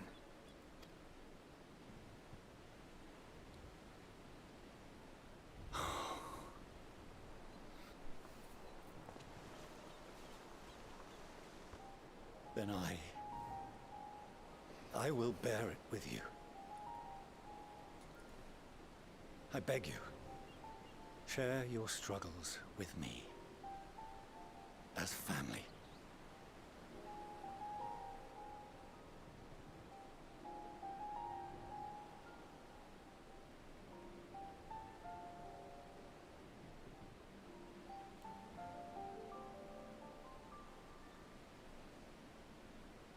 You grasped my fingers with such tiny hands the day you were born. I thought my heart might burst. It was love and happiness beyond expression. Overwhelming. And a conviction so powerful that I trembled with something close to rage. I had heard the final days foretold. I swore to myself then and there that I would not let them steal your futures.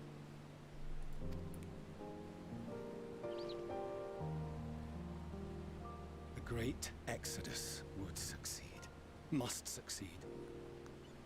No sacrifice or sin was worse than the alternative. If anything gave me pause, 'twas mine own father. The Archon Louisois openly decried Charlian's policies, a perspective which I regarded with increasing disdain as I grew older. Yet even as part of me thought him a fool, perhaps I also hoped that he, of all people, would devise a brilliant means to save my children. A naive hope, but stubborn enough that I could never bring myself to keep you apart.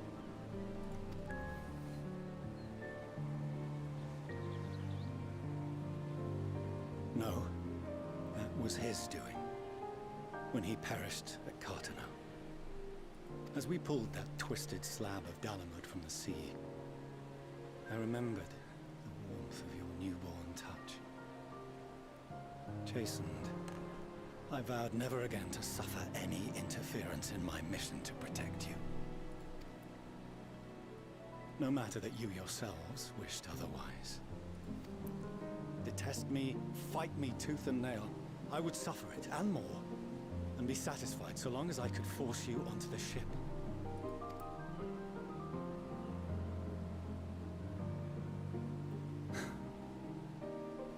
I was wrong. You two have grown so much stronger and so much wiser than I dared dream. You have earned the right to walk your own path, and already begun to do so. Good. Because there are things we care about, and people we love, and none of them is replaceable. Not a one. It cannot have been an easy journey for you to have come so far. We shall be glad to acquaint you with the finer details someday, once this danger has passed. All that we have seen and heard, that we have felt and learned in our travels. Ours is not a kind world, but it is beautiful. Always. Oh no. Are you quite sure that's wise? After all, someone turns pale and flees the room when he sees so much as an envelope containing word of your adventures. Whatever will happen if he learns what you were really up to? Amelians.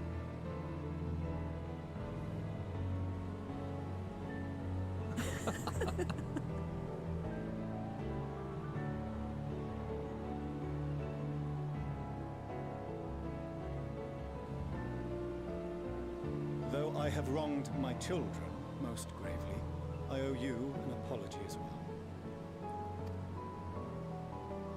I assumed that it was the Scion's influence that made them so keen to charge headlong into danger. Yours, in particular.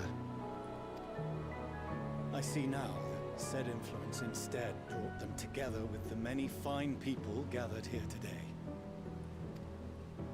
In which case, I hope you continue to guide them.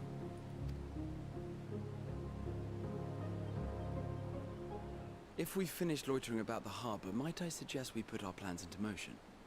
People are beginning to look confused. Good point, Graha. Good point. Perhaps you can spare a few words ere they resume the tedious lugging of cargo. You have no small number of friends and admirers here after all.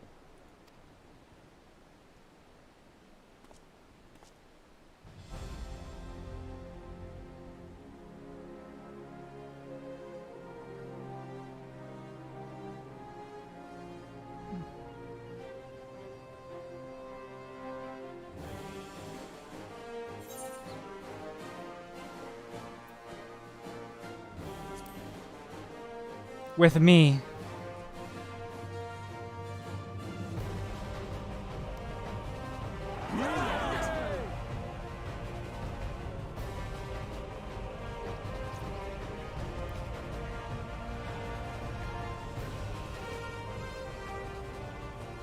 Your assistance is appreciated. Now, in an orderly fashion, if you please.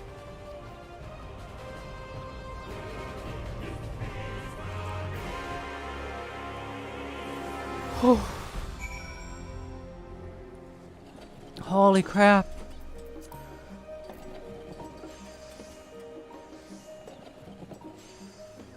Holy crap.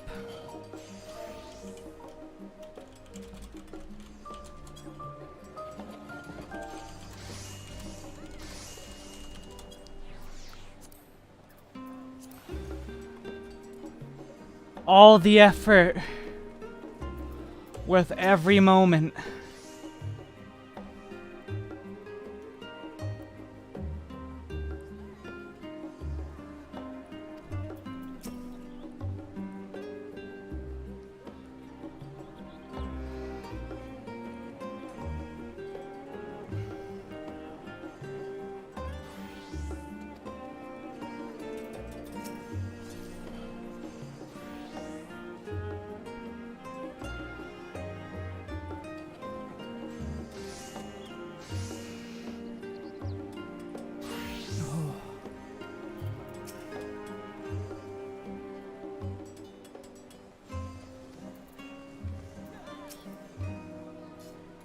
Yes, I will need the extra breath. We're coming to the end.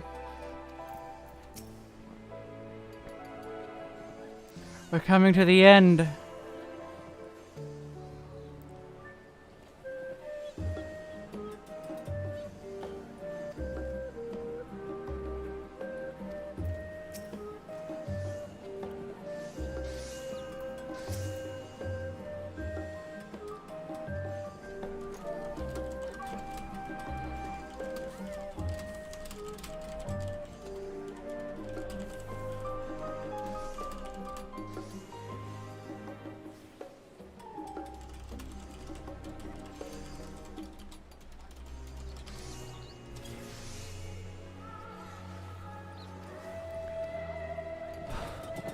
I'm not gonna talk to. I'm gonna go grab another drink quick.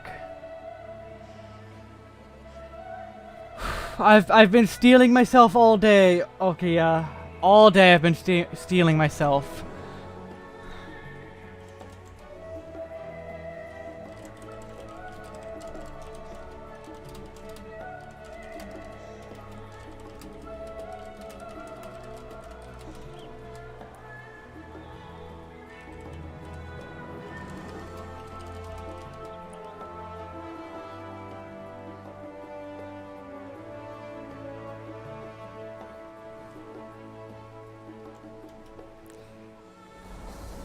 Oh my god.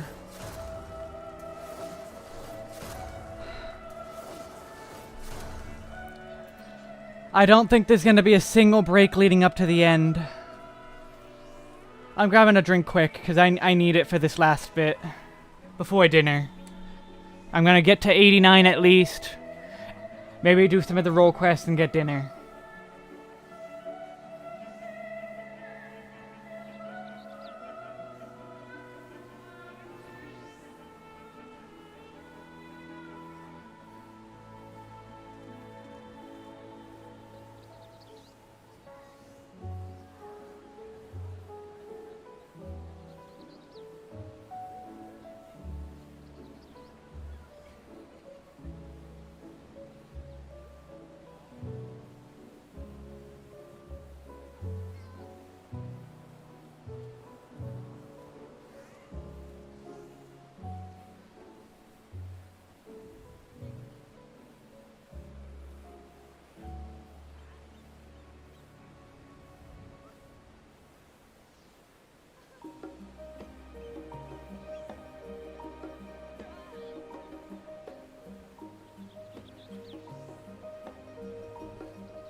That was the good kind for me.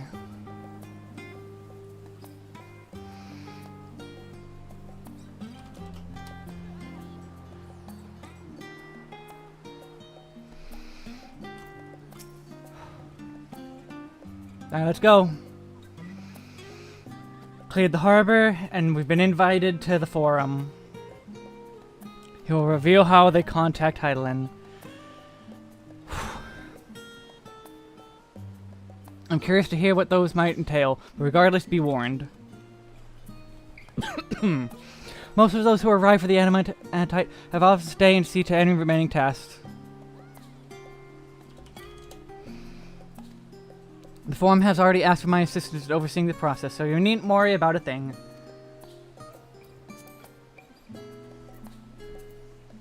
Thank you, Tataru. We're off to Aporia then.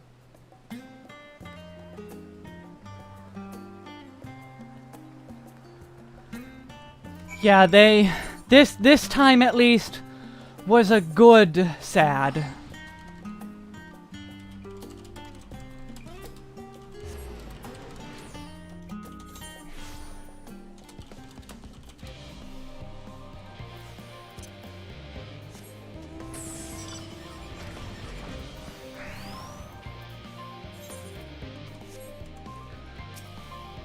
Wesker, I've already shown the others inside. You will want to speak with Claren as the key to the lift, and can send you down after me.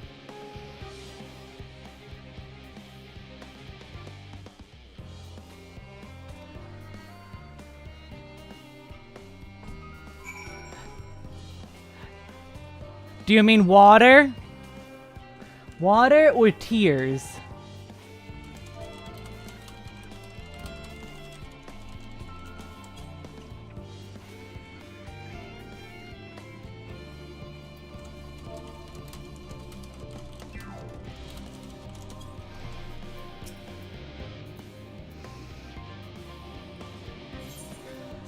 Here we go.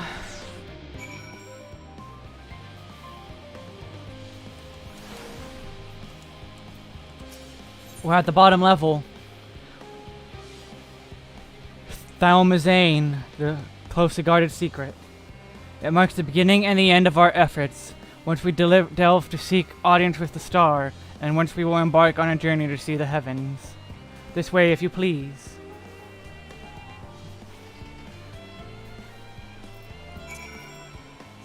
Quick swap to Dragoon.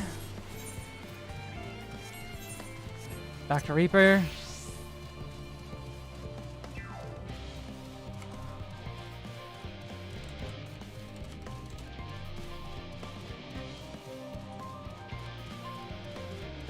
Here we go. There it is.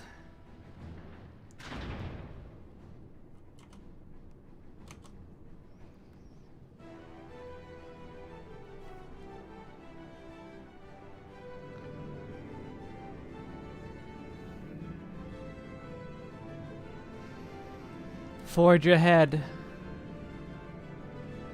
There's some Allegan bits.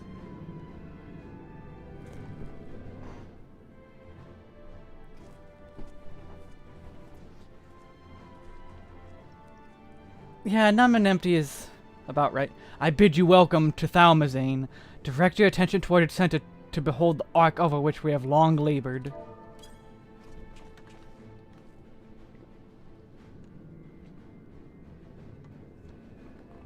As you can see, it was designed as a medium-sized craft, the better to reduce fuel consumption. Miniaturizing magics have been applied to its interior to ensure that the thrust-to-weight ratio does not place too great a limitation on its freight capability. The ether burner, as you know, has been removed for further modification, but we shall reattach it soon enough. I've received word that Coco and several of your allies are working on it with an intense fervor. They are sure to see it done. 'Twas by their expertise that many a prior disaster was averted. If anything, I fear they'll not afford us much time for speaking with Heidelin ere they finish.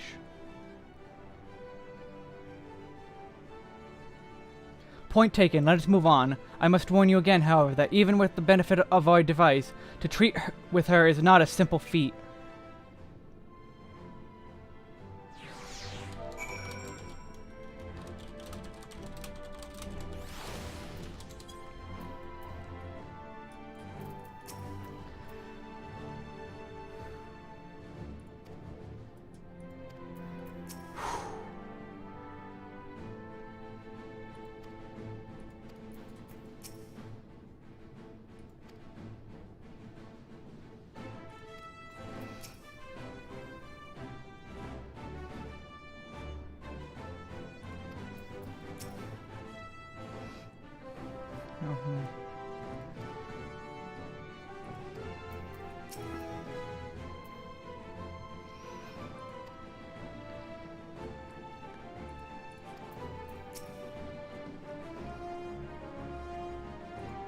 Oh my god.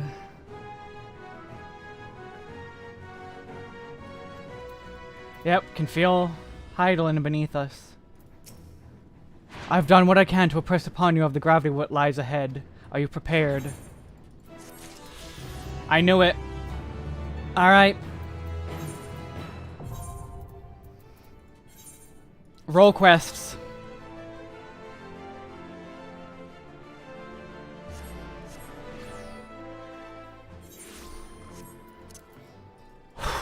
This will be a good breather.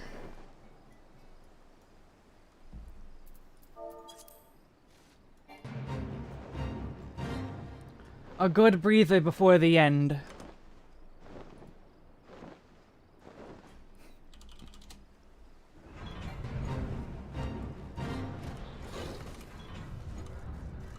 Come on, Melrib. Melvrib.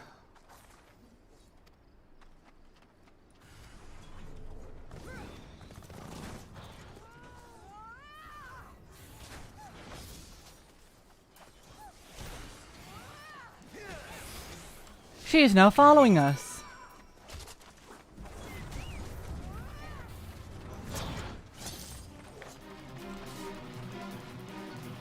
Yep, let's just forget those fighting people, yep.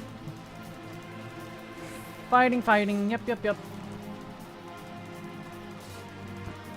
Hello. Goodbye.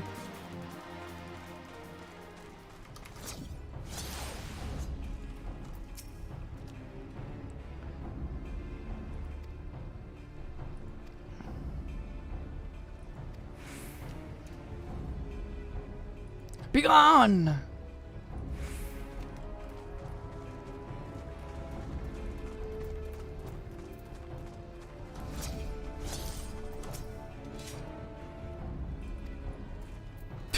She was right behind me.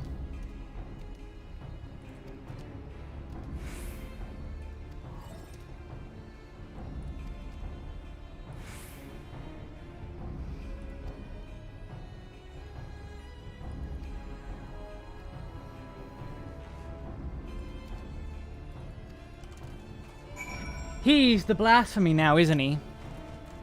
Probably.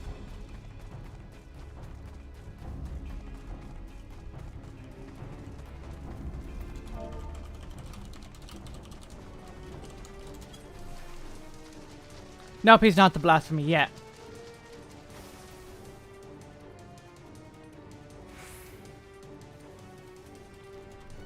We're all suffering in some way.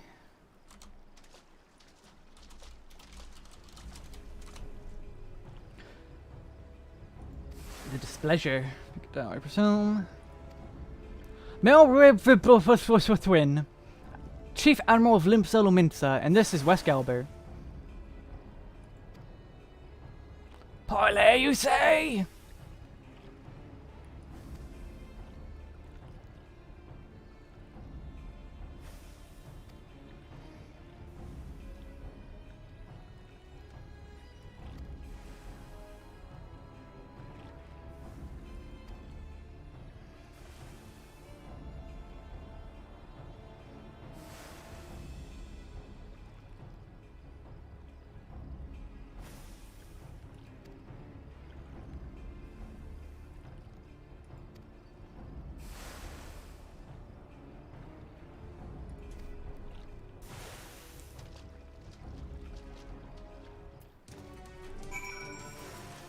Yay, I can fly!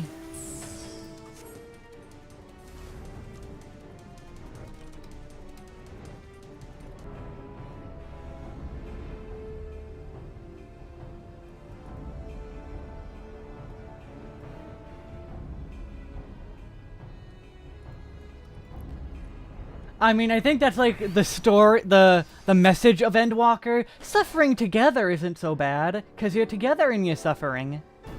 Bum bum bum bum bum bum bum bum bum bum bum bum.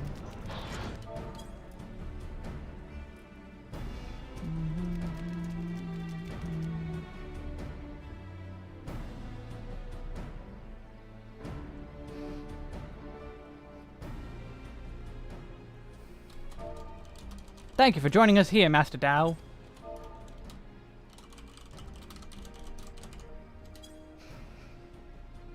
The air sickens me.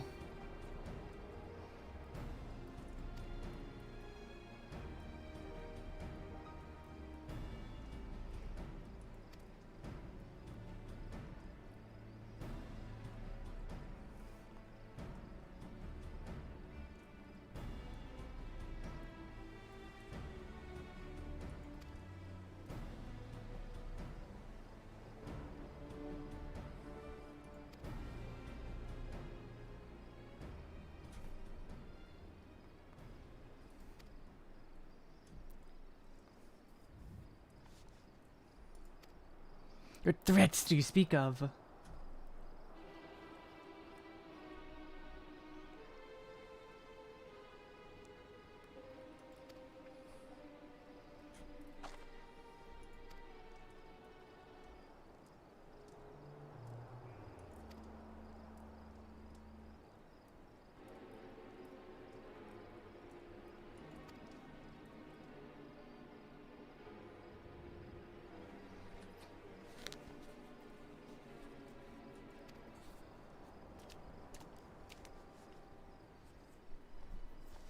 Oh.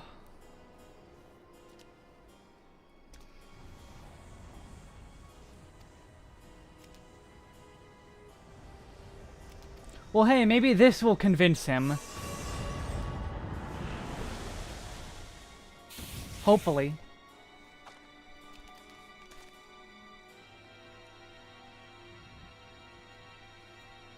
Oh, they think this was Leviathan's doing.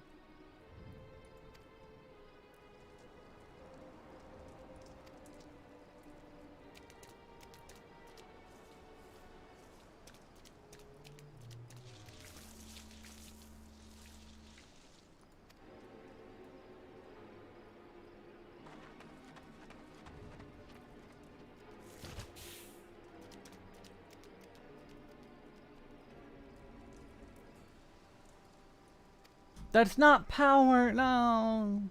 You're an idiot. So lost in your hate that you would lose yourself to monstrousness. Oh, good job.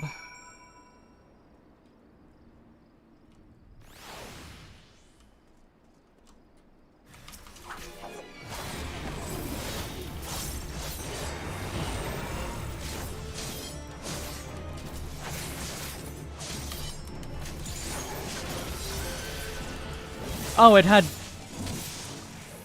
way less health than I was expecting.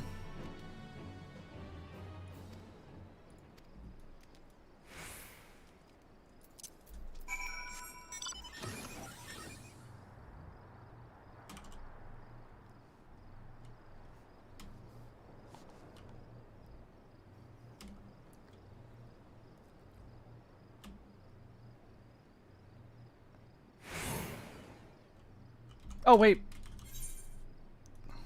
I was expecting it to be closer to town, so I didn't even bother to... Oh. Well, that sucks.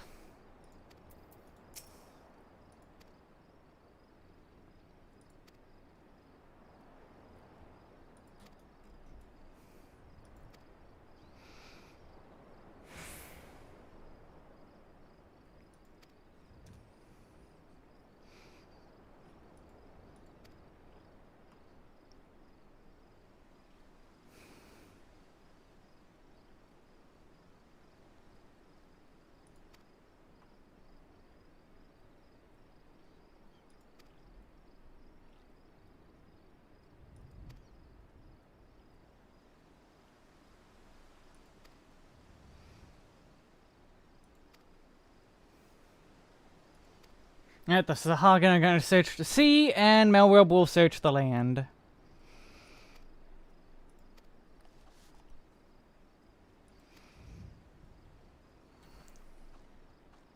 Okay, I need 2 million EXP, which is probably... I'll probably need to do trial roulette.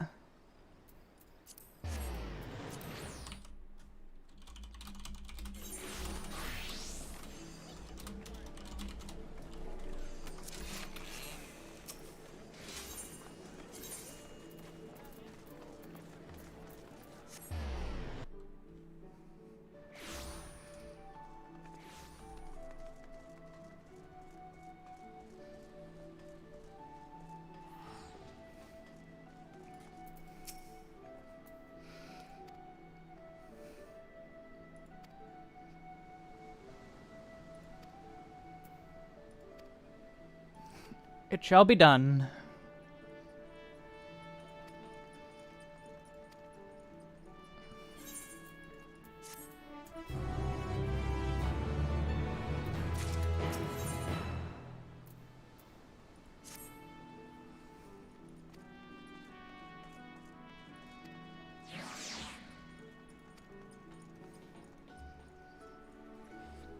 Oof. Alright, well, they're stealing from kobolds now.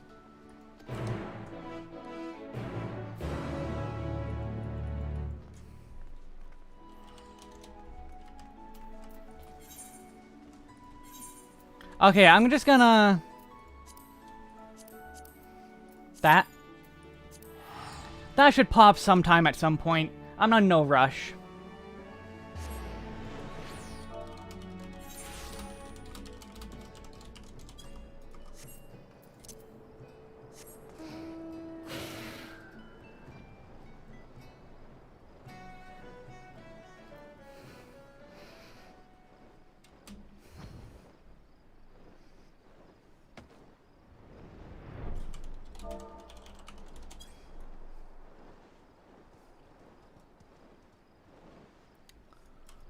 Whoa. Oh, that was... They're teleporting. I was like, why are they glowing? They're teleporting.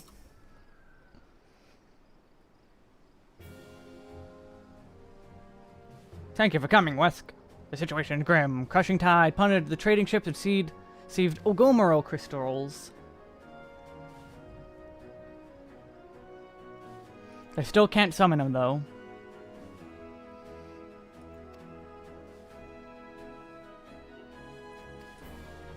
A false god.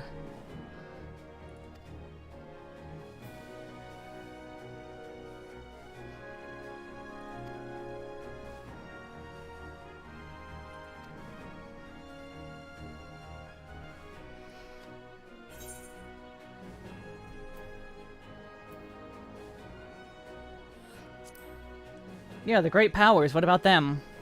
The great pirate lords.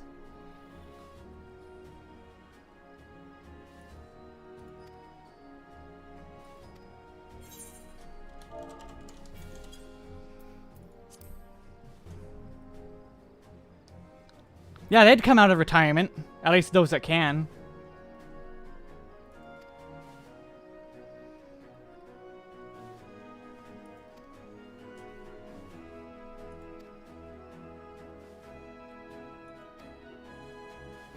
No, they won't.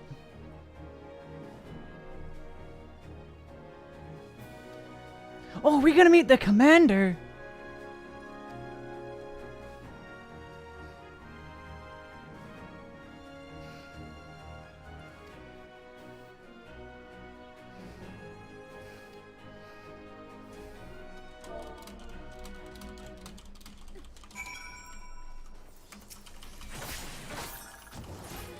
Get me some... Oh, we're going back to town.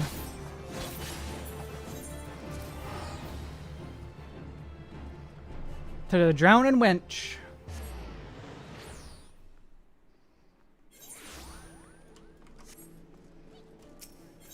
And back to Aleport.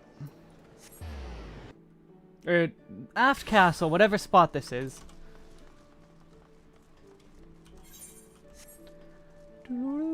Wow, 45 in the list, and that's 9 minutes only? This must be going fast.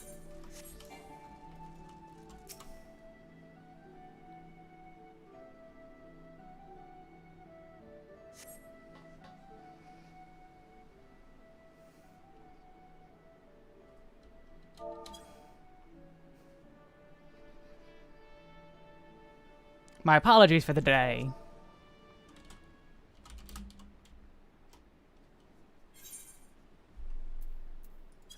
So plea fell on deaf ears.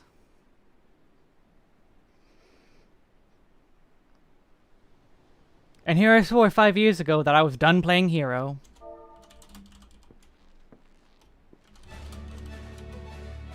Hello, Weisgart.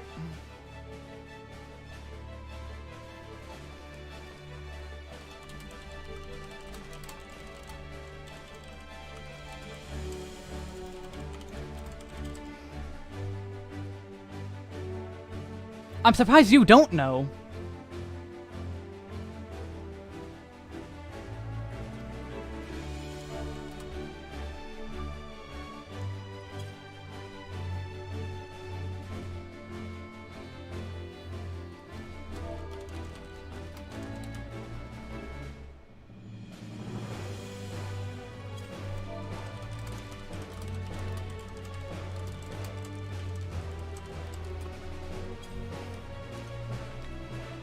Why are we here, Admiral?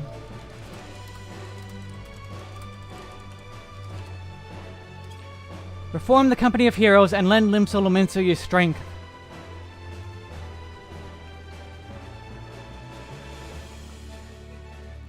This is a good song.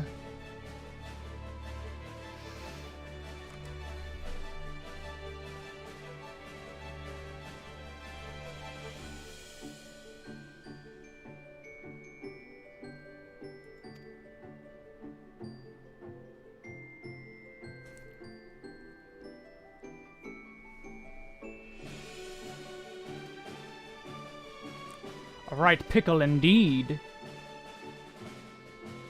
But the answer is no. The commander disbanded the company and And as his first mate, it's not my place to gainsay his final order.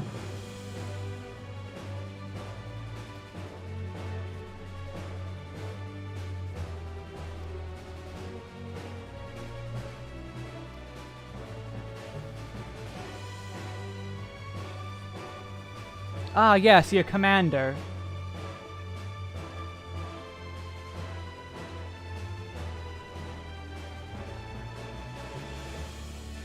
Oh boy, I'm the next leader of the Company of Heroes!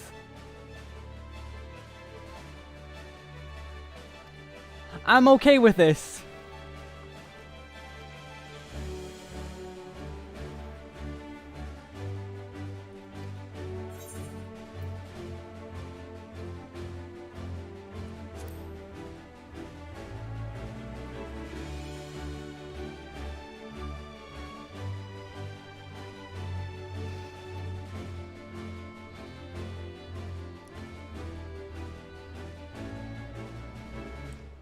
He was enjoying the leisurely life, and then we called him back. I was out, and then they pulled me back in!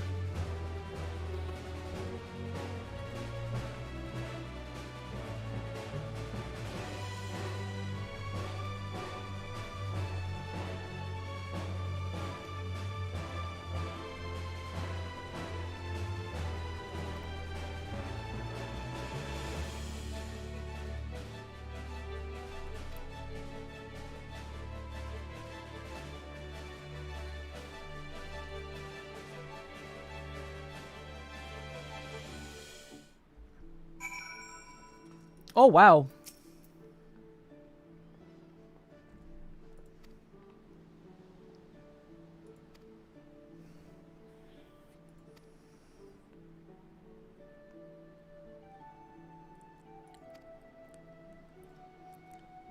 Well, obviously Lomani's going to be searching for the blaspheme.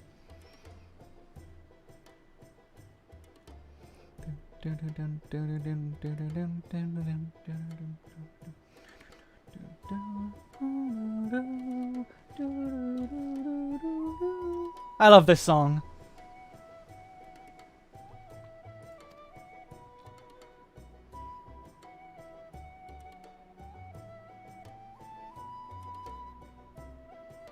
Melra bluff fluff win.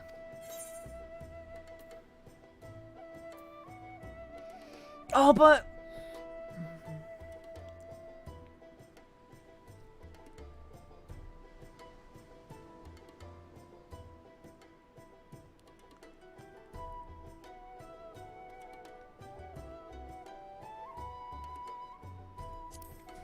yeah, I'll put you on the primal slaying.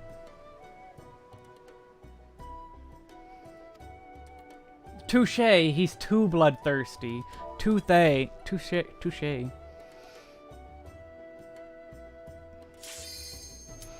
Well, I will not figure out the rest of this.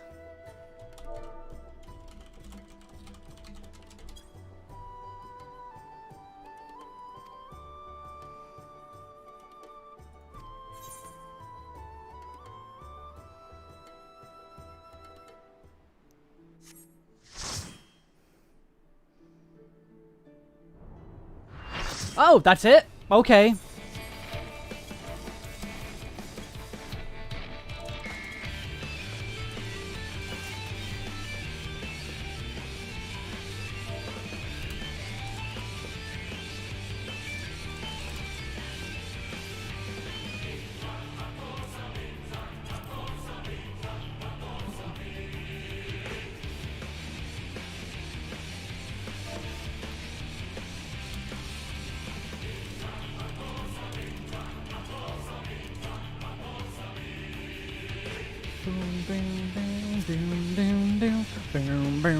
I wish I could so.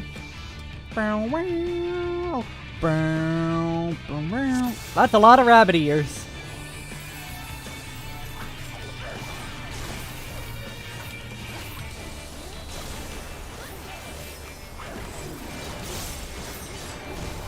Oh, I already have Gluttony at this level. Right, this is 80.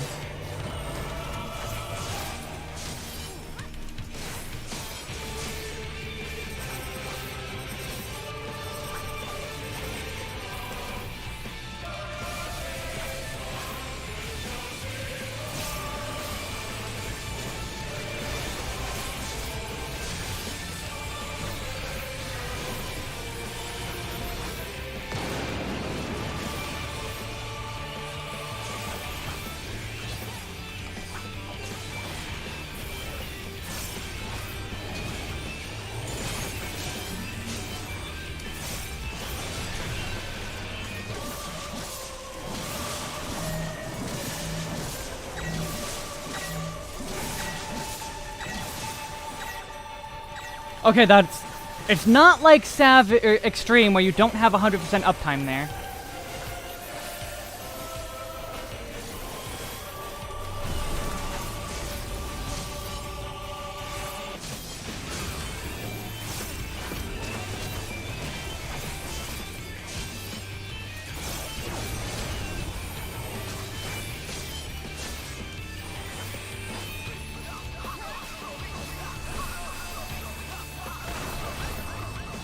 Oh my god, half the party just fell off.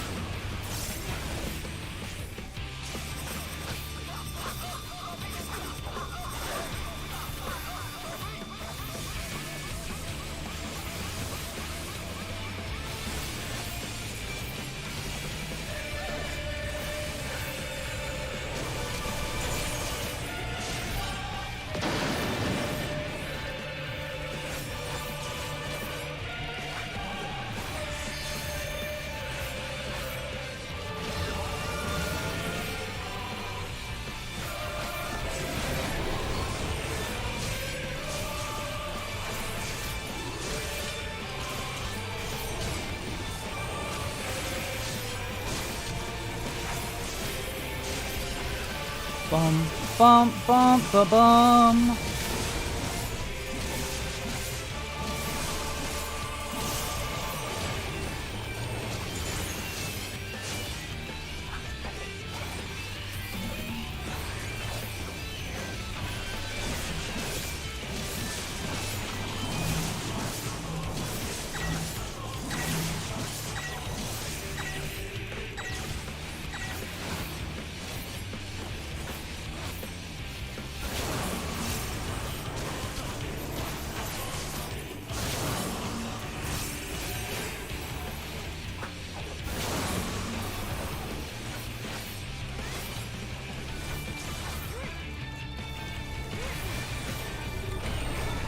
Split.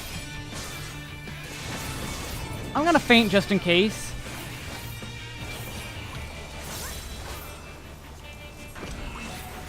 I don't remember this attack. What is this attack?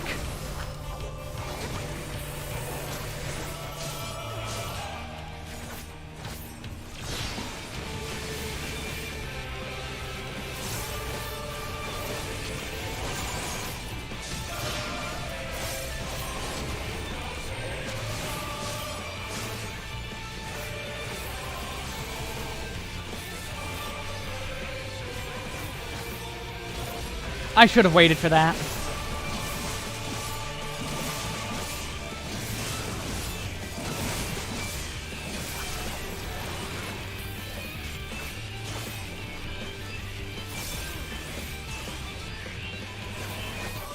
Okay, here we go. Whoop, wrong button.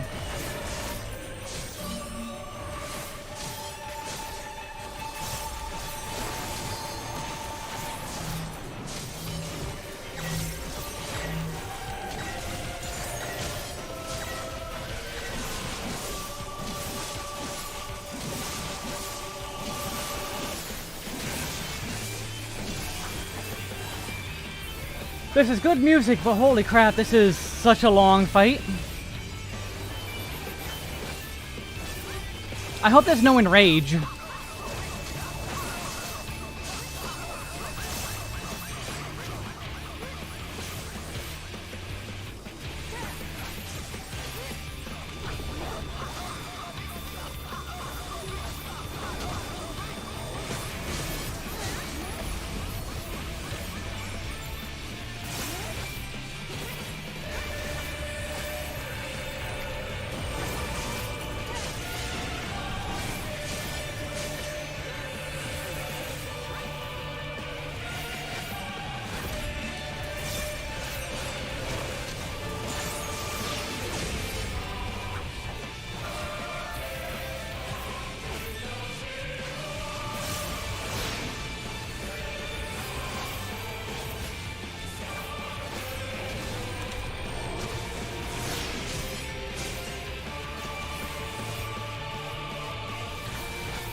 Well, phase 1 is done.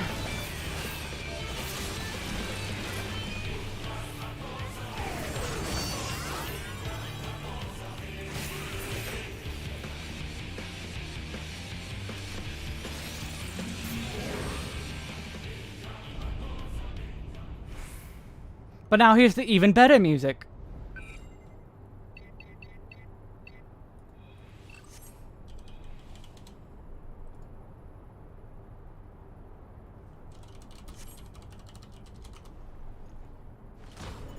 Goodbye.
Whoops.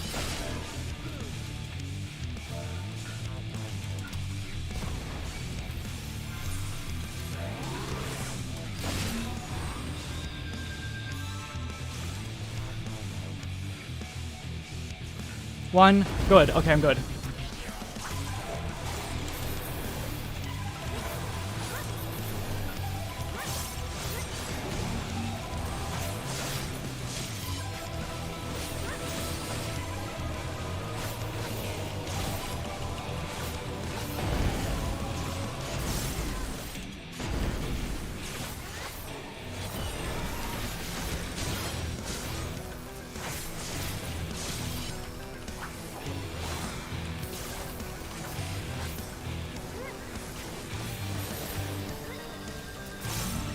Alright, here we go.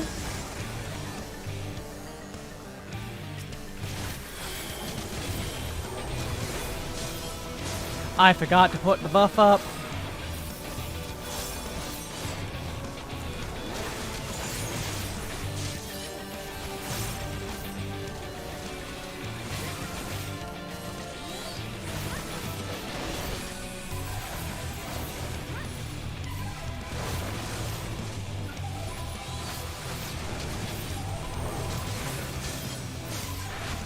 Wow, this goes on for a while. I don't remember this being so long. I've done...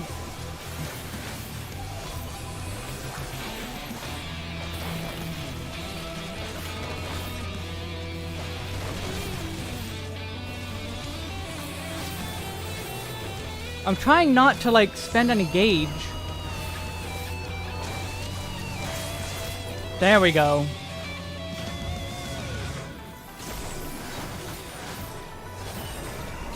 Whoops, I forgot that breaks the combo, because I'm not used to this yet. Legend, by the way.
Well, this isn't even extreme.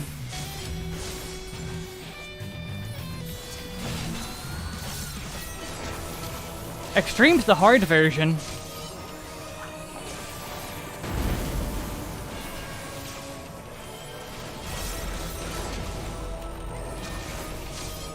If he's not casting like...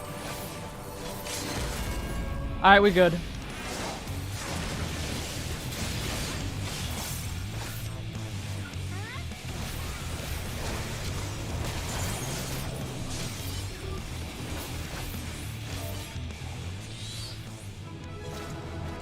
Alright, the 2 roll quest should be enough.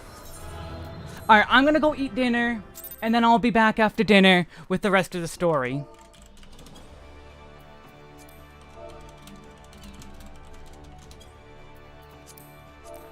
So, I'll be right back. Eat dinner. I might do the roll quest while I'm eating. I don't know, we'll see.